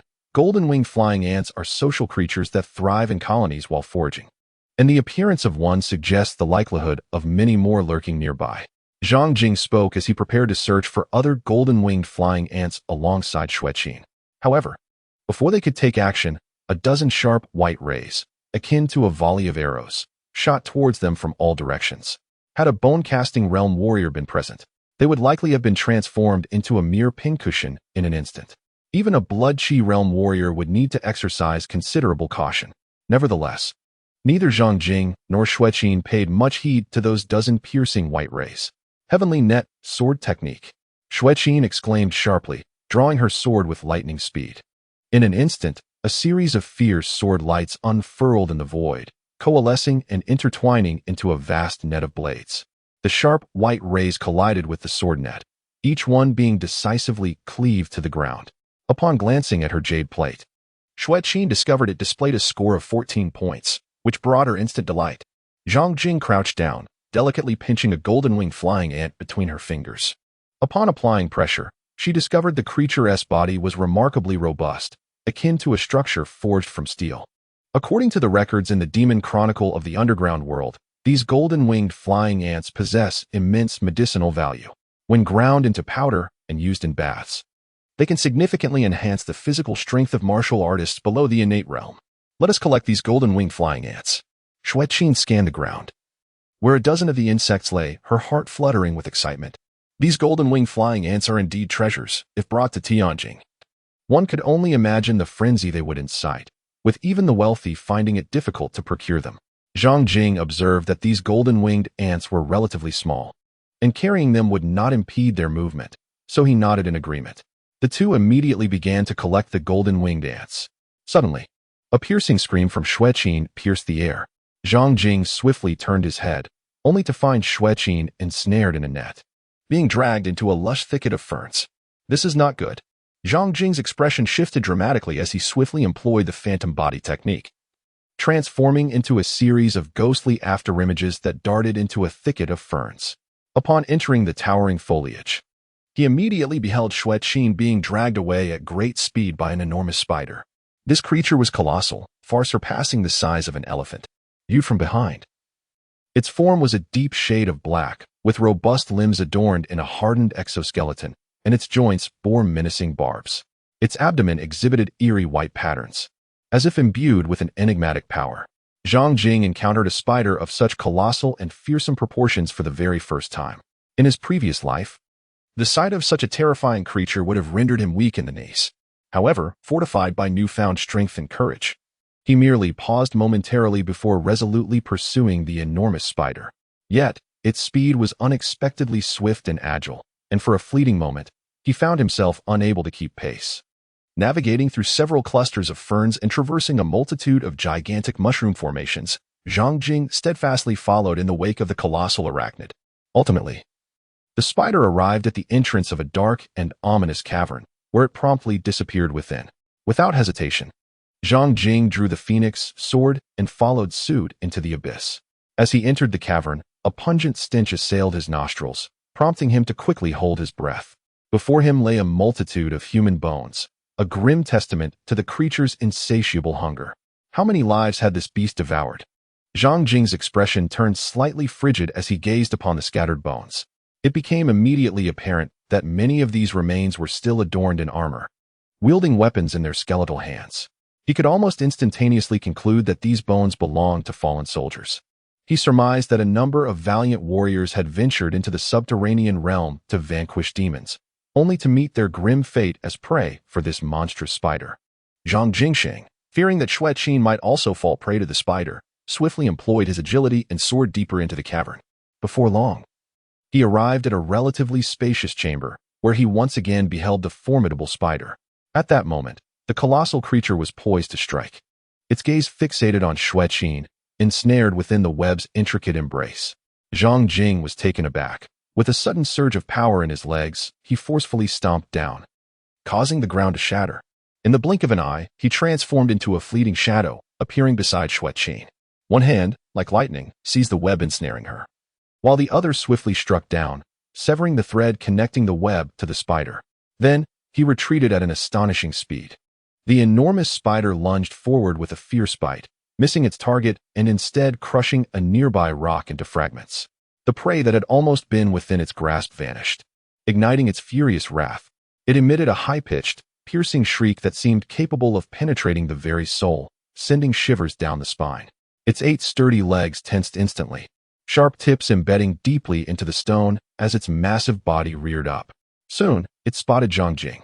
Upon seeing Xueqin ensnared in the web beside him, it quickly deduced that this human had stolen its intended meal.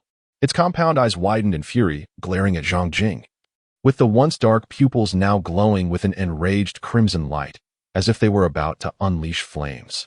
In that moment, Zhang Jing finally beheld the spider's grotesque visage. Its head resembled a distorted human face, with protruding fangs and an expression that was both sinister and terrifying. The man-faced demon spider. In an instant, Zhang Jing recognized this as the face spider documented in the record of demonic creatures in the underground world. Chapter 48, A Remarkable Bounty. Zhang Jing's mind conjured images of the face spider, a formidable and exceedingly cruel creature from the demon record of the abyssal realm. This malevolent entity is capable of laying 100 eggs at once. However, upon hatching, the offspring engage in a ruthless cycle of cannibalism, ultimately leaving only a single survivor. This lone survivor possesses the strength of the bone-casting realm, and upon maturity, typically attains the prowess of the furnace realm, often surpassing the majority of its peers in that domain. Approximately 1/3 of these face spiders can ascend to the innate realm, evolving into formidable great demons. It is evident that the innate talent of the face spider is astonishing, eclipsing that of most human martial prodigies, while its savagery is enough to send shivers down one's spine. Before Zhang Jing stood an adult face spider, yet he did not perceive a significant threat, as it was clear that this creature had not reached the level of an innate great demon. As he scrutinized the face spider, he swiftly drew his sword, deftly slicing through the web that ensnared Xueqin. She emerged from the silken trap, her face, hands, and legs marred with numerous abrasions. A look of lingering terror etched upon her visage. Just moments before, she had narrowly escaped becoming a meal for the face spider. Even catching a whiff of its foul breath and glimpsing its grotesque mandibles, she had believed herself doomed, but fortuitously, Zhang Jing arrived in the nick of time to her rescue. "Your Highness, this is the face spider, extremely powerful," she whispered. The sense of helplessness she had felt only moments ago still vivid in her memory. "I am aware," Zhang Jing replied, his gaze steady upon the face spider. At that moment, the creature, realizing Zhang Jing had freed Xueqin, became even more enraged. It emitted a hissing shriek, its eyes glowing with a fierce crimson light. Locking its gaze onto him, a surge of deep purple demonic energy erupted from its body, sweeping through the cavern like a tempest. Suddenly, it lunged forward, charging at Zhang Jing with ferocity. Its massive form resembled a heavily armored vehicle, each thunderous step reverberating through the cavern and stirring clouds of dust. In the blink of an eye, it was upon Zhang Jing. Zhang Jing slightly raised her head, clearly perceiving its grotesque visage, the sharp fangs, and the spider legs that resembled spears, adorned with bony spikes. Xueqin once again felt the terrifying presence of the human-faced demon spider up close. An invisible pressure enveloped her, rendering her breathless.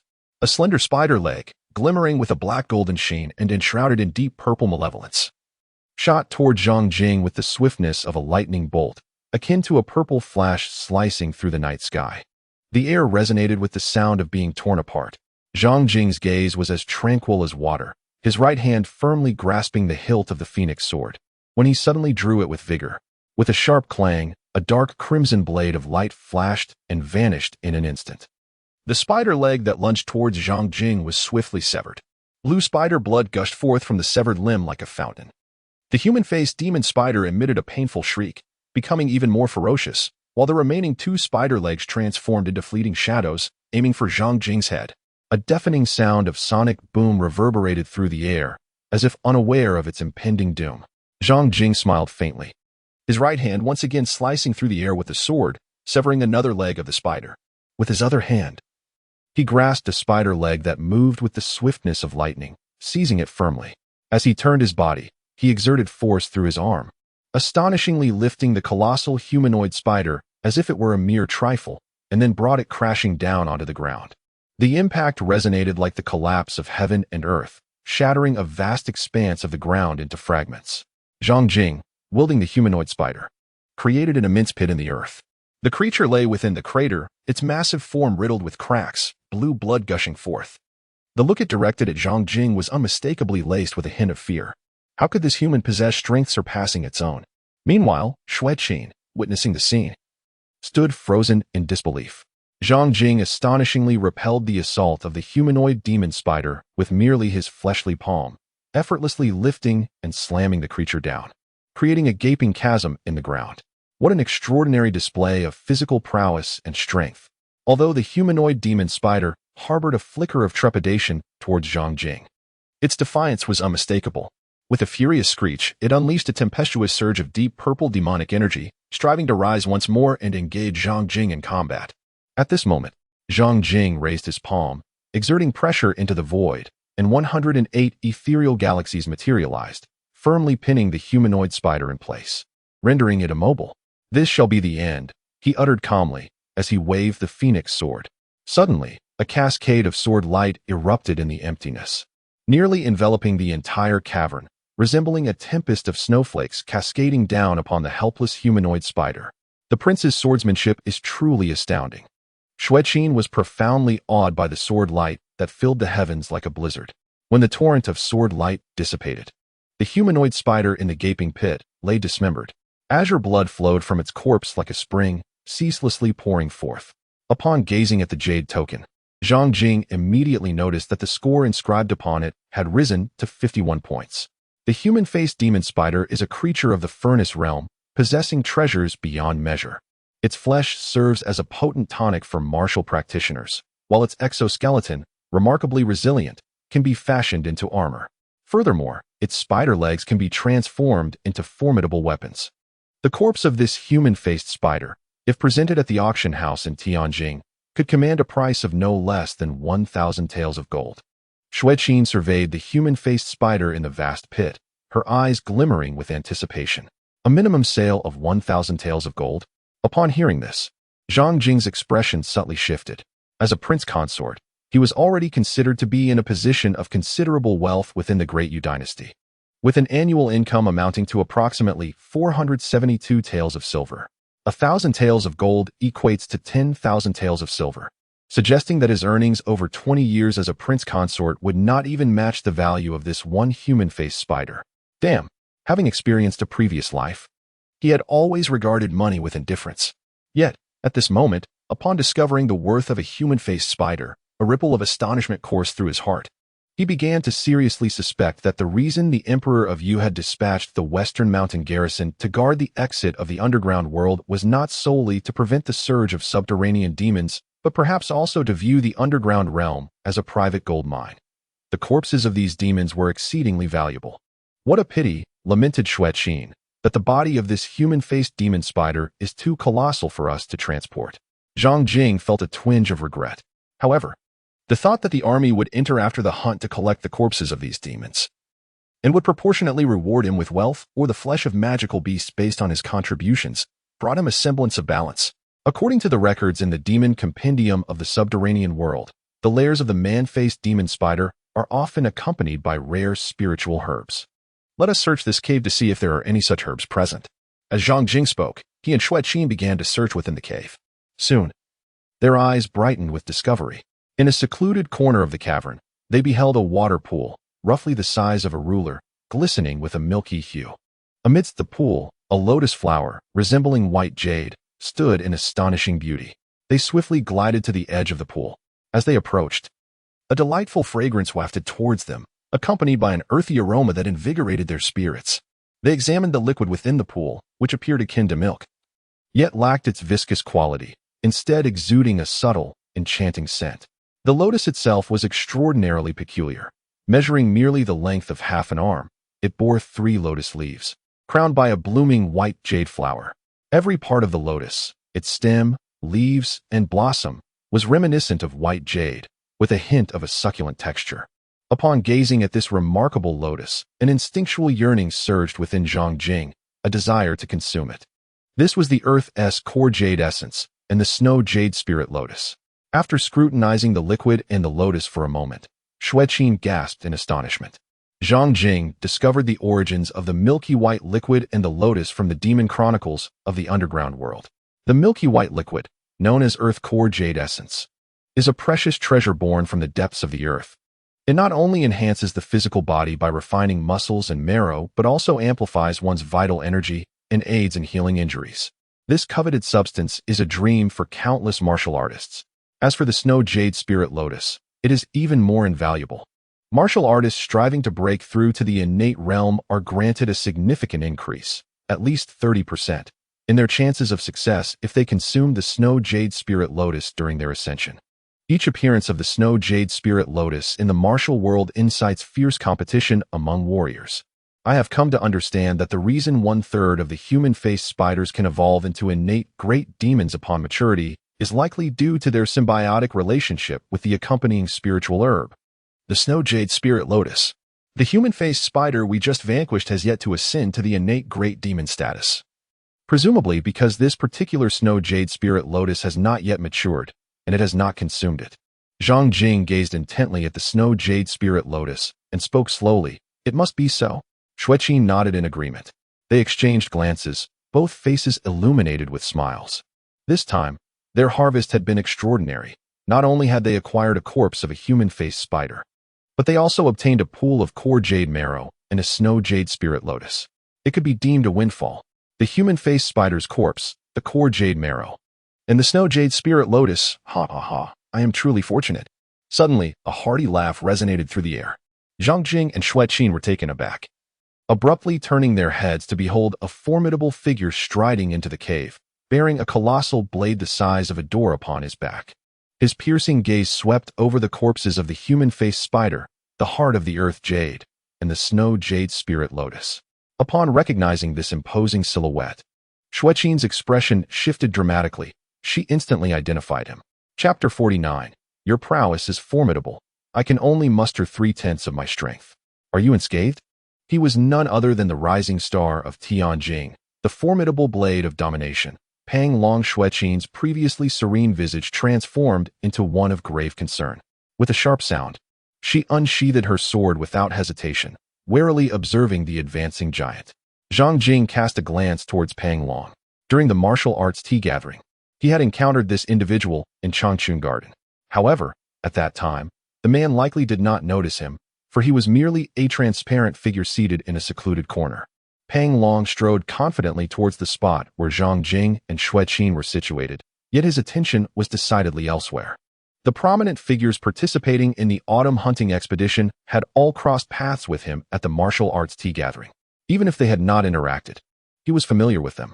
However, neither Zhang Jing nor Xueqin was among them, and thus he paid them no mind. His gaze flitted back and forth between the human-faced demon spider, the earth core jade essence, and the snow jade spirit lotus, his expression growing increasingly jubilant. Ah, how splendid! I was just seeking a safe haven to ascend to the innate realm. Here, the blood and flesh of the human-faced demon spider can replenish my vitality. The earth core jade essence aids in refining my physique, and the snow jade spirit lotus significantly enhances the success rate of my ascension. It is indeed the most ideal location for such a transformation. Heaven has been kind to me. Pang Long sighed with great emotion, unable to contain his delight.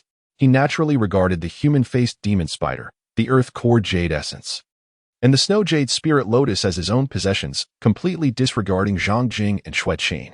Zhang Jing and Xueqin exchanged glances, their expressions darkening as they cast a disapproving gaze upon Pang Long. Did this man truly consider them transparent? Pang Long. Xueqin's brows arched in anger as she glared at him. The man-faced demon spider was slain by us. Everything here is our spoils of war. Your spoils of war? Pang Long chuckled softly, lowering his head slightly and tilting his face. With a deft motion, he inserted his right index finger into his ear, twirling it nonchalantly while casting a playful glance at Xueqin. Indeed, they are your spoils, but what if you were to cease to exist? Would they not become unclaimed? What do you mean, Pang Long? Xueqin's complexion paled dramatically as she instinctively shifted her stance, gripping her sword defensively. That is precisely what I mean. With that, Pang Long surged forward like a fierce gale, brandishing a massive, thick-backed blade that resembled a door panel, and struck down upon Xueqin with the force of Mount Tai. Xueqin's heart raced with alarm. Without hesitation, she unleashed her full power, executing the heavenly net sword technique. A flurry of sharp sword lights sliced through the air, weaving together to form an intricate web of blades. As the thick-backed blade plunged into the web, a powerful wave of sword energy erupted forth like a tsunami, obliterating the strands of her sword light. Xueqin's expression shifted as she retreated swiftly, her sword spinning in her grasp, her wrist flickering with renewed vigor as she conjured another barrage of piercing sword lights, reweaving the sword net. Oh, to withstand my strike and remain unscathed. You possess some skill, Pang Long observed, his surprise evident as he advanced menacingly toward Xueqin. Suddenly, he retracted his blade, launching another ferocious strike. This blow was even more domineering and weighty, accompanied by a sound akin to a crashing tidal wave emanating from the massive blade. A tangible blade aura extending over a meter in length surged towards Xueqin with ferocity. This time, Xueqin found herself unable to withstand the force. The oppressive blade aura cleaved through her sword net, and as she braced her sword against it, she was violently struck, spitting blood, and sent reeling backward. Die! Pang Long pursued her relentlessly, his gaze cold as he aimed a lethal strike at her neck. However, a crimson blade suddenly shot in from the side, aimed directly at his heart. Should he continue his assault on Xueqin, his heart would be pierced first. Pang Long's gaze sharpened, forcing him to alter the trajectory of his blade, abandoning his pursuit of Xueqin to deflect the incoming sword. Clang! The collision of blade and sword unleashed the energies contained within, erupting in a violent explosion. The ground fractured beneath them, waves of force sweeping through like a hurricane. Howling as debris scattered, Pang Long was propelled backward several paces, his expression tightening as he regarded Zhang Jing, who had appeared before Xueqin. "You possess some strength," he remarked with a grin. "That should suffice to deal with you," Zhang Jing replied, facing Pang Long with an air of calm. "Huh, anyone can make grand claims," Pang Long retorted, his bravado unshaken. With a chilling smile, Pang Long placed his other hand upon the thick-bladed knife, transitioning from a single-handed grip to a two-handed hold. "Since the age of 6, I have been inseparable from my blade, honing my swordsmanship for 2 decades. This strike of mine, honed over 20 years, can cleave stone and sever metal within 10 paces. Can you withstand it?" Pang Long sneered, raising the thick-bladed knife high above his head. The formidable silhouette of 5 forges, flowing with molten red magma, flickered around his imposing figure. A torrent of overwhelming true chi surged from his hands, coiling around the knife. "Die!" he bellowed, stamping heavily on the ground, causing the earth to crumble beneath him as he soared skyward, bringing the knife down upon Zhang Jing from a great height. This strike resembled a celestial being wielding a blade. A terrifying arc of light, extending a full 3 zhang from the thick-bladed knife, hurtled toward Zhang Jing. The cavern trembled violently under the weight of the blow. At that moment, Zhang Jing felt an eerie sensation, as if he were firmly locked in the path of the descending blade, believing that no matter how he evaded, he could not escape it. Since evasion seemed futile, he resolved to confront it head-on. He murmured to himself, lifting his eyelids slightly, and with a casual flick of his phoenix sword, he executed the first form of the phoenix sword technique. Phoenix spreads its wings. With a resounding cry, the sound of a phoenix echoed throughout the cavern. In the void, fiery red sword lights soared, aligning in the air to form a vividly lifelike phoenix wing, sweeping toward the descending blade's arc. In an instant, the overwhelming blade light was extinguished by the sweeping wing, which then continued its trajectory toward Pang Long. As Pang Long beheld the approaching phoenix wing, astonishment and fear washed over his face. He recognized almost instantly that Zhang Jing was employing one of the top 10 sword techniques in the world, the phoenix sword technique. Hadn't this technique vanished with the fall of the Xie family? How could this person wield it? Was he perhaps a survivor of the Xie family? His mind raced. But there was no time to evade. He was struck directly by the phoenix wing. In that moment, Pang Long felt as though he were being struck by countless fiery swords simultaneously. With a gasp, he spat a mouthful of blood mid-air, then was sent hurtling backward like a meteor, crashing beside the corpse of the human-faced demon spider. Where the phoenix wing had struck him, deep gashes appeared, and blood gushed forth in torrents. Zhang Jing's figure shifted, leaving behind a remarkable 9 afterimages in midair. Then, with a powerful leap, he landed a decisive blow upon Pang Long's chest. A chilling sound of shattering bones echoed from Pang Long's ribcage, causing him to involuntarily spew forth another mouthful of blood, which was tainted with numerous fragments of his internal organs. Zhang Jing summoned his vital energy to envelop his body, forcefully repelling the blood and viscera that splattered towards him. He slightly lowered his head, gazing at Pang Long with a solemn expression, and said, "I apologize. Your strength is truly overwhelming. Under the might of your 2 decades of mastery, I had no choice but to exert 70% of my power in response. Are you all right?" Pang Long, who had momentarily suppressed his internal turmoil, felt his vitality surge once more. Unable to contain himself, he spewed forth copious amounts of blood and internal organs, before tipping his head and succumbing to death. Chapter 50. The Thousand Peaks Condensation Technique Dead? Zhang Jing murmured, looking at the lifeless Pang Long. "Brother Pang, I genuinely did exert 70% of my strength. I am not deceiving you." Xueqin stared at Pang Long's corpse, her eyes widening in shock as she beheld Zhang Jing's figure. The renowned figure among the top 10 rising stars in Tianjing, the dominating blade Pang Long, had been slain by the prince consort. Just how formidable is the prince consort's power? Unable to suppress her curiosity, she inquired, "What is your current strength?" "Like you, I am at the furnace realm." Zhang Jing smiled as he moved swiftly, darting to Xueqin's side. "That is not what I inquired about," Xueqin replied, gazing at Zhang Jing with a look of utter disbelief. "Zhang Jing, observing her expression, surmised her meaning. He cast a casual glance at Pang Long's lifeless form and remarked, "I cannot precisely gauge just how formidable he was, but eliminating characters like Pang Long in one fell swoop should pose no significant challenge." No significant challenge? It was indeed a grave matter. Xueqin stared at Zhang Jing in astonishment, as if turned to stone. From her understanding, a figure of Pang Long's caliber was on the brink of transcending to the innate realm, having suppressed his own advancement solely to partake in the autumn hunting event. In other words, Pang Long was indeed a half-step into the innate. Zhang Jing, however, effortlessly vanquished more than a dozen semi-innates in a single stroke. Is this truly the realm of the furnace? Even Princess Chang'an, during her time in the furnace realm, likely did not possess such formidable strength, did she? She sighed inwardly, taking a deep breath to gradually calm herself. Subsequently, she approached the lifeless body of Pang Long to examine it. Upon witnessing the situation, Zhang Jing slapped his forehead.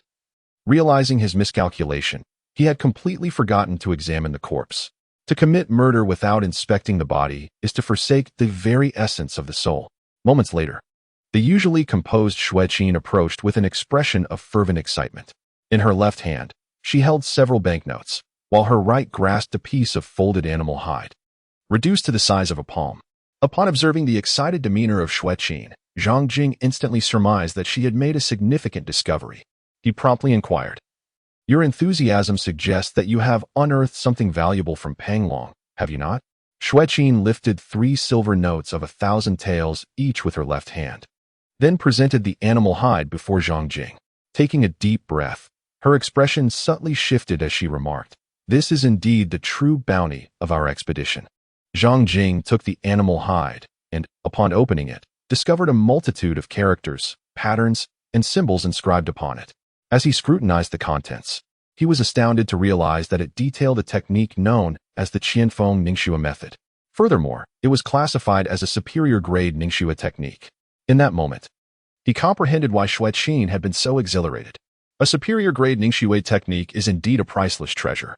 The combined worth of the corpse of the human-faced demon spider, the earth-core jade marrow, and the snow jade spirit lotus pales in comparison to that of a superior-grade Ningxue method. After all, the treasures here might enable the emergence of a single innate being, whereas the superior-grade Ningxue technique could ceaselessly cultivate one innate being after another. It serves as a core inheritance for families and factions, ensuring the continuous emergence of innate beings across generations, fostering enduring prosperity. It seems that this Pang Long had long been preparing for an ascension to innate status within the cavernous realm. However, he was likely apprehensive about potential missteps during the cultivation of the Ningxue method, which is why he chose to carry this hide, inscribed with the Qianfeng Ningxue method, with him for easy reference at any time. Now, it appears we have reaped the benefits. Zhang Jing smiled, quickly discerning the purpose behind Pang Long's possession of the martial arts manuals. With his artistic life system, he could peruse any techniques cataloged within the system at his leisure. Others, however, were constrained to rely solely on their memory. For those unfamiliar with complex techniques, even the most astute memorizer could falter. Thus, he comprehended why Pang Long chose to carry the manuals with him. "I surmise it is just as you say," Xueqin remarked, her gaze fixed on the animal hide in Zhang Jing's hands, a glimmer of yearning flickering in her eyes. She was regarded as one of Li Taiping's more trusted associates. Otherwise, he would not have assigned her to Zhang Jing's side. Yet, she was not quite a confidant, and her martial aptitude was merely of the 6th rank, far inferior to prodigies like Ling Yunfeng. Consequently, Li Taiping only nurtured her as an ordinary member of the Luanfeng Guard, providing her with middling techniques such as the bone forging method, meridian opening method, chi manipulation method, and organ refining method. Nevertheless, in comparison to countless warriors without connections or with only modest backgrounds, her treatment was exceptionally favorable. Countless martial artists struggled to acquire even a single middling technique, let alone train in them at every level. Even the leaders of many small clans and sects often found it impossible to ensure that every tier of their martial arts had access to middling techniques. To possess 2 levels with middling techniques among the 3 tiers was already commendable. Thus, she bore no resentment towards Li Taiping, feeling instead a profound sense of gratitude. She understood that as a member of the Luanfeng Guard, should she prove sufficiently exceptional, Li Taiping would not hesitate to invest substantial resources in her development, as exemplified by Ling Yufeng. However, despite her lack of resentment towards Li Taiping, she harbored a deep yearning for superior techniques. Indeed, it could be said that any martial artist would feel similarly. Zhang Jing discerned the glimmer in Xue Qin's eyes and promptly surmised her innermost thoughts. Although he had the backing of Li Taiping and was not in one of superior martial arts techniques, he was well aware of the rarity and value of such esteemed practices. Countless warriors across the realm yearn for these high-quality techniques, yet remain unfulfilled in their quest. Moreover, the higher the realm of the martial arts, the more elusive it becomes. It is rather fortunate that Pang Longren, even in his dying moments, bestowed upon us the Thousand Peaks condensation technique. Let us explore it together. Zhang Jing smiled at Xue Qin and said, "May I?" Xue Qin was momentarily taken aback, hesitating as she replied, "Do not hesitate. This is our shared spoils, and it is only right that we share it together." Zhang Jing directly laid the animal hide upon a relatively clean patch of ground, then sat cross-legged, engrossed in his reading. Xue Qin cast a grateful glance at Zhang Jing, uttering no further words, and also settled down, taking a deep breath before beginning to focus intently on the Thousand Peaks congealing acupoint technique. Zhang Jing, with remarkable speed, swiftly perused the Thousand Peaks acupoint method. At the very moment he completed his reading, the life art system seamlessly integrated this technique into its repertoire. With the support of his profound understanding and insights from the fourth stage of the physical Tao, he instantly comprehended all the intricacies of the Thousand Peaks acupoint method. This technique can be regarded as a quintessential high-level acupoint method. Upon achieving mastery, one can refine 72 acupoints. Furthermore, the vital energy, once transformed through the Thousand Peaks acupoint method, will possess a weighty, mountain-like quality. Zhang Jing withdrew his gaze from the animal hide and glanced at the corpse of the man-faced demon spider, the earth core jade marrow, and the snow jade spirit lotus. He mused to himself, "Indeed, Pang Long's words hold true. With such resources at hand, this place is undeniably an ideal location for ascending to the innate realm." Contemplating the prodigious martial talents like Yi Tian, the Seven Kills Sword, Jin Lai of Vidra, Ling Yufeng, Wen Chaqing, and Lu Yuan, who would likely choose to ascend to the innate realm upon entering the subterranean world, he too resolved to pursue his ascent here. "Captain Xue, please guard me while I study the Thousand Peaks condensation technique," he instructed Xue Qin. She was deeply engrossed in her reading of the Thousand Peaks condensation technique when Zhang Jing's words jolted her back to reality, leaving her momentarily stunned. "Why you are going to ascend to the innate realm?" she stammered, her mind slightly adrift. Chapter 51. Ascending to the innate realm. Xue Qin had not anticipated Zhang Jing's swift decision to ascend to the innate realm.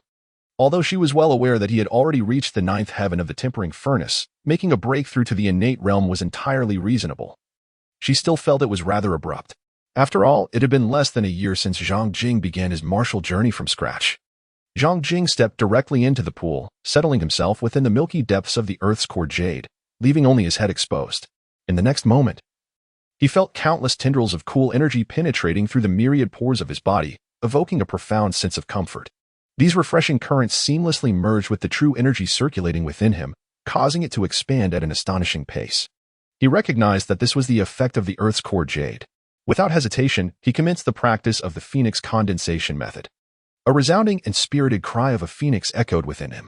As this cry resonated, the 206 golden bones within his body quivered in unison, emanating streams of golden energy.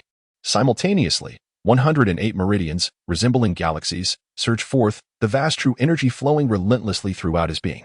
Furthermore, 5 pure gold furnaces materialized within his internal organs, each radiating a faint, sun-like brilliance.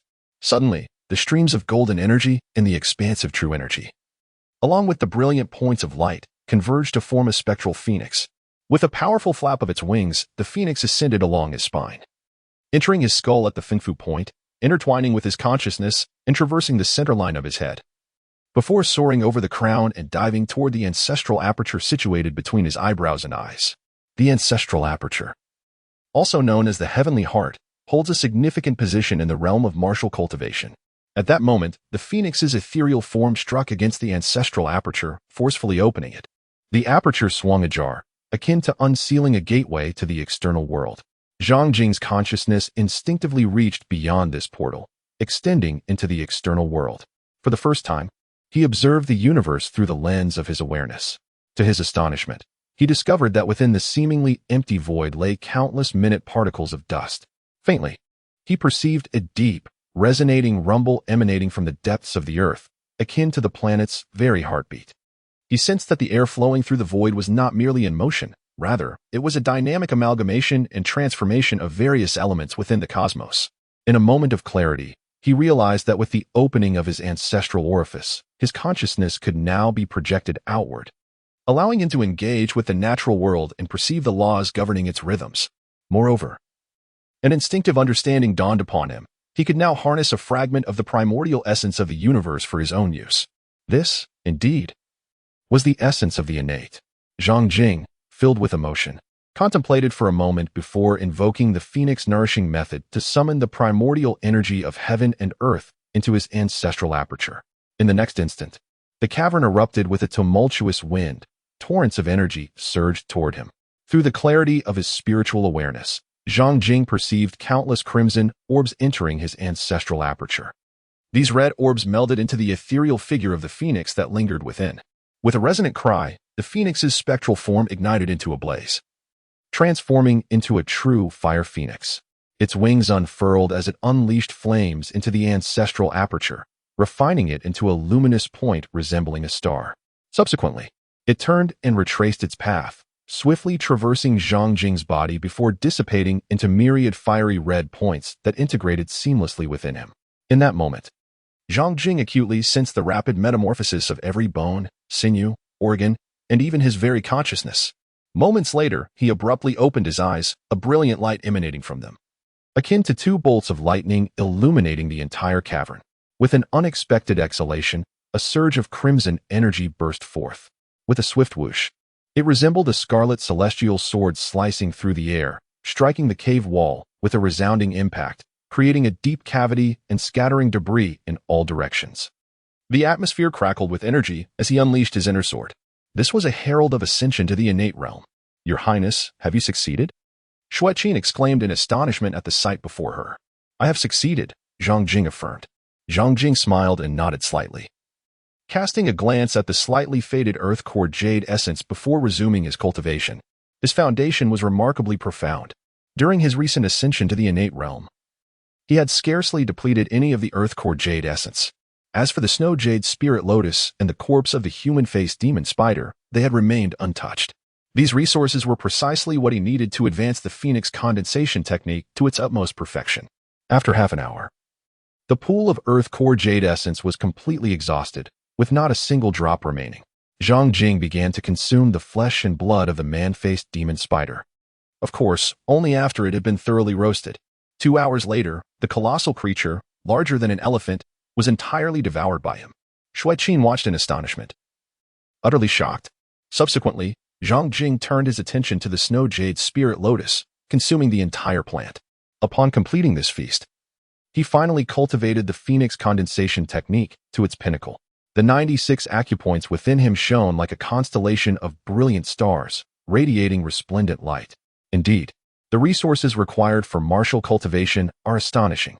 Without the support of resources like the man-faced demon spider, the core of the earth's jade marrow, and the snow jade spirit lotus, even if I had comprehended all the mysteries of the phoenix condensation technique, it would likely take me at least a month or two to achieve mastery. This assumes my foundation is sufficiently profound. Otherwise, the time required would be even longer. After all, the metamorphosis of the body demands an abundance of energy. Zhang Jing sighed as he gazed at his attribute panel. Name: Zhang Jing. Age: 16 level, innate 9 heavens physical path, 4th stage, ever-changing, skills, phoenix condensation technique, mastery, Chiaphone condensation technique, uninitiated, great sun refining organs technique, true state, heavenly river divine veins, true state, boundless universe technique, true state, golden dragon bone forging technique, true state. The information on the attribute panel had undergone a notable transformation. His level had changed. The phoenix condensation technique now displayed as a mastery level, while the great sun refining organs technique had ascended to the true state. After a brief glance at the attribute panel, Zhang Jing began to attentively perceive the changes within himself. The transformation was undeniably monumental. His entire being felt as though it had evolved, completing a leap-like metamorphosis. Bones, meridians, blood, internal organs, and even the brain had all undergone a transformation, enhancing their capabilities manifold compared to their previous state. His spiritual consciousness could now extend outward, allowing him to manipulate a thread of the world's energy through his awareness. Moreover, his vital energy had transformed into a crimson phoenix aura. After experiencing this metamorphosis, Zhang Jing felt as if he had undergone a significant evolution, transitioning from the realm of humanity towards something beyond. As for his strength, he felt that he could effortlessly vanquish 100 versions of his former self before his ascension. Is this what it means to be innate? It seems I had previously underestimated the nature of the innate realm. The transition from the furnace realm to the innate realm is not merely a change in quantity, but rather a transformation in quality. The two exist on entirely different planes. Had I encountered an innate warrior before, with all my might, I might have barely preserved my life, yet to defeat an innate warrior was utterly impossible. Zhang Jing reflected with deep gratitude, fortunate that he had not encountered innate martial artists before. He rejoiced in his decision to ascend to the innate level in this very place. Had he not achieved this elevation and instead encountered other martial prodigies who had already ascended, it would have posed a significant dilemma. Alas, the resources at his disposal had been exhausted. Otherwise, he could have perfected the Thousand Peaks condensation technique, undoubtedly refining a few more acupoints in the process. Zhang Jing murmured to himself, and with a swift motion, leaped out from the desiccated pool. Congratulations, Your Highness, on your ascension to the innate realm. Xueqin hurriedly approached to offer her felicitations. Zhang Jing smiled and nodded at Xueqin, acknowledging that his advancement to the innate realm was indeed worthy of celebration. For a martial artist, entering the innate stage is akin to a fish leaping over the dragon gate, marking a transformative phase. Both strength and status experience a profound enhancement. In the Du Empire, administrative divisions range from large to small, categorized as states, prefectures, and counties. An innate martial artist can reign supreme in certain counties, where even county magistrates must show respect. Within some second-rate noble families and sects, innate martial artists occupy high positions. I wish to test my current strength, please attack me. He suddenly proposed to Xueqin. Very well, Xueqin replied, immediately unleashing a full-powered strike toward Zhang Jing. The blade shimmered like a fierce lightning bolt slicing through the air, exuding an overwhelming force. However, just as the sword approached Zhang Jing, it was thwarted by a layer of crimson aura. Is this the innate protective energy of a martial artist? Xueqin observed the scarlet barrier surrounding Zhang Jing with a grave expression. Stepping forward, she promptly executed the heavenly net sword technique. A series of sharp sword lights cleaved through the void, intertwining to form an intricate net of blades that enveloped Zhang Jing. Zhang Jing stood motionless with his hands clasped behind his back, allowing the encroaching web of swords to envelop him. The sound of clashing blades resonated clang, clang, clang. The dense and fierce sword energy mercilessly assailed the crimson barrier, igniting bursts of sparks. Yet, the crimson shield remained utterly unyielding, astonishingly resilient. Xueqin gazed at the immovable barrier, a profound sense of helplessness swelling within her. Prince Consort, I am unable to breach your innate protective shield, she uttered with a bitter smile, sheathing her sword and standing still. Zhang Jing was thoroughly satisfied with the might of the phoenix's aura. Then allow me to receive a strike from you, he said with a smile, casually grasping at the void. A fierce wind howled, and the air within a radius of 10 feet seemed to be instantaneously siphoned away, coalescing into a rapid vortex that surged into his palm, transforming into a white blade of energy. With a swift motion, he swung his hand, and the energy blade sliced through the air, aiming directly at Xueqin. Xueqin's expression shifted slightly. She hastily brandished her sword to meet the energy blade. With a thunderous crash, the blade shattered, sending a tumultuous rush of air, forcing Xueqin to involuntarily retreat a full 10 steps, leaving behind a series of deep footprints. Zhang Jing observed the effect of his casual strike, channeling the power of heaven and earth, and nodded in satisfaction. Chapter 52. The Fusion of Techniques. The Phoenix Nurturing Method ascends to perfection. A day later, amidst a vast expanse of gigantic, umbrella-shaped mushroom clusters, Zhang Jing casually reached into the void, drawing in the surrounding air to coalesce into a blade of energy that cleaved the rapidly approaching green-striped snakes in twain.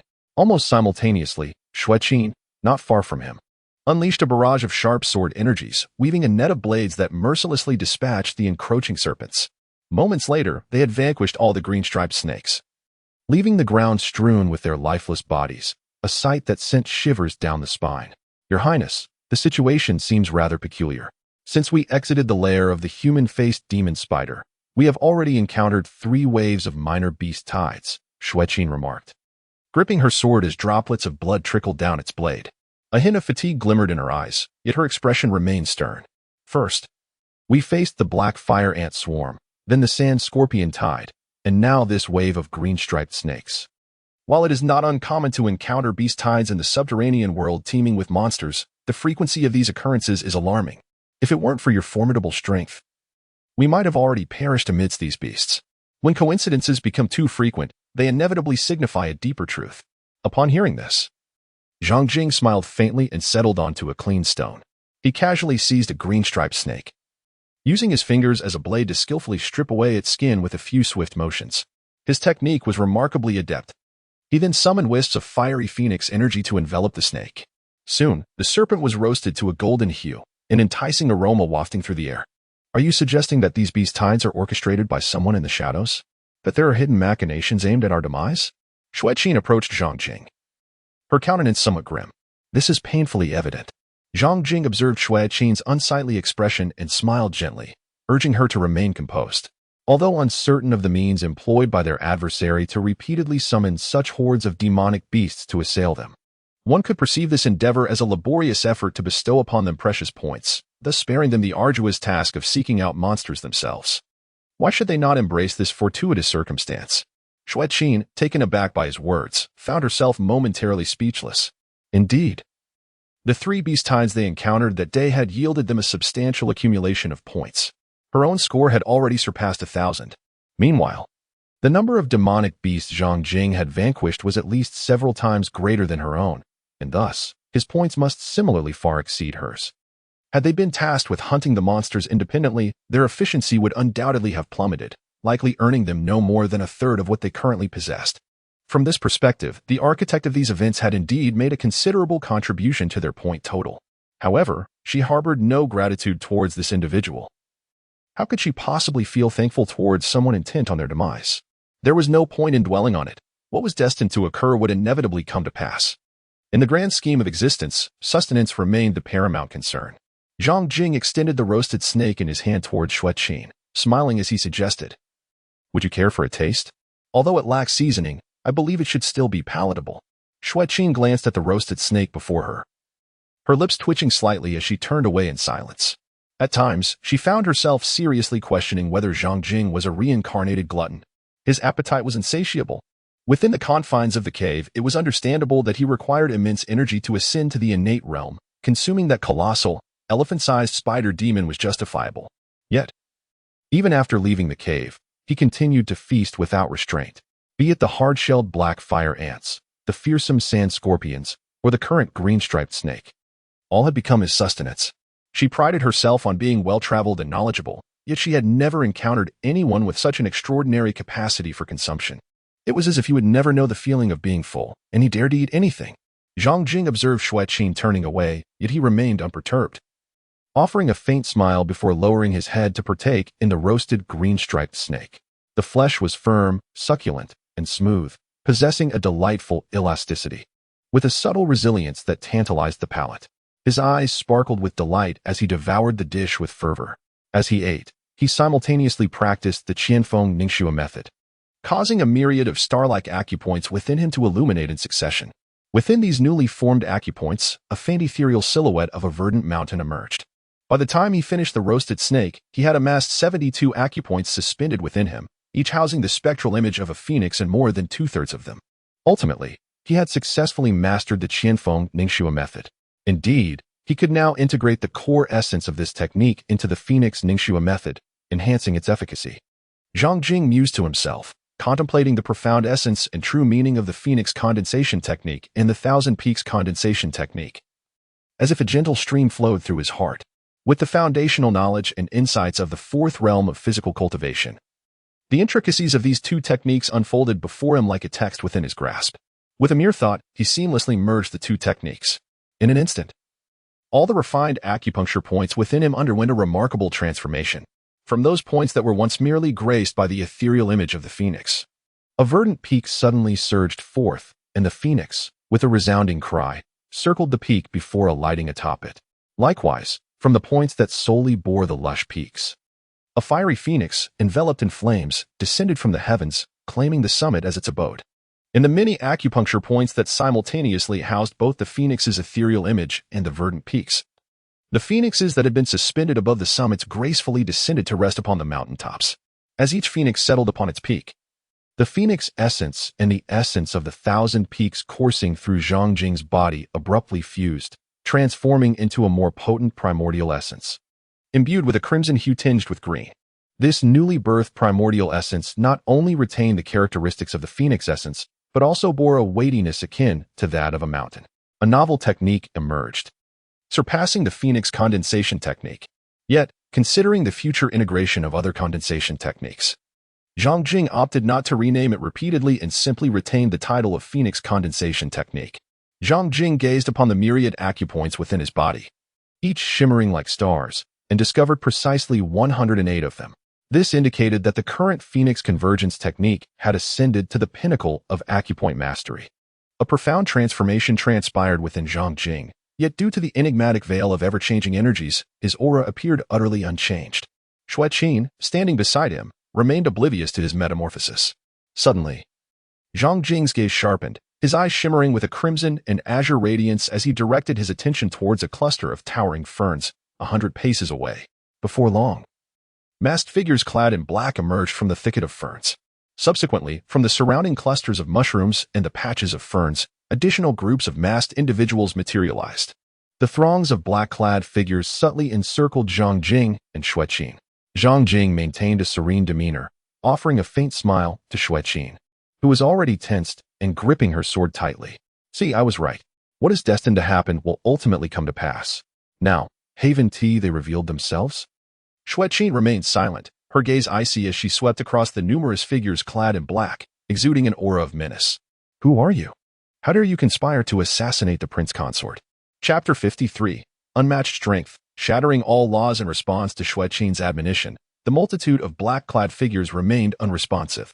They uttered not a single word, coldly fixating their attention on Zhang Jing, with an air of lethal intent pervading the atmosphere. Observing this scene, Xueqin felt a sinking sensation within her heart. It was evident that these individuals were specifically sent to eliminate Zhang Jing, no matter what she uttered. Her words bore no weight on them. Zhang Jing cast a fleeting glance over the multitude of men clad in black, noting that there were precisely 100 of them. To muster 100 assassins to eliminate me during the autumn hunt. What a grand display of ambition. Zhang Jing let out a light chuckle, his gaze turning slightly frigid. A multitude of figures clad in black remained silent, encroaching from all directions to encircle both Zhang Jing and Xueqin at the center. An aura of chilling malevolence ensnared them. The dark-clad assailants wielded an array of weapons, knives, swords, and even peculiar contraptions of ancient design. No words were exchanged. Each individual remained stoically silent, their cold, merciless stares reminiscent of a legion of silent reapers. The atmosphere was suffocatingly tense. Suddenly, the black-clad figures sprang into action. In an instant, blades, spears, whips, and various other weapons descended upon Zhang Jing and Xueqin like a celestial net. Fists, palms, and legs surged forth in a tempestuous onslaught, akin to a storm unleashed. The entire expanse of space seethed, as currents of air spiraled wildly. At this moment, Zhang Jing and Xueqin resembled a solitary vessel amidst a tempestuous sea, surrounded by roaring, towering waves, where a single misstep could lead to their destruction by the relentless tide. Zhang Jing's spirit radiated outward, allowing him to discern the hierarchical levels of those around him with remarkable clarity. At least more than half had reached the Blood-Chi realm, and among them, 3 were masters of the Furnace realm. This formidable power was sufficient to annihilate numerous small to medium forces across the land. However, Zhang Jing remained composed, his demeanor as serene as a gentle breeze, disregarding the ferocious onslaught before him. Although the attacks were fierce, to him, they felt merely like a soft gust of wind. In a flash, he seized Xueqin's shoulder. Then, with a powerful stomp, the ground erupted with a thunderous roar, sending debris flying. He spiraled upward, propelled by an overwhelming force. A vigorous current of energy swirled around his body, swiftly coalescing into a tangible miniature tornado. Blades, spears, swords, whips, and the shadows of fists and legs were all shattered by this substantial whirlwind. In an instant, Zhang Jing ascended to a height of several dozen meters, gliding through the void like a great bird. This was one of the abilities of an innate martial artist.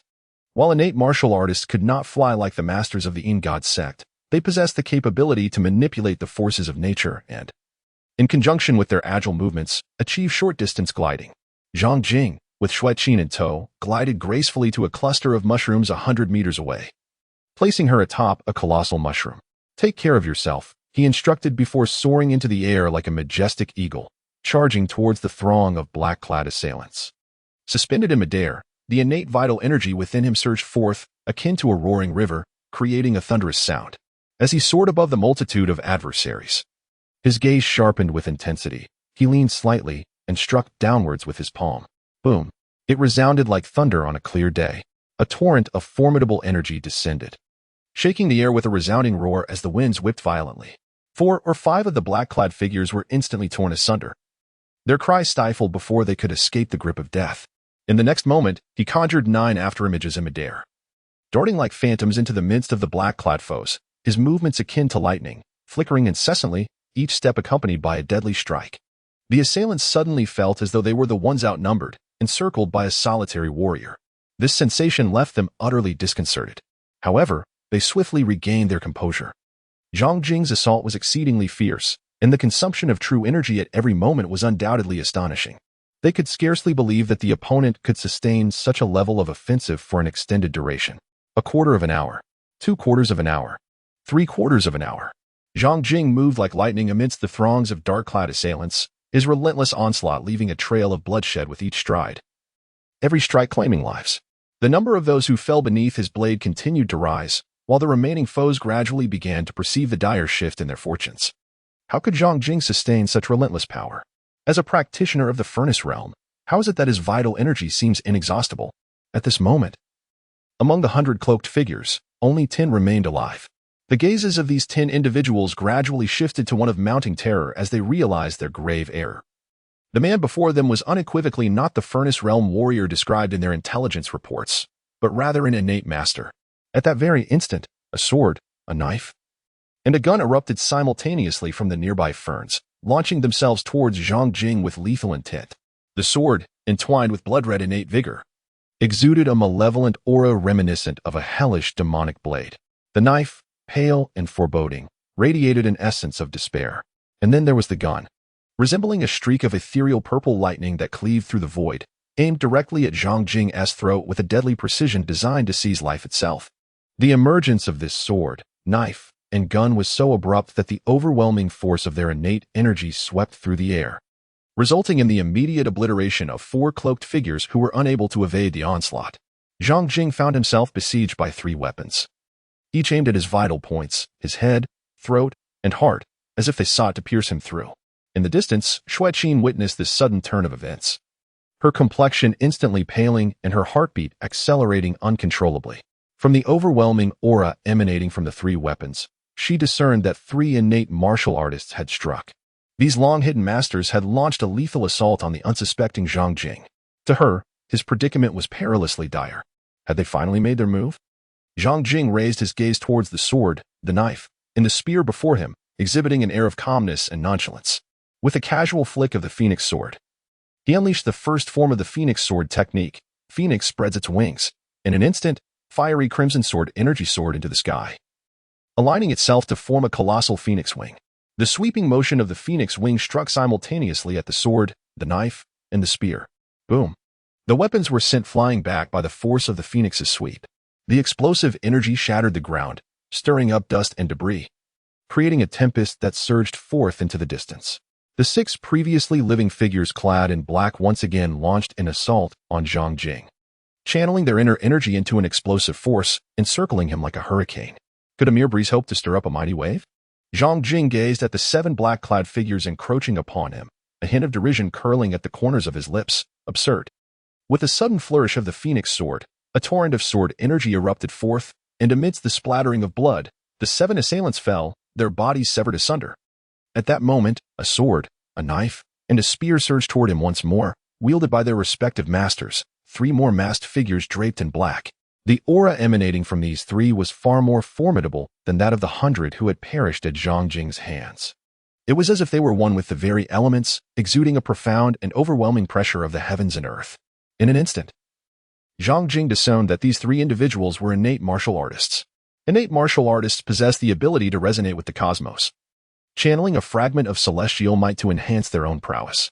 To eliminate me, they not only dispatched 100 assassins but also summoned 3 innate warriors. I am most curious to uncover the identity behind this orchestrated endeavor. Zhang Jing let out a long, resonant howl, and an aura of innate vigor erupted around him, propelling him forward rather than retreating as he charged towards the 3 cloaked figures. However, this time he refrained from employing the Phoenix Sword technique. Renowned as one of the top 10 sword techniques in the world, it is undoubtedly formidable. Yet, regrettably, he had only mastered the first form, which limited its power and prevented him from fully showcasing his true capabilities. It appears that he must indeed elevate his swordsmanship, for without an advancement in rank, even the most exquisite techniques cannot unleash their true potential. Zhang Jing, filled with profound thoughts, resolved to sheath his sword. Since his swordplay proved ineffective, he had one final resort, to shatter all techniques with sheer force. With a thunderous roar, his entire being trembled as 200 bones within him resonated in unison. 108 meridians, akin to celestial rivers, surged with vitality. The 5 pure golden furnaces nestled within his organs radiated with the brilliance of the sun, and the verdant mountains within 108 acupoints quaked incessantly, as phantasmal phoenixes soared into the sky. Like a volcanic eruption, an overwhelming torrent of power erupted from his physique. He unleashed his fists with tremendous force, releasing a wave of energy that cascaded forth like an avalanche. In an instant, the very void quaked as a violent surge of fist energy whipped up a tempest several feet high, sweeping toward the 3 masked figures. The trio staggered under the impact, spewing blood as they were sent reeling, both their bodies and weapons hurtling backward. During their flight, their masks and portions of their garments were shredded by the force, revealing their true identities. 7 Kill Sword Yutian, Absolute Blade Duan Ke, and Soul Pursuing Spear Chen Chong. How astonishing that it was they. Upon recognizing their faces, Xueqin was taken aback, her astonishment palpable. Chapter 54. The Might of the Innate. So it is you.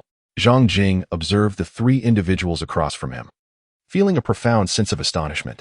He had encountered these 3 at the Martial Dao Ti gathering. At that time, 7 Kill Sword Yutian was closely following Prince Qi Li Ming, who held him in high esteem. Meanwhile, Dread Blade Duan Ke and Chasing Soul Spear Chen Chong were seated among many martial arts prodigies. His gaze traversed between Dread Blade Duan Ke and Chasing Soul Spear Chen Chong, ultimately resting on 7 Kill Sword Yutian. Undoubtedly, Yutian was aligned with Prince Qi Li Ming. With his presence here, Zhang Jing could infer, even with the most rudimentary of thoughts, who was orchestrating the lethal trap set against him today, Prince Qi Li Ming. The image of Prince Qi Li Ming surfaced in his mind, a faint chill glimmering in his eyes. At this moment, Yutian, Duan Ke, and Chen Chong were all taken aback, their faces betraying a hint of disbelief. Prior to their actions, they had reviewed the intelligence provided by Prince Qi regarding this individual. From the reports, they discerned that he was adept at concealment, not merely the unremarkable scholar as rumored, but rather a formidable warrior at the Furnace Realm. Even Xie Tian, once one of the 10 most formidable young experts of Tianjing, had fallen at his hands. However, this individual bore a critical flaw. Despite his considerable prowess, he appeared to lack fervor for martial arts. Ever since ascending to the status of a royal son-in-law, he had scarcely engaged in any training, instead indulging in frivolous arts such as music, chess, calligraphy, and painting. Furthermore, he was captivated by the pleasures of life, often frequenting Fengming Courtyard for clandestine meetings with courtesans. Having comprehended all pertinent information regarding Zhang Jing, they had not regarded him with much seriousness. They believed that this operation would require no effort on their part, as the 100 assassins at their disposal could effortlessly eliminate Zhang Jing. Yet, when the action commenced, the power that Zhang Jing unleashed left them utterly astounded. Zhang Jing is unexpectedly not merely a practitioner of the Furnace Realm, but rather an innate warrior. Within a brief span, 100 elite assassins were mercilessly dispatched by Zhang Jing as if they were mere vegetables to be chopped. They had no choice but to intervene. Upon taking action, they believed that even if Zhang Jing were indeed an innate warrior, he could not possibly withstand the combined onslaught of the 3 of them. However, they were met with a devastating blow from Zhang Jing, causing them to cough up blood and be sent hurtling backward. In that moment, an undeniable turmoil arose within their hearts. The autumn examination for hunting is exceedingly stringent.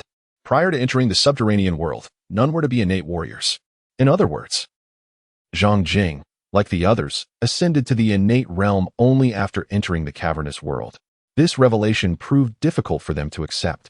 How could Zhang Jing's physical prowess and true energy surpass theirs by such a considerable margin, especially when they all underwent their ascension around the same time? Yi Tian, Duan Ke, and Chen Chong, how audacious you are to attempt the assassination of a royal consort. Shui Qin gazed at the trio with a somber expression. Her voice sharp with admonition. Are you not afraid of the repercussions should today's events come to light? If Princess Chang'an were to learn of this, do you grasp the dire consequences? Not only would it mean your demise, but your families, your factions, and your loved ones would also be ensnared in the aftermath. Yi Tian cast a sidelong glance at Shui Qin before redirecting his gaze towards Zhang Jing. Zhang Jing, you have concealed your true depth remarkably well. We have underestimated you. There is no need for such a term as concealment. I merely chose not to engage in the incessant sparring, exchanging, and showcasing of abilities like you all. Instead, I have opted to lead a tranquil life of my own. Zhang Jing spoke softly, his gaze sweeping over Yi Tian and the other two, gradually revealing a hint of sternness in his eyes. I have been living a life of tranquility. Why do you persist in disrupting my peace? Duan Ke scoffed. Are you jesting? Who in the world is unaware that Princess Chang'an has her sights set on the throne? As the prince consort of Princess Chang'an, do you still wish to lead a placid existence? Chen Chong brandished his spear, a streak of energy bursting forth, carving a deep scar into the ground as if it were mere tofu. He stood tall like a pine tree, his gaze resolute and cold, locking onto Zhang Jing. One must look out for oneself. Otherwise, heaven and earth will conspire against you. Zhang Jing, your life is the ladder upon which we shall ascend. Today, your demise is certain. With that, he lunged forward toward Zhang Jing. His speed accelerated, his form seeming to merge with the spear in his hands, transforming into an unrivaled, unstoppable force. Wherever he passed, the earth was furrowed deeply, clouds of dust rising to form a dragon in the sky. In an instant, the unparalleled force shot through the air like a lightning bolt, akin to a meteor streaking across the heavens, unyieldingly piercing toward Zhang Jing. Even from a distance of 100 meters, the sheer intensity made Shui Qin's skin prick with pain. A sharp, piercing energy surged through her mind, causing her complexion to pale. Almost simultaneously, Yi Tian and Duan Ke renewed their assault on Zhang Jing. Yi Tian's eyes suddenly turned blood red, a tangible aura of murderous intent enveloping him. In a flash, he darted above Zhang Jing, his body inverted in midair, and plunged downwards with a sword aimed ferociously at Zhang Jing's head. Duan Ke attacked from Zhang Jing's right side, his knife tracing a chilling arc, rising like a cold moon, slicing upward toward Zhang Jing. The air was filled with the shrill sound of it being torn apart. Impressive spear technique, swordplay, and knife skills. Zhang Jing commented calmly in the face of their onslaught. But alas, you have encountered me. With that, he suddenly thrust both hands outward.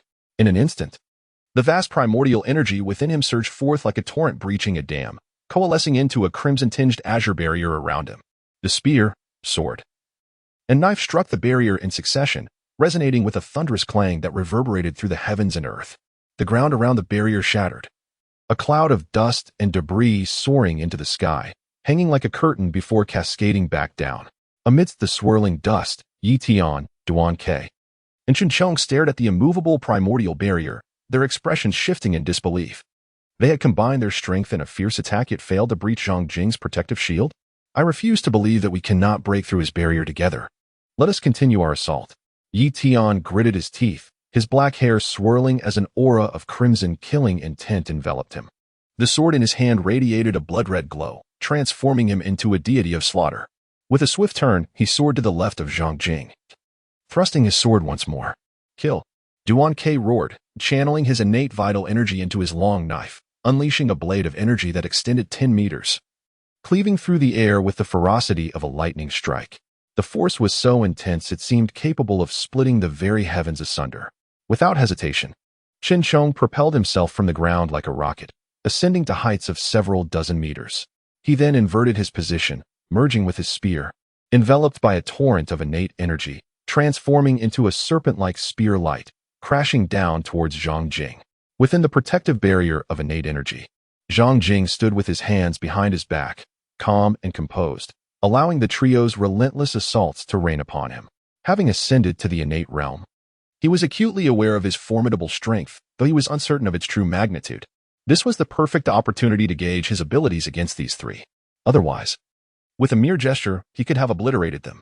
The earth trembled with a cacophony of explosions as Yi Tian, Duan-Ke. And Cheng unleashed a relentless barrage of 10 attacks upon Zhang Jing. The landscape within several hundred meters was left in ruins, torn apart by the chaotic sword, knife, and spear energies, reduced to a desolate wasteland. Surrounding clusters of mushrooms and ferns were utterly shredded by the powerful winds. Xueqin, seeking refuge from the aftermath, executed her agility to retreat to a safe distance. Gazing upon the devastation that resembled an apocalyptic disaster, she was profoundly shaken. She had often heard that martial artists began to transform into something beyond human upon entering the innate realm. Previously, she had struggled to comprehend this notion, believing that even the strongest innate warriors remained human, vulnerable to the encirclement of an army. Now, however, she fully grasped the terror of innate warriors. Such power was beyond the grasp of ordinary military forces, save for armies composed of similarly skilled martial artists. She also understood why innate warriors held such elevated status, merely due to their overwhelming strength. Chapter 55, Total Annihilation. How is this possible? How can his vital energy be so abundant? Yutian, Duan-Ke, and Cheng panted, gazing in disbelief at the intact innate energy barrier surrounding Zhang Jing. They were astounded, struggling to fathom that they had been unable to exhaust even a fraction of Zhang Jing's strength. Witnessing Zhang Jing's composed demeanor filled them with an overwhelming sense of helplessness. Facing such an adversary was utterly despairing. Now that you have finished your attacks, it is my turn. Zhang Jing smiled faintly at Yitian, Duan-Ke, and Cheng. In an instant, his figure shifted, leaving behind a trail of afterimages, akin to a swift bolt of lightning, as he suddenly appeared before the half-kneeling Duan-Quebec. With a swift motion of his right hand, he flipped his palm and struck downwards. The surging primordial vital energy was compressed into a singular forceful strike. Under the overwhelming pressure of the palm, Duan-Ke felt as if he had sunk into a quagmire. Had he been in his prime, he would have had the confidence to break free from such constraints. Yet, in this moment, his vital energy was nearly depleted, leaving him without the strength to escape. He could only watch helplessly as the palm descended, poised to land upon his head. A singular thought echoed in his mind. He should never have agreed to the request of Prince Qi to assassinate this man. In the next heartbeat, his brain shattered and blood splattered. Zhang Jing suddenly withdrew, soaring towards Cheng in the distance, having witnessed the earlier scene unfold before his eyes. Cheng's heart raced uncontrollably at the sight of Zhang Jing approaching him. Gritting his teeth, he desperately squeezed the remnants of his true energy from within, summoning the last of his strength to thrust his spear fiercely towards Zhang Jing. Yet, it was a futile struggle.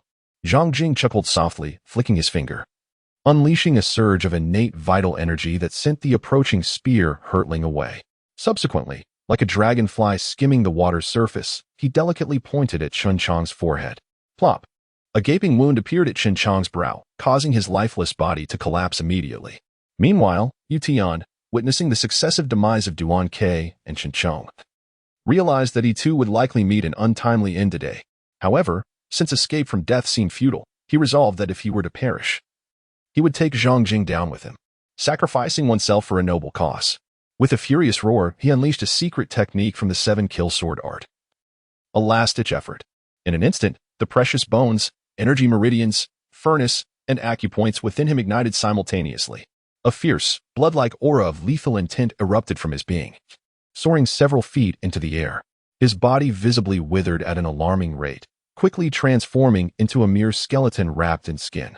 The waves of murderous intent radiating from him were so intense that they caused surrounding dust and debris to levitate. Zhang Jing naturally noticed the transformation in Yitian, sensing the palpable and terrifying aura of murderous intent emanating from him. His gaze sharpened slightly. Zhang Jing, accompany me to death.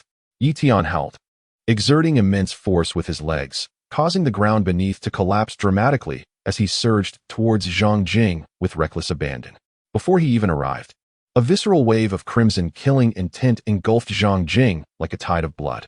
In that moment, Zhang Jing felt an overwhelming malevolence invading his very soul, as if he were witnessing scenes of mountains of corpses and seas of blood. Is it the 7-kill sword technique? He murmured to himself, gripping the phoenix sword tightly in his right hand, activating its characteristic of life and death. In the next instant, the phoenix sword resonated with a clarion sound, unleashing an aura of annihilation that pervaded the heavens and obliterated all existence. This murderous intent was purer and more terrifying than that which emanated from Yutian, as if it were the very essence of slaughter itself. The vivid imagery of a mountain of corpses and a sea of blood that had once enveloped Zhang Jing vanished in an instant, along with the crimson killing intent that had shrouded him. In contrast, Yi Tian, who charged towards Zhang Jing with fierce aggression, suddenly found himself engulfed by an overwhelming aura of annihilation. He was momentarily entranced by countless scarlet characters, each symbolizing the essence of slaughter, rushing towards him. In that fleeting moment, his mental consciousness experienced excruciating pain, as if it were being violently torn asunder. This was the lethal sword intent contained within the 7 kills sword technique. Yu Tian was momentarily taken aback. He was certain that he had not misperceived. The killing intent emanating from Zhang Jing at this moment was indeed the sword intent of slaughter inherent in the 7 kills sword technique. Since the 7 kills monument had shattered into fragments, the demonic king of the mortal realm, Zhang Xianzhong, had left behind a disjointed version of the 7 kills sword technique, which had also splintered into many incomplete forms. The version he had cultivated was a fractured rendition bestowed upon him by the prince after 3 arduous years of laborious training, channeling killing intent into his body and enduring torturous suffering akin to slow slicing. He had finally mastered this incomplete version of the 7 kills sword technique and grasped a glimmer of the sword intent of slaughter.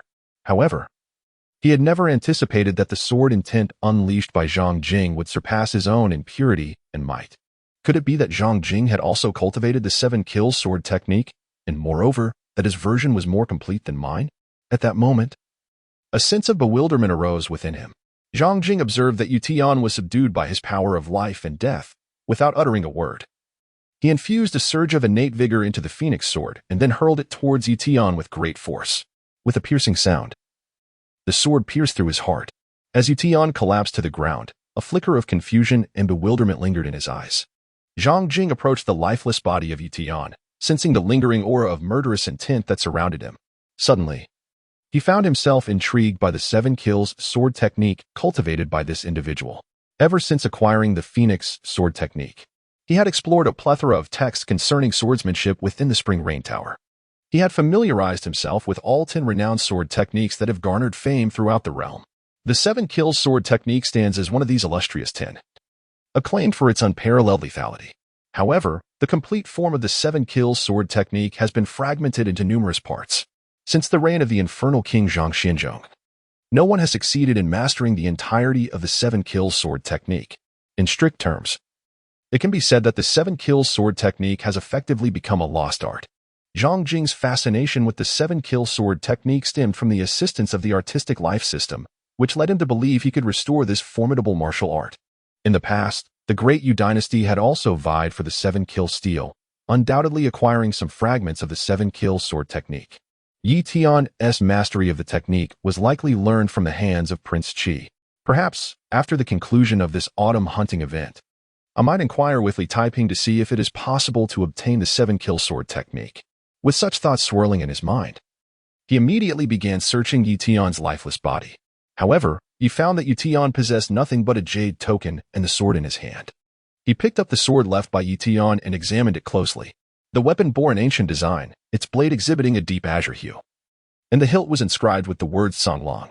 Xueqin approached, and upon seeing the inscription on the hilt, she expressed her surprise. It is indeed the Songlong sword. Could this blade possess a significant history? Zhang Jing inquired with curiosity.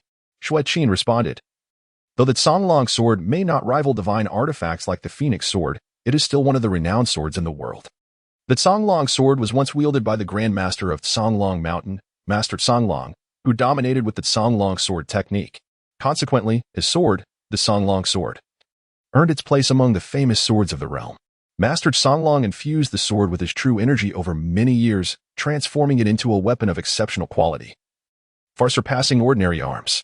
However, after Master Songlong's passing, this sword vanished without a trace, only to unexpectedly find its way into Yu Tian's possession. As she spoke, her gaze lingered on the Songlong sword, revealing a glimmer of yearning in her eyes. Every swordsman in the world holds a deep admiration for famous blades. She, too, was a practitioner of the sword. Zhang Jing, observing Xueqin's expression, directly handed her the Songlong sword and said, "This sword is of no use to me. It is yours now." He possessed the superior Phoenix sword and thus held no interest in the Songlong sword. Xueqin was aware of Zhang Jing's possession of the more formidable Phoenix sword, yet she felt an overwhelming sense of gratitude upon receiving the Songlong sword. Such a renowned blade, even if she chose not to wield it, could fetch a staggering fortune at auction. She accepted the Songlong sword, silently cherishing her gratitude within her heart. Subsequently, Zhang Jing and Xue Qin proceeded to examine the bodies of Duan Ke, Chen Chong, and all the black-clad individuals sprawled on the ground. They found no martial arts manuals among them. However, they did acquire a substantial amount of silver notes, approximately valued at 10,000 taels. In addition, they came across over 100 weapons. Many of these were exquisite, yet regrettably, we cannot take them with us. Xue Qin lamented, gazing at the pile of weapons with a pang of regret. There is nothing to lament. They were never ours to begin with, Zhang Jing replied. Zhang Jing offered a faint smile before turning to depart, with Xue Qin closely trailing behind him. Shortly after Zhang Jing and Xue Qin departed, several martial artists, having heard the commotion, cautiously approached the scene. Upon witnessing the desolate landscape and the multitude of lifeless bodies strewn across the ground, their minds were momentarily engulfed in silence, leaving them in a state of shock. After a prolonged period, they gradually regained their composure. What on earth had transpired here? The ground within a radius of several hundred meters lay utterly shattered. Clearly, a cataclysmic battle had erupted, resulting in numerous fatalities. Look, it is the corpse of 7 kills Sword Yu Tian. My goodness! The remains of Absolute Blade Duan Ke and Soul Chaser Spear Chen Chong are also present. Who could have slain so many? Including the 3 illustrious figures of Yi Tian, Duan Ke, and Chen Chong? This autumn hunting expedition has proven perilously treacherous. Even prominent figures like Yi Tian, Duan Ke, and Chen Chong have met their demise. The gathered martial artists, witnessing the harrowing scene before them, felt a chill run down their spines. They pondered in hushed tones, speculating on the identity of the individual or individuals responsible for this grim tableau. Chapter 56. The Disaster of the Phoenix Guards. Zhang Jing takes action. The cavernous world is immensely expansive, its true size remaining a mystery. Zhang Jing and Xue Qin ventured deeper into the subterranean world. Along their journey, they encountered an array of peculiar flora. In addition to the more common giant mushrooms and ferns, they stumbled upon carnivorous plants reminiscent of man-eating flowers, as well as vine-like plants that writhed like black serpents. They also came across creatures of the underground, such as the black-line demon worm, the 5-poison lizard, and the shadow mouse. These beings posed little challenge for them, as they dispatched them with ease. Suddenly, Zhang Jing and Xue Qin unexpectedly discovered a gathering of warriors ahead. Seemingly engrossed in observing something of interest, Zhang Jing and Xue Qin, filled with curiosity, approached the scene. They soon beheld a group of armored women, besieged by a multitude of golden-armored long worms emerging from the sandy ground. These creatures, reminiscent of earthworms, measured at least 5 or 6 meters in length, their bodies adorned with intricate golden scales. What sent shivers down their spines was the sight of their formidable heads, each possessing a gaping maw filled with serrated teeth. The menacing long worms emitted a series of piercing, discordant shrieks, their jagged mouths dripping with viscous saliva. They were the golden-armored earth dragons chronicled in the demonology of the subterranean world. Upon a moment's reflection, Zhang Jing swiftly recognized the identity of the menacing serpents before him, the golden-armored earth dragons, a formidable species of underground demons akin to earthworms, known for their aggressive nature. These creatures are inherently social, often congregating in groups of dozens, if not hundreds. Any other beings that inadvertently trespass into the territory of the golden-armored earth dragons, lacking sufficient strength, are destined to become their prey. Mature golden-armored earth dragons possess a minimum strength equivalent to the 5th heaven of vitality, with over a 50% chance of exhibiting capabilities akin to that of the furnace realm. Moreover, there exists the possibility of them giving rise to a formidable innate demon.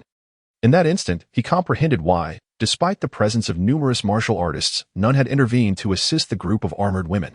This was clearly the habitat of a swarm of golden-armored earth dragons, and any ill-equipped intruder would be courting death. As for a coordinated charge, that was out of the question. Who could ascertain just how many golden-armored earth dragons lurked beneath the sands? Without a full understanding of the situation, no one would risk themselves for a group of women with whom they had little connection. However, Zhang Jing found himself unable to remain a passive observer. He recognized that the group of armored women belonged to the Phoenix Guard under Li Taiping, and he discerned the presence of Ling Yufeng, who had accompanied Li Taiping on that fateful day. Yet, he was perplexed as to why Ling Yufeng had succumbed to unconsciousness, now fiercely shielded by a dozen Phoenix Guards. The consort was none other than the captain of Ling Yunfeng, alongside her fellow Phoenix Guard sisters, Xue Qin, Witnessing the dire predicament of the Phoenix Guards and Ling Yufeng besieged by the multitude of golden-armored earth dragons was instantly filled with urgency.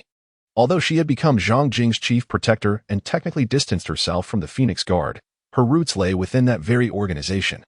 And she shared a profound camaraderie with the other female warriors. Seeing her former comrades in peril naturally stirred her concern.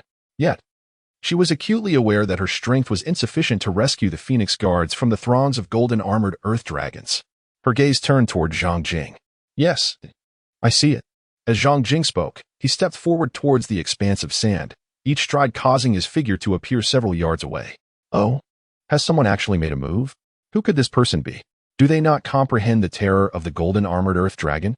It is almost certain that this sandy terrain serves as the lair of the golden-armored earth dragon, inhabited by countless of these fearsome creatures. Even innate martial artists may not emerge unscathed if they dare to intrude. I am familiar with most of the prominent figures that have recently emerged in Tianjing, and I do not recognize this individual. Perhaps he is merely a fool seeking to play the hero and rescue a damsel in distress. Yet, it may not merely be a rescue mission. That red-armored woman is Ling Yunfeng, the esteemed captain of the Phoenix Guard, held in high regard by Princess Chang'an, along with over a dozen other armored women, all members of the Phoenix Guard. Whoever manages to save them will undoubtedly earn the favor of Princess Chang'an. Regardless of his intentions, he should act within his capabilities. Observing that none among the crowd dared to intervene, he ought to have grasped the perilous nature of the situation. Yet, he remained so reckless, risking his own life in vain. The numerous martial artists exchanged remarks, with some casting glances at Zhang Jing that resembled those directed at a doomed soul. They did not believe that an unknown individual could possess the strength to rescue the many Phoenix Guards and Ling Yunfeng from the lair of the golden-armored earth dragon. If a renowned figure were to arrive, perhaps there would still be hope. Shuai Qin, upon hearing their remarks, shot a cold glare at the individual speaking. However, her primary concern lay with the safety of Ling Yufeng and the Phoenix Guards. She had no time to pay heed to these onlookers. The dozen or so Phoenix Guards, besieged by the golden-armored earth dragons, were taken aback upon noticing someone approaching their position. They had been embroiled in this assault for some time now. And while many martial artists had gathered to observe, none had dared to lend them assistance. They had ceased to expect any aid. To their astonishment, however, an unexpected development unfolded. They all turned their attention towards the newcomer. Yet, as they discerned his identity, their expression shifted dramatically from displeasure to alarm. As the subordinates of Princess Li Taiping of Chang'an, they certainly recognized Zhang Jing's identity. It was precisely for this reason that they felt panic upon seeing him prepare to assist them. Li Taiping was their mistress. Thus, Zhang Jing, being a prince consort, was akin to their male master. Zhang Jing's status is far more esteemed than theirs. If she were to be slain by the golden-armored earth dragon while attempting to aid them, their lives would be irreparably lost. Your Highness, depart swiftly. Pay no heed to us. We can withstand this ourselves, cried the anxious members of the Phoenix Guard, urging Zhang Jing to flee. The numerous martial artists observing the scene finally comprehended that the young man before them was none other than the rumored prince consort of Chang'an. It was indeed Zhang Jing, which explained his intervention. Evidently, the rumors circulating in Tianjing were true. He was not merely a delicate scholar unfamiliar with martial arts, but a formidable practitioner at the furnace realm. Yet, even with such prowess, could he truly rescue Ling Yunfeng and these Phoenix Guards? Surely, his strength might not suffice. The onlookers widened their eyes, fixated on Zhang Jing's retreating figure. At that moment, the golden-armored earth dragons in the sandy terrain also sensed Zhang Jing's presence. With a thunderous crash, one of the earth dragons erupted from the sand before him, its 6-meter-long body towering and casting a colossal shadow. Zhang Jing lifted his gaze slightly and was met with the sight of a fearsome maw bristling with serrated teeth, accompanied by a nauseating stench of decay. With a mere flicker of his consciousness, he discerned the formidable prowess of this golden-armored earth dragon, which was roughly comparable to a practitioner at the furnace realm. Casting a casual glance at the beast, he held his breath and continued onward. The golden-armored earth dragon emitted a shrill cry, its jagged mouth opening wide as it lunged towards Zhang Jing, intent on devouring him whole. However, just as it descended midway, a flash of sword light flickered, severing its head from its body. Thud! The massive head and torso crashed onto the sandy ground, causing the earth to tremble slightly. Viscous green blood gushed forth like a fountain from the severed neck. The numerous golden-armored earth dragons, which had been besieging a dozen or so Phoenix Guards, abruptly halted. All eyes fixated on Zhang Jing. Though these dragons appeared devoid of eyes, they emanated an unmistakable intensity, as if they were all glaring intently at him. Moments later, they began to shriek in unison, a chorus of fury echoing through the air. In the blink of an eye, all the golden-armored earth dragons abandoned their assault on the Phoenix Guards and charged toward Zhang Jing in unison. The guards, upon witnessing this, turned pale with dread. Chapter 57. The innate great demon. In an instant, several golden-armored earth dragons, each measuring 6 to 7 meters in length, swarmed towards Zhang Jing like a frenzy of serpents. Approximately half of them possessed strength akin to practitioners of the Blood-Chi realm, while the other half matched those of the Furnace realm, rendering them trivial in comparison. With his mind extending outward, Zhang Jing swiftly gauged the strength of these dragons, maintaining a demeanor as calm as still waters. Compared to the onslaught he had recently faced from Yutian and his cohorts, this skirmish paled in significance. One golden-armored earth dragon lunged at him from the right. He gracefully stepped back, evading the dragon's head, and then swung his sword. The golden scales covering the dragon's body were remarkably resilient, making it difficult for practitioners of equal rank to penetrate them. Yet, the scales of this particular dragon parted effortlessly beneath the phoenix sword, akin to slicing through tofu.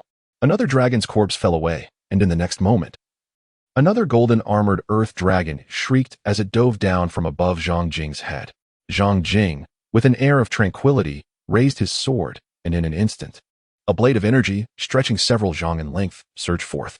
It pierced through the gaping, serrated maw of the golden-armored earth dragon and emerged from its body.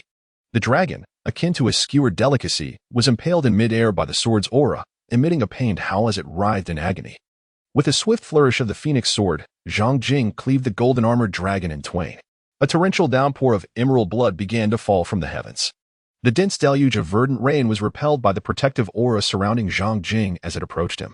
Suddenly, with a thunderous roar, the ground trembled violently, and a monstrous maw emerged beneath his feet, seeking to devour him whole.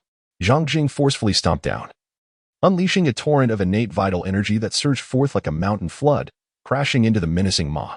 With a resounding boom, the fearsome jaws erupted, followed by a gushing fountain of green blood that spurted from the sandy ground. Despite this, the golden-armored earth dragons, undeterred by the imminent peril, relentlessly charged towards Zhang Jing, intent on annihilating him completely. Amidst the throng of golden-armored earth dragons, Zhang Jing moved with remarkable swiftness, advancing and retreating, darting left and right. His demeanor was composed, as if taking a leisurely stroll in a tranquil garden. Each attack from the golden-armored earth dragons seemed to him as if it were slowed by half a beat. He consistently managed to evade their strikes with impeccable timing, all the while unleashing a flurry of sword strikes. Each arc of his blade shimmered with intensity, severing the bodies of the golden-armored dragons with precision. Moments later, the lifeless forms of over 100 golden-armored earth dragons lay sprawled upon the sandy terrain. He stood amidst the carnage, his expression serene. A glance at his jade token revealed an increase of 2,800 points, bringing his total score to an impressive 6,300 points. He pondered whether this score would secure him the championship of the autumn hunting competition. At that instant, nearly everyone was left in a state of disbelief. It turned out that the prince's prowess was indeed formidable. I had suspected that the princess would not select just anyone as her consort. She must have been aware of the prince's extraordinary strength. A dozen members of the Phoenix Guards stared in astonishment at Zhang Jing's figure. Meanwhile, numerous onlooking warriors were equally shaken. Those who had previously claimed that Zhang Jing's intervention would lead to his demise felt as though their faces had been slapped. Xueqin cast a glance at the astonished warriors surrounding her, and an inexplicable sense of pride welled up within her, as if she shared in his glory. What are we still doing here? We should leave at once. Zhang Jing observed the dozen or so Phoenix Guards staring blankly at her and could not help but remind them. Upon hearing her words, the multitude of Phoenix Guards immediately regained their senses, realizing that they were in perilous territory. They hastily carried the unconscious Ling Yufeng and soared out of the sandy expanse. Soon, they had vacated the sandy area. However, while Zhang Jing had urged those armored women to depart, she herself did not leave. She lowered her gaze upon the sands, her expression profound. Suddenly, the entire expanse of sand erupted in turmoil, waves of sand rolling violently as if a colossal creature was stirring beneath, poised to break through the surface. In that moment, all the martial artists observing felt a surge of oppressive and terrifying energy, a heavy sensation settling in their hearts. Could it be that a more formidable golden-armored earth dragon lurked within the sands? It seemed likely that this might be a golden-armored earth dragon of innate prowess. The throng of martial artists watched in astonishment as the sand continued to churn. The faces of the Phoenix guards were now marked with fear. Had this innate golden-armored earth dragon revealed itself sooner, they might have met their demise.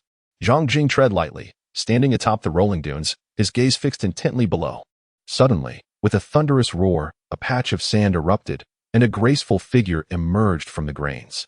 She was a green-haired woman clad in a golden, form-fitting robe. Her silhouette enchanting, her curves exquisite, and her visage akin to finely carved jade. In her alabaster hand, she wielded a bone whip, wreathed in emerald mist. Many warriors, upon their first glimpse of this woman, were utterly captivated. However, when they beheld her chillingly cold, emerald vertical pupils, devoid of any semblance of human emotion, they felt as though they had been doused in icy water, a shiver running from their heads to their toes. It was evident that this woman was no mere mortal. It was widely known that demons could assume human form upon reaching the innate realm. Given that this sandy expanse was the habitat of the golden-armored earth dragon, the onlookers quickly deduced her true identity. The realization that this stunning woman was, in fact, a golden-armored earth dragon rendered her beauty grotesque and repulsive. The green-haired woman surveyed the countless corpses of golden-armored earth dragons strewn across the ground, fury igniting in her dark green pupils. "Humans, you seek your demise." With a fierce arch of her brows, she locked her gaze onto Zhang Jing and, without uttering a word, violently lashed out with her bone whip. A piercing sonic boom echoed through the air as the whip transformed into a blurred shadow, hurtling towards Zhang Jing with the swiftness of lightning and the force of thunder. In an instant, it was upon him. Zhang Jing nonchalantly swung his sword. With a resounding clash, the phoenix sword met the white bone whip, unleashing a tempestuous collision of innate vital energy contained within the two weapons, scattering the essence into a fierce whirlwind. Zhang Jing observed the innate great demon before him with keen interest. This creature exuded a sense of power that surpassed that of Yi Tian, Duan Ke, and Chen Chong significantly. However, it still failed to instill in him even the slightest sense of threat. Yet, he was curious to discern the differences between an innate great demon and human warriors. Thus, he decided against delivering a fatal blow immediately, opting instead to engage this innate great demon in playful combat. Hoping to accumulate experience in battling such creatures and familiarize himself with their modes of attack. This would prepare him for encounters with even more formidable demons in the future. The green-haired woman noticed Zhang Jing effortlessly deflecting her whip strike, and her gaze sharpened slightly. However, upon seeing his nonchalant demeanor, a surge of fury ignited within her, and murderous intent boiled over. How dare this human underestimate her? Seeking death, with a fierce roar, she unleashed a tempestuous surge of green demonic energy, striking at Zhang Jing with her whip. Chapter 58. A forceful extermination of demons with shadows crisscrossed and intertwined, resembling an intricate web. Additionally, sword energies cleaved through the void, solid yet unyielding. A violent tremor echoed across the sandy terrain, reverberating with a thunderous roar. A torrent of chaotic air currents, carrying the yellow sand from the ground, surged in all directions, transforming into towering waves of tumult. The surrounding warriors felt a shiver run down their spines, as if struck by a bolt of lightning, their ears buzzing incessantly. Is this the power of innate warriors? It is utterly terrifying. At that moment, it was as if a deep water bomb had been dropped into a tranquil lake, causing the gathered crowd to erupt in excitement. Various gasps, shouts, discussions, and clamors melded together, creating an atmosphere of unparalleled fervor. Such an earth-shattering spectacle was a first for many warriors, igniting their emotions to a heightened state of exhilaration and astonishment.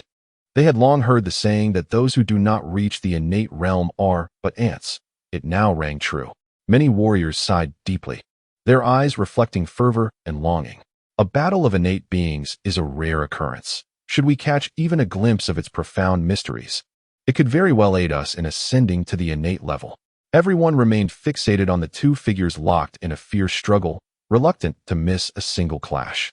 The ground trembled with a resounding roar. The rampant energy surged through the heavens and earth like a wild wave. Unbeknownst to anyone, the ground within a radius of several hundred meters had transformed into a shattered wasteland. The sandy terrain had morphed into a colossal sinkhole. Many martial artists observing the spectacle retreated further to avoid being affected by the residual waves, as they witnessed the terrifying scene akin to a natural disaster. Gasps of astonishment escaped their lips, silently marveling at the sheer terror of innate power. At that moment, they found themselves standing atop massive mushrooms, gazing into the sinkhole where two figures clashed. Within the depths of the sinkhole, the two figures moved with incredible speed, like the wind and lightning. The onlookers strained their eyes, able only to perceive fleeting shadows darting back and forth. Violent gusts of energy erupted within the sinkhole, echoing like thunder, deafening to the ears. The aftermath of their confrontation sent chaotic energy surging upwards, swirling with clouds of mud and sand, transforming the air into a rolling tide of sand. The spectators felt a tremor in their hearts, cold sweat trickling down their brows. The intensity of such a battle suggested that should they become involved, they would likely be reduced to mere pulp in an instant. Feeling the fierce gust of energy roaring from the sinkhole, the crowd dared not approach, not even stepping into the surrounding ruins. When gods clash, mortals suffer. Given the power displayed by Zhang Jing and the green-haired woman, even a mere residual force would be insurmountable for practitioners at the furnace realm. A momentary lapse in caution could lead to fatal consequences. The sound of fluttering garments alerted other nearby martial artists, who hastily converged upon the scene. Suddenly, a thunderous roar erupted from the sinkhole, shaking the very earth beneath them. The mushrooms beneath their feet seemed to ripple. All eyes were glued to the depths of the pit, their eyelids twitching in anticipation. There, the two figures, like bolts of lightning, suddenly veered apart, only to be enveloped by swirling clouds of yellow sand, hurtling back towards each other in a violent collision. Even at a distance of 500 to 600 meters, Xueqin and her companions felt the fierce winds assaulting them, causing the mushrooms beneath their feet to sway. At the center of the sinkhole, it was as if a heavy bomb had detonated, shaking the heavens and the earth. Countless grains of yellow sand erupted skyward, reminiscent of a volcanic eruption, transforming into a massive yellow column of water. This yellow column lingered in the air for a brief moment before dissolving into countless grains of sand, cascading down like a torrential downpour. Such a spectacle left many in a state of awe.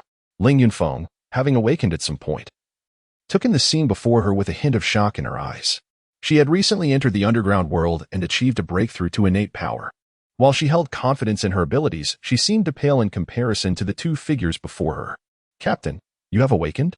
Xueqin and the numerous members of the Phoenix Guard beamed with joy upon discovering that Ling Yunfeng had awakened. They found themselves in the perilous realm of the abyss, where countless demons lurked, and the dangers were ever present. To remain unconscious here was exceedingly treacherous. One of the Phoenix Guard opened her mouth, eager to recount the events that transpired during Ling Yunfeng's unconsciousness. However, Ling Yunfeng gently raised her hand to silence her, instructing, "Let us discuss this later. For now, we must witness the conclusion of this battle." With that, her gaze remained fixed and unwavering upon the two figures standing in the deep pit. Within the chasm, Zhang Jing faced off against the green-haired woman, both poised and resolute. Zhang Jing remained composed and unruffled, while the green-haired woman wore a solemn expression. The more they battled, the more she sensed the unfathomable depths of Zhang Jing's prowess.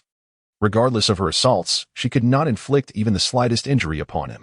What made her predicament even more humiliating was the realization that this human was not truly fighting. Rather, he appeared to be toying with her. "Human, you are far more formidable than I had anticipated. Nevertheless, even so, you shall meet your demise here today," she declared coldly. As her body began to undergo a rapid transformation, in the blink of an eye, she morphed into a fearsome 20-meter-long golden-armored earth dragon, and not just any dragon, but a two-headed one. With jagged, gaping maws, streams of virulent green venom flowed forth, evoking dread in all who beheld it. The newly arrived warriors, having witnessed the enchanting green-haired woman transform into such a monstrous creature, felt as though they had consumed spoiled food, their stomachs churning violently, overwhelmed by nausea. Zhang Jing slightly lifted her gaze, observing the grotesque and fearsome giant insect before her, and sighed softly, "I still prefer your human form. Your current appearance is simply too unsightly." The two-headed, golden-armored earth dragon evidently comprehended Zhang Jing's words, as it emitted a furious roar from its fearsome jaws, then suddenly lunged towards her. With a resounding crash, the dragon's two heads collided with a translucent, azure-tinged celestial barrier. Undeterred, both heads continued to batter and gnaw at the barrier. A surging tide of demonic energy erupted from its form, akin to a tempestuous wave. The soft, sinking sands of the sky pit struggled to withstand the clash between Zhang Jing and the two-headed golden-armored earth dragon, abruptly collapsing beneath their tumultuous struggle. Zhang Jing and the two-headed golden-armored earth dragon found themselves ensnared in the depths of the earth. Descend, descend. They continued to sink ever deeper. In the abyss of the earth, darkness prevailed, devoid of any glimmer of light. The two fearsome heads of the golden-armored earth dragon exerted relentless force against the protective aura surrounding Zhang Jing, propelling both deeper underground. The depths were its domain. And the further they ventured into the earth, the more pronounced its advantage became. The thick layers of soil, pressed by the primordial aura, crumbled like tofu. In the blink of an eye, they had descended several dozen meters beneath the surface. At that moment, under the immense pressure of their combined might, the surrounding moist earth transformed into an unyielding barrier, as solid as bronze and iron. An invisible force incessantly constricted them. The two-headed golden-armored earth dragon roared, nimbly navigating the subterranean realm, repeatedly battering against the primordial shield enveloping Zhang Jing. Zhang Jing smiled faintly, and within his corporeal form, 108 resplendent acupoints trembled in unison, emanating a series of resonant phoenix cries from each. The surging phoenix aura flowed from his arms like molten lava, entwining around the phoenix sword. It was nearly time. This must come to an end. With a gentle smile, he showed no mercy. On the ground, the onlookers stood upon the colossal mushrooms, their eyes wide in astonishment as they gazed. None had anticipated that Zhang Jing and the two-headed golden-armored giant insect would descend into the depths of the earth. Such primordial might, manifesting from heaven to earth, was truly astonishing. One martial artist murmured in shock, but his words fell upon deaf ears. All present were entranced, their gaze fixated on the abyss. Even though they could perceive nothing, yet they could hear thunderous roars emanating from the depths of the earth. The ruins surrounding the pit trembled incessantly, clouds of yellow sand swirling upwards into the sky. Within the chasm, sand dragons soared into the air, creating a spectacle beyond imagination, causing the crowd to pale in awe. Before long, the earth suddenly fell silent, and a massive figure erupted from the depths, crashing heavily onto the ground beside the chasm. Alongside it, a graceful silhouette descended like a drifting leaf, landing lightly next to the colossal form. Chapter 59. The nest of the winged serpent. The two-headed golden-armored earth dragon of the innate realm had been vanquished by him. Such terrifying power. Numerous martial artists gazed at the figure standing beside the corpse of the dragon, their eyes reflecting a glimmer of reverence. Indeed, formidable strength. Ling Yufeng sighed softly, feeling inadequate in comparison. A member of the Phoenix Guard quickly recounted their rescue by Zhang Jing. Upon hearing this, Ling Yunfeng immediately rose to her feet. Let us pay our respects to the prince consort. With a swift motion, she leapt from the mushroom and made her way towards Zhang Jing, followed closely by Xue Qin and the other members of the Phoenix Guard. 7,300 points. Zhang Jing cast a glance at the points on the jade tablet and discerned someone approaching. Upon recognizing Ling Yufeng, he offered her a faint smile. You have awakened, he remarked. This time, had it not been for the prince's timely intervention, I, along with my sisters, would likely have become mere sustenance for the golden-armored earth dragon. Her demeanor was grave as she spoke earnestly, clasping her hands and raising them to her chest in a slight bow, expressing her heartfelt gratitude for Zhang Jing's life-saving assistance. The numerous members of the Phoenix Guards also bowed in unison, conveying their appreciation. There is no need for such formalities, Zhang Jing gestured dismissively, a smile gracing his lips. You are the princess's subordinates. When faced with peril, it is only natural that I, possessing some measure of strength, would not stand idly by. Rest assured, should I encounter danger, you would undoubtedly extend your aid in kind. Upon hearing his words, Ling Yunfeng and the members of the Phoenix Guards regarded Zhang Jing with a newfound sense of recognition. The Phoenix Guards had been meticulously established and nurtured by Li Taiping, and every member harbored profound admiration for her. However, many within the ranks harbored reservations regarding Zhang Jing, the prince chosen by Li Taiping. In their eyes, Li Taiping was the most exceptional woman of the realm, deserving of a partner equally remarkable. Zhang Jing, an unremarkable common scholar, lacking in both literary and martial prowess. How could he possibly be worthy of Li Taiping?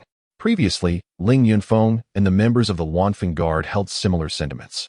Now, they have come to realize the error of their judgments. Zhang Jing may not be the most exceptional man in the world, yet he is certainly far from ordinary. And he surpasses their expectations of excellence by a considerable margin. Coupled with this life-saving grace, their perceptions of Zhang Jing have unconsciously transformed.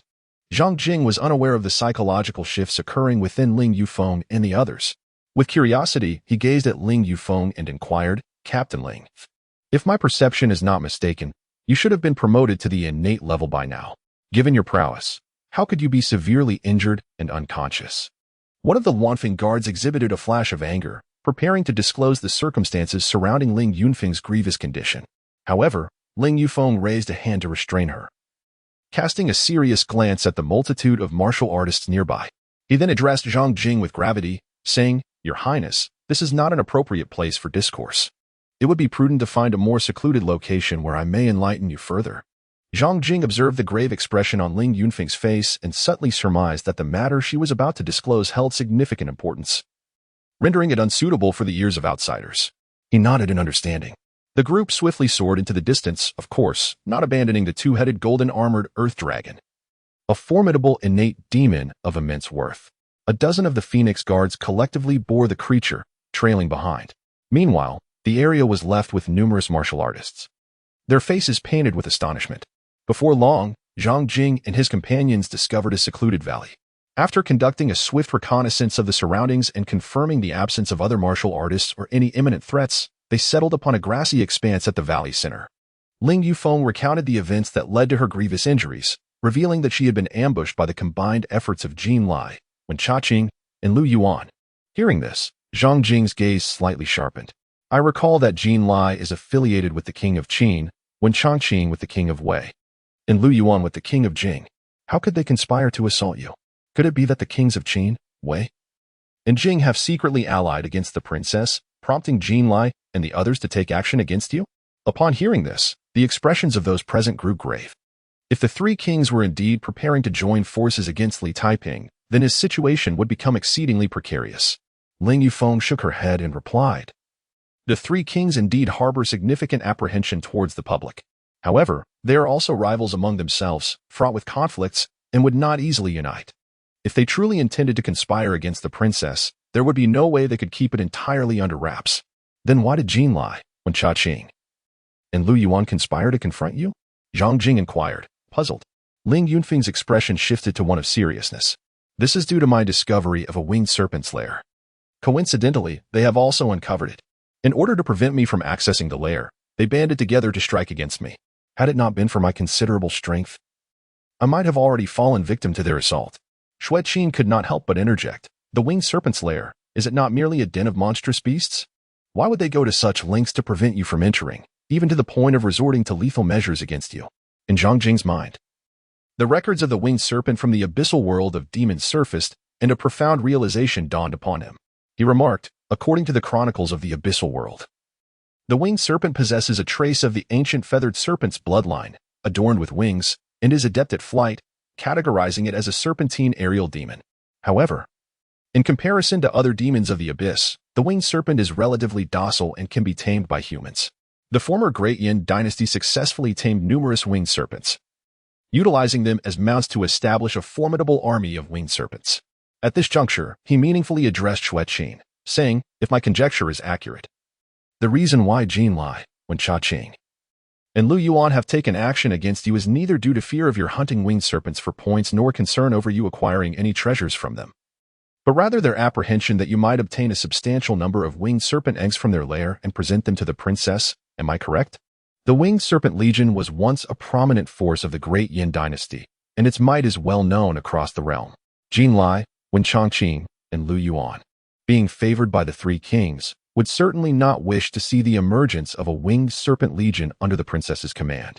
Ling Yunfeng gazed at Zhang Jing in astonishment. She had not anticipated that he could deduce her intentions and the true motives behind Jin Lai and the others' actions based solely on scanned information from the chronicles. Looking into Zhang Jing's calm and profound eyes, she felt she had underestimated the prince consort. "You are indeed correct," she admitted, admiration gleaming in her eyes. "If each member of our Wanfeng Guard could acquire a winged serpent mount, our strength would surge dramatically, transforming us into a true trump card for the princess and instilling fear in various factions." With fervor, she suddenly rose to her feet and decisively declared, "We must return to the winged serpent's lair at once and seize the eggs. Even if we cannot procure them, we cannot allow them to obtain them." Hearing this, several members of the Wanfeng Guard stood up in unison, ready to accompany Ling Yufeng to the lair of the winged serpents. "Remain calm. Everyone, please take your seats." Zhang Jing urged Ling Yunfeng to take a seat again among the numerous members of the Phoenix Guard, addressing her with concern, "Your injuries are quite severe. You must tend to them first. Otherwise, in your current condition, even if you return to the winged serpent's lair, you will not stand a chance against Jin Lai and the others." Upon hearing this, Ling Yufeng felt a wave of hesitation wash over her. She recognized the validity of Zhang Jing's words. Her grave injuries rendered her no match for Jin Lai and his companions. However, the matter at hand was of utmost importance, and she could not afford to delay. Moreover, her wounds were serious and would not heal in just a day or two. Your words hold truth, Prince Consort. Yet my injuries cannot be swiftly mended. The stakes are high, and we must not linger, Ling Yufeng explained. Zhang Jing smiled gently, saying, with the essence blood of this two-headed golden-armored dragon, coupled with the assistance of my phoenix condensation method, you will be able to recover swiftly. Upon hearing this, Ling Yunfeng's eyes sparkled with hope. Indeed, the essence blood of a primordial great demon is highly beneficial for healing wounds. However, the most crucial element lies in the phoenix condensation method that Zhang Jing cultivates. This technique, renowned as one of the core practices of the illustrious Xie family, was familiar to her, and she understood that the true qi cultivated from it possesses formidable healing properties. Prince, I implore you to aid in the treatment of our captain, urged the numerous phoenix guards earnestly. You need not plead. I shall act regardless, Zhang Jing replied. Thank you for your trouble, Prince, Ling Yufeng said, offering a slight bow. Subsequently, Zhang Jing channeled her phoenix vital energy into Ling Yufeng, treating her injuries. Meanwhile, the phoenix guards adeptly began to dissect the two-headed golden-armored dragon, extracting spheres of essence blood from its heart with their true qi and handing them to Ling Yufeng for consumption. After half a day, a glimmer of brilliance flashed in Ling Yunfeng's eyes, and a hint of joy graced her countenance. I have recovered, she declared, rising eagerly. It is time to venture to the winged serpent's lair. Her injuries had already delayed them for half a day. They could not afford further procrastination. Then let us proceed together to the winged serpent's lair, Zhang Jing affirmed, also standing. With the considerable assistance provided by Li Taiping, it was now time for her to offer some recompense. The winged serpent's egg would serve as an excellent return gift. Shui Qin and the other phoenix guards prepared to head toward the winged serpent's lair. Yet, as they gazed upon the corpse of the two-headed golden-armored dragon, a sense of reluctance and regret washed over them. This was the remains of a primordial great demon, a treasure trove in itself. They had only extracted the essence blood for Ling Yunfeng's use, leaving the body largely intact. To simply abandon the rest would be a lamentable waste. Even Zhang Jing felt that discarding the corpse of the two-headed golden-armored dragon was excessively regrettable. After a moment of contemplation, he stomped his right foot upon the ground, unleashing a force akin to a raging tide. With a resounding boom, the earth cracked open, forming a massive fissure several meters wide. This valley is relatively secluded. Let us bury the remains of this primordial great demon here for the time being. When the autumn hunting season draws to a close, should the opportunity arise, we shall return to retrieve the body. Zhang Jing spoke as he abruptly seized the corpse of the two-headed golden-armored earth dragon and cast it into the chasm. The remains of a primordial demon would not decompose for 10 days to half a month. Even when buried underground, there was no need for immediate concern. Ling Yufeng, Shui Qin, and the numerous members of the Phoenix Guards, upon hearing this, exchanged glances that sparkled with intrigue, all perceiving this notion as quite astute. They swiftly took action, gathering a substantial amount of soil to rapidly entomb the two-headed golden-armored earth dragon. Once this task was accomplished, they departed from the valley, with Ling Yunfeng leading the way as they soared rapidly towards the location of the winged serpent's lair. Chapter 60. The seizure of the serpent eggs. The lair of the winged serpent lay deep within this stone forest.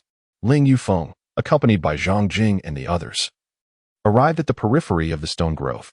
Zhang Jing lifted his gaze, and before him lay a breathtaking array of towering stones, each with its own unique form. Some rose like sharp swords piercing the heavens. Others resembled ferocious beasts poised to pounce, while a few stood gracefully like celestial maidens. Amidst the stone forest, numerous dark red plants reminiscent of cacti thrived, alongside luminescent moss and clusters of low, dense weeds. Whoosh, whoosh, whoosh. Ling Yunfeng led Zhang Jing and others along a winding path, navigating through the colossal rocks. Deep within the stone forest, the winged serpent was in pursuit. Hurry, hurry! 8 martial artists soared swiftly through the stone expanse, the sound of their garments slicing through the air resonating around them. Hiss, hiss! An enraged hiss echoed from behind, revealing a dozen winged serpents relentlessly chasing the 8 martial artists. Ahead, there were others. Zhang Jing and Ling Yufeng exchanged a glance, both acutely aware of a throng of individuals hurtling towards them. They swiftly communicated through their eyes. signaling Xueqin and the numerous Phoenix Guards to tread lightly as they stealthily advanced forward together. Before long, they beheld a startling scene: 8 warriors, burdened with packs, fleeing ahead, while a dozen winged serpents pursued them relentlessly. Could that be the winged serpent? Zhang Jing's gaze fell upon the myriad of peculiar serpents before him. Each of these serpents measured approximately 5 meters in length. Aside from their alabaster underbellies, their bodies were adorned with delicate green scales, complemented by 2 avian-like green wings.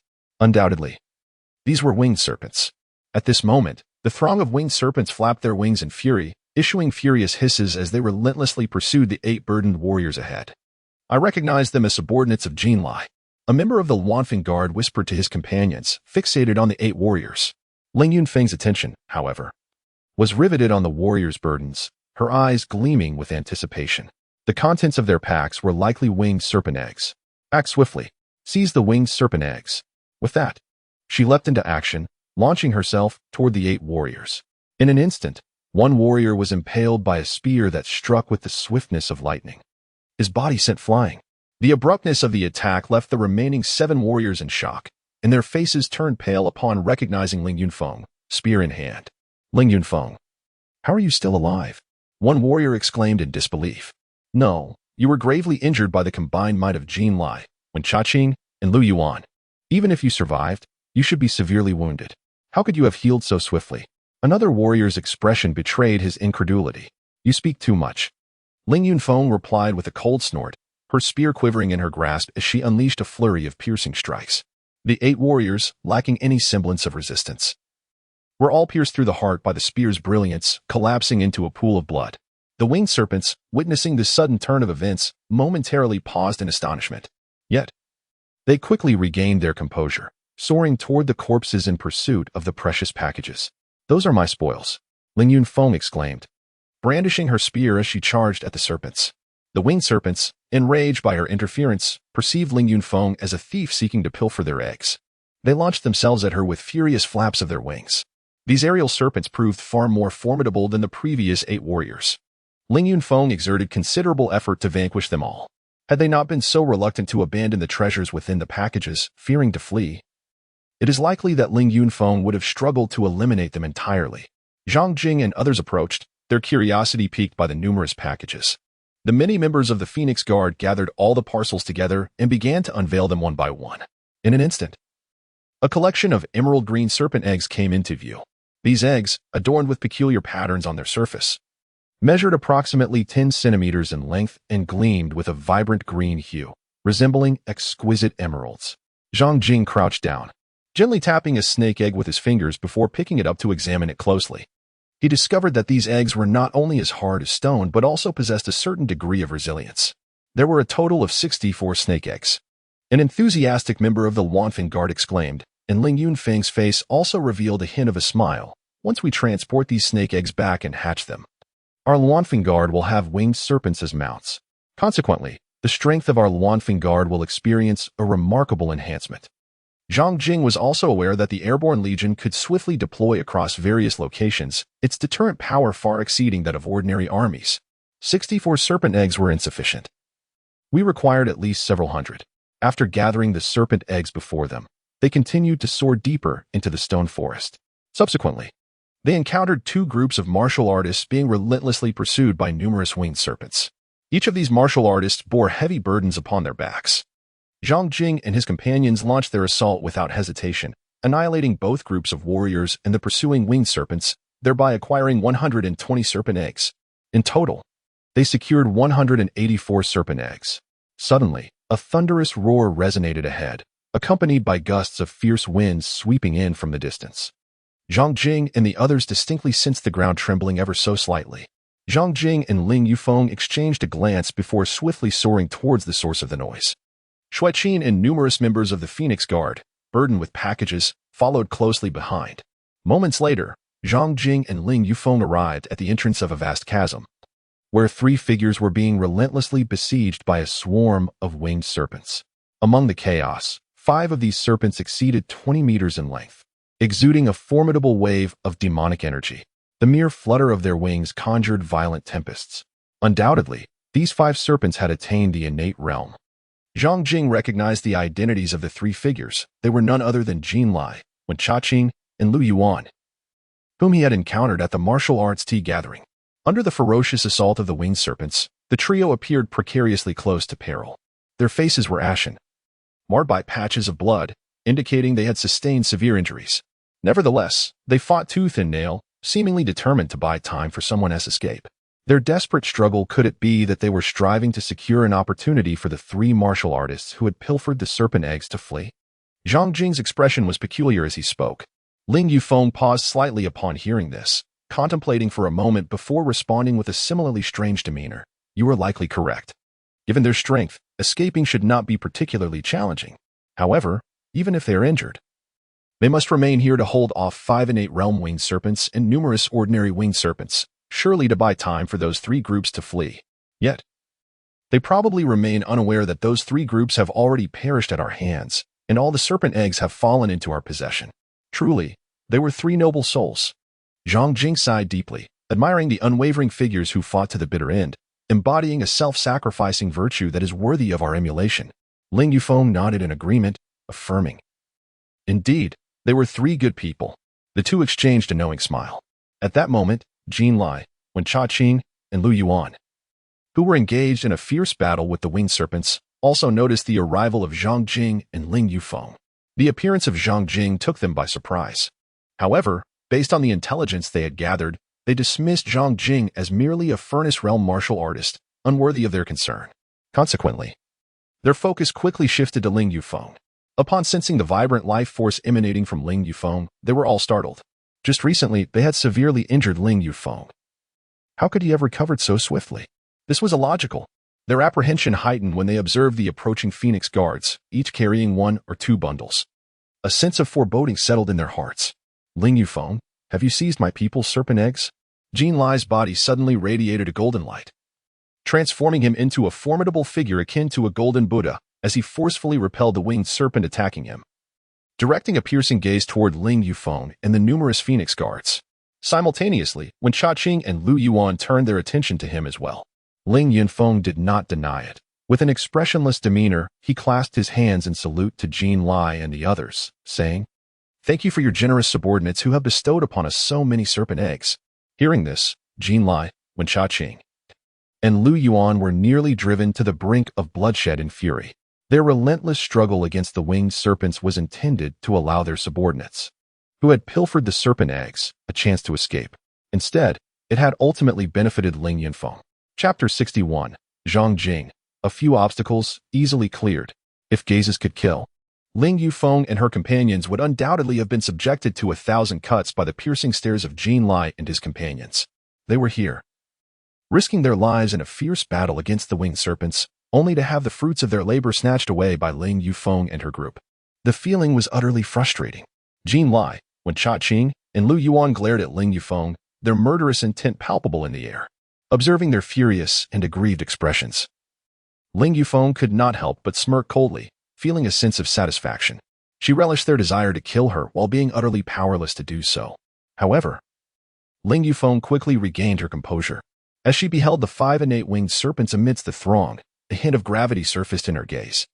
She had not anticipated the presence of 5 and 8 winged serpents within the lair. Soon, a decision formed in her mind. Although she felt that the number of serpent eggs acquired thus far was still insufficient, safety had to take precedence. The most crucial task was to ensure the retrieval of the serpent eggs they had already secured. She turned to Zhang Jing and said, "Your Highness, I did not foresee the presence of 5 and 8 winged serpents among them. Their strength surpasses my expectations significantly. We should retreat. While their attention is still diverted by Jin Lai and the others, we should make our exit without much difficulty." "Did you not just mention that the number of serpent eggs is still lacking?" Zhang Jing inquired.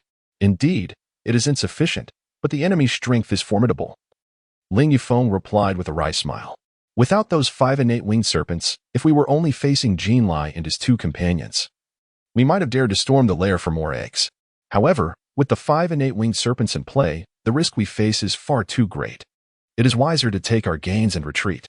Let us proceed," Zhang Jing said with a calm smile, gazing at Jin Lai and the 5 and 8 winged serpents. "Such minor obstacles can be easily overcome. Having previously endured the relentless assault from Yu Tian and others, and after battling the two-headed golden-armored earth dragon, he now possessed a clear understanding of his own strength. He could effortlessly slay beings below the 7th level of the innate realm. Those at the 7th and 8th levels would require some effort to subdue. As for beings at the 9th level of the innate realm, it would depend on the specific circumstances. Nevertheless, typical 9th level beings were no match for him. Jin Lai, Wen Chaqing, and Lu Yuan were all newly advanced innate beings. Well within the range he could dispatch with ease. The 5 innate winged serpents, based on the demonic energy fluctuations they emitted, were at most comparable to 5th level innate warriors, and thus did not pose a concern for him. Upon hearing Zhang Jing's words, Ling Yufeng and Xue Qin were momentarily taken aback. Were 3 innate warriors and 5 innate demons merely minor obstacles? Though they had witnessed Zhang Jing's formidable prowess, they still harbored doubts about his assertion. Zhang Jing observed the skeptical expressions of Ling Yufeng and the others, choosing not to elaborate further. Previously, when confronting Yu Tian and the two-headed golden-armored earth dragon, he had exercised a modicum of restraint, which rendered their disbelief entirely understandable.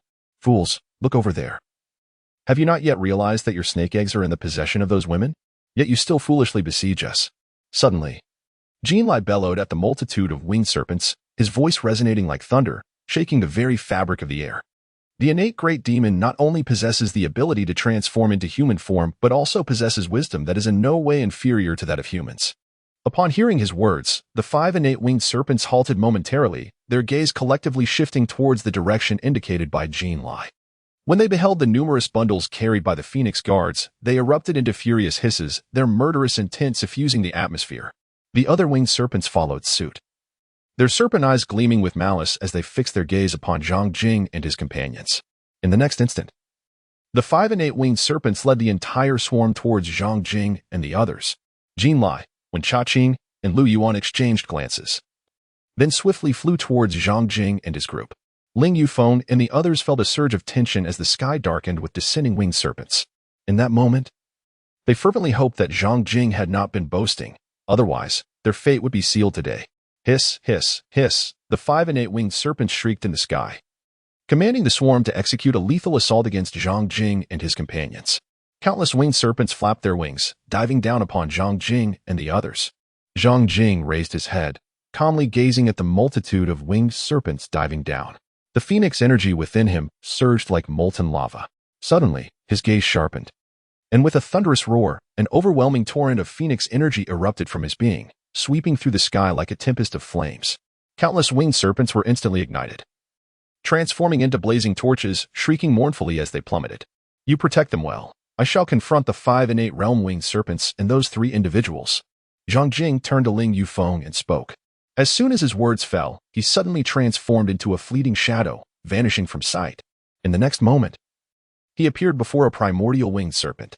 The serpent, taken aback by Zhang Jing's abrupt emergence, instinctively opened its massive jaws to strike. A fist enveloped in crimson and azure energy surged forth like a meteor, delivering a resounding blow. With a thud, the serpent's head was obliterated, its lifeless form swaying as it plummeted to the ground. The other 4 primordial winged serpents, witnessing this spectacle, were momentarily stunned, unable to comprehend the unfolding events. This was the essence of the kingly combat technique, overwhelming with sheer force. With a single elevation in realm, the disparity in power was nothing short of monumental. Such a sensation was exhilarating. Zhang Jing, with a hint of ethereal grace, seemed to tread upon the void, exuding an aura of otherworldliness as if he were a celestial being gracing the mortal realm. Suddenly, he pivoted, moving with lightning speed to appear before another innate realm winged serpent. The serpent roared, channeling all its demonic power into its wings, striking fiercely at Zhang Jing with both appendages. Yet, Zhang Jing responded with a singular, unadorned punch.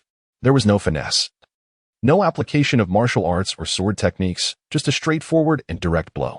This simple act pierced through the serpent's wings and crashed into its body, cleaving it in two. A torrential rain of blood descended from above. The remaining 3 innate realm winged serpents, witnessing this gruesome spectacle, were overtaken by fear. This human was far too powerful. They dared not offer Zhang Jing the opportunity for a one-on-one confrontation.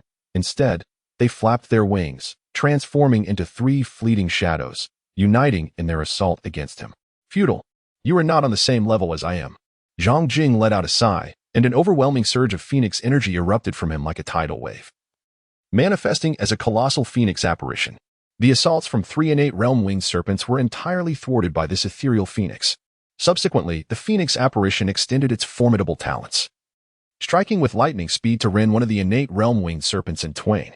Its sharp beak pierced through the skull of another serpent, while its wings swept like 2 crimson celestial swords, cleaving the final winged serpent into 3 segments.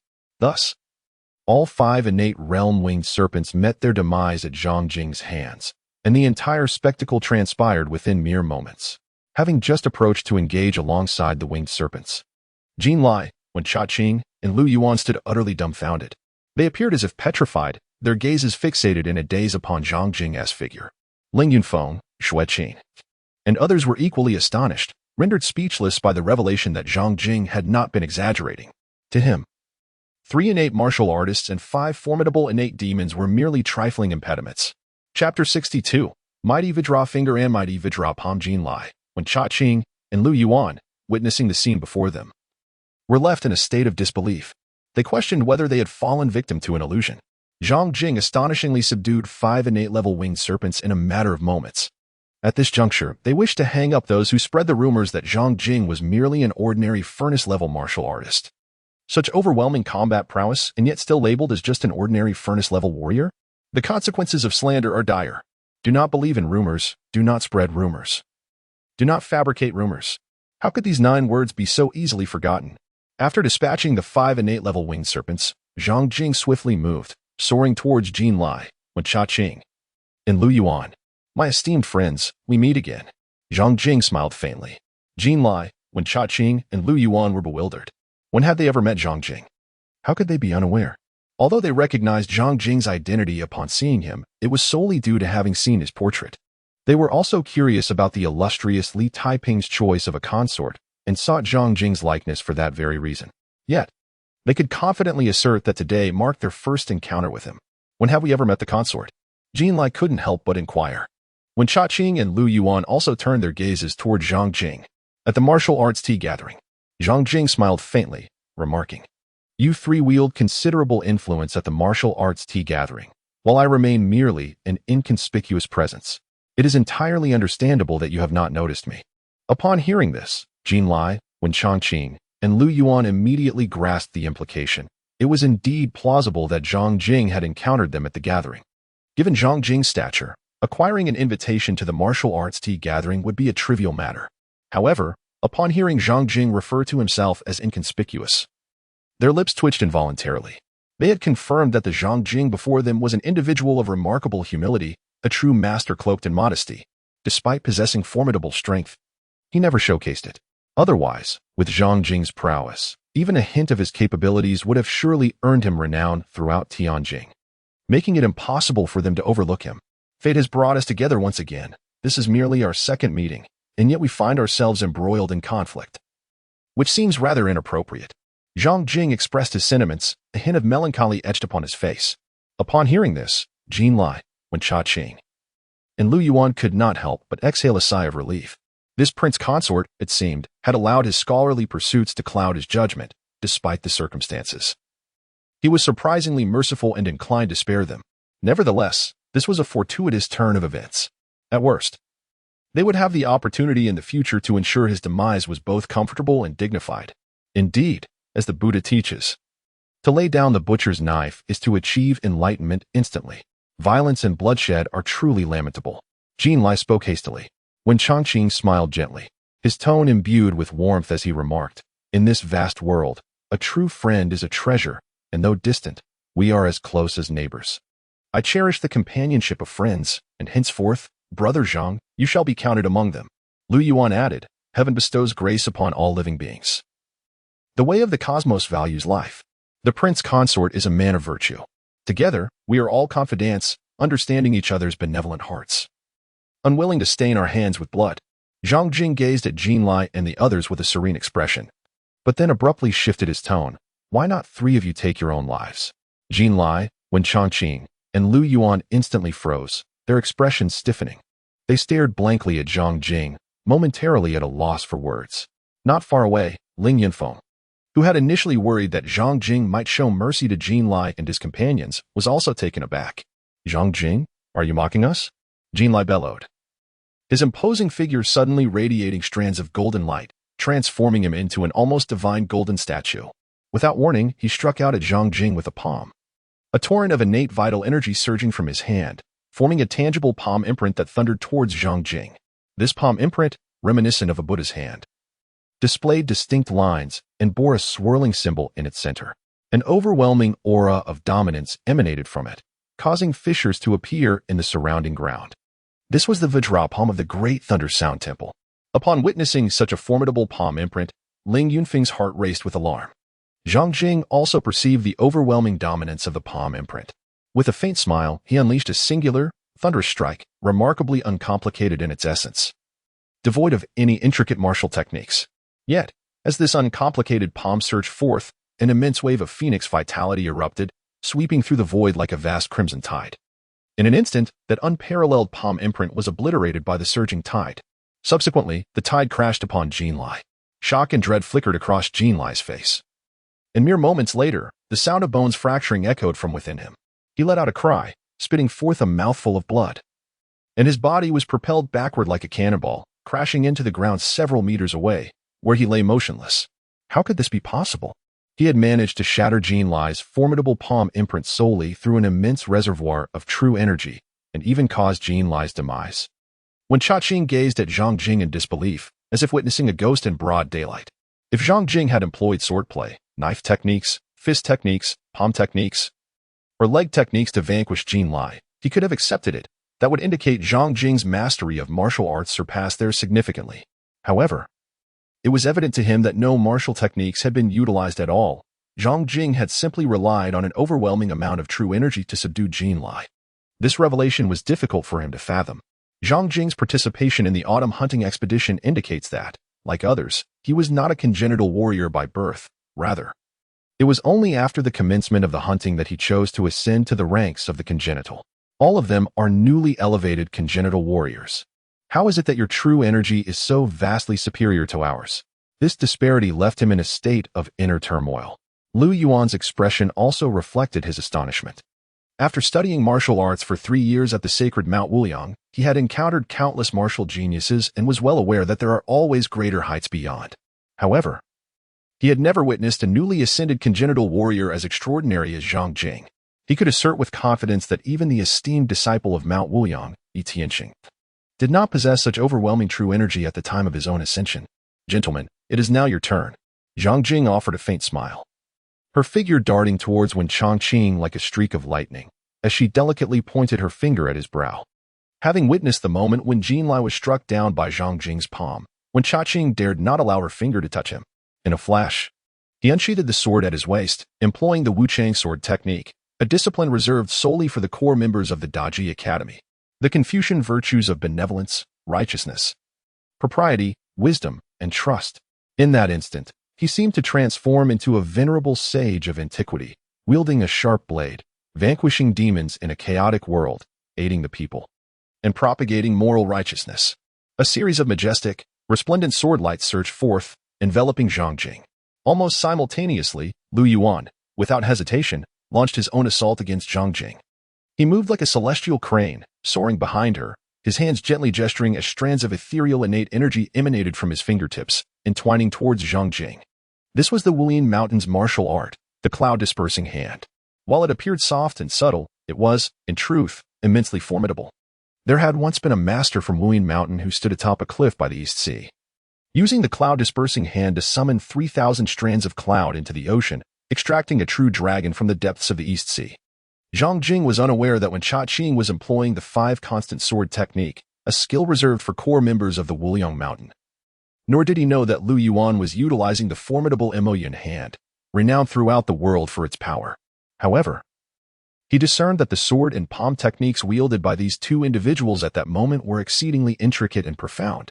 Attempting to unravel the complexities of their techniques with his current martial skills seemed virtually impossible. Nevertheless, he remained undeterred. For his greatest strength lay in breaking through all forms of technique. He directed his finger towards Wen Changqing, persistently aiming for the center of his brow. The surging phoenix chi flowed through his arm and enveloped his fingertip, layer upon layer, until it became so voluminous that it obscured his finger entirely. transforming it into a column of energy thicker than his thigh. Indeed, he deemed this formidable digit the great strength diamond finger. With such girth, it was undoubtedly powerful. Simultaneously, his other hand struck towards Lu Yuan. Employing the same method, the same formula, an immense surge of phoenix chi surged into his palm, wrapping it in layer upon layer as well. Ultimately, his palm vanished, replaced by a colossal mass of crimson energy larger than a fan. Hence, he dubbed this strike the Great Strength Diamond Palm. At that moment, when Chang'an beheld the finger, thicker than his thigh, and his complexion paled. Was this truly a finger? It resembled a pillar. He had never encountered such a martial artist. There was no finesse involved. It was a disgrace to martial practitioners. His composure shattered. He cursed inwardly, yet had no choice but to confront the approaching giant finger. Conversely, Lu Yuan's reaction mirrored that of Wen Changqing. With a thunderous roar, two resounding blasts echoed as Wen Changqing's head, along with his sword, shattered, while Lu Yuan was forcefully thrust into the earth. His form reduced to a mere mass of flesh. Chapter 63. A bountiful harvest. Jin Lai, Wen Changqing, and Lu Yuan had perished in such a manner. Ling Yunfeng gazed upon their lifeless bodies, her emotions a tangle of complexities. These three had been her fiercest competitors in this autumn hunt, and they had indeed posed significant challenges, nearly leading to her demise.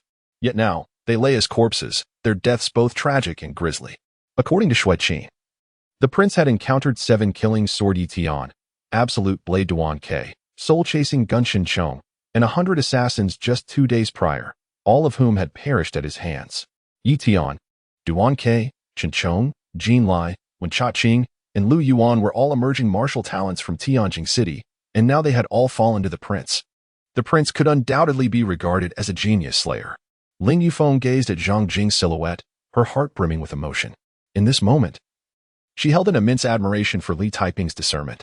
In the vast sea of humanity, Li Taiping had indeed unearthed a true gem. To kill without touching the corpse is to lack a soul. Zhang Jing would not commit such an error.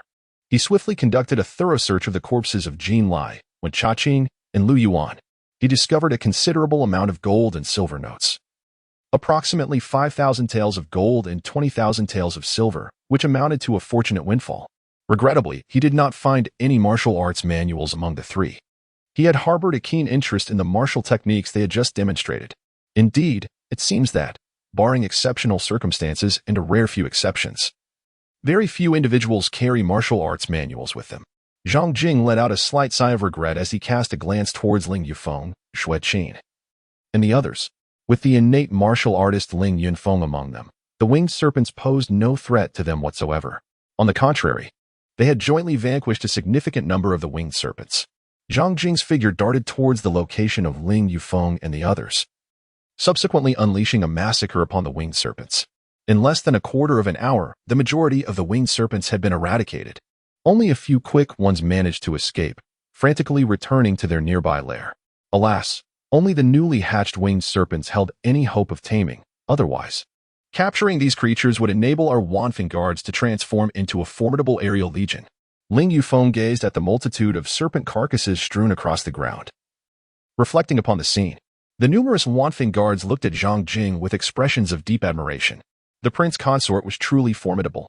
3 innate martial artists and 5 innate great demons had been effortlessly subdued by him. With the obstacles now removed, let us proceed into the lair of the winged serpents, Zhang Jing remarked. Upon hearing this, Ling Yun, Feng, and the others displayed subtle expressions of anticipation and excitement. The group immediately soared towards the nearby lair of the winged serpent. Before long, Zhang Jing and his companions arrived at the entrance of a vast cavern.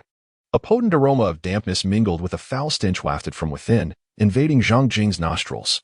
He instinctively held his breath. As innate martial artists, their acupoints connected them to the external world, allowing them to absorb the essence of the universe without relying on conventional breathing. Let us venture inside. Zhang Jing strode boldly into the cavern.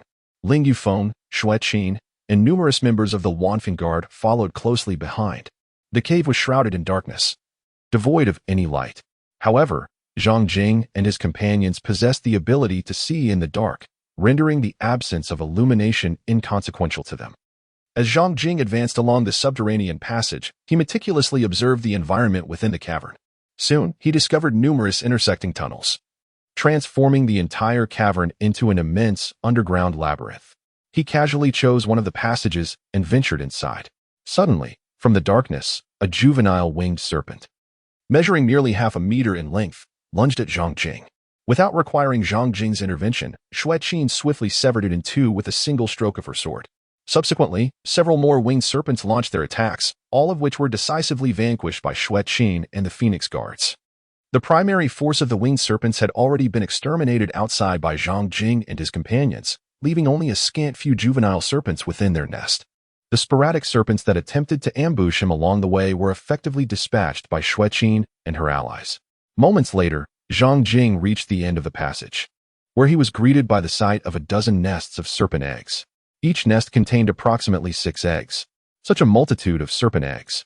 Ling Yunfeng, Xue Qin, and the numerous Phoenix Guards displayed expressions of delight upon seeing the clusters of serpent eggs.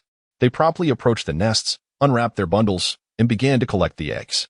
After gathering the eggs from this location, Zhang Jing led them to explore additional tunnels. In the blink of an eye, they had amassed over 500 serpent eggs. The total count of serpent eggs collected here, combined with the 184 seized from the 3 groups of individuals, brought their grand total to nearly 700. The Phoenix Guards, laden with their hefty bundles, could hardly contain their joy. This endeavor had yielded exceptional rewards. Once these serpent eggs were fully hatched, each member of the Phoenix Guards would essentially be equipped with a winged serpent steed. There remained but one final passage. Zhang Jing cast his gaze towards the last passage, leading the group of women into its depths. Hiss, hiss, hiss. No sooner had they entered this passage than a dozen adult winged serpents lunged toward Zhang Jing and his companions with fierce hisses. How curious. This passage harbors so many adult winged serpents. Zhang Jing felt a sense of peculiarity, yet his strikes were unyielding, swiftly vanquishing a dozen adult winged serpents. Your Highness, at such a time, the presence of so many adult winged serpents in this passage is surely suspicious, Ling Yunfeng remarked with vigilance. I am rather curious to uncover the mystery that lies within. As Zhang Jing spoke, he accelerated deeper into the passage. As he ventured further, he encountered dozens of adult winged serpents, which he effortlessly dispatched. It became evident to him that this passage concealed a profound secret. After a quarter of an hour, he arrived at the passage's terminus alongside the women. At the end of this passage lay an immense cavern, within which resided a colossal serpent bone, comparable to a small mountain. Judging by its size, this serpent bone measured at least 50 meters in length, far surpassing the 520-meter-long innate winged serpents. Dozens of adult winged serpents stood sentinel beside the mountainous serpent bone. Could this be the bone of a winged serpent? This creature was astonishingly large, even more so than the 5 innate winged serpents. Could it be that this winged serpent had reached the realm of the Spirit Master in its lifetime? The women gazed in awe at the mountain-sized winged serpent bone, their minds racing with the terrifying possibilities of the creature's existence and life. A winged serpent of the Spirit Master caliber? Zhang Jing gazed at the formidable serpent skeleton, his expression subtly shifting. He silently acknowledged the precariousness of their situation. Had this winged serpent still drawn breath, their fate would have been sealed in certain demise. In that moment, it became evident to all why so many adult winged serpents had taken it upon themselves to guard this place. It was likely that this colossal winged serpent had once reigned as the king among them. Hiss, hiss, hiss. Dozens of adult winged serpents, stationed protectively around the skeletal remains, erupted in furious hisses upon witnessing Zhang Jing and his companions intrude. They charged forward in a wrathful frenzy. However, they were swiftly vanquished by Zhang Jing and his allies. Your Highness, look. At the heart of the serpent skeleton, there appears to be an egg, Xue Qin suddenly exclaimed. Upon hearing this, Zhang Jing immediately focused his gaze towards the center of the serpent's bones. Instantly, an unusual serpent egg came into view. This egg, unlike the other green serpent eggs, displayed a kaleidoscope of colors, its surface shimmering with a subtle halo. Ling Yufeng and the others also spotted the egg. The moment they beheld it, they concluded that this serpent egg was extraordinary, certainly not an ordinary one. This egg must belong to the offspring of the winged serpent king before them. Perhaps, the winged serpents had been guarding not only the bones of their king, but also this yet-to-be-born egg. With a hint of excitement, Ling Yunfeng expressed her thoughts. She had a strong premonition that the potential of this serpent egg would far exceed that of its counterparts. Once the winged serpent emerged, it could very well ascend to the status of a serpent king in the future. They did not anticipate such a remarkable find. Zhang Jing's eyes sparkled with anticipation as he stepped toward the serpent's bones, intent on claiming the vibrant serpent eggs. In that fleeting moment, the notion of nurturing a pet beast blossomed within him. Suddenly, a thunderous roar reverberated through the cavern, akin to a bolt from the blue. An overwhelming and oppressive wave of spiritual energy enveloped everyone in an instant, as if the very fabric of the void had momentarily solidified. Ling Yunfeng, Shuichen, and the numerous Phoenix guards had yet to comprehend the situation when their faces turned pale and they succumbed to unconsciousness. In that moment, Zhang Jing felt as though his very consciousness had been struck by an invisible colossal hammer, delivering a ferocious blow. The intense agony nearly overwhelmed his mind. Fortunately, after devouring the soul of his original self, the strength of his own spirit had doubled, coupled with the enhancement from the right to kill or spare. He managed to maintain a fragile state of awareness. Faintly, he perceived the ethereal silhouette of a majestic woman bearing wings, emerging from the serpent's bones, casting a cold, scrutinizing gaze upon them. Yet, this apparition was exceedingly dim, nearly transparent, as if on the verge of vanishing entirely. Chapter 64, The Remnant Soul of the Grandmaster. The bronze square cauldron. What is this? Ancient spirit? Zhang Jing felt a subtle heaviness in his heart as he beheld the ethereal figure of a beautiful woman adorned with wings. It evoked memories of the Master Ancient Spirit. Above the innate realm lies the Master, also referred to as the Ancient Spirit Master. The Master refines the spirit, opens the sea of consciousness, manifests divine essence, and solidifies the Ancient Spirit. Possessing remarkable abilities such as traversing the heavens and earth, commanding objects, vanquishing foes, soaring through the skies, and binding souls from afar, the Master is indeed formidable. Most significantly, upon condensing the Ancient Spirit, the lifespan of the Master can extend to an astonishing 300 years. Furthermore, even if the physical form is obliterated, the Ancient Spirit may linger in the world for several decades, or even a century. Upon recognizing that the beautiful woman's apparition could very well be the Master's Ancient Spirit, Zhang Jing's vigilance heightened. He subtly summoned all the Phoenix Chi within him, concentrating it in his palm, poised for action. Oh, you have not succumbed to unconsciousness. The ethereal woman suddenly appeared before Zhang Jing, her expression one of astonishment as she gazed at him. Zhang Jing swiftly retreated several paces, casting a wary glance at the figure before him. The ethereal visage of the beautiful woman flickered, revealing a fleeting glimmer of profound malice in her eyes. Yet, this murderous intent quickly dissipated as she let out a resigned sigh. Human, how dare you intrude upon the lair of my kin? By all rights, I should slay you and subject you to 1,000 tortures. However, fortune smiles upon you today. For my fragment of spiritual essence is nearly exhausted and on the verge of dissipating. I lack the strength to take your life, allowing you to escape this peril. Upon hearing the ethereal figure of the beautiful woman declare her imminent dissolution, Zhang Jing felt a sense of relief wash over him, yet he remained vigilant. Is this the shadow spirit of a master? He bravely inquired. It was his first encounter with a shadow spirit, and he curiously scrutinized the translucent apparition before him. Noting its almost complete transparency, the beautiful woman's figure revealed no pretense as she calmly nodded. You are correct in your supposition. This is indeed my shadow spirit. In my lifetime, I attained the pinnacle of the Master Realm, the 9th tier. In my prime, a mere thought from me could obliterate a being of your caliber. As she spoke, a glimmer of pride graced her countenance. Zhang Jing, upon hearing the words of the other party, did not feel anger but rather a sense of reflection. Exclaiming, it seems that fortune truly favors me. Had my esteemed predecessor still been alive, I would have met my demise here today. The ethereal figure of the beautiful woman fell silent, meticulously scrutinizing Zhang Jing before her gaze shifted to the colorful serpent egg at the center of the serpentine bones. After a moment of contemplation, she resolved within herself, Human, my son possesses remarkable potential. His future achievements shall surely rival my own. I implore you to treat him well henceforth. With that, she beckoned with her hand, and a bronze cauldron, the size of a bell, abruptly soared from the serpent's eye, hovering before Zhang Jing in midair. This is a treasure I fortuitously acquired from the depths of the second layer of the underground world. Regrettably, I have been unable to gain its recognition and cannot fully refine it. Nevertheless, I have derived considerable benefits from this bronze cauldron, successfully advancing to the realm of Ancient Godmaster. Now, I bestow this cauldron upon you as a token of gratitude for your future guardianship of my son. With these words, she disregarded Zhang Jing's consent and transformed into a ray of light, merging into the colorful serpent egg. In an instant, the egg radiated with brilliant light, emanating a powerful aura of life. Zhang Jing stood transfixed, gazing at the scene before him.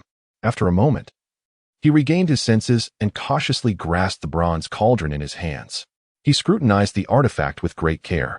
This particular bronze cauldron with its 4 sturdy legs and 2 ears, bore a surface marred by rust and a deep reddish-brown hue, resembling the mottled imprints of time etched upon it. The rust was layered in varying degrees. Some areas were thick and coarse to the touch, while others were more delicate, subtly revealing the original luster of the bronze beneath. Beyond this, he examined it from every angle but could discern no remarkable features. Were it not for the knowledge that this cauldron was treasured by the ethereal image of a beautiful woman and had aided her ascension to the rank of God Master, he might have dismissed it as merely an ordinary, antiquated vessel. As the ancients say, divine objects remain obscure. Many wondrous treasures conceal their brilliance and uniqueness until they find a worthy master. This cauldron before him appeared to be no exception. Yet, if even a God Master could not earn its recognition, how could I ever hope to gain its favor? Zhang Jing gently caressed the surface of the bronze cauldron with his fingers, feeling its rough texture, as he pondered how to gain the vessel's recognition. The various records he had perused at Chunyu Tower regarding the myriad divine weapons and treasures of the world surfaced in his mind. After a brief moment of contemplation, he still could not conceive a more effective method. After much reflection, the only approach he could devise was a rather clumsy one, the blood oath of ownership. Why not give it a try? After all, there was nothing to lose if it failed, he murmured to himself, then pricked his right middle finger to draw a single drop of blood, which he let fall into the bronze cauldron. To be honest, he harbored no confidence in the success of this blood oath. After all, such a widely known method had evidently been attempted by the enchanting woman he had encountered earlier. If she had failed, he felt that his own chances were equally bleak. Nevertheless, he simply wished to try. Unexpectedly, as his blood landed in the bronze cauldron, it was promptly absorbed. In the next moment, the cauldron transformed into a beam of azure light that surged into his mind. Instantly, a colossal bronze square cauldron materialized in his consciousness, far larger than the diminutive one he had just observed. It stood about 1 meter tall, 3 meters long, and 1 meter wide. Its surface remained riddled with rust, exuding an aura of antiquity, yet it possessed a certain simplicity and solemnity. A faint, gentle azure light emanated from the cauldron, enveloping him. At that moment, Zhang Jing felt as though his spiritual awareness was being bathed in warm water, an incredibly pleasant sensation. He vaguely sensed that his spiritual consciousness had strengthened somewhat. Could this bronze cauldron truly enhance my spiritual awareness? This revelation filled him with immense joy. He had perused numerous tomes regarding martial arts at Chunyu Tower, many of which mentioned that treasures capable of augmenting spiritual awareness were exceedingly rare. Each was difficult to acquire, and whenever such treasures emerged, they would ignite fierce competition among seekers. The mere fact that this bronze cauldron could enhance spiritual awareness rendered it extraordinarily valuable. If it could consistently bolster his awareness, it would be an invaluable treasure. At this juncture, a torrent of information surged into Zhang Jing's consciousness. Upon absorbing this knowledge, he was astounded. The capabilities of the bronze cauldron far exceeded his expectations. Not only could it continuously enhance spiritual awareness, but it could also safeguard it. Furthermore, within the bronze cauldron, there existed a hidden microcosm. Taking a deep breath, he forced himself to regain his composure. With a sudden impulse, he found himself transported to a strange new world. Was this the concealed microcosm within the bronze cauldron? Zhang Jing scrutinized this miniature realm with great care. He soon discerned that this little world was, in fact, rather confined, its boundaries visible at a mere glance, with a diameter of approximately 1,000 meters. The entire expanse was enveloped in a shroud of enigmatic gray mist. Aside from a desolate stretch of barren black earth, there existed only a crystal-clear pool, measuring 3 to 4 meters in diameter. Zhang Jing took a deep breath and realized that the essence of the world within this small realm was approximately tenfold more potent than that of the outside world. I can cultivate herbs in this secluded haven and also nurture spirit beasts. Given the richness of the natural energies here, the growth rate of both herbs and spirit beasts will undoubtedly surpass that of their counterparts in the external environment. Furthermore, based on the information conveyed by the bronze square cauldron, whether living or inanimate, anything placed within this space will remain unspoiled. It is a natural storage sanctuary. Zhang Jing surveyed the small realm before him with great enthusiasm, his mind beginning to conceptualize its various potential uses. After a brief moment, he departed from this miniature world and returned to the cave, a lingering trace of joy evident upon his countenance. He sensed that the bronze square cauldron undoubtedly held further functions, awaiting his gradual exploration. Yet, he pondered why the ethereal image of the beautiful woman could not gain the cauldron's approval, while he had merely dripped a single drop of blood to attain its recognition. This enigma eluded his understanding. Nonetheless, he was acutely aware that he had struck a significant fortune this time. Chapter 65. Unexpected Turn of Events. The might of a single strike. The bronze square cauldron, this gift, felt somewhat excessively weighty. Zhang Jing muttered to himself, his figure shifting as he swiftly approached the colorful serpent egg. Your mother has bestowed upon me such a significant gift. Henceforth, you shall accompany me. Having spoken, he enveloped the vibrant serpent egg with his mental energy and secured it within the bronze cauldron. He then raised his gaze towards the immense serpent skeleton before him. A serpent of this masterful caliber held considerable value. However, recalling that the other party had gifted him the bronze cauldron, he hesitated momentarily before deciding against taking it. Subsequently, he turned to gather the numerous corpses of winged serpents within the cave, placing them into the bronze cauldron. He cast a glance at the unconscious Ling Yunfeng and her companions, choosing not to awaken them immediately. The bronze cauldron was far too precious, until his strength was sufficient. He wished to keep it a secret, solely his own. He executed his movements with grace, soaring towards the passageway, beginning to collect the corpses of the winged serpents into the bronze cauldron. Previously, he had been unable to transport these bodies, leaving them unattended. Now, with the bronze cauldron at his disposal, he would certainly not let the opportunity to claim these winged serpent corpses slip away. It is well known that the bodies of demons are treasures in themselves, immensely valuable, with the worth increasing in proportion to their strength. To leave them behind would be a tremendous waste. Before long, he had gathered all the corpses of the winged serpents from their lair into the bronze cauldron. He then returned to the earlier battlefield, collecting the corpses of 5 and 8 winged serpents along with the other remains into the cauldron. Having completed this task, he returned to the winged serpent lair, carefully extracting Ling Yufeng and her companions one by one, to prevent them from awakening midway and discovering the bronze cauldron. He did not use it to transport them, but made 6 or 7 trips himself, each time bringing out 2 individuals. Where are we? My head aches terribly, as if it might split open. How did I faint just now? Once the women regained consciousness, their faces displayed expressions of confusion, utterly unaware of the events that had just transpired. Fortunately, the bundle containing the serpent eggs lay beside them, granting them a sigh of relief. These serpent eggs were crucial for their phoenix guard to transform into the winged serpent legion, holding great significance for the princess and absolutely must not be lost. Prince Consort. What on earth just happened? Ling Yufeng furrowed her brow, her demeanor grave as she gazed at Zhang Jing, her intuition warning her that something perilous had indeed occurred. Xueqin and the other members of the Phoenix Guard also turned their attention to Zhang Jing. Are you familiar with the God Masters? Zhang Jing inquired. Upon hearing this, Ling Yufeng recoiled in shock, her pupils dilating slightly as her voice turned hoarse. Prince Consort. Are you suggesting that God Master attacked us just now? Upon hearing those words, Xueqin and the numerous members of the Wanfeng Guard felt as though their hearts were ensnared by an invisible hand, their breaths quickening noticeably. The term Ancient Grandmaster bore an immense weight. Ancient Grandmaster possesses the ability to traverse the heavens and the earth, manipulate objects, vanquish foes, soar through the skies, and bind souls from afar. To ordinary martial artists, an Ancient Grandmaster is akin to a celestial being omnipotent and unfathomable in power. The mere thought that an Ancient Grandmaster had just acted against them left them utterly unsettled. Zhang Jing cast a sweeping glance over the anxious women and said, It should be noted that what just attacked us was a master-level demon. Upon hearing this, the women felt their tension escalate. If it had been a humanine spirit master, devoid of any animosity, they might not have harbored murderous intent towards them. However, if it were a master-level demon, the situation would be perilous. Demons and humans are natural adversaries. It is utterly commonplace for demons to take lives. Rest assured, we are safe for now, are we not? Zhang Jing smiled and remarked, perhaps that formidable demon, a master of its kind, looked down upon us mere ants, easily crushable beneath its feet. It merely struck at us in passing before departing. Here, he refrained from revealing the full truth. Fortunately, the adversary seemed to regard us with indifference. Ling Yufeng let out a long sigh, while Xueqin and the others displayed expressions of relief, as if they had narrowly escaped disaster. With the serpent egg now in our possession, only half a day remained until the conclusion of the autumn hunt. It may be prudent for us to return at this juncture. Zhang Jing proposed, and Ling Yufeng and the others had no objections. After their harrowing experience, they all yearned to swiftly distance themselves from the lair of the winged serpent and return to the surface. Without delay, they departed the stone forest at the utmost speed, hastening towards the valley where the 2-headed golden-armored earth dragon lay buried.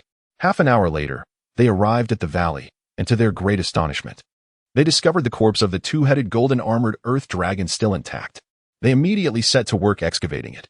Subsequently, they hoisted the body of the two-headed golden-armored earth dragon and embarked on their journey back. During their return, they encountered numerous martial artists along the way. Upon witnessing them carrying the corpse of the two-headed golden-armored earth dragon, these warriors were struck with awe. Wealth has a way of captivating the heart, and the sight of a corpse belonging to such a valuable creature was even more alluring. However, none dared to act. Since the martial arts tea gathering, Ling Fengyan had become a prominent figure in Tianjin. Even those martial artists who had not personally met her were familiar with her likeness. Ordinary martial artists certainly did not dare to seize her prize. Furthermore, some had witnessed Zhang Jing slay the two-headed golden-armored earth dragon, which made them even less inclined to take any action. Zhang Jing and her companions successfully returned to the valley where they first entered the cavernous world. They were back. Upon arriving at the valley, the women collectively exhaled in relief. Here, at the entrance, the Western Mountain Camp stood, alleviating their fears of being confronted by master-level demons. Zhang Jing cast a glance at his jade tablet, noting the impressive total of 12,900 points. This score should be sufficient for him to secure the championship. Wouldn't it? Zhang Jing contemplated within himself, convinced that no one could surpass his score. This time, he had annihilated several waves of the minor beast tides orchestrated by Yu Tian and others, and had subsequently eradicated both a golden-armored earth dragon-S lair and a winged serpent-S nest, which included 6 primordial demons. He was confident that in the art of slaying monsters, none could rival him, whether in terms of quantity or quality. Suddenly, a chorus of wails and cries of terror echoed from beyond the valley. Zhang Jing immediately glanced toward the valley's entrance. In the next moment, he beheld a multitude of warriors, all fleeing in a frenzy, their faces etched with terror and panic. Behind them, a wave of darkness surged forth, an ominous tide advancing relentlessly. Zhang Jing focused intently, his pupils involuntarily narrowing.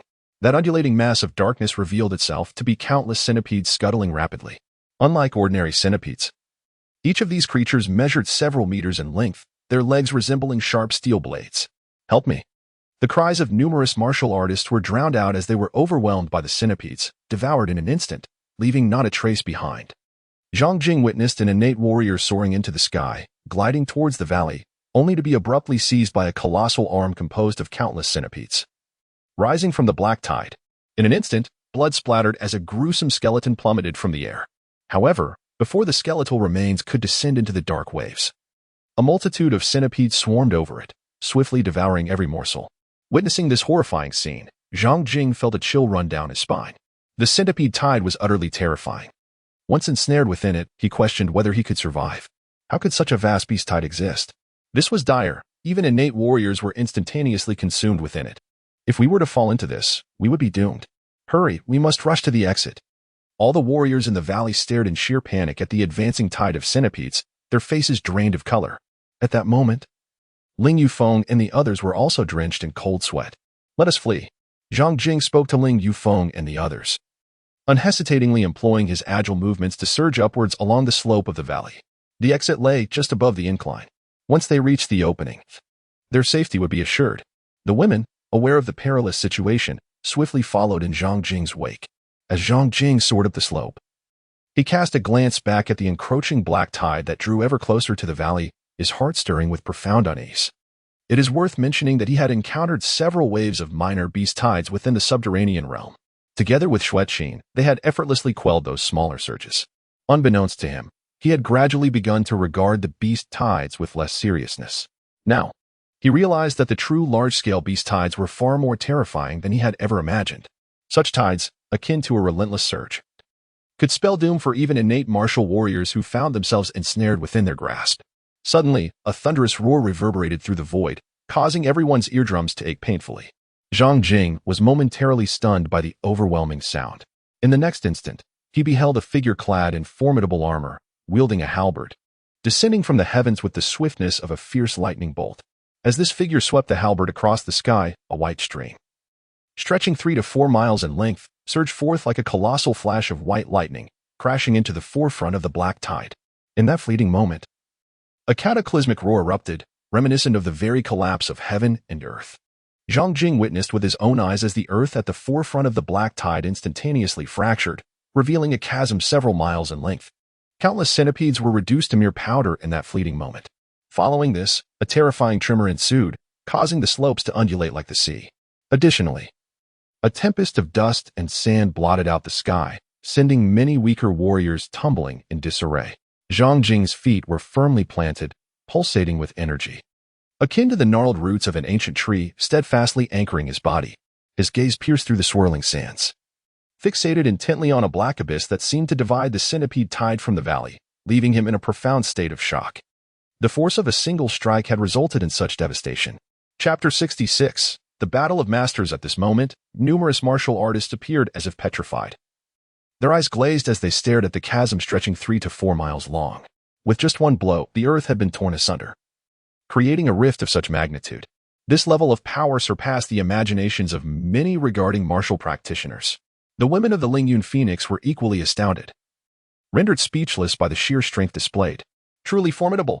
Zhang Jing took a deep breath and cast his gaze towards the figure wielding the Feng Tian Huaji. That face was strikingly familiar. It belonged to General Yi Chong, who was responsible for this autumn hunting expedition. Previously, he had heard from Xue Qin that Yi Chong was one of the 10 great generals of the Grand Yu Dynasty, possessing unfathomable strength.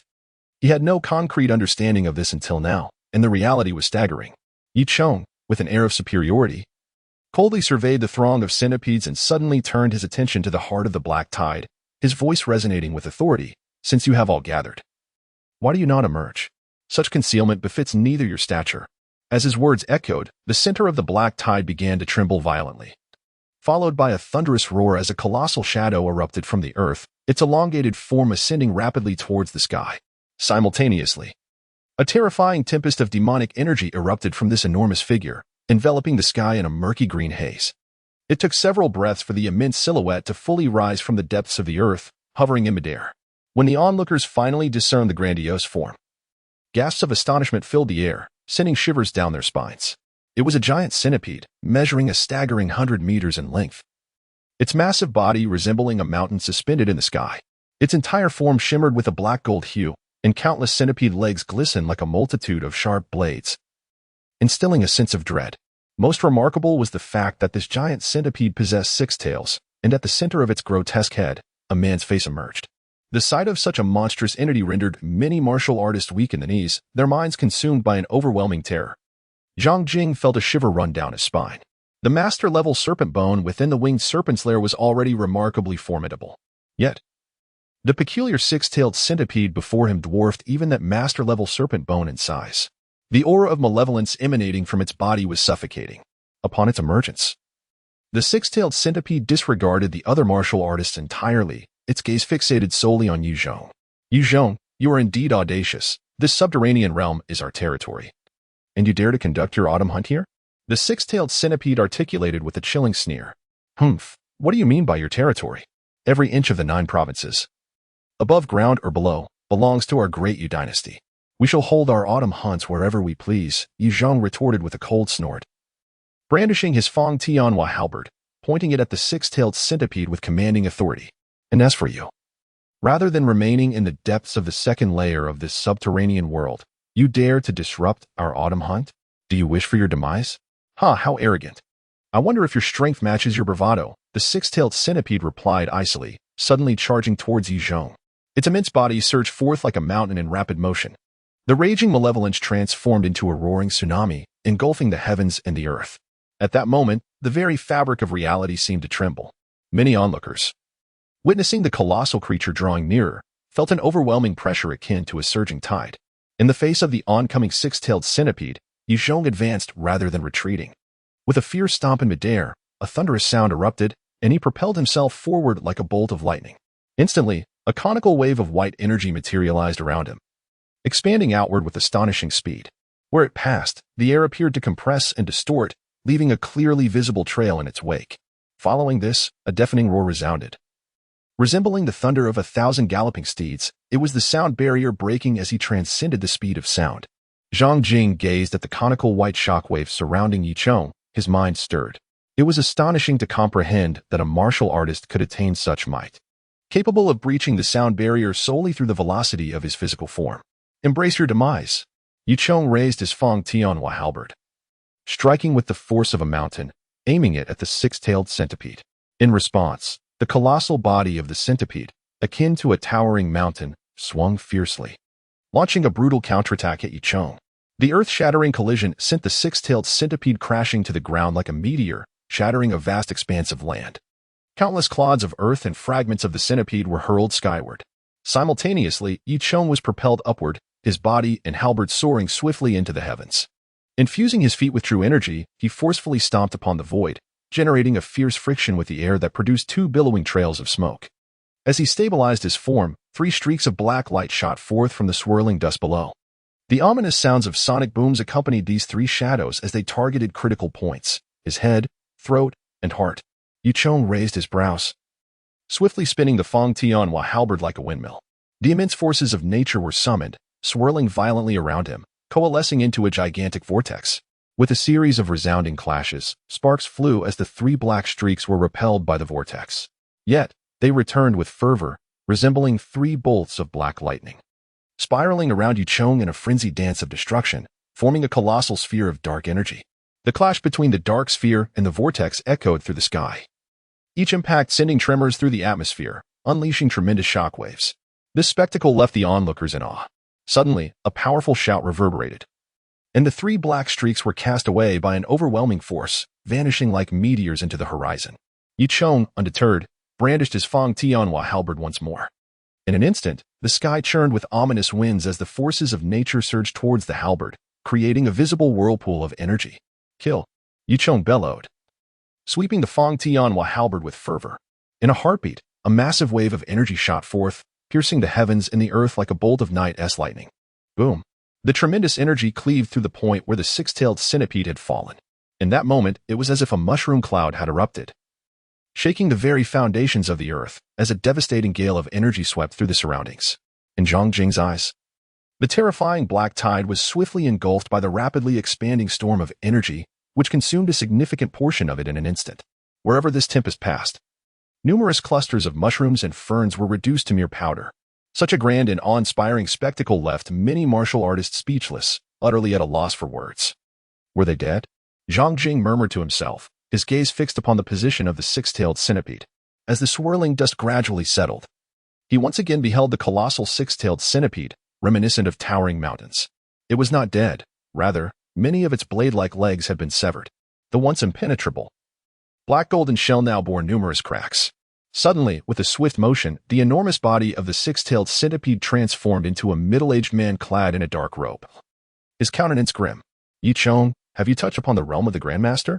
The dark-robed man inquired, his gaze firmly fixed upon Yicheng's eyes.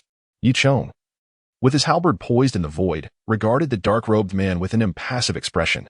"I can step into the Grandmaster realm at any moment." At these words, the man's pupils constricted. "So, you have indeed brushed against the Grandmaster level. No wonder you are so audacious. However, Yicheng, the underground world belongs to us, the subterranean demons. I cannot contend with you, yet there are many who can ensure you face dire consequences. If you possess the courage, then remain here." With a cold sneer, the dark-robed man transformed once more into the mountain-sized 6-tailed centipede and plunged into the earth, vanishing in an instant. On the ground, the remaining centipedes also burrowed into the soil, disappearing from sight. Witnessing the 6-tailed centipede and countless others vanish, the numerous warriors collectively exhaled in relief. As they turned their gaze to Yicheng, their eyes brimmed with awe. The power he had just displayed was formidable, akin to that of a celestial deity. A Grandmaster. This is the might of a Grandmaster. Upon hearing the words spoken by the 6-tailed centipede before its departure, Zhang Jing immediately discerned the level of both the 6-tailed centipede and Yicheng. Both seemed to belong to the realm of the In Godmaster. However, Yicheng appeared to be on the threshold of becoming a Grandmaster, his prowess surpassing that of the 6-tailed centipede. At this moment, I seem to have reached the pinnacle of the innate 9th level, just a step away from becoming a master. Zhang Jing yearned intensely for the ascension to masterhood. The strength of a master is undeniably far superior to that of an innate warrior, existing entirely on a different plane. Chapter 67. Li Taiping. What manner of person are you? As the hour of the snake arrived, the autumn hunting session concluded, and all participants were to surrender their jade tokens at the exit for the tallying of scores. The crowd was still in a state of bewilderment when General Yicheng left behind a remark and vanished from sight. Hiss, General Yicheng is exceedingly formidable, truly deserving of his place among the top 10 generals of our Grand Yu Dynasty. Just moments ago, General Yicheng stated that he could step into the realm of the Grandmaster at any time. TSK. Such a figure can quell an entire province with his martial prowess. As soon as General Yi departed, numerous warriors erupted in excitement. Ling Yufeng, Xue Qin, and others were equally exhilarated, unable to contain their enthusiasm. Even Zhang Jing felt a subtle stirring within his heart, having witnessed the power of a master firsthand. He was filled with longing for that realm. Strive for the arts, for as long as my artistry reaches sufficient heights, the master realm shall be within my grasp. Zhang Jing pondered deeply as his figure soared swiftly along the slope. Suddenly, a brilliant ray of sunlight pierced through, captivating his gaze. With a powerful thrust of his legs, he propelled himself into the sky, akin to a majestic bird emerging from the fissure of the underworld. Here, individuals lined up to surrender their jade tokens and tally their scores. Upon handing in their tokens, they could depart. The following morning, a grand announcement would unveil the top 100 from this autumn hunt, along with the corresponding rewards. A minor official shouted at the exit of the underworld, urging the warriors emerging from the realm to queue up for their token submission. The exit bustled with activity, forming numerous long lines. However, Zhang Jing observed that the number of warriors exiting the underworld was at least one-third fewer than those who had entered. Over 100,000 warriors had participated in the autumn hunt, indicating a loss of at least 33,000 individuals. It is crucial to note that these were not ordinary warriors, but the elite among the young martial artists. The death of so many elite fighters represents a significant loss for the entire Diyu Empire. The autumn hunt, which attracted countless warriors from across the land, proved to be unexpectedly brutal, claiming such a staggering number of lives in a single event. Zhang Jing's eyes revealed a flicker of complexity. Ling Yunfeng calmly remarked, "In past autumn hunts, although there were casualties, the toll was never so grave. The reason for this year's substantial losses is likely attributed to the emergence of an immense beast tide, along with that master-level six-tailed centipede." Zhang Jing nodded slightly. Indeed, had it not been for the immense beast tide and the appearance of that master-level six-tailed centipede, the casualties would have been at least halved. Let us proceed to submit the jade tokens. Zhang Jing, accompanied by a group of women, approached a contingent. Each woman bore heavy burdens on her back, while also carrying the corpse of a two-headed golden-armored dragon, making them exceptionally conspicuous. The surrounding warriors frequently cast glances in their direction, unperturbed by the attention. The women's lips could not help but curl upwards in faint smiles. Their recent gains were indeed monumental. Had the circumstances allowed, many among them would have leapt with excitement. The official responsible for collecting the jade tokens couldn't help but steal a few more glances at the women. However, upon recognizing Zhang Jing and Ling Yufeng, he refrained from further comments, completing the formalities of registration and permitting their departure. Zhang Jing and his companions swiftly emerged from the western mountains. At that moment, beyond the mountains, a multitude of opulent carriages awaited. The steeds harnessed to these lavish vehicles were of extraordinary lineage. Surrounding the carriages were armored guards, clearly indicating that the occupants were individuals of great stature. The carriage of the prince consort belonged to the princess. Ling Yunfeng, accompanied by a dozen of her loyal phoenix guards, recognized a familiar carriage drawn by 4 magnificent Qilin steeds and immediately approached it with haste. Zhang Jing and Xue Qin followed suit. We bowed to the princess. Ling Yunfeng, Xue Qin, and a dozen members of the Wanfen Guard all paid their respects to the carriage. No need for formalities. A cool voice emanated from within the carriage. During this autumn hunting expedition, we have made significant gains. Ling Yufeng, suppressing her excitement, spoke in hushed tones. Come up and elaborate. The authoritative voice of Li Taiping resonated in Ling Yunfeng's ear. Without hesitation, she swiftly ascended into the carriage. Moments later, Ling Yufeng emerged from the carriage. A delicate hand lifted the gauzy curtain, revealing Li Taiping's serene and imposing visage. Li Taiping cast a penetrating glance at Zhang Jing and remarked, "This time, your efforts are greatly appreciated." Having spoken, she lowered the curtain. Everyone mounted their steeds and returned to the princess's residence. Ling Yunfeng called out, swiftly mounting a fiery red steed alongside the dozen members of the Wanfen Guard. "Prince Consort, I bid you farewell." She offered a respectful bow to Zhang Jing, then gestured to lead the convoy away with haste. "Prince Consort, Commander Xue, I am here." Not far off, Xiaochan stood at the front of a carriage, waving to Zhang Jing and Xue Qin. Zhang Jing and Xue Qin immediately approached. "Your Highness, Commander Xue, I have just heard that this autumn's imperial hunt encountered an unfortunate incident, resulting in the loss of many lives. Fortunately, you both emerged unscathed." Xiaochan let out a long sigh of relief, as if a heavy burden had been lifted from her shoulders. Indeed, it was somewhat perilous, but we were fortunate and remained unscathed. Zhang Jing gently tousled the little maid's hair and smiled. Suddenly, he became acutely aware of a hostile gaze directed toward him. He swiftly turned his head to the source of the stare. In the next moment, he beheld a familiar face, Prince Li Ming. The prince was seated in a luxurious carriage not far away, lifting the gauzy curtain of the window to peer at him. Their eyes met in the air, an unspoken tension lingering between them. Zhang Jing discerned a flicker of confusion and anger within the depths of the other person's gaze. Huh? Is it that they are perplexed as to why I still draw breath? Zhang Jing contemplated the ambush orchestrated by Yu Tian and his companions. A cold smile curling upon his lips, though his demeanor remained composed and unperturbed. Prince Qi observed Zhang Jing casting a glance in his direction and responded with a subtle, elegant smile. Zhang Jing responded with a smile. Prince Qi lowered the curtain, no longer casting a glance towards Zhang Jing. What are Yu Tian, Duan Ke, and Chen Chong doing? Why is Zhang Jing still alive? Inside the carriage, Prince Qi's expression darkened significantly, his anger surging within him. He felt immense dissatisfaction towards his three subordinates, Yu Tian, Duan Ke, and Chen Chong, with 3 innate experts and 100 elite assassins. How could they allow a mere Furnace Realm warrior to escape alive? Nonsense. Is this how you conduct your affairs? He was profoundly disappointed in Yu Tian and the others. Have Yu Tian, Duan Ke, and Chen Chong emerged yet? He suppressed his fury and inquired. Reporting to your highness, they have not yet emerged, the respectful guard replied. Once they do, summon them to see me immediately, Prince Qi said grimly. Understood, the guard responded.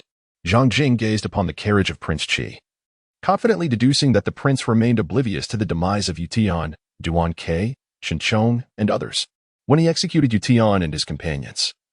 Only Xue Qin was privy to the event, leaving no witnesses. Prince Qi certainly had not been apprised of their deaths. Let us wait and see. I wonder what his response will be upon receiving the news of their passing. Zhang Jing's heart harbored a cold smile as she ascended the carriage. This matter would not be easily settled. Return to the manor, Xiao Chan called out, and the coachman promptly urged the horses forward, racing toward Tinquan Manor. Meanwhile, within several opulent carriages, King Qin Li Yin, King Wei Li Rui, and King Jing Li Xian awaited the emergence of Jin Lai, Wen Chaqing, and Lu Yuan, all filled with anticipation. At that moment, within the swiftly moving Qilin carriage, Li Taiping felt a ripple of emotion stir within her heart. The news just imparted to her by Ling Yunfeng had left her utterly astounded. Zhang Jing not only ascended to the innate realm, but also exhibited an astonishing level of power. He effortlessly subdued other innate warriors, having slain 6 formidable innate demons within the subterranean world. Even renowned martial prodigies like Jin Lai, Wen Chaqing, and Lu Yuan, who were highly esteemed by the 3 kings, fell before him. Furthermore, Zhang Jing rescued Ling Yufeng and her companions, assisting them in acquiring over 700 winged serpent eggs. These eggs held immense significance for her, as they would enable her to cultivate an entire legion of winged serpents. It can be said that Zhang Jing rendered her invaluable assistance. Who exactly is Zhang Jing? Li Taiping pondered, a flicker of doubt stirring within her. She suddenly felt as though she had never truly understood him. Such a martial genius, even in the absence of resources, should have already shone brightly. Why had he remained in obscurity for so many years? Chapter 68, The King's Reaction in Xishan. King Qin Li Yin, King Wei Li Rui, King Jing Li Xian, and King Qi Li Ming silently awaited the arrival of their capable subordinate in their carriage. However, as they waited, time slipped by, and their capable subordinate still failed to appear. As moments turned into eternity, the warriors emerging from Xishan gradually dispersed, leaving only 4 solitary carriages and their guards behind. What was happening? King Qi Li Ming could no longer contain himself and stepped out of the carriage, his forehead veins bulging, teeth grinding in suppressed fury. The multitude of guards, sensing his wrath, knelt on one knee. Speak. King Qi fixed his piercing gaze on one guard, his voice sharp as ice. What of Yu Tian? Duan Ke and Chen Chong? Are they dead? Your Highness, the guard replied, we have inquired with many surviving warriors, yet none witnessed the demise of Yu Tian, Duan Ke, or Chen Chong. As he spoke, he met the blazing eyes of King Qi, and with a steely resolve, he continued, however, they have yet to emerge, which likely indicates they have met with misfortune. The massive beast tide that erupted as the autumn hunting was nearing its conclusion, along with the appearance of a master-level 6-tailed centipede, had devoured many warriors who could not escape, including numerous innate warriors. Perhaps Yu Tian and the others were among those consumed by the beast tide. Useless. All of them are useless. King Qi finally erupted in anger. Your Highness, there is another piece of news, the guard who had spoken earlier said. Speak. King Qi's voice was as frigid as winter. Zhang Jing, the son-in-law of Princess Chang'an, has ascended to the innate realm within the subterranean world and possesses formidable strength. In the presence of many warriors, he annihilated a group of golden-armored earth dragons and subdued a two-headed golden-armored earth dragon. The guard spoke. The prince's expression shifted slightly, and he suddenly grasped the guard's collar with both hands, pulling him closer, his gaze locking onto the guard's eyes. "Are you speaking the truth?" The guard replied. "I witnessed numerous martial artists at that time. It is undoubtedly true." The prince released his grip, raising one hand to stroke his chin, deep in thought. Previously, he had believed that Yutian and the others had been devoured by a massive beast tide or annihilated by the six-tailed centipede. However, upon hearing the news from Zhang Jing, a new conjecture arose in his mind. Perhaps Yutian and his companions had been slain by Zhang Jing in a counterattack. Yet, he swiftly dismissed this notion.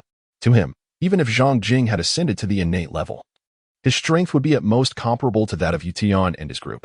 It was simply implausible for 3 innate warriors to collaborate with 100 assassins. Yutian and his companions were likely to have perished either beneath the onslaught of the beast tide or at the hands of the six-tailed centipede. As these thoughts crossed his mind, he secretly lamented his misfortune. Yet, he soon contemplated another pressing issue. Zhang Jing has surprisingly attained innate mastery. From now on, eliminating him shall not be a trivial endeavor. Although he commands a multitude of formidable allies, assassinating an innate master poses considerable complications.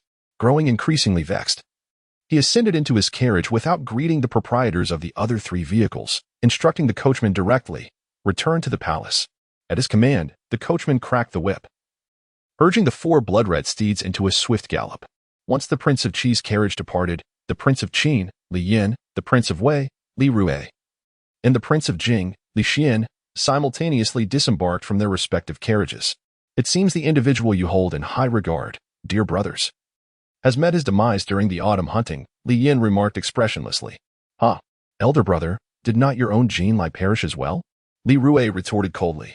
Yet, the thought of his esteemed ally, Wen Chaqing, falling in the autumn hunt left an unpleasant taste in his mouth. Wen Chaqing, a paragon of both literary and martial prowess, was a core member of the Great Shi Academy, whom Li Rue had envisioned as his future right-hand man. Alas, that prospect was now extinguished. Li Xian cast a sidelong glance at Li Yin and interjected, "Elder brother, given that our associates have perished, perhaps it is best to refrain from sardonic remarks." Li Yin surveyed both Li Rue and Li Xian, sighing, "Indeed, we have all suffered losses. Even Yutian, under the command of 9th brother, has not emerged unscathed. All 4 of our factions have been decimated. Yet, it is curious that Ling Yufeng, under the aegis of the Princess of Taiping, remains unscathed. Is this not rather coincidental?" Upon hearing this, both Li Rue and Li Xian's expression sharpened. "Elder brother, are you suggesting that our people were slain by Ling Yufeng?" Li Rue questioned incredulously. "I find that highly implausible. While Ling Yufeng possesses commendable strength, Jin Lai, Wen Chaqing, Lu Yuan, and Yutian are no mere pushovers. The likelihood of her successfully eliminating all of them is exceedingly slim." Li Xian added, "I too believe it improbable. Jin Lai, Wen Chaqing, and Lu Yuan have cultivated the superior techniques of the 3 sacred grounds, while Yutian is no simple adversary, having mastered the 7 kills sword technique. For Ling Yufeng to triumph over any of them is a daunting challenge, let alone slay them all." Li Yin replied nonchalantly, "I never asserted that it was definitively Ling Yufeng who struck them down. I merely remarked on the striking coincidence." Li Rue and Li Xian fell into silence, as they too perceived the unsettling coincidence. However, the pressing matter at hand was not who had slain their comrades, but rather that with their deaths, Ling Yufeng was likely to emerge as the champion of this autumn hunt. "Haha," Li Yin continued, "should Ling Yufeng claim victory, she would ascend to the rank of 100 households in the Demon Suppression Department, and the hand of the Princess of Taiping would be able to extend into the affairs of the Demon Suppression Department with impunity. All those we dispatched to partake in the autumn examination hunt have perished without exception. Consequently, none of our individuals will secure a position among the top 10. In other words, we have squandered a prime opportunity to infiltrate the Demon Suppression Division. We have lost this round," Li Yin remarked. Adjusting his attire and casting a pointed glance at Li Rue and Li Xian, he continued, "You are aware of the methods employed by the Princess of Taiping. They have already burdened us significantly. Should she continue to gain power unchecked, our future prospects may become dire." With that, he ascended into his carriage, instructing the driver to depart. Li Rui and Li Xian remained fixated on Li Yan's carriage until it vanished from sight. What do you think our leader's words meant? Li Rui inquired, directing his gaze at Li Xian. Li Xian replied with a cold smile. What could it mean? Merely an attempt to use us as pawns against Taiping while he remains in the shadows, reaping the rewards for himself. I always suspected our leader harbored ulterior motives. A faint smirk appeared on Li Rui's lips. After all these years, he had not changed, always preferring to remain behind the scenes, inciting others to compete while he profited. Despite his dubious intentions, he is correct about one thing. We are likely to lose this round. With a serious expression, Li Rui continued, let us see the results tomorrow. If Ling Yufeng claims victory, we must contemplate our next steps. Regardless, we cannot allow Taiping to extend its influence into the Demon Suppression Division while we remain idle. Li Xian nodded silently in agreement. Chapter 69, The Championship. Renowned across the realm. The following day, early in the morning, countless martial artists gathered beneath the mist-gathering tower at the heart of Chang'an Street, eagerly awaiting the announcement of the autumn examination hunt rankings. Conversations buzzed among the martial artists regarding the recent hunt. The news that over 33,000 martial artists had perished in the autumn examination hunt sent shockwaves through Tianjin. No one anticipated such devastating losses. Who do you think will emerge as the champion of this autumn examination hunt? Someone inquired curiously. Is there any doubt? It will undoubtedly be Ling Yufeng. Not necessarily Ling Yufeng. While many prominent figures have fallen, formidable talents such as Spring and Autumn Sword Lu Yi, Lightning Sword Ding Ying, Frenzy Blade Nie Yang, Heavenly Gang Spear Lu Junyi, and Thunderclap Palm Qin Ming have survived. Though Ling Yufeng is strong, so are they. Regardless of who claims the title, they will surely soar to great heights. The rewards for this autumn examination hunt are exceedingly generous. We may very well witness the rise of another champion. As the crowd fervently speculates on who will seize the championship this time, excitement runs high and conjectures abound. Among the throng are the martial prodigies, Lu Yi, the Sword of Spring and Autumn, Ding Ying, the Lightning Sword, Nie Yang, the Frenzy Blade, Lu Junyi, the Heavenly Gang Spear, and Qin Ming. The Thunderclap Palm. Hearing the discussions around them, they cannot help but feel a surge of tension.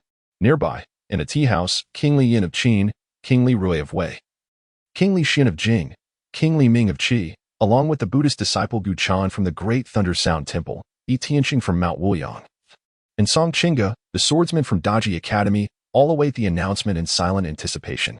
Zhang Jing stood beneath the misty tower alongside Xiao Chan and Xue Qin. Why hasn't the list been released yet?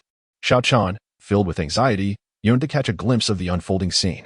She strained to rise on her tiptoes, her body gently leaning forward, reminiscent of a small bird striving to peer into the distance. What is the rush? When the time comes, the results will undoubtedly be announced. Zhang Jing smiled and spoke. I simply wish to know whether you, the prince consort, and Commander Shui have made it onto the list. Xiao Chan murmured, her eyes brimming with anticipation. If both you and Commander Shui are on the list, that would be splendid. As for me, I certainly cannot make the cut. Xue Qin replied calmly, the list only comprises the top 100. I have only recently advanced to the furnace realm, and my strength cannot compare to those who have been in this realm for many years. Before she could finish, Xiao Chan interjected, Commander Shui, your perspective is misguided. Rankings are determined by points, not merely by strength. You still have a chance to be listed. Xue Qin refrained from arguing and instead turned her gaze towards Zhang Jing, fully aware that the championship would undoubtedly belong to him. As time passed slowly, a long scroll descended from the top of the Lanwu Tower. In an instant, the crowd erupted in excitement as everyone hurriedly turned their attention to the scroll. Within the tea house, Li Yin, Li Rui, Li Xian, Li Ming, Gu Chan, Yi Tianqing, and Song Qingge all stood up and approached the window to gaze at the announcement. First place, Zhang Jing. Points, 12,900. Rewards, a drop of true dragon's blood, a top-tier condensation technique, the title of Viscount, and a position as a 100-man commander in the Demon Suppression Division. Second place, Ling Yufeng. Points, 3,600. Rewards, a drop of Xian turtle's blood, a superior condensation technique, the title of Baron, and a position as a trial 100-man commander in the Demon Suppression Division. Third place, Lu Yi. Points, 3,400. Rewards, a drop of purple lightning eagle's blood, a superior condensation technique, the title of Baron, and a position as a trial 100-man commander in the Demon Suppression Division. 10th place, Qin Ming. Points, 2,300. Rewards, a superior condensation technique, the title of Cloud Cavalry Officer, and a position as the Chief Standard Bearer in the Demon Suppression Division. Everyone immediately focused on the names at the top of the rankings. When they beheld the name in first place, all noise abruptly ceased. A profound silence enveloped the crowd. Each person rendered speechless. Could it be mistaken? How could that name rank first? Moreover, the point differential with the second place was staggering. Within the tea house, Li Yin, Li Rui, Li Xian, Li Ming, Gu Chan, Yi Tianqing, and Song Qingge were equally taken aback, their expressions revealing deep emotion. Is he truly in first place? Li Yin murmured in disbelief. How is this even possible? Li Rui's face displayed incredulity. Not only had he secured first place, but he had also created such a vast gap with Ling Yufeng. This was utterly unexpected. Incredible! Li Xian exclaimed. Li Ming remained silent, his gaze fixed on the scroll. His hands clenched into fists. He had previously doubted Zhang Jing's ability to defeat Yu Tian and others, but now, his perspective had shifted. The princess of Chang'an possesses a discerning eye, Gu Chan remarked thoughtfully. I always believed someone as proud as the princess of Chang'an would never choose a mediocre man to be her husband. A look of relief emerged on Yi Tianqing's face, illuminating her willingness to accept a humble position. Song Qingge chimed in, exclaiming, ah. Upon seeing Zhang Jing's name at the top of the list, I couldn't contain my excitement. First place. How remarkable, Prince Consort. Many martial artists nearby, drawn by Sha Chan's exuberant exclamation, turned their gazes toward Zhang Jing. Having reviewed the rankings, let us return to the manor. Zhang Jing glanced at the leaderboard with a faint smile, then grasped Xiao Chan's arm and soared above the crowd. Xue Qin quickly scanned the list, and upon discovering her name was absent, she let out a slight sigh of disappointment before hastening after Zhang Jing. Li Yin and the others watched Zhang Jing's retreating figure, each reacting in their own way. On this day, the entire city of Tianjing was in a frenzy. The name Zhang Jing once again resounded throughout Tianjing. However, this time it bore a different significance. This time, the name echoed across the entire city as the victor of the autumn hunting competition. In the following days, various regions of Daiyu announced the results of the autumn hunt. The illustrious reputation of Zhang Jing swiftly permeated the entirety of the Daiyu Dynasty. Unfazed by the clamor from the outside world, Zhang Jing returned to the Tinkwan Manor, where he began to contemplate his forthcoming cultivation plan. The recent autumn hunting competition had illuminated certain deficiencies within himself. His ascension in realm had occurred at an accelerated pace, yet his martial skills had not evolved in tandem. Although he had acquired knowledge of the Phoenix Sword technique, one of the 10 most renowned sword arts, his comprehension of swordsmanship remained rudimentary, as his proficiency stood at merely the first level. Consequently, he had only mastered the initial form of the Phoenix Sword technique, Phoenix spreading wings, which failed to unleash the true potential of this art. When confronted by innate martial artists, he found himself compelled to rely on his superior rank and abundant true energy to overpower his adversaries. While this approach proved advantageous against weaker opponents, it posed significant challenges when facing equals endowed with equally robust true energy. Thus, he resolved to expedite the enhancement of his swordsmanship rank and to master the remaining 2 forms of the Phoenix Sword technique. If feasible, he would seek to acquire the 7 kills sword technique from Li Taiping, along with other formidable sword arts. Additionally, he needed to prepare for his advancement to the rank of master. A glimmer of hope flickered in Zhang Jing's eyes. Having witnessed the battle between General Yi Chong and the six-tailed centipede, he found himself filled with a profound yearning for the realm of the Grandmaster. He aspired to attain such mastery himself. However, he remained entirely ignorant of the methods to ascend to the Grandmaster level and the intricacies associated with it. It was imperative for him to swiftly acquire knowledge about all aspects pertaining to Grandmasters, whether it involved elevating his swordsmanship or advancing to the Grandmaster tier. An artistic approach was essential. Thus, artistry formed the very foundation, and he must unwaveringly adhere to the path of art for a century. Zhang Jing muttered to himself, having nearly clarified his upcoming cultivation plan. At that moment, Xiao Chan hurriedly approached. Your Highness, Lord Lu has come again. Upon hearing this, Zhang Jing's eyes brightened. Could it be that the reward has arrived? With this thought in mind, he hastily made his way towards the front courtyard. Chapter 70 title, Wu and Zhang Jing once again encountered the purple-robed Grand Eunuch Lu Xun. Congratulations, Prince Consort, on your triumphant victory in this autumn's hunting examination. Lu Xun said with a smile and a respectful gesture. It was merely luck. Zhang Jing replied with a grin. Oh, the Prince Consort is being modest in this world. Fortune does not smile upon so many, Lu Xun remarked, gazing intently at Zhang Jing. Suddenly, his expression turned grave as he produced a bright yellow imperial edict, proclaiming loudly. The imperial decree has arrived. Zhang Jing, receive the edict. Zhang Jing immediately knelt down. Xue Qin, Xiao Chan, and the numerous guards and servants within the Tinquan mansion also followed suit. Lu Xun slowly unfurled the imperial edict, his sharp voice echoing in Zhang Jing's ears.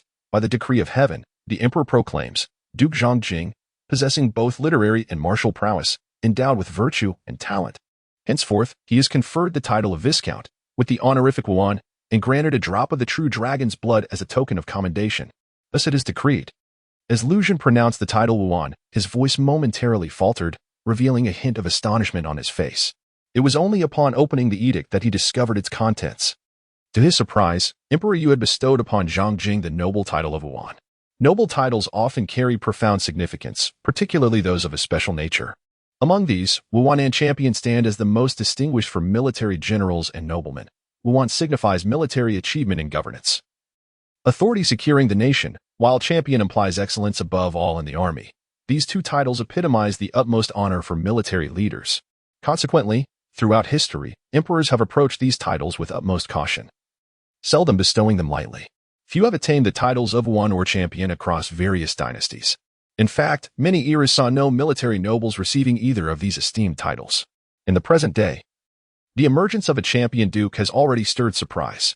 Now, the fact that Emperor Yu has conferred the title of Wuan upon Zhang Jing is astonishing. It is well understood that Wuan subtly surpasses champion in prestige. Lu Xun could already envision the tremendous uproar that would ensue upon the announcement of Zhang Jing being granted the title of Wuan. My title is Wuan? At this moment, Zhang Jing found himself utterly bewildered. Although he is not a historian and lacks profound knowledge of the titles and ranks of ancient dynasties, he is nonetheless aware of the significance of the title Wuan. In the annals of Longgua's history, only 4 individuals have ever been bestowed with this honor. Each of these 4 is a renowned figure of great historical importance, none of whom can be considered insignificant.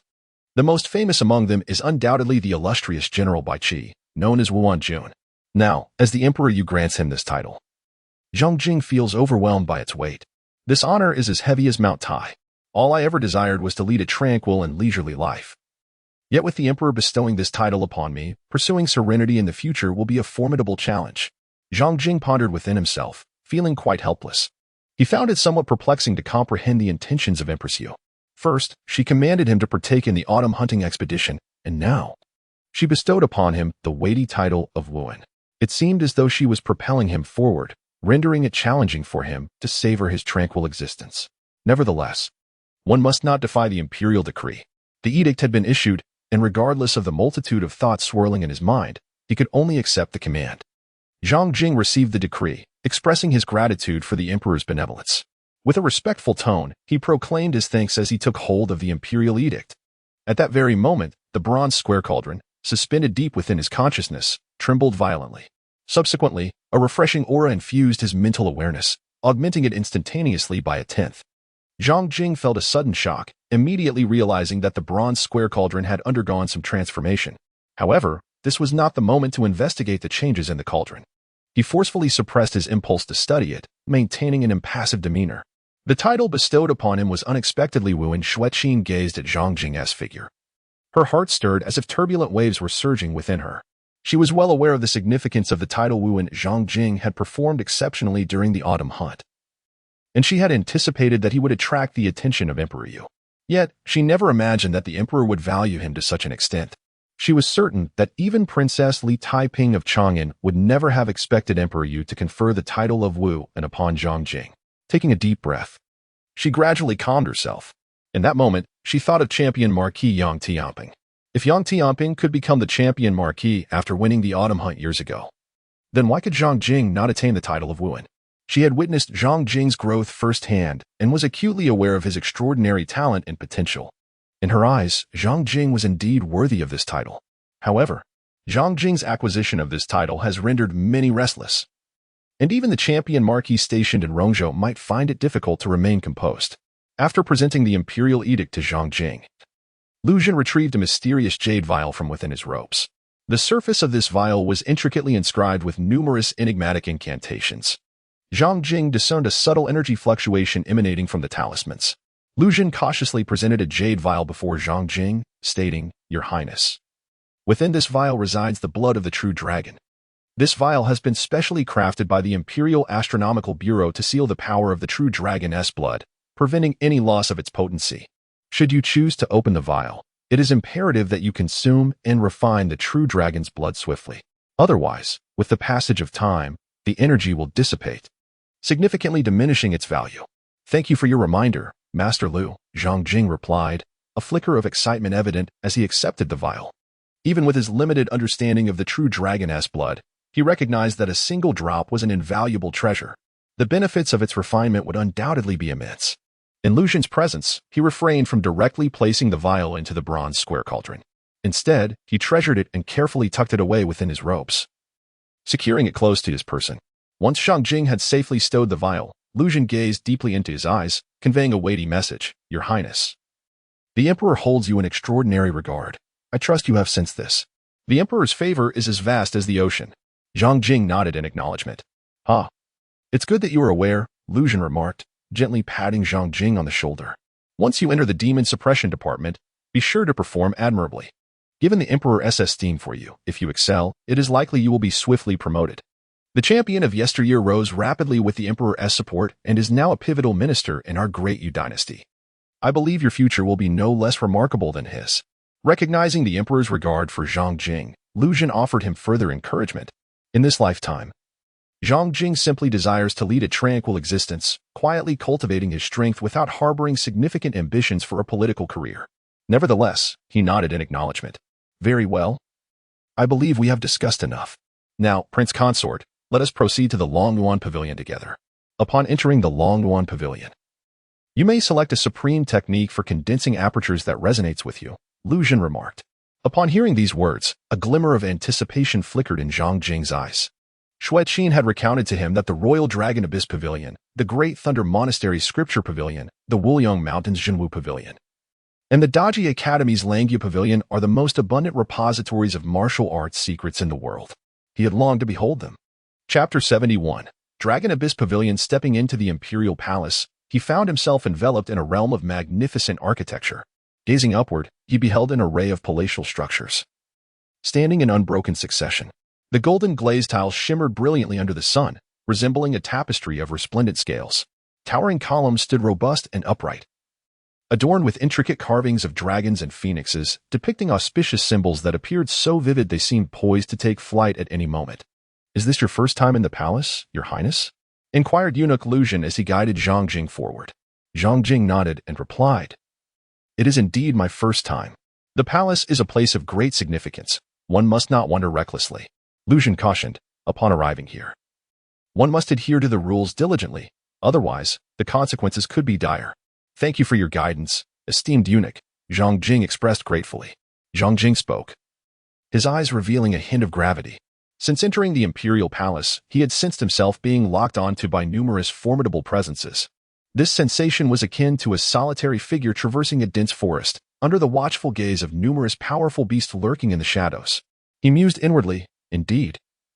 The palace is a den of dragons and tigers, with an abundance of masters guarding this place. Lu Xun noticed the solemn expression on Zhang Jing's face and offered a faint smile. He understood that Zhang Jing was beginning to grasp the severity of the palace's atmosphere. Without uttering another word, he silently led Zhang Jing deeper into the palace. After approximately 45 minutes, Lu Xun brought Zhang Jing to an ancient and stately hall situated in a corner of the imperial palace. As Zhang Jing lifted his gaze, he beheld the grand plaque of the hall, intricately carved with the three flowing characters Dragon Abyss Pavilion. Is this truly the renowned Dragon Abyss Pavilion that echoes throughout the realm? He pondered, casting his eyes into the interior of the hall. There, a black-robed elder sat in serene meditation, seemingly having materialized before him, as if he had been in quiet contemplation in that very spot for an eternity. Zhang Jing felt an immediate chill run down his spine, his hair standing on end. He discovered that, beyond the visible presence of the elder in the black robe, his senses, sight, hearing, taste, smell, touch, and even his mental awareness, were utterly incapable of perceiving the existence of this enigmatic figure. It was as if the elder were nothing more than a wisp of air, were it not for the sight granted by his eyes. He might have doubted his own sanity, fearing he had encountered a specter in broad daylight. His mind was in turmoil. Since his ascension to the realm of innate martial artists, his five senses had been honed to an astonishing degree. Even a mere ant scuttling several meters away was discernible to him. He could gauge its size and shape, hear the sound of its movement, detect its scent, and even faintly sense its emotions. Furthermore, In addition to his formidable sensory perceptions, he possessed the ability to engage his mental awareness for more precise observation and understanding. Yet, this elder in the black robe sat before him, and apart from his visual confirmation, he could sense nothing of his presence. It was as if the elder could render himself invisible at will. This notion was profoundly terrifying. Should the elder wish to assassinate him? Even if he were to stand right beside him, he might remain blissfully unaware. He realized that this elder was likely a being far beyond his comprehension. Lu Xun bowed deeply and respectfully to the venerable ancestor, his demeanor grave and filled with reverence. Zhang Jing also bowed respectfully to the elder in the black robe, who seemed to be awakened from a prolonged slumber. Slowly, he opened his eyes, revealing a pair of enigmatic, reddish-golden vertical pupils. He cast a fleeting glance at Lu Xun and Zhang Jing. In that instant, Zhang Jing felt an overwhelming sensation of being completely seen through, as if all his secrets were laid bare before the elder, leaving him utterly exposed. A chilling dread surged from the depths of his heart, piercing his soul like an icy shard. "Ah, it's you, Xiaolu."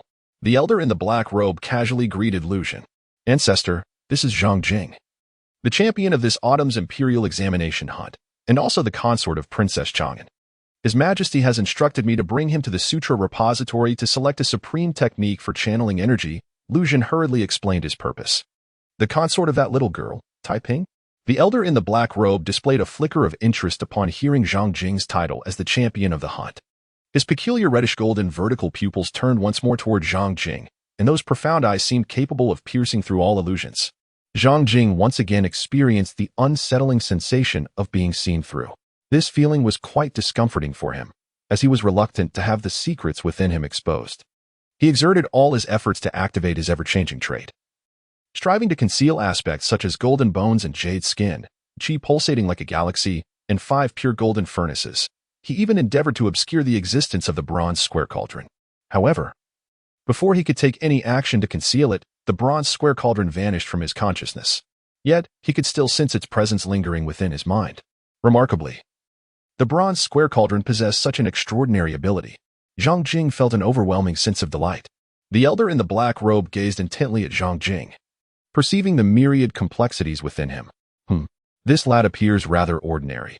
How could he possibly have claimed the title of champion in the autumn examination hunt? He mused in astonishment. However, he soon sensed an unsettling anomaly. His intuition, which he had always held in unwavering confidence, whispered to him that what he observed was not the entirety of the truth. This young man could conceal his essence even in his presence? The black-robed elder was momentarily taken aback, his peculiar crimson-gold vertical pupils suddenly radiating 2 beams of divine light, enveloping Zhang Jing in their glow. Lu Xun, witnessing the elder's actions, was struck with alarm. He could not fathom why the esteemed elder would treat Zhang Jing in such a manner. The elder's status was far too exalted. Whatever he intended to do was beyond Lu Xun's capacity to thwart, leaving him to anxiously fret for Zhang Jing in silence. Zhang Jing was taken aback by the actions of the old man in the black robe. However, upon realizing that the old man was merely staring intently at him without making any move, he felt a slight sense of relief wash over him.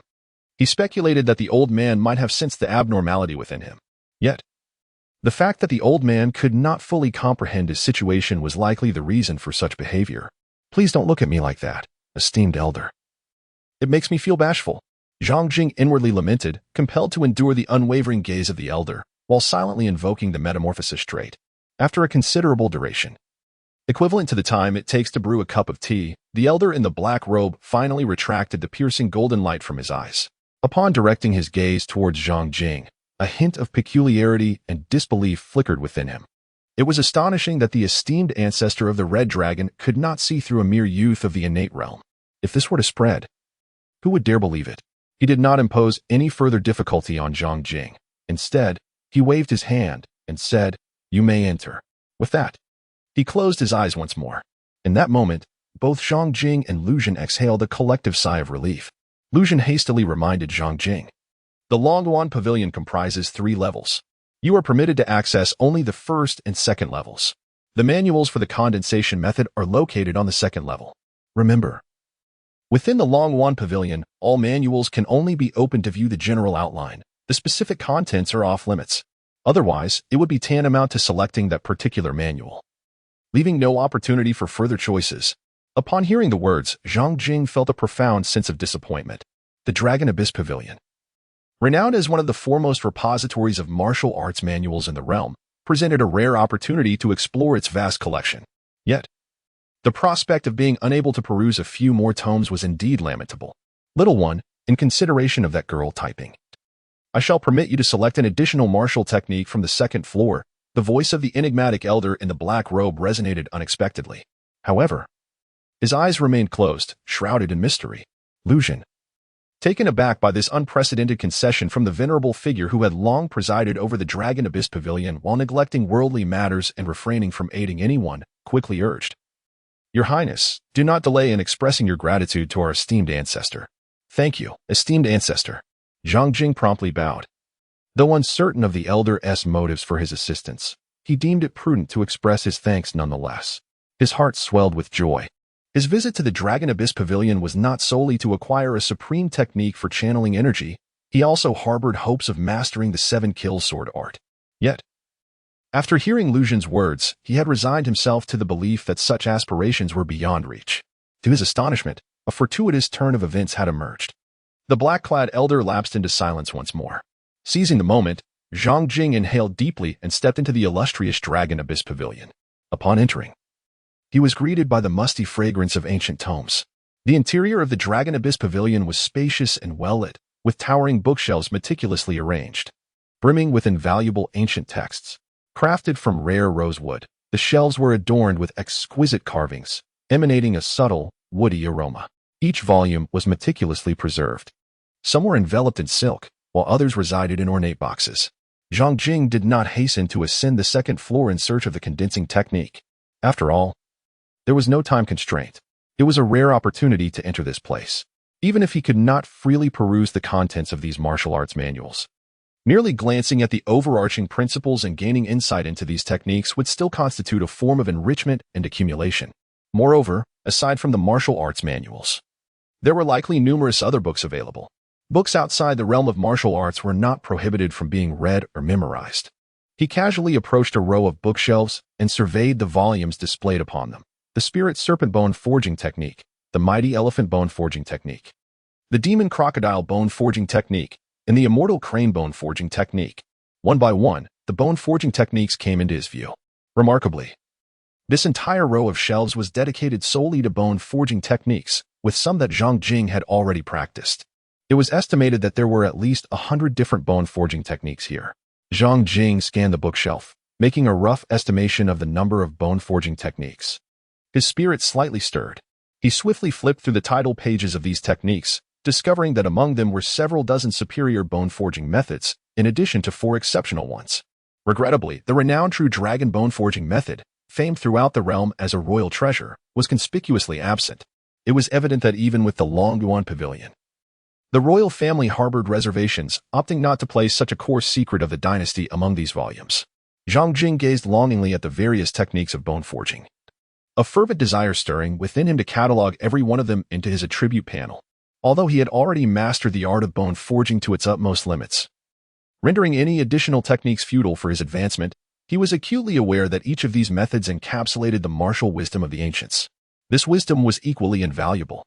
Should he succeed in absorbing all this martial knowledge, his own understanding would undoubtedly flourish, greatly benefiting his future development. Alas, he could merely peruse the general outlines of these techniques, barred from accessing their true cultivation content. Zhang Jing sighed inwardly and proceeded to another bookshelf, engrossing himself in the volumes upon it. Meanwhile, news of his ennoblement as the Viscount of Wuhan by Emperor Yu spread like wildfire. In an instant, it was as though a deep-sea bomb had been cast into a tranquil lake, igniting a fervor throughout the city of Tianjin.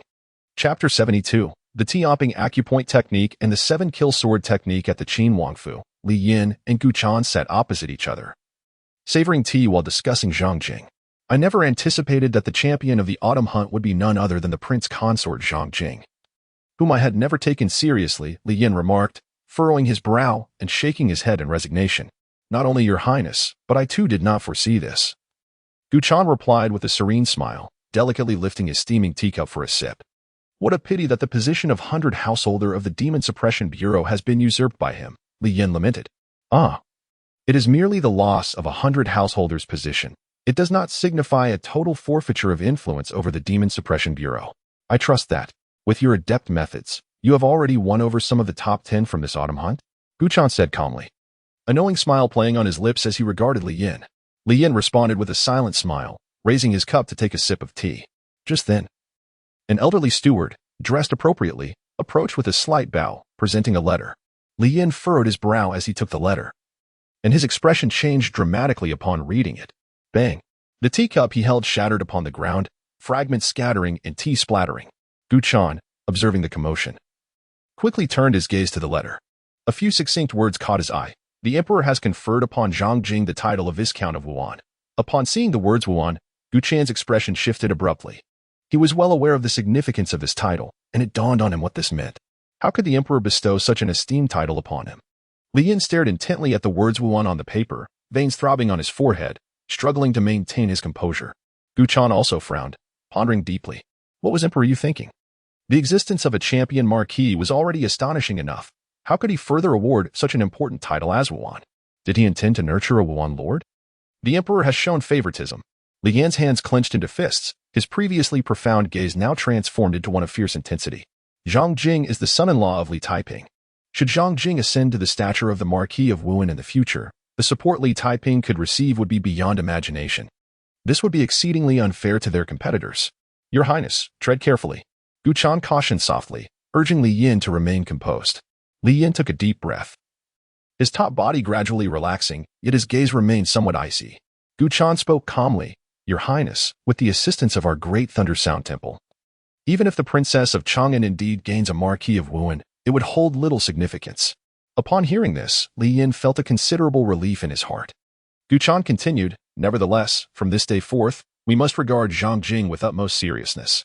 Li Yin nodded gravely. Indeed, it is time to take him seriously. However, we are not the only ones feeling the pressure. I suspect the one stationed in Rongzhou will find it even more burdensome. Are you referring to the champion Marquis? Guchan inquired, a hint of gravity surfacing in his eyes. Even as the son of Buddha of the Great Thunder Sound Temple, he harbored considerable apprehension towards the illustrious champion Marquis. Li Yin slightly nodded, a cold smile gracing his lips. Throughout history, the Marquis of Wuhan and the champion Marquis have never coexisted in the same court. Now, with one champion Marquis already established and Zhang Jing obtaining the title of Marquis of Wuhan, is this not a direct clash? How could they coexist peacefully? Furthermore, the champion Marquis has long held affections for Taiping and is deeply resentful and furious over Taiping's selection of Zhang Jing. Henceforth, conflict between the two is inevitable. Guchan nodded in agreement. Both the Marquis of Wuhan and the champion represent the highest honor bestowed upon military generals. If only one were to receive such a title, it would suffice. However, with two individuals each holding a title, who then truly embodies the highest honor of military leadership? It is only logical that they would vie for supremacy. Meanwhile, Wang Wei Li Rui, Wang Jing Li Xian, and Wang Qi Li Ming also learned of Zhang Jing's elevation to the title of Marquis of Wuhan. Their reactions mirrored that of Wang Qin Li Yin almost identically. Within the Prince of Qi's residence, a cacophony of smashing sounds echoed, indicative of a furious outburst.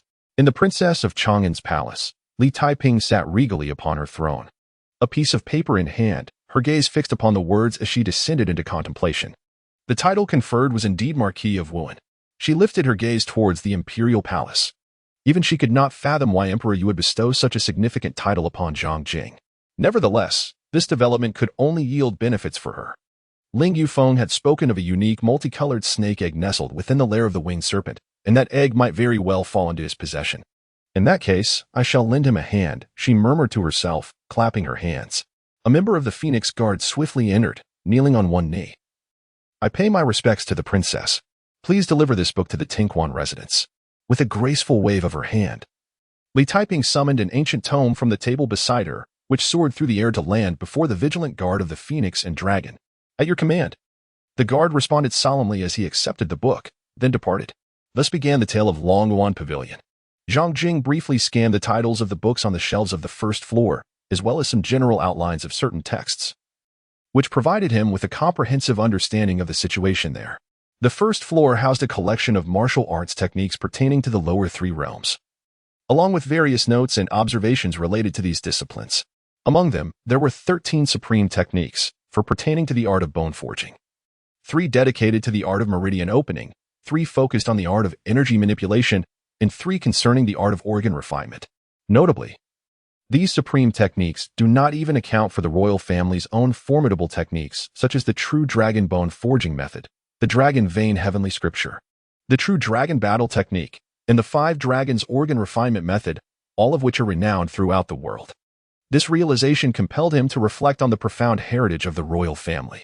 In the realm, even the most prestigious families, sects, and powers find it exceedingly difficult to possess a single supreme technique. Yet here, an impressive collection of 13 is on display. This is merely the first floor of the Long Yuan Pavilion. Regrettably, he lamented that he could not incorporate these martial arts texts into his attribute panel. Zhang Jing sighed softly, then took a step forward, ascending the staircase towards the second floor. The layout of the second floor mirrored that of the first, albeit with half the number of bookshelves.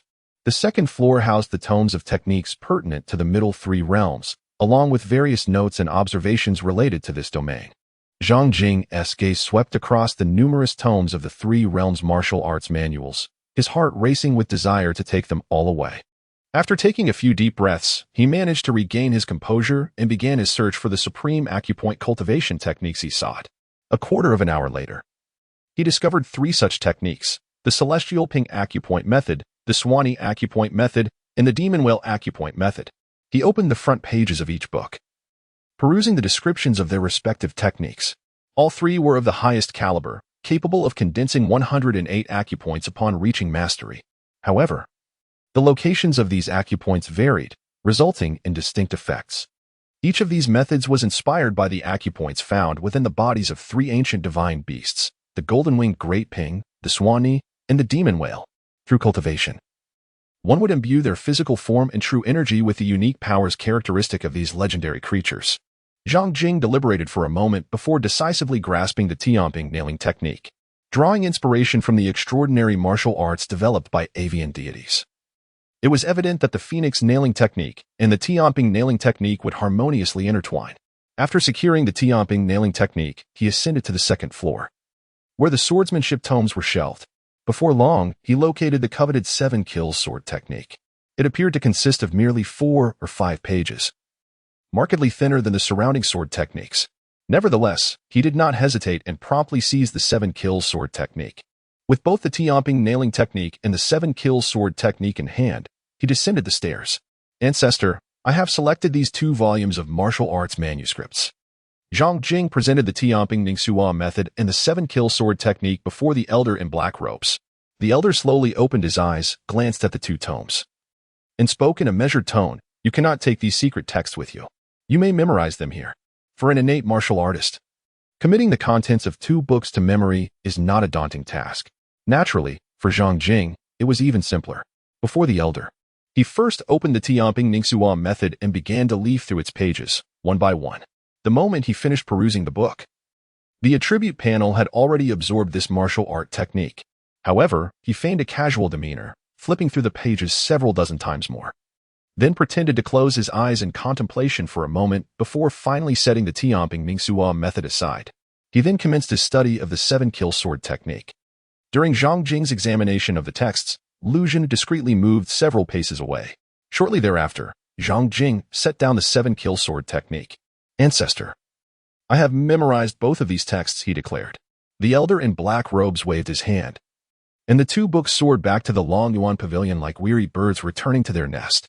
He regarded Zhang Jing and said calmly, "Remember, the martial arts techniques you have learned here today must never be shared with anyone. The consequences will be dire." "I understand." Zhang Jing nodded affirmatively. The elder waved his hand, signaling Zhang Jing to depart, while he himself closed his eyes once more. Zhang Jing promptly approached Lu Jin, the esteemed eunuch, and departed alongside him. However, as he traversed approximately 100 meters, the voice of the enigmatic elder in the black robe echoed unexpectedly in his mind. "Young one, for the sake of the girl from Taiping, I shall offer you a word of caution. Before you ascend to the rank of master, ensure you are thoroughly prepared. Do not hastily seek that elevation. First, comprehend the intricacies of being a master. It would be prudent to familiarize yourself with the legendary martial artists whose prowess has echoed through the ages, and the experiences they encountered upon their ascension to mastery." Startled by the sudden recollection of the elder's voice, Zhang Jing turned back to gaze at Long Yuan Pavilion, only to find that the mysterious figure had vanished without a trace. Perhaps he still remained seated there, concealed from Zhang Jing's sight. What troubles you? Are you reluctant to part with Longyuan Pavilion? Observing Zhang Jing's hesitation, Lu Xun assumed he was reluctant to leave the esteemed establishment and smiled gently. It is only natural to feel such attachment to Longyuan Pavilion. It stands as the heart of the imperial family, housing countless and valuable martial arts texts. Every martial artist aspires to enter Longyuan Pavilion. However, entry is strictly reserved for core members of the royal family, unless granted the sovereign's permission. Zhang Jing was aware that Lu Xun had not perceived the transmission from the cloaked elder. He maintained a facade of agreement, exclaiming, "Indeed.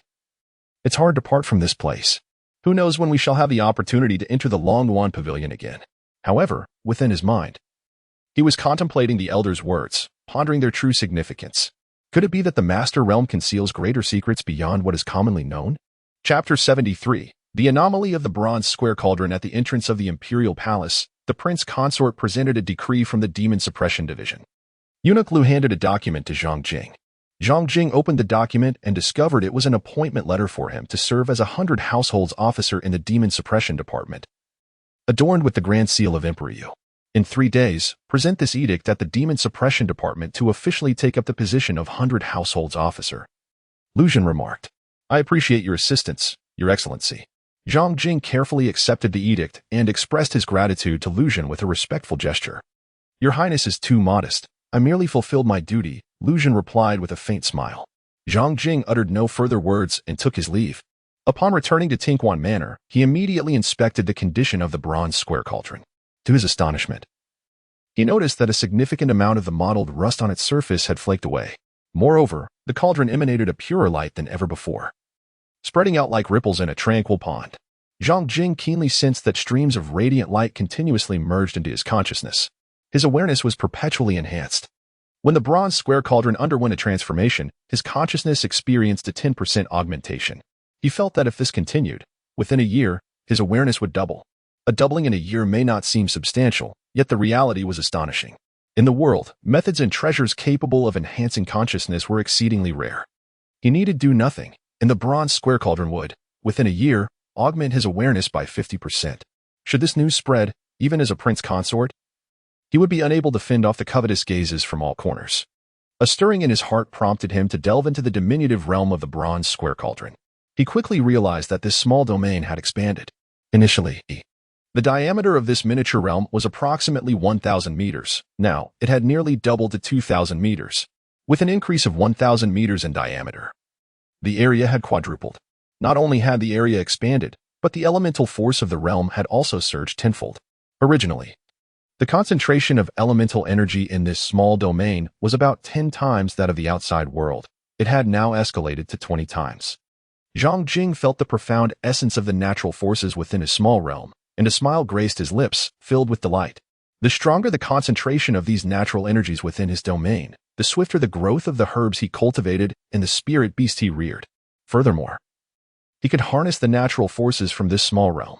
Although, under ordinary circumstances, with the support of external natural energies, he seldom needed to rely on those within his own domain. It was prudent to be prepared. Should he ever find himself trapped in an environment devoid of such natural forces, the energies from his small realm would serve as a vital source of sustenance. Zhang Jing felt a stirring within his heart as his consciousness departed from the small realm. He gazed intently at the bronze square cauldron suspended within his awareness, pondering the cause of its sudden transformation. The anomaly in the bronze cauldron coincided precisely with the moment I received the decree of nobility. Could it be that the alteration of the bronze cauldron is somehow linked to the conferral of my title? Zhang Jing appeared lost in thought.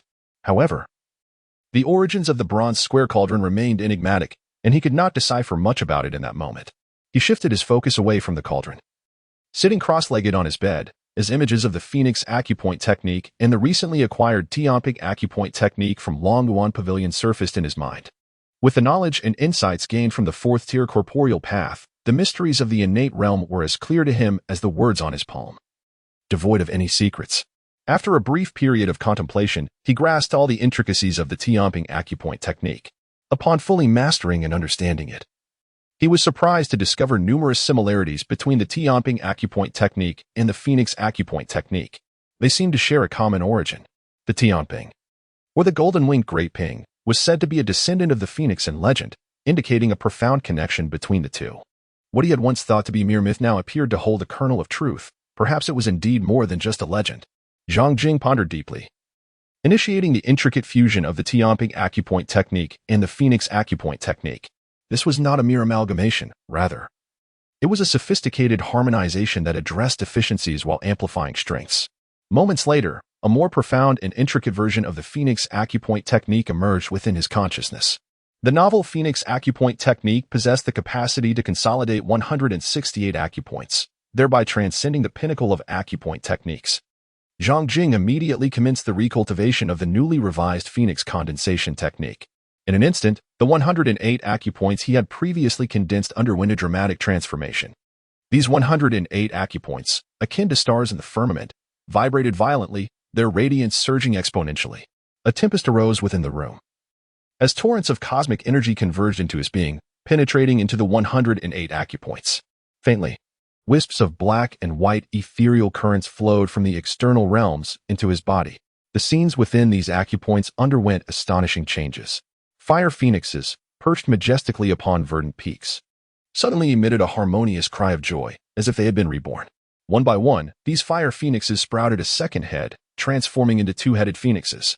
Moreover, the newly manifested heads bore within their eyes the subtle flow of black and white yin-yang energy.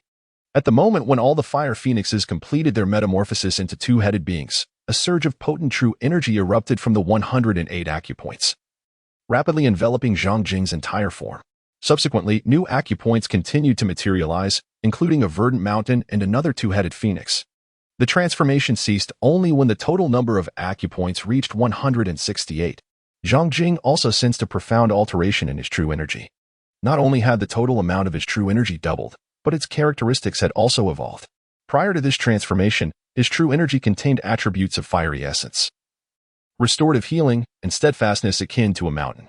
Now, it also possessed a hint of the essence of yin-yang transformation. In summary, his true energy had become more formidable and enigmatic. Zhang Jing gazed at the double-headed phoenixes nestled within the myriad of acupoints, a hint of satisfaction glimmering in his eyes. His method of Phoenix acupoint consolidation had gradually transcended the confines of the CF family's techniques. This was a creation of his own, and it promised to grow ever more potent in the future. Upon completing the training of the Phoenix acupoint consolidation, he swiftly rose from his bed, grasping the Phoenix sword in his hand, and began to practice the newly acquired 7-kill sword technique. In an instant, the entire room was enveloped in a tide of murderous intent, with a dense array of crimson sword lights casting an ominous glow. Faintly, terrifying phantasms of mountains of corpses and seas of blood, as well as the dread of the Shura hell, began to materialize.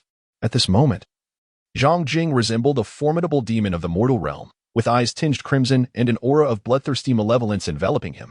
The phoenix sword in his grasp was stained with a sanguine hue, reflecting the ferocity of his spirit. Each swing of his blade exuded an icy ruthlessness, radiating an intent to obliterate all life.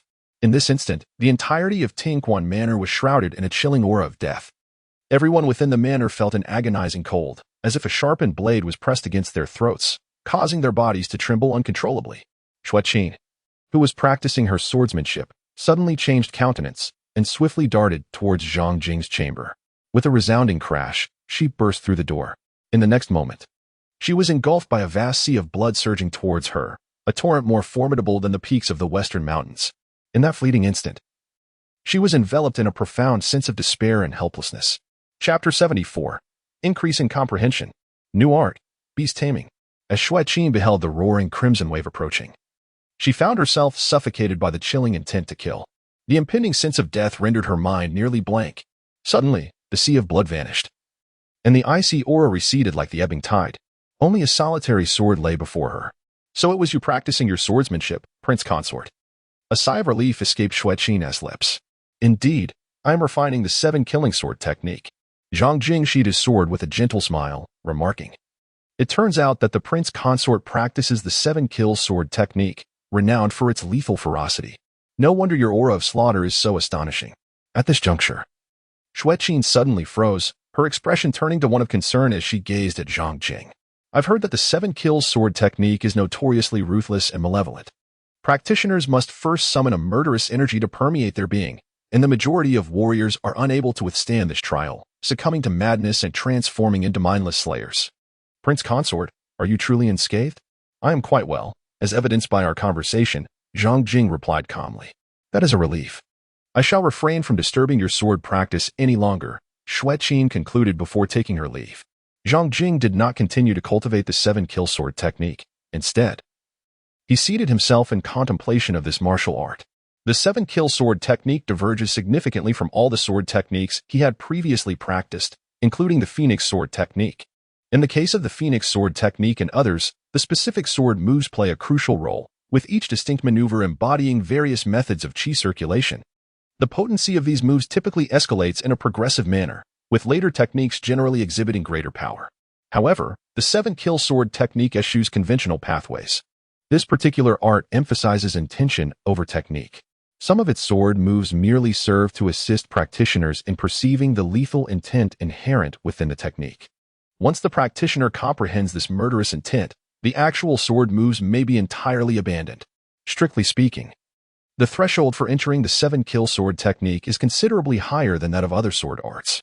One must perceive and master the unique lethal intent embedded within the technique to be deemed initiated. This explains why many who practice the 7-kill sword technique choose to channel murderous energy into their bodies. Only through this method can they swiftly grasp the essence of the technique's martial ferocity.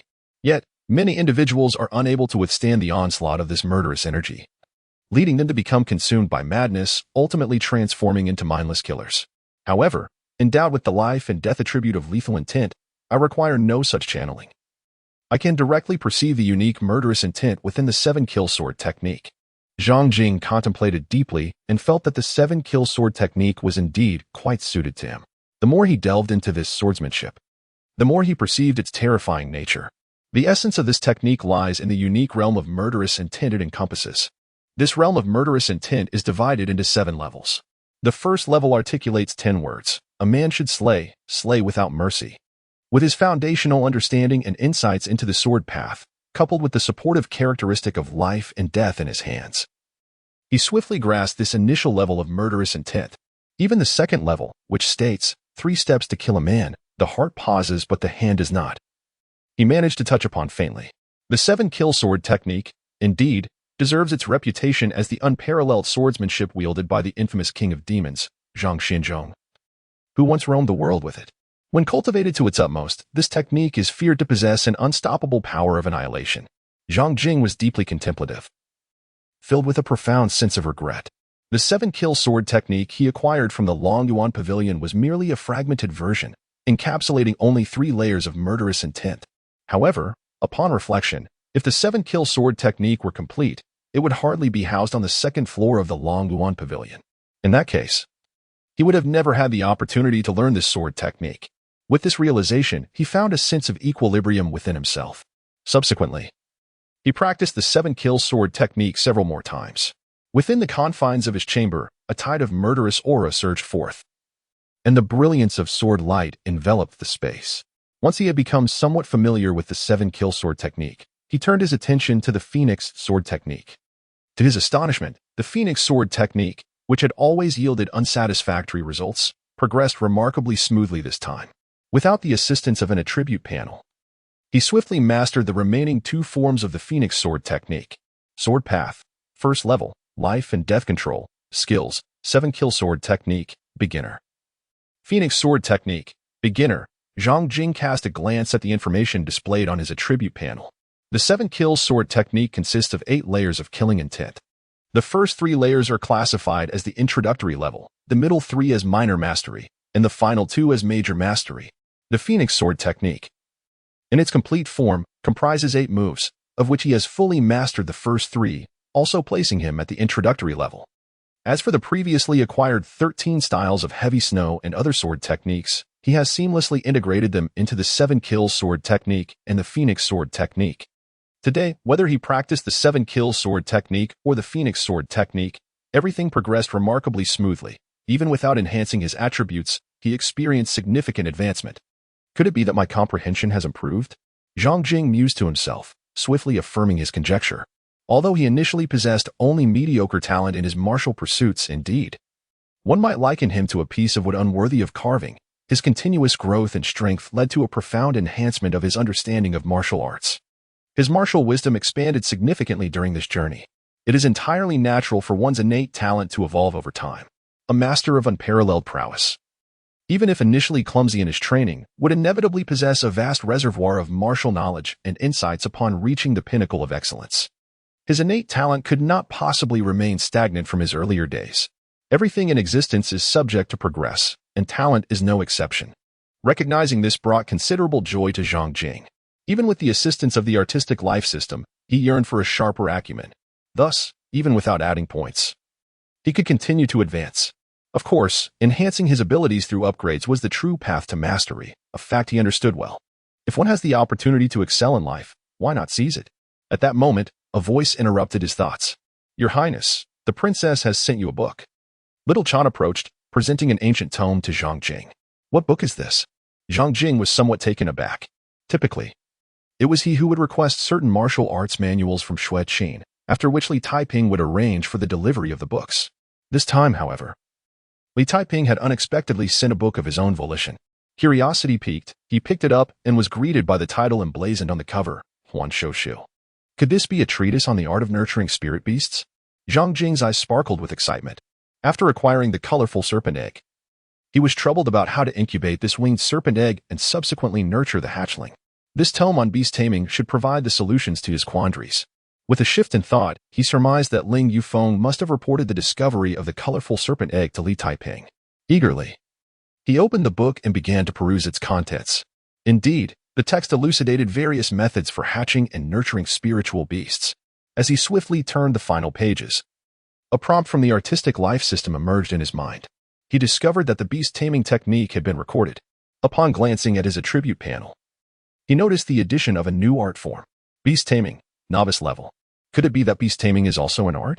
Chapter 75, The Demon Suppression Office. Is beast taming truly an art? Zhang Jing gazed intently at the information displayed on his attributes panel.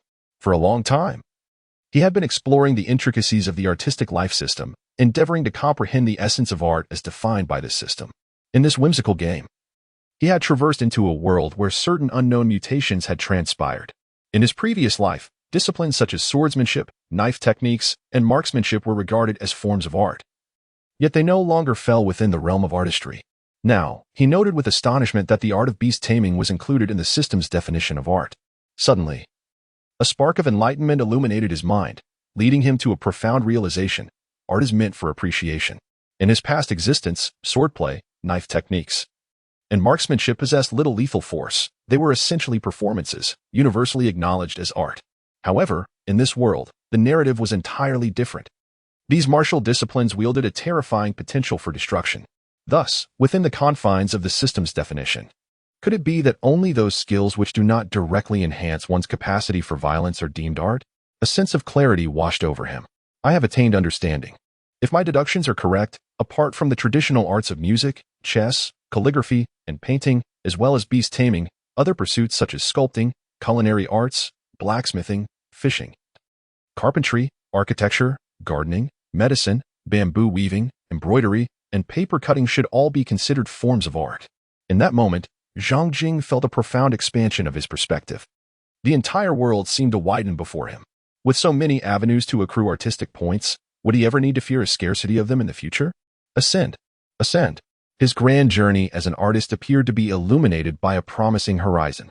For the next 2 days, he devoted himself to the study of beast taming, refraining from hastily pursuing other artistic endeavors. Though the arts were numerous, they required a methodical approach. On the 3rd day, in the morning, an opulent carriage emerged from the Listening Spring Manor, making its way to the Demon Suppression Division. Half an hour later, the carriage arrived at its destination. Zhang Jing alighted from the carriage and lifted his gaze towards the formidable Demon Suppression Division before him. The grand entrance stood wide open, revealing a myriad of structures and courtyards within. Above the entrance, a colossal plaque hung prominently, inscribed with the 3 formidable characters, Demon Suppression Division. Flanking either side of the entrance were 2 imposing black Cheelants, standing tall and proud, their eyes wide and fierce, exuding an air of menace. At that moment, outside the gates of the Demon Suppression Division, in addition to Zhang Jing, 9 others had gathered. Zhang Jing cast a swift glance and beheld the spring and autumn sword Lu Yi, the lightning sword Ding Ying, the frenzied blade Nie Yang, the heavenly gang spear Lu Junyi, and the thunder palm Qin Ming, among other martial prodigies. Also present was Ling Yufeng. It was evident that these individuals, like him, had come to report to the Demon Suppression Division. Your Highness. Ling Yufeng stepped forward to pay her respects to Zhang Jing. Zhang Jing smiled and nodded. Lu Yi, Ding Ying, Nianyang, Lu Junyi, Qin Ming, and other martial arts prodigies were also observing Zhang Jing at this moment. Until now, they found it difficult to comprehend why this seemingly inept son-in-law, who relied on others for sustenance, could rise so remarkably during the autumn hunting examination, accumulating such an impressive score and ultimately claiming the championship. Many among them felt a sense of discontent. What further unsettled their minds was the fact that Zhang Jing was granted the title of Viscount of Martial Peace by Emperor Yu. They all participated in the autumn hunting. And as martial arts geniuses, why did he stand out so conspicuously? Zhang Jing faintly sensed the hostility directed towards him by Lu Yi and others. He was well aware of the reasons behind this animosity, yet he chose to disregard it. At that moment, a young man clad in official attire briskly emerged from the Demon Suppression Bureau. Greetings, I am Ming Bo, a clerk of the Demon Suppression Bureau.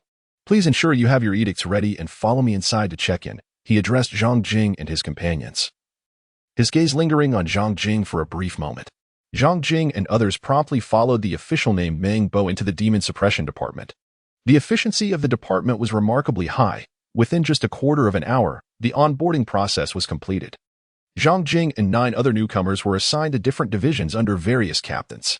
Each official escorted them to meet their direct superiors. Accompanying Zhang Jing was the official named Ming Bo. As they walked, Zhang Jing inquired, Ming Bo, I am not well acquainted with the workings of the Demon Suppression Department. May I ask how the personnel there typically conduct their duties? Ming Bo replied respectfully, shortly, someone will provide you with a detailed booklet that elaborates on this matter. However, since you have asked, allow me to offer a brief overview. Zhang Jing listened intently. In our Demon Suppression Department, apart from the clerical staff like myself who are required to take turns on duty, the main combat personnel enjoy a considerable degree of freedom. Aside from the specialized missions assigned from above, which must be completed, the remaining time for the main combatants is entirely their own. Moreover, these specialized missions are quite infrequent, occurring perhaps only once or twice a year. Of course, those who work harder reap greater rewards. Slaying demons and vanquishing evil grants merit, which can be exchanged for various precious martial resources or treasures such as gold and silver. Furthermore, to attain advancement, one must possess sufficient merit. Consequently, during periods devoid of specialized missions, the vast majority of main combat personnel remain industrious, typically undertaking some freelance tasks. As Ming Bo spoke, a hint of envy crept into his tone. Although he was fortunate to have joined the Demon Suppression Department, he was not one of the main combat personnel, but rather a clerical worker assisting in its operations. The Demon Suppression Department is a formidable institution, with the main combatants at its core. Clerical staff hold little status and lack the qualifications to execute missions of demon slaying. Thus, they are deprived of opportunities to earn merit and rewards. Naturally, the countless precious martial resources within the department remain beyond his reach. Upon hearing this, Zhang Jing gained a general understanding of the work conditions at the Demon Suppression Division. Essentially, aside from the obligatory specialized missions assigned to them, their remaining time is largely free. Moreover, such specialized missions occur only once or twice a year. Consequently, this leaves them with ample leisure time. Zhang Jing let out a quiet sigh of relief. He had previously worried that upon joining the Demon Suppression Division, the demands of the job would consume too much of his time, leaving him no opportunity to pursue his artistic endeavors. However, he now felt reassured. Perhaps others would take full advantage of their leisure time to undertake and complete as many freelance tasks as possible, amassing merit. They would then exchange these for martial resources, hastening their personal development. Yet for Zhang Jing, engaging in art was the most profound means of his growth. Zhang Jing followed Ming Bo into a house. A stern middle-aged man clad in a Qilin robe came into view. He recognized this man as his future superior, Lu Jin. Lord Qianhu, I have brought the Lord Baihu, Ming Bo said, bowing slightly to the stern figure before exiting the room. Zhang Jing had met Lord Qianhu before and offered a respectful salute.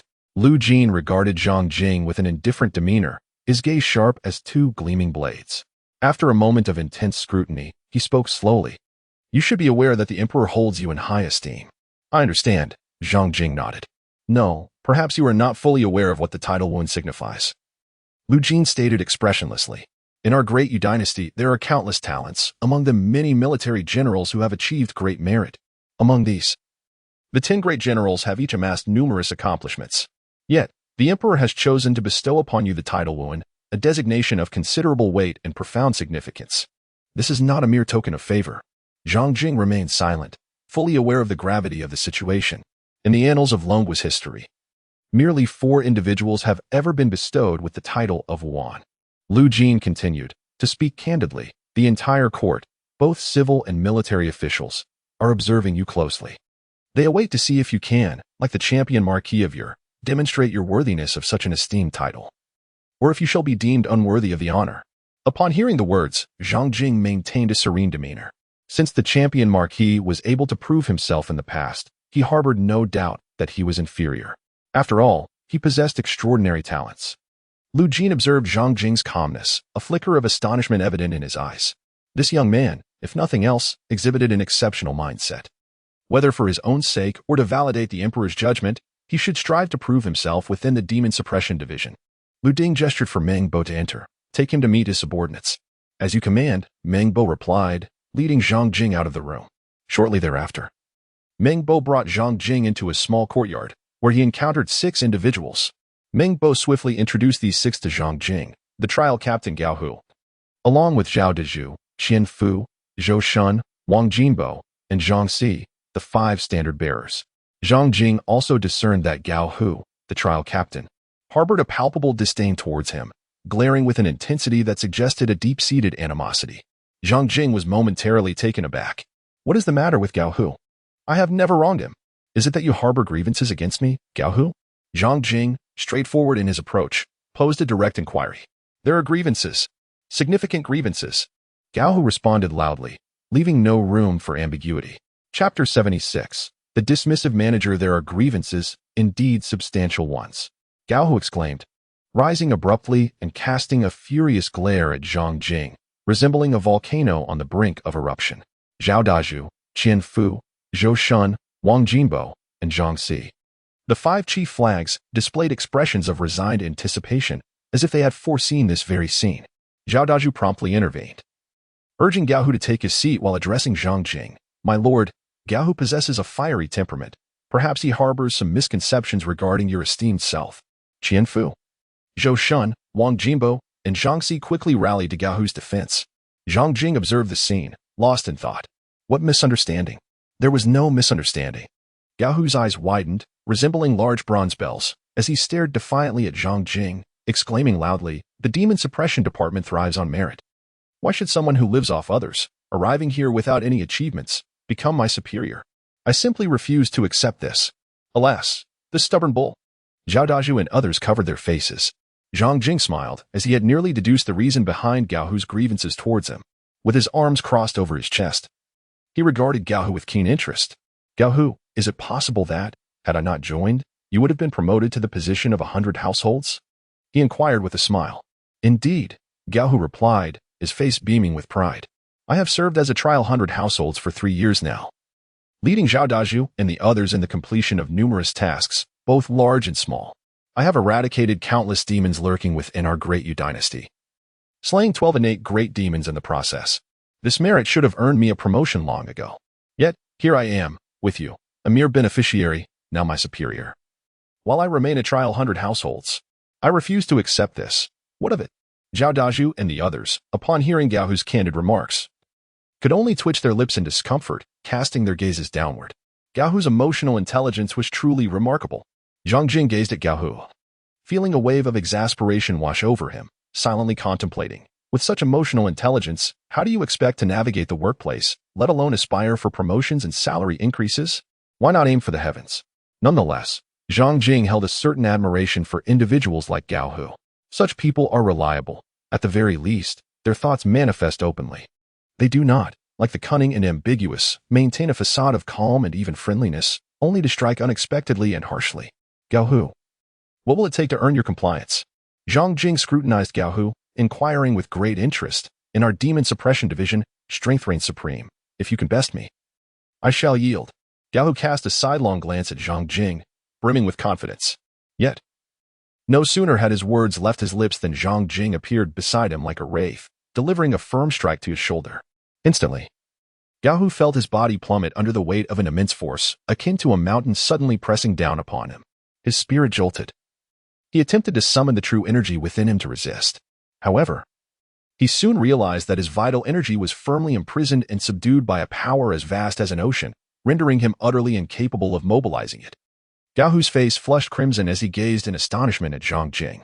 Though he was aware that Zhang Jing was the champion of the autumn examination and possessed some skill, he had presumed that despite Zhang Jing's accolades, he was merely a fledgling who had just ascended to the innate stage and could never rival someone like him, who had immersed himself in this realm for over a decade.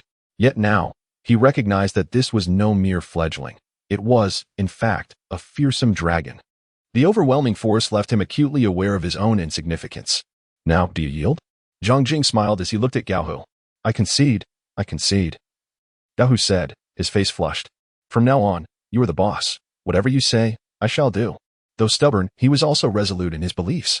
Acknowledging that Zhang Jing was indeed superior, he yielded.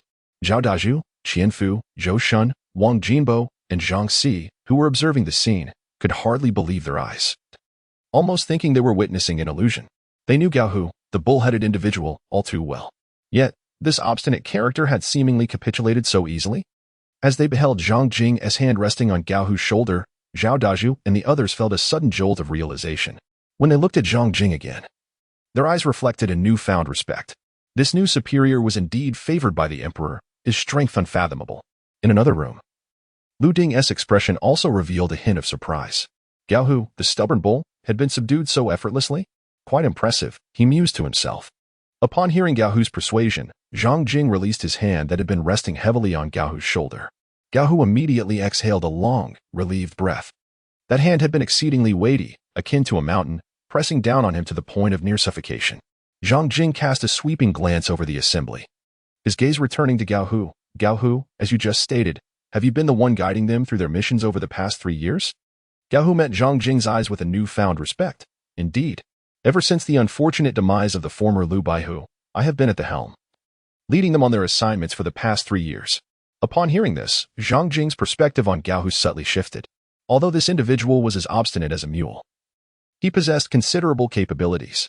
Otherwise, he would not have been able to successfully lead Zhao Dazhu and the others in accomplishing numerous tasks and achieving such remarkable feats. Furthermore, recalling the recent defense mounted by Zhao Dazhu and his companions for Gao Hu, it was evident that they held a profound respect for their superior. This arrangement was most fortuitous, as Zhang Jing had no desire to lead the team. With Gao Hu present, he could conveniently delegate all troublesome matters to him. Zhang Jing pondered for a moment and then addressed Gao Hu and the others, saying, Ahem, allow me to outline our future plans. Here we go. A new official brings a fresh wave of enthusiasm, as we all understand. Gao Hu, Zhao Dazhu, and the others sat up straight, attentively listening to the directives of their new leader. My plan is simply to continue as we have in the past. Zhao Dazhu, you 5 captains shall continue to carry out your duties under Gao Hu's guidance. Unless a specific task is delegated to me, you need not concern yourselves with my presence. That is all. I have finished speaking. After Zhang Jing finished speaking, he disregarded the reactions of Gao Hu and the others. Picking up the 3 sets of Qilin attire assigned to him by the Demon Suppression Division, a demon-slaying sword, a manual, and a waist token representing his status as a 100 householder in the division, before striding out of the courtyard. Gao Hu, Zhao Dazhu, Qianfu, Zhou Shun, Wang Jinbo, and Zhang Si stood in stunned silence, momentarily at a loss for words. Was that it? Did their new superior merely come here to make an appearance and stake a claim? Would he simply act as a figurehead? Did he not fear being marginalized? Did he not aspire to accumulate merits, exchange them for the coveted martial arts manuals and resources that countless warriors yearn for, and accelerate his growth? Did he not seek to ascend the ranks? At this moment, Gao Hu and the others' minds were utterly befuddled. They could not fathom Zhang Jing's actions. How many individuals longed to join the Demon Suppression Division, leveraging its resources to rise swiftly and gain promotions? Moreover, the authority of a 100 householder in the division was exceedingly alluring. Yet, it seemed Zhang Jing paid it no heed. After a considerable time, Gao Hu, Zhao Dazhu, Qianfu, Zhou Shun, Wang Jinbo, and Zhang Si finally regained their composure. They exchanged glances, uncertain how to respond. The day's events had diverged entirely from their expectations. They had anticipated that the arrival of a new superior might herald some changes in their duties, yet it appeared nothing had transpired. What should Gao Hu do? Zhao Dazhu and the others turned to him for guidance. What now? Just go with the flow. Gao Hu grumbled, asserting that he was the superior, and whatever he decided was what they would follow. Since he had indicated that they should continue as usual, then they would indeed do so. He had the support of Princess Chang'an, a formidable ally, and lacked for martial resources. Aside from exclusive tasks, he could afford to disregard others, but they could not. Zhao Daju and the others nodded slightly in agreement. Perhaps this was for the best. The absence of change might indeed be the most favorable outcome. At this moment, Lu Jin, the 100 householder, let out a faint sigh. A decayed tree cannot be carved. The emperor values you so highly and has bestowed upon you such a platform.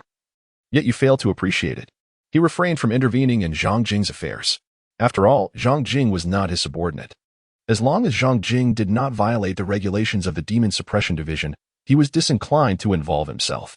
Having navigated the bureaucratic landscape for many years, Lu Jin had long grasped the wisdom of respecting others' destinies, relinquishing the urge to assist, and avoiding self-indulgence and emotion. Chapter 77, The Night of Reckoning, the Listening Spring Mansion. Evening. Zhang Jing was in his chamber, engrossed in the study of beast-taming techniques by the flickering candlelight, when he suddenly sensed a presence outside his door. With a subtle movement of his consciousness, he discerned the familiar aura of the visitor, which elicited a hint of surprise on his face. He pondered the reason for their unexpected arrival at this moment. "Captain Ling, please come in," he called out, setting aside his studies. At that moment, a familiar figure pushed the door open. It was Ling Yufeng. "Your Highness," Ling Yufeng began. "The princess has sent me to inform you that we have identified the mastermind behind the assassination attempt on you, disguised as a chef, as well as the orchestrator of the ambush during the autumn hunt." Zhang Jing inquired, "Is it Prince Qi?" Zhang Jing spoke calmly. A trace of astonishment flickered in Ling Yunfeng's eyes. "So, you already discern the identity of the mastermind behind the scenes. Is there truly any difficulty in uncovering this?" Zhang Jing smiled and remarked, "Since you have linked the two assassination attempts, it follows that the mastermind behind them must be the same individual. The assailant, Yi Tian, who attempted to take my life during the autumn hunting event, is associated with Prince Qi. Consequently, it is only natural to deduce that both assassination attempts were orchestrated by Prince Qi." "Indeed," Ling Yufeng nodded in agreement. Zhang Jing inquired further. "You mentioned only 2 assassination attempts. What about the drowning incident? Who might be the puppet master behind it? Is it still Prince Qi?" Ling Yunfeng's countenance betrayed a hint of embarrassment as she replied, "We are still investigating the drowning incident. Although we have entertained suspicions that it might have been orchestrated by Prince Qi, we have yet to uncover any tangible evidence. Thus, we refrain from drawing any hasty conclusions, lest we overlook the true mastermind behind it all." Upon hearing this, Zhang Jing's gaze subtly sharpened. Despite the fact that the Phoenix Guard had already suspected a connection between Prince Qi and the incident of the fall, their continued investigation yielded not a shred of evidence. This strongly suggests that the incident is likely unrelated to Prince Qi. So, who could have orchestrated this fall? Zhang Jing's gaze turned slightly frigid. He was determined to unearth the mastermind behind the drowning incident sooner or later. The princess had already discerned that Prince Qi was the orchestrator of the 2 assassination attempts. What course of action would she choose now?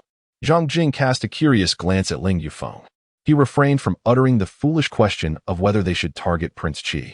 After all, Prince Qi is a royal prince of considerable standing, wielding significant power and influence. Even if he were at fault, directly confronting him would be an endeavor fraught with peril. "The princess has summoned me, instructing me to assist you in the act of murder." Ling Yunfeng's eyes glinted with a murderous intent as he coldly remarked, "For the time being, we cannot act against Prince Qi. However, we need not extend any courtesy to those factions in Tianjing that have aligned themselves with him. The princess has meticulously orchestrated everything. This time, Prince Qi will undoubtedly suffer a grievous blow." Upon hearing this, Zhang Jing recalled the 2 assassination attempts he had endured, and a glint of coldness flickered in his eyes. His desire to avoid trouble did not equate to fear of it. "Very well. When shall we take action?" "This very night." Zhang Jing and Ling Yunfeng silently soared out of the listening spring manor. Whoosh! As soon as they departed from the manor, a group of Phoenix Guards materialized before them. Zhang Jing cast a sweeping glance and discerned nearly 60 members of the Wanfen Guard. Among them, several exuded an aura of innate vitality, while the remainder were unmistakably practitioners of the furnace realm. Zhang Jing raised an eyebrow slightly. These 60 Phoenix Guards were far more formidable than the group of Yi Tian that had sought to assassinate him, even when confronted with some lesser second-rate forces. These 60 Phoenix Guards were more than capable of obliterating them. At this moment, Zhang Jing truly grasped the vastness of Li Taiping's influence, which likely represented merely the tip of the iceberg of his power. Ling Yunfeng exchanged glances with the three other captains before waving his hand. Let us depart. Immediately, the group activated their skills and soared towards the southern part of Tianjing City. It was deep into the night. Suddenly, a fine drizzle began to fall from the darkened sky, which appeared even darker than usual. In Tianjing City, aside from the bustling night market that remained brightly lit through the night, most areas were shrouded in darkness. The group pressed forward through the rain, circumventing the night market and heading directly towards a compound in the southern part of the city. This compound, too, bore some flickering lights, and numerous armed warriors patrolled back and forth. With a wave of his hand, Ling Yufeng signaled for all the Phoenix guards to halt on the rooftops. 100 meters away from the compound, the prince's residence, he noted. This compound was the stronghold of the iron armor building, which, on the surface, appeared to be an ordinary gang but was, in reality, an assassin organization. It had long been employed by the Qi Wang to eliminate individuals he wished to dispose of. The iron armor building boasted two innate martial artists, namely its leader Tai Xian and deputy leader Yang Qing. Ling Yufeng relayed the critical intelligence about the iron armor building to Zhang Jing. I understand. Zhang Jing nodded slightly. Proceed, and should you encounter any difficulties, I shall intervene. Ling Yufeng immediately waved his hand. Attack. In an instant, the 60 Phoenix guards surged forward like arrows released from a bow, charging into the compound ahead. How strange. It was clear and sunny during the day. Why has it suddenly started to rain at night? This dreadful weather makes patrolling quite unpleasant, Zhao Lalu grumbled, looking at his rain-soaked clothing. Suddenly, a spray of blood erupted. Zhao Lalu saw what seemed to be a headless corpse, his own body. As this thought crossed his mind, his consciousness plunged into an abyss of darkness. In the rainy night, bursts of blood blossomed one after another, as more than a dozen patrolling warriors from the iron armor building were swiftly slain. Ling Yufeng and the three other captains led the multitude of Phoenix guards directly into the heart of the iron armor building's compound. In an instant, anguish cries filled the air. You are the Phoenix guards. We, the iron armor building, are under the command of His Highness the Qi Wang. Do you not fear the wrath of His Highness for attacking us? A furious roar erupted from the depths of the courtyard. Following that, a tremendous crash resounded as a bearded old man clad in armor crashed through a wall, bursting forth from within. Ling Yunfeng and another captain of the Phoenix Guard pursued the elder closely. However, the old man was no feeble opponent. Torrents of innate vital energy surged from him, merging seamlessly with his armor. In an instant, the armor transformed into a deep, obsidian hue, resembling a massive slab of black iron. The attacks from Ling Yufeng and the other captain were effortlessly thwarted by the iron-like armor. Once the old man's armor fused with his innate vital energy, it became remarkably resilient. For a moment, Ling Yufeng and her companion found themselves unable to breach the old man's formidable defense. Upon emerging from the courtyard, the old man had no intention of retaliating against Ling Yufeng. His sole focus was on fleeing. Coincidentally, he charged towards Zhang Jing, Iron Xian, intent on escaping, paid no heed to the figures ahead, disregarding even the presence of a charging elephant. At that moment, nothing could deter him from his flight. Yet, abruptly, a hand descended upon his head. With a resounding thud, his skull burst open like a watermelon. Zhang Jing gently waved his sleeve, scattering the blood that had splashed towards him. Upon witnessing Zhang Jing's slaying of Tai Xian, Ling Yunfeng and her two companions swiftly turned back into the courtyard to resume their carnage. Moments later, Yang Qing, the vice master of the Iron Garment Tower, was also vanquished by the combined efforts of Ling Yunfeng and her four captains. As Zhang Jing stepped into the courtyard, the battle had subsided, revealing only the lifeless bodies of martial artists strewn across the ground. In Tianjing, the Iron Garment Tower, regarded as a second-rate force, had thus met its demise. Your Highness, this is the martial arts manual we discovered within the Iron Garment Tower, Ling Yunfeng announced, presenting a small wooden box before Zhang Jing. Zhang Jing cast a swift glance and beheld a small wooden box containing 21 tomes of ancient knowledge. Upon examination, he discovered 8 volumes on the art of bone forging, 3 on the method of vein opening, 3 on the art of qi manipulation, 3 on the refinement of organs, and 2 on the technique of acupoint consolidation. This was a remarkable find. His eyes sparkled with excitement as he unhesitatingly lifted the wooden box. Your Highness, we still have 2 targets ahead, the Golden Blade Sect and the Thousand Sails Gang, Ling Yunfeng remarked. What are we waiting for? Let us set forth at once. Zhang Jing anticipated the forthcoming acquisition of martial arts manuscripts and promptly urged Ling Yufeng and the others to continue their endeavors. Chapter 78, Master of the Shadow God. Golden Blade Sect. Ha ha ha, do you wish to slay me? It is not so simple. I have diligently honed my swordsmanship for 3 decades. The Golden Blade technique has been perfected under my mastery. How could you mere mortals contend with me? Fong Lai, the leader of the Golden Blade Sect, let out a resounding roar and soared into the air, brandishing his golden blade. With it, he summoned the forces of nature within a Tinjiang radius. In an instant, a tempest roared through the void, as torrents of celestial power converged into that very golden blade. Strike! The following moment, Fong Lai bellowed fiercely, and with a sudden swing of his blade, for afterimages appeared upon his arm. In a heartbeat, he unleashed a rapid flurry of 4 strikes. In an instant, the blade's energy surged like a tide, for piercing beams of golden light, as fierce as a tearing sky or splitting earth, surged forth toward Ling Yufeng and her 3 companions, the leaders of the Phoenix Guard. The curtain of rain within a Tinjiang radius was instantly shredded by the onslaught of these lethal blade beams. However, Ling Yufeng and her companions, their expression stoic, wielded their weapons to counterattack, fiercely shattering the 4 beams of blade energy. Subsequently, they simultaneously charged at Fong Lai, the leader of the Golden Blade Sect. In the next moment, blood splattered as Fong Lai's body was cleaved apart by the 4 weapons. A frog at the bottom of a well. Zhang Jing cast a fleeting glance at Fong Lai's lifeless form, offering a sardonic remark. His gaze then swept over the surroundings, where the remnants of the Gold Blade Sect's warriors lay strewn about, the battle having reached its conclusion. Your Highness, this is the martial arts manual of the Gold Blade Sect. Ling Yufeng presented the collection of techniques acquired from the sect before Zhang Jing. Zhang Jing conducted a brief inspection and discovered that the Golden Saber sect possesses 2 volumes of the. In contrast, the other martial arts manuals were 2 volumes short compared to the Iron Armor Pavilion. A faint glimmer of joy flickered in his eyes. With the addition of these 2 volumes he could further refine the Phoenix. Moreover, the other martial arts scriptures would enrich his understanding and foundation in the martial arts realm. Onward to the next. Zhang Jing and his companions immediately soared towards the location of the Qianfan gang. Once they departed, a multitude of individuals gradually appeared around the Jindao sect. Upon witnessing the entirety of the Jindao sect devoid of life, save for a plethora of corpses, many were left pale with terror. Those who had just engaged in battle were indeed the Phoenix Guards under the command of Princess Chang'an. Yet, one could not help but question the motive behind the Phoenix Guards' assault on the Jindao sect. Furthermore, I have received word that not long ago, the Iron Garment Tower also fell victim to the Phoenix Guards.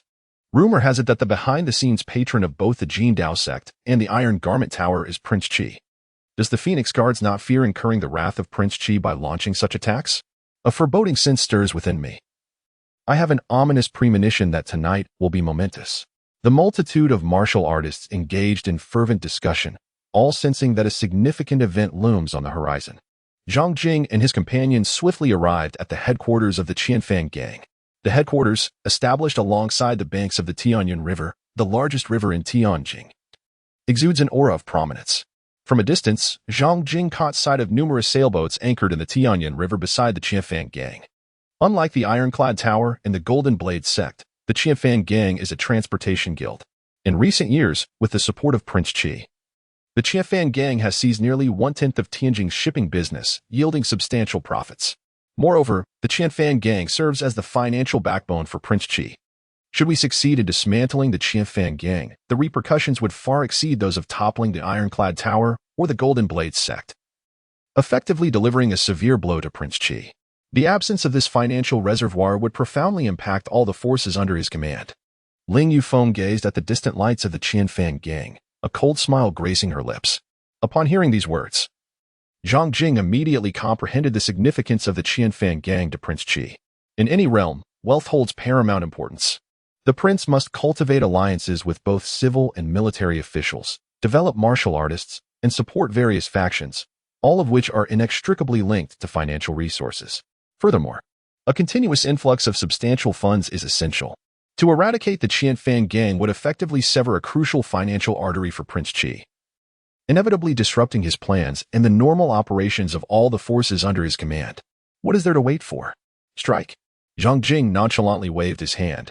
Ling Yufeng, along with the 3 other leaders of the Wanfeng Guard, promptly led the multitude of guards towards the Qianfan gang in a swift rush.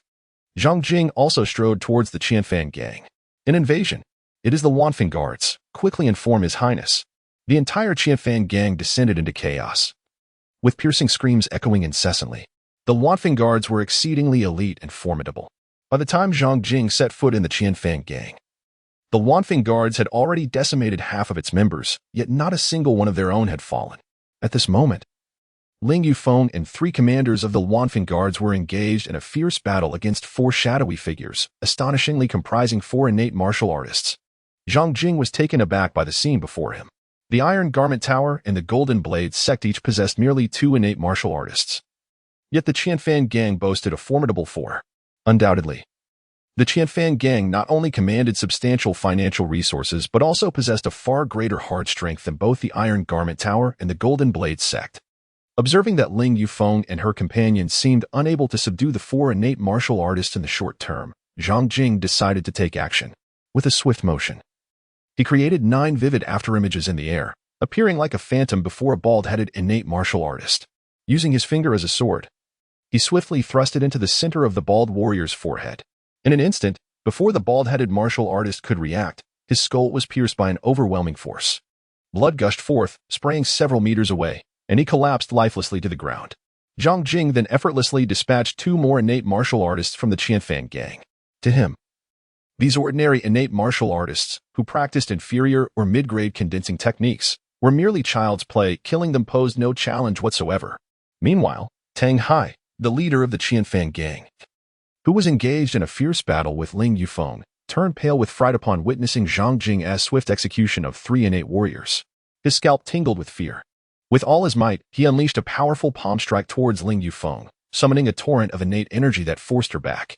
Immediately afterward, he channeled his true energy and shouted towards the nearby Tianyan River, "Elder Dong, save me."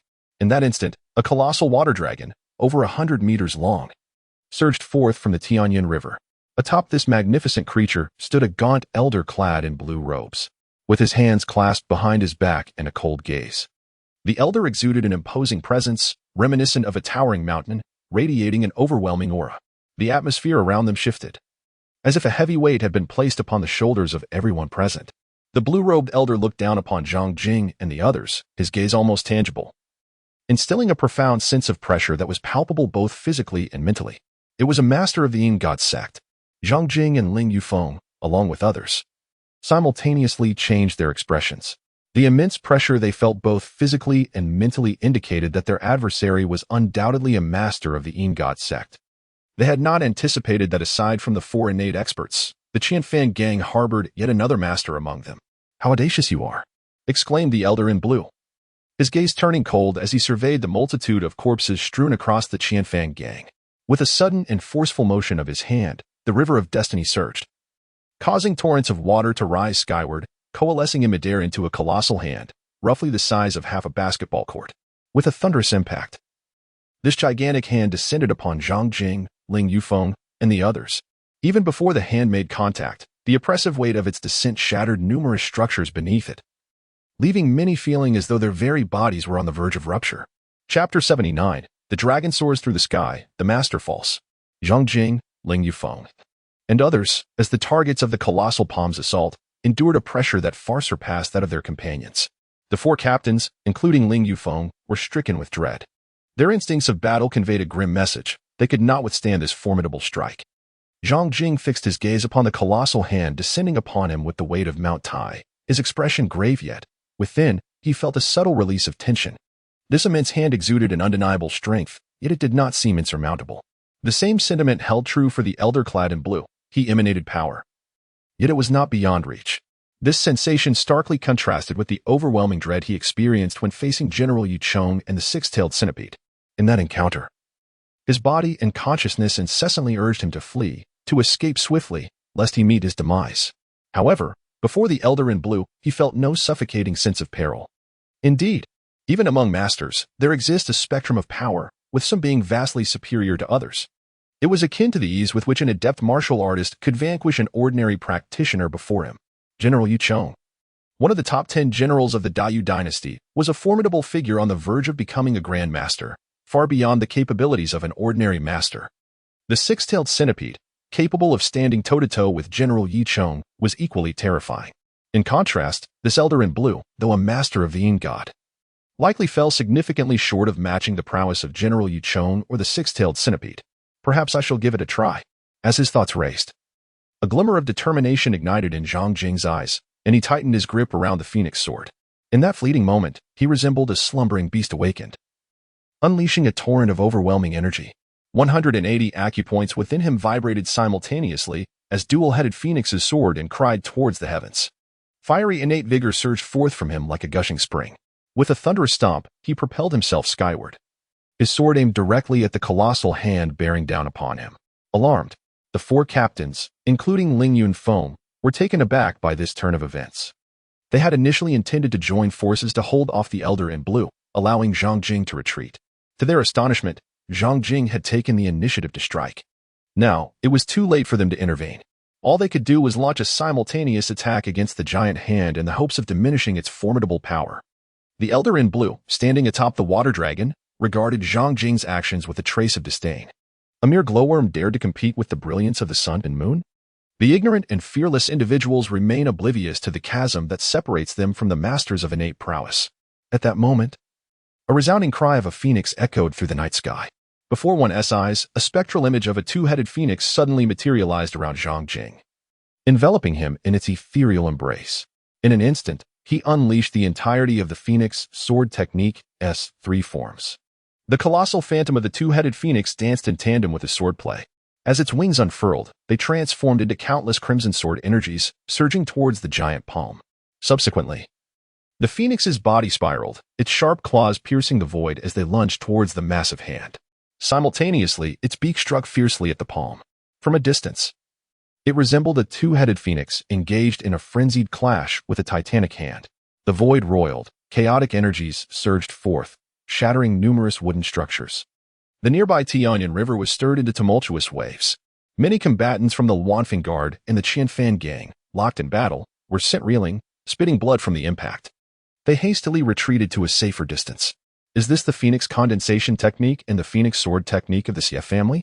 Yet, I have never heard that the Phoenix condensation technique could summon forth a two-headed phoenix. The captains, including Ling Yunfeng, gazed in astonishment at the two-headed phoenix clashing with the giant palm, their faces betraying their incredulity. At this moment, the techniques and swordplay employed by Zhang Jing imparted an ambiguous sensation to her observers. Nevertheless, irrespective of other considerations, the power unleashed by Zhang Jing profoundly resonated within them. It was overwhelmingly formidable. The colossal hand that descended, under the frenzied collision of the two-headed phoenix, ultimately shattered into countless droplets of water, cascading downwards. He had successfully withstood the onslaught.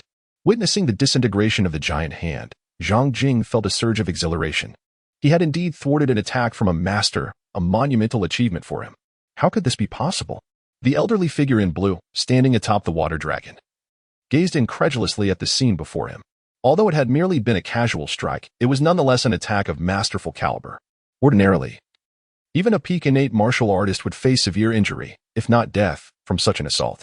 The youth before him had astonishingly neutralized his strike. It was beyond belief. This young man must be incapacitated, even if he could not be killed. With a chilling gaze, the elderly man in blue exerted force through his legs. And with a resounding crash, the water dragon beneath him disintegrated into myriad droplets. With a swift motion of his hands, all the droplets swiftly converged around him, coalescing into 13 or 14 enormous hands. He then thrust his hands towards Zhang Jing's position. Each colossal palm surged forth simultaneously, striking with the force of 1,000-armed Avalokiteshvara, overwhelming and obscuring the heavens as they cascaded down with unstoppable might. Zhang Jing, upon witnessing the overwhelming hand descending upon him, chose not to confront it head-on. Instead, he exerted himself to the fullest, transforming into a blurred specter as he plunged into the cluster of buildings belonging to the Qianfan gang. A hand struck against a 3-story wooden edifice beside him, and in an instant, the entire structure splintered into countless fragments, wooden debris scattering in all directions. Zhang Jing moved with the swiftness of lightning, akin to an ethereal being gracing the mortal realm. He deftly evaded the countless shards that surged towards him, as well as the outstretched hands pursuing from behind. In a sudden twist, a colossal hand swept through the very spot he had just occupied, slamming into the ground with a thunderous crash, creating a deep crater. At that moment, empowered by the essence of celestial shoes in a mundane world, Zhang Jing transcended the art of phantom movement to its zenith. No, to be precise, He surpassed the confines of mere illusion. Like an inscrutable specter, his form flickered erratically, left and right, up and down, near and far, elusive and impossible to grasp. The enormous hands that lunged towards him were deftly avoided through his remarkable agility. These massive hands struck the earth and shattered structures, causing the entire thousand sails sect to tremble, with fragments of ground erupting and buildings collapsing in a cacophony of destruction. In the blink of an eye, the once formidable architecture of the thousand sails sect was reduced to ruins. Yet, not every hand could be evaded by his nimbleness. However, against those he could not dodge, he countered with the phoenix sword technique. The dual-headed phoenix illusion remained suspended behind him, ready to respond whenever an unavoidable hand approached. With the flick of his sword, the dual-headed phoenix would unleash its fury upon the colossal hands, tearing them asunder. The four captains, including Ling Yunfeng, watched in awe as Zhang Jing utilized his agility and swordsmanship to counter the relentless assaults of the blue-clad elder. They were left astounded, after all. This elder was a veritable master in his own right. Zhang Jing, merely an innate martial artist, astonishingly managed to engage in a prolonged duel with the azure-clad elder without succumbing. How could his prowess have ascended to such heights? Ling Yufeng murmured in disbelief. An innate martial artist has managed to decipher so many of my moves? The azure-clad elder was once again taken aback. Ordinarily, no matter how formidable an innate martial artist may be, they would find it exceedingly difficult to contend with a master, unless they were a legendary figure akin to the founding ancestors of the Great Yu or the creators of the three sacred lands, capable of transcending their ranks. Are you such a figure? The old man scoffed inwardly, his gaze sharpening with deadly intent as he resolved to no longer hold back. With a mere thought, 6 azure flying daggers abruptly shot forth from the voluminous sleeves of his robe. Kill. The azure-clad elder's consciousness locked onto Zhang Jing, and he propelled the 6 azure daggers towards him.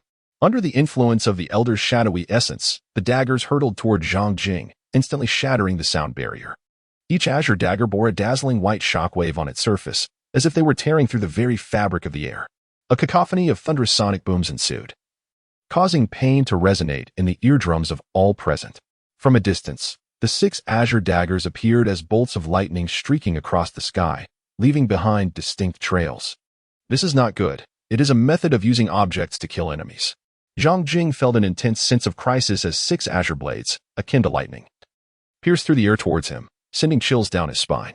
His intuition warned him of the immense danger posed by these 6 knives. Should he be struck, the consequences would be dire. Yet, he could distinctly sense that the consciousness of the elder in blue was firmly locked onto him. In such circumstances, evading these lightning-fast blades seemed nearly impossible. Furthermore, even if he managed to dodge, the knives could continue their assault. What a predicament! Contemplating this, he prepared to strike with all his might, hoping to shatter the 6 blades with the phoenix sword he wielded. After all, the phoenix sword was no ordinary weapon, but a renowned divine artifact of the realm. At that moment, a thunderous dragon roar suddenly resonated throughout the skies of Tianjin. A colossal true dragon ascended into the heavens, its sheer size astonishing. Even a single claw was roughly the size of an acre. Across the land, tales of dragons were common, yet few had ever witnessed one in reality. In that instant, many in Tianjin gazed upward at the magnificent dragon, overwhelmed by its commanding presence, their hearts racing with terror.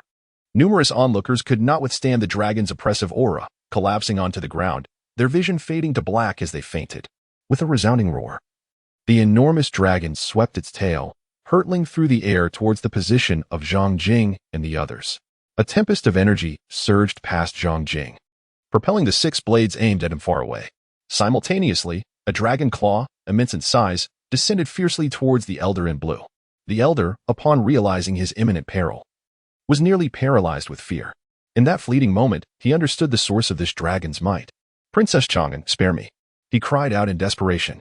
However, the claw did not relent, seizing the elder without hesitation. Almost instantaneously, the elder's body was reduced to mere flesh and mud. From the remnants, a translucent shadow of his spirit surged forth, darting towards the Tianyan River below, evidently seeking refuge in its waters. Yet, a faint golden dragon flame suddenly descended upon the elder's spirit. In an instant, the spirit was consumed, reduced to nothingness. Chapter 80. Imperial Decree. Prince Wang's virtue is lacking. Banishment for 1 year. After extinguishing the elder in blue, the immense true dragon swiftly departed as quickly as it had arrived. Zhang Jing and others had yet to fully comprehend the true essence of the dragon. It was at this moment that the princess made her move. Ling Yunfeng and her companions displayed expressions of excitement and admiration. They were finally witnessing the prowess of Princess Chang'an once more. The princess remained as formidable and unfathomable as ever. Just moments ago, the master-level elder in blue had seemed utterly insignificant before her. Is this truly the extent of her power? Indeed, she is the unparalleled prodigy of the Grand Yu Dynasty and the youngest master. Zhang Jing was profoundly astonished. He had heard countless rumors about Taiping, each one extolling his unparalleled talent and extraordinary brilliance. Even the formidable champion Marquis, renowned throughout the realm, was said to be overshadowed by Taiping. Zhang Jing was acutely aware that Taiping possessed formidable strength. However, he never anticipated it to be so extraordinarily exceptional. He understood that this was likely not even a true representation of Taiping's capabilities. It might merely be the tip of the iceberg. It seems I still have quite a distance to cover in order to catch up to her. Zhang Jing murmured to himself as he approached the 6 azure flying daggers that lay scattered nearby. Soon, he picked them up and examined them with great care. These 6 daggers were entirely enveloped in a deep azure hue, their blades as thin as parchment, shaped like willow leaves, and measuring approximately the length of a hand. They emanated a faint yet sharp aura. Each dagger's hilt bore the ancient inscription of the characters Blue Lightning. Zhang Jing endeavored to infuse a strand of vital energy into a flying dagger, and to his astonishment, he discerned that the interior of the dagger was intricately laced with numerous channels reminiscent of human meridians. The vital energy flowed effortlessly along these pathways within the dagger. With a crackling sound, as the energy permeated the blade, delicate sparks of electricity flickered across its surface. The aura of sharpness emanating from the dagger intensified remarkably. What a remarkable treasure! Zhang Jing's eyes sparkled as he discerned the extraordinary nature of the flying daggers. Suddenly, he recalled the scene of the elderly man in blue wielding 6 flying daggers with remarkable finesse. Without hesitation, he directed a strand of his consciousness towards the daggers. To his amazement, he found that his consciousness could effortlessly merge with the daggers.